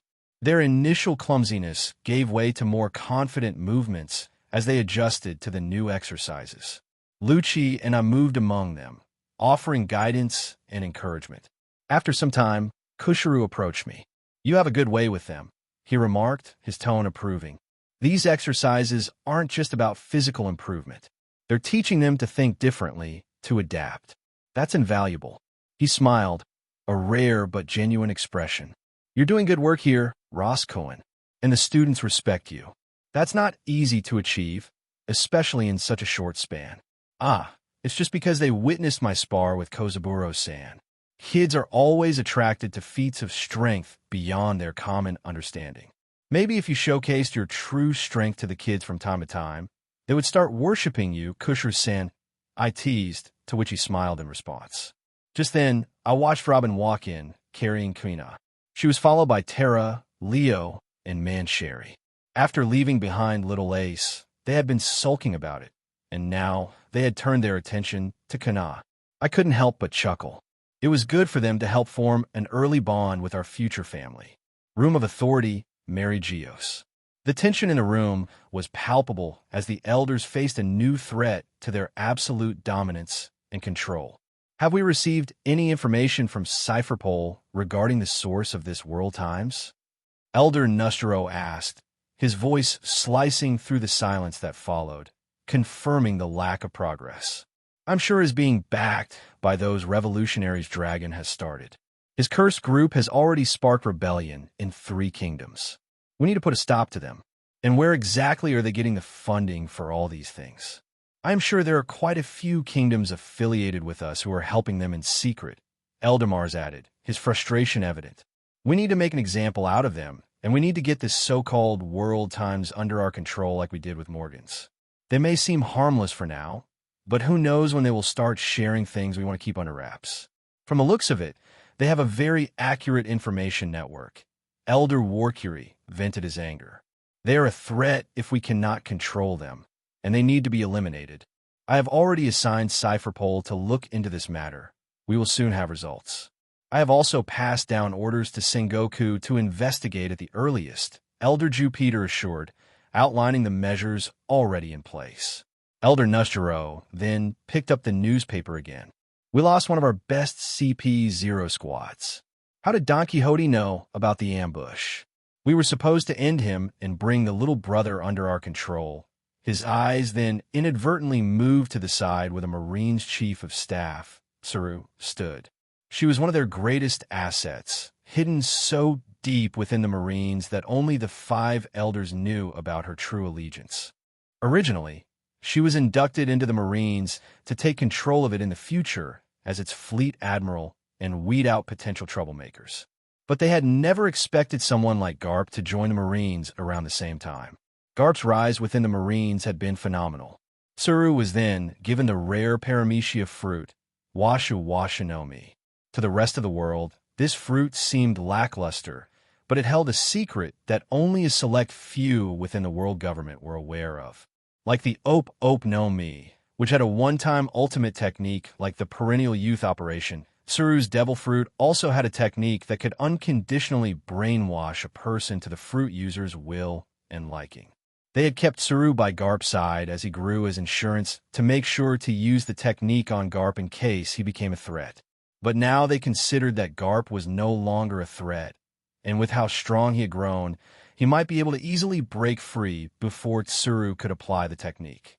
So they had decided to take the risk of eliminating Doflamingo, used Tsuru's devil fruit ability to brainwash Rosinante to become loyal to Imu-sama, and then try using Rosinante as a power source to reawaken the ancient weapon.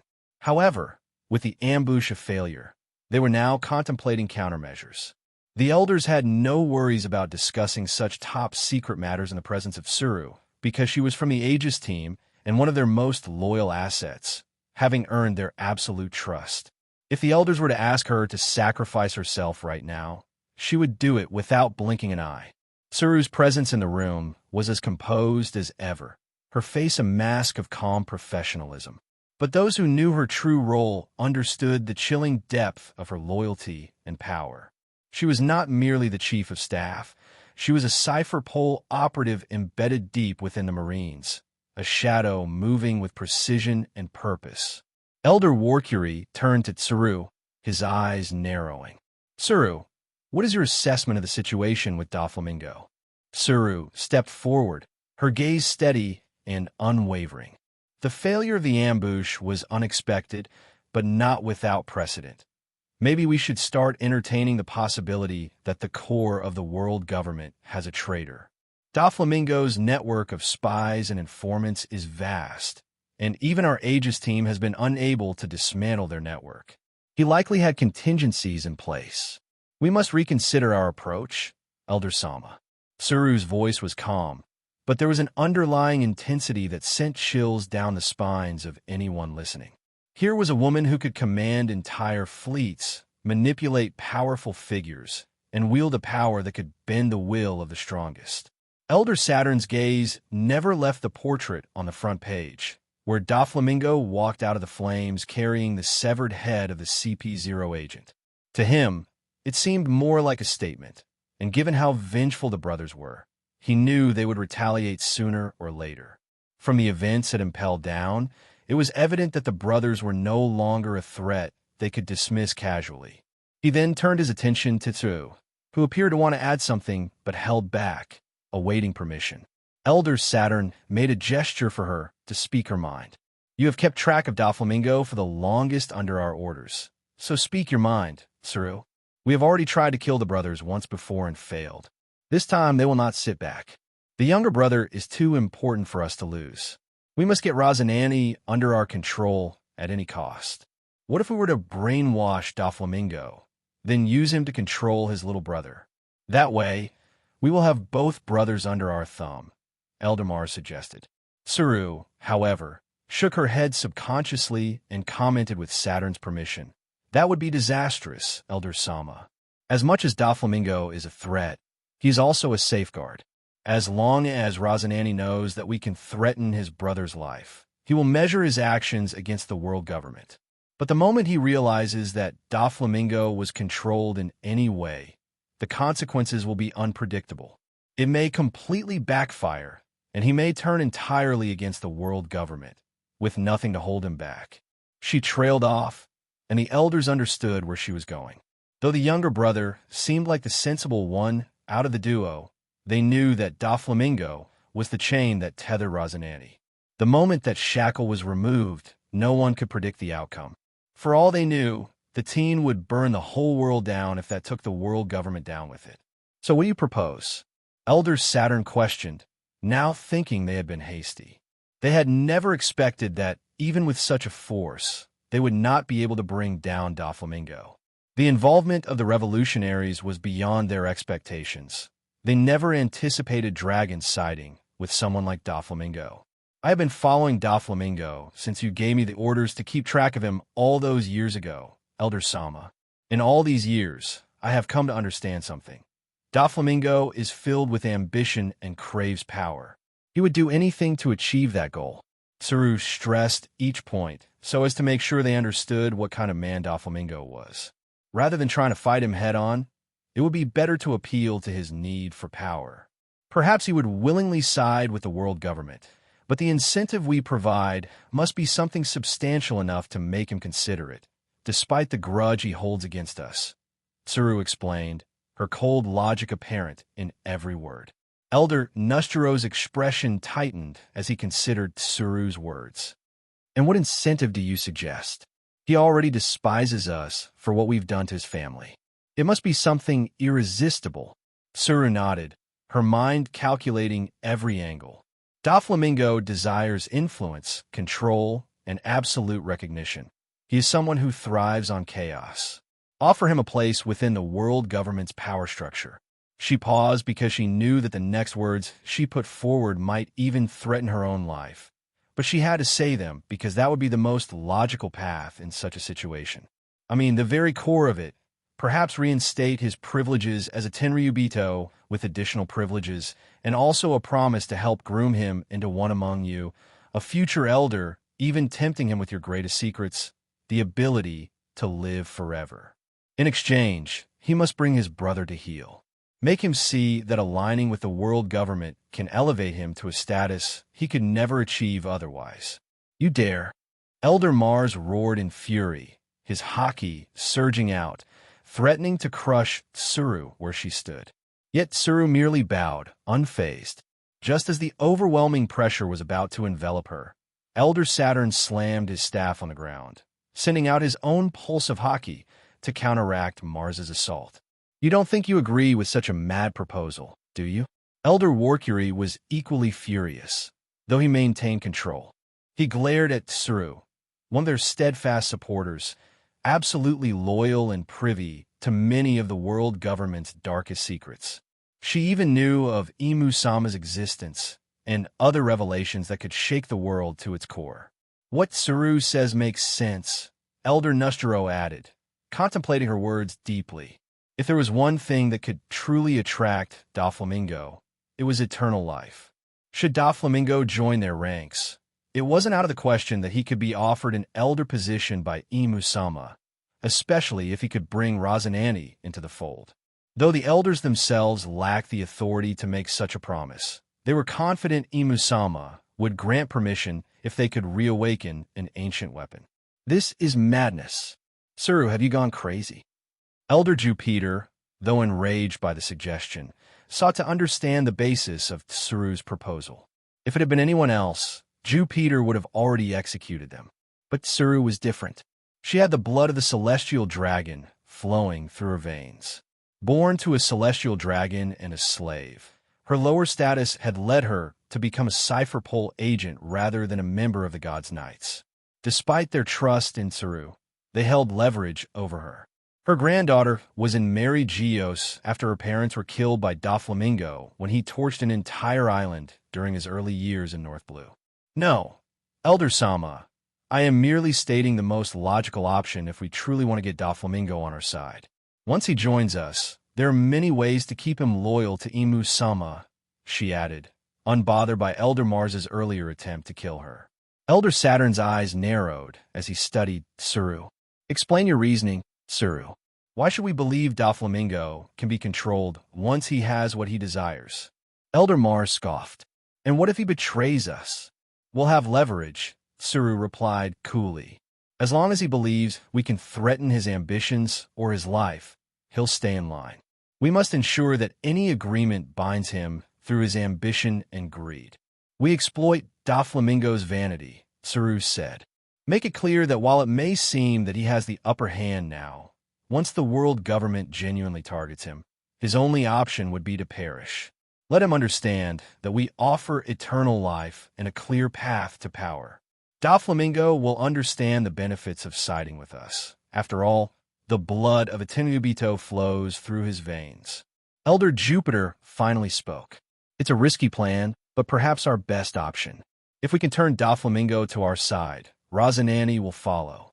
I will personally approach Imu-sama regarding the matter. If everything goes well, we might have to welcome another elder among our ranks, he added. Only Elder Nustero, among the five, seemed convinced of the idea. The other three remained skeptical, but Elder Saturn, the most senior among them, wielded greater decision-making authority. For now, they decided to defer the matter to Imu-sama. Elder Saturn nodded, his decision made. Very well. Tsuru, begin the arrangements. Contact Doflamingo with our offer. Make it enticing, but ensure he understands the consequences of refusal. And monitor every move closely. We cannot afford another misstep. Tsuru shook her head, a trace of frustration in her eyes. That wouldn't be a wise move, Elder Sama. My allegiance to the world government must remain a secret. If I approach Doflamingo with a proposal, he will immediately understand my true affiliation. Moreover, my powers must remain hidden in case Doflamingo tries to pull any tricks later. Such a matter needs to be handled directly by you, Elder Sama. She gestured toward the newspaper on the table, where a bold image of Doflamingo caught everyone's attention. From the looks of it, Doflamingo is expecting your call. The way he is posing, with a severed head in one hand and a secure transponder snail in the other, is no coincidence. He's probably waiting for your call. I'm certain the transponder snail belonged to the CP0 team. Elder Saturn's eyes narrowed as he studied the image. Doflamingo's mocking grin was unmistakable, and the severed head sent a clear message. You're right, Saru. Doflamingo is baiting us. He knows we're watching, and he's daring us to make the next move. Elder Nustero leaned forward, his voice calm but firm. We need to approach this delicately. Doflamingo is unpredictable, and any sign of weakness will be exploited. Elder Mars, still bristling with anger, spoke up. How can we be sure this will work? Doflamingo is a snake. He could easily turn this against us. This is an unnecessary risk. We have never dealt with any matter in such a roundabout way. We should just kill the two brothers and be done with it, Elder Warcury added in fury. Warcury, watch what you say. Have you forgotten Emu Sama's orders? Elder Saturn's gaze narrowed at his fellow elder, who immediately flinched at the mention of Emu Sama. And have you forgotten how we dealt with the matter of Roxd? Zebek? If we had truly clashed with Zebek back then, we must have exposed ourselves to stop them if his own crew hadn't betrayed him. We must always use everything we have at our disposal to achieve victory. Ultimately, everything we do is to serve Emu Sama. In order to do that efficiently, if offering Doflamingo an elder position serve a purpose, then we will consider that too after getting Emu Sama's permission. Elder Saturn added, turning his attention back to Tsuru. Elder Nustero, the one who seemed convinced by Tsuru's proposal, interjected, we have to take calculated risks. Doflamingo's ambition can be his leash.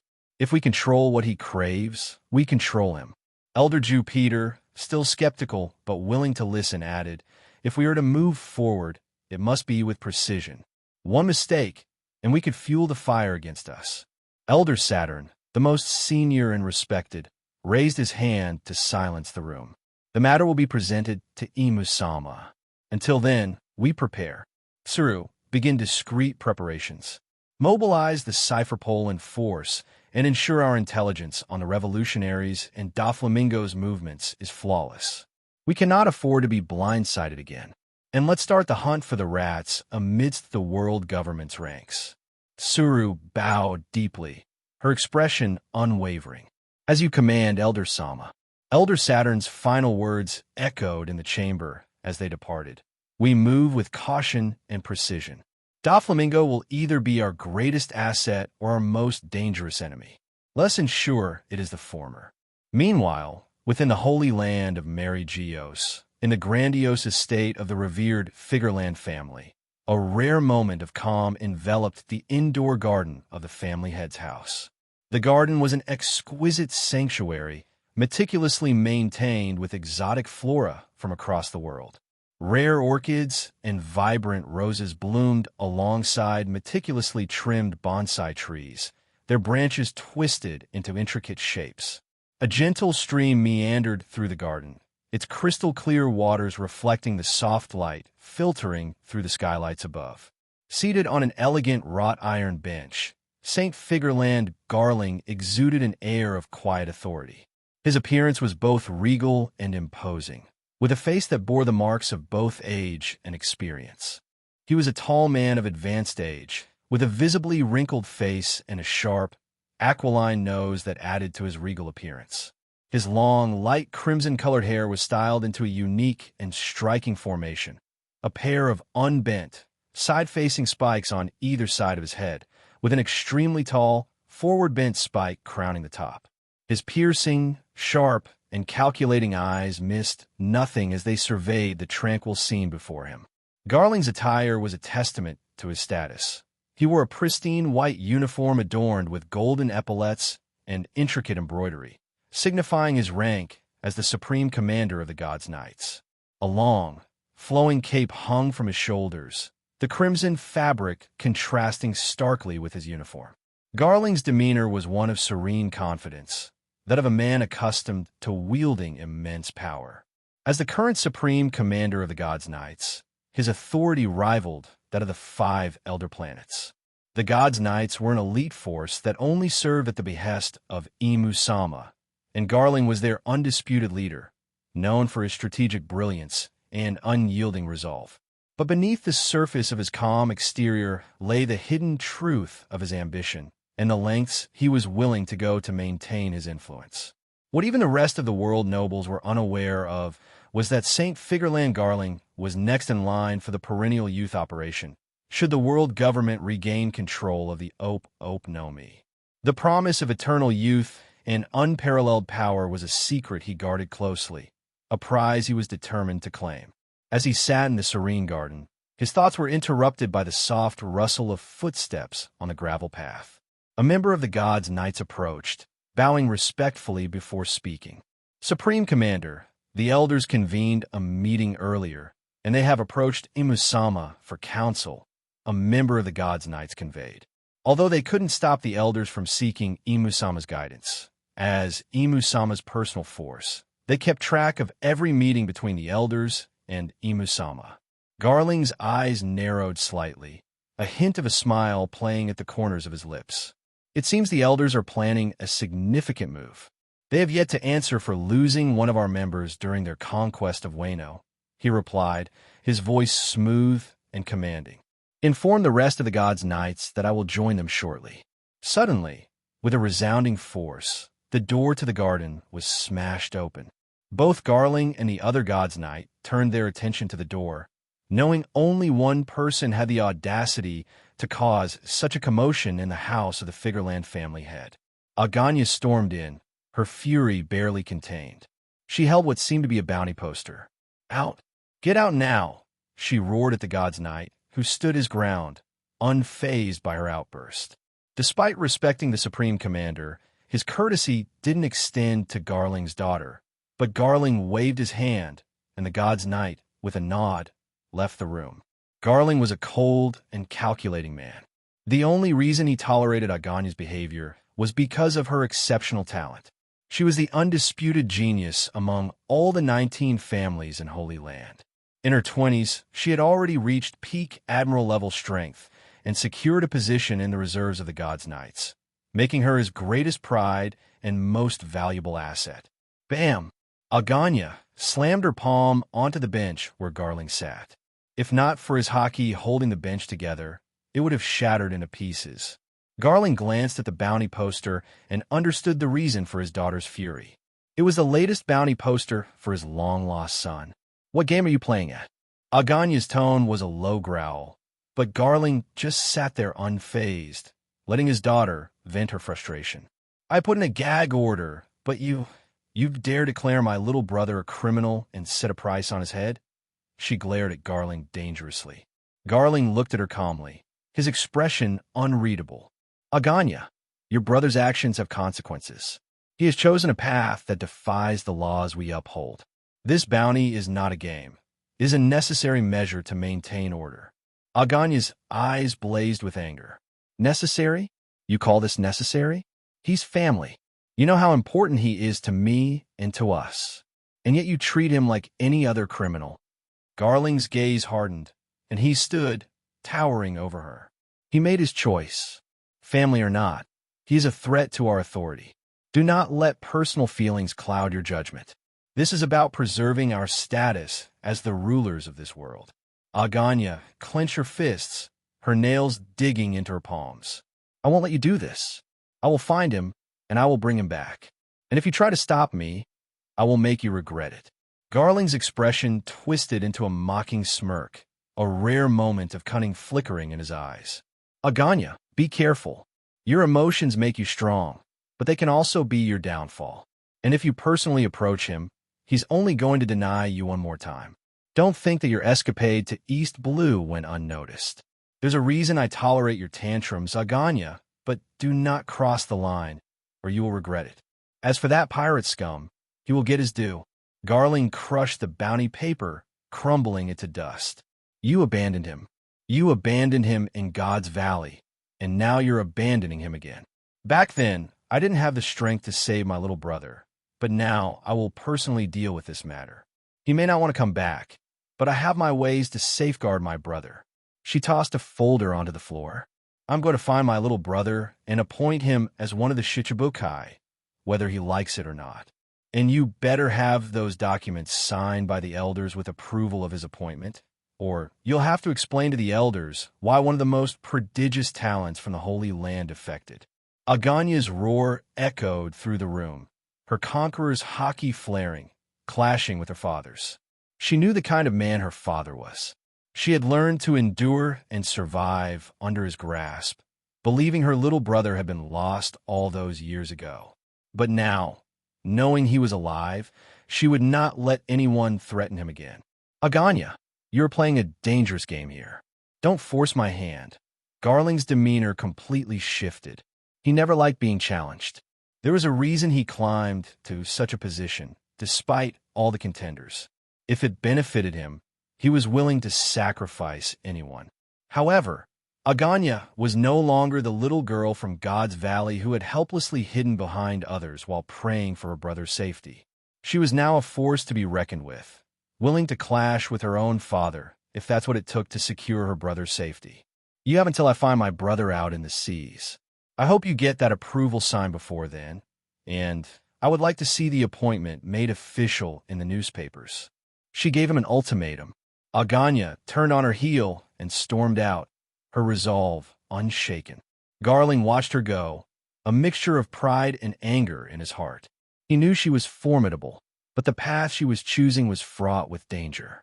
As the door closed behind her, he sighed and turned back to the garden, his thoughts already on the next move in the intricate game of power they were all entangled in. Hello, everyone. As we wrap up this video, I want to share a quick note. I have a Patreon account. If you'd like to support me and enjoy on-demand audiobooks, you can become a Patreon member. Alternatively, you can check out my Google Drive link, which has 500+ novel audiobooks available through my Ko-fi or Patreon shop. I appreciate your support.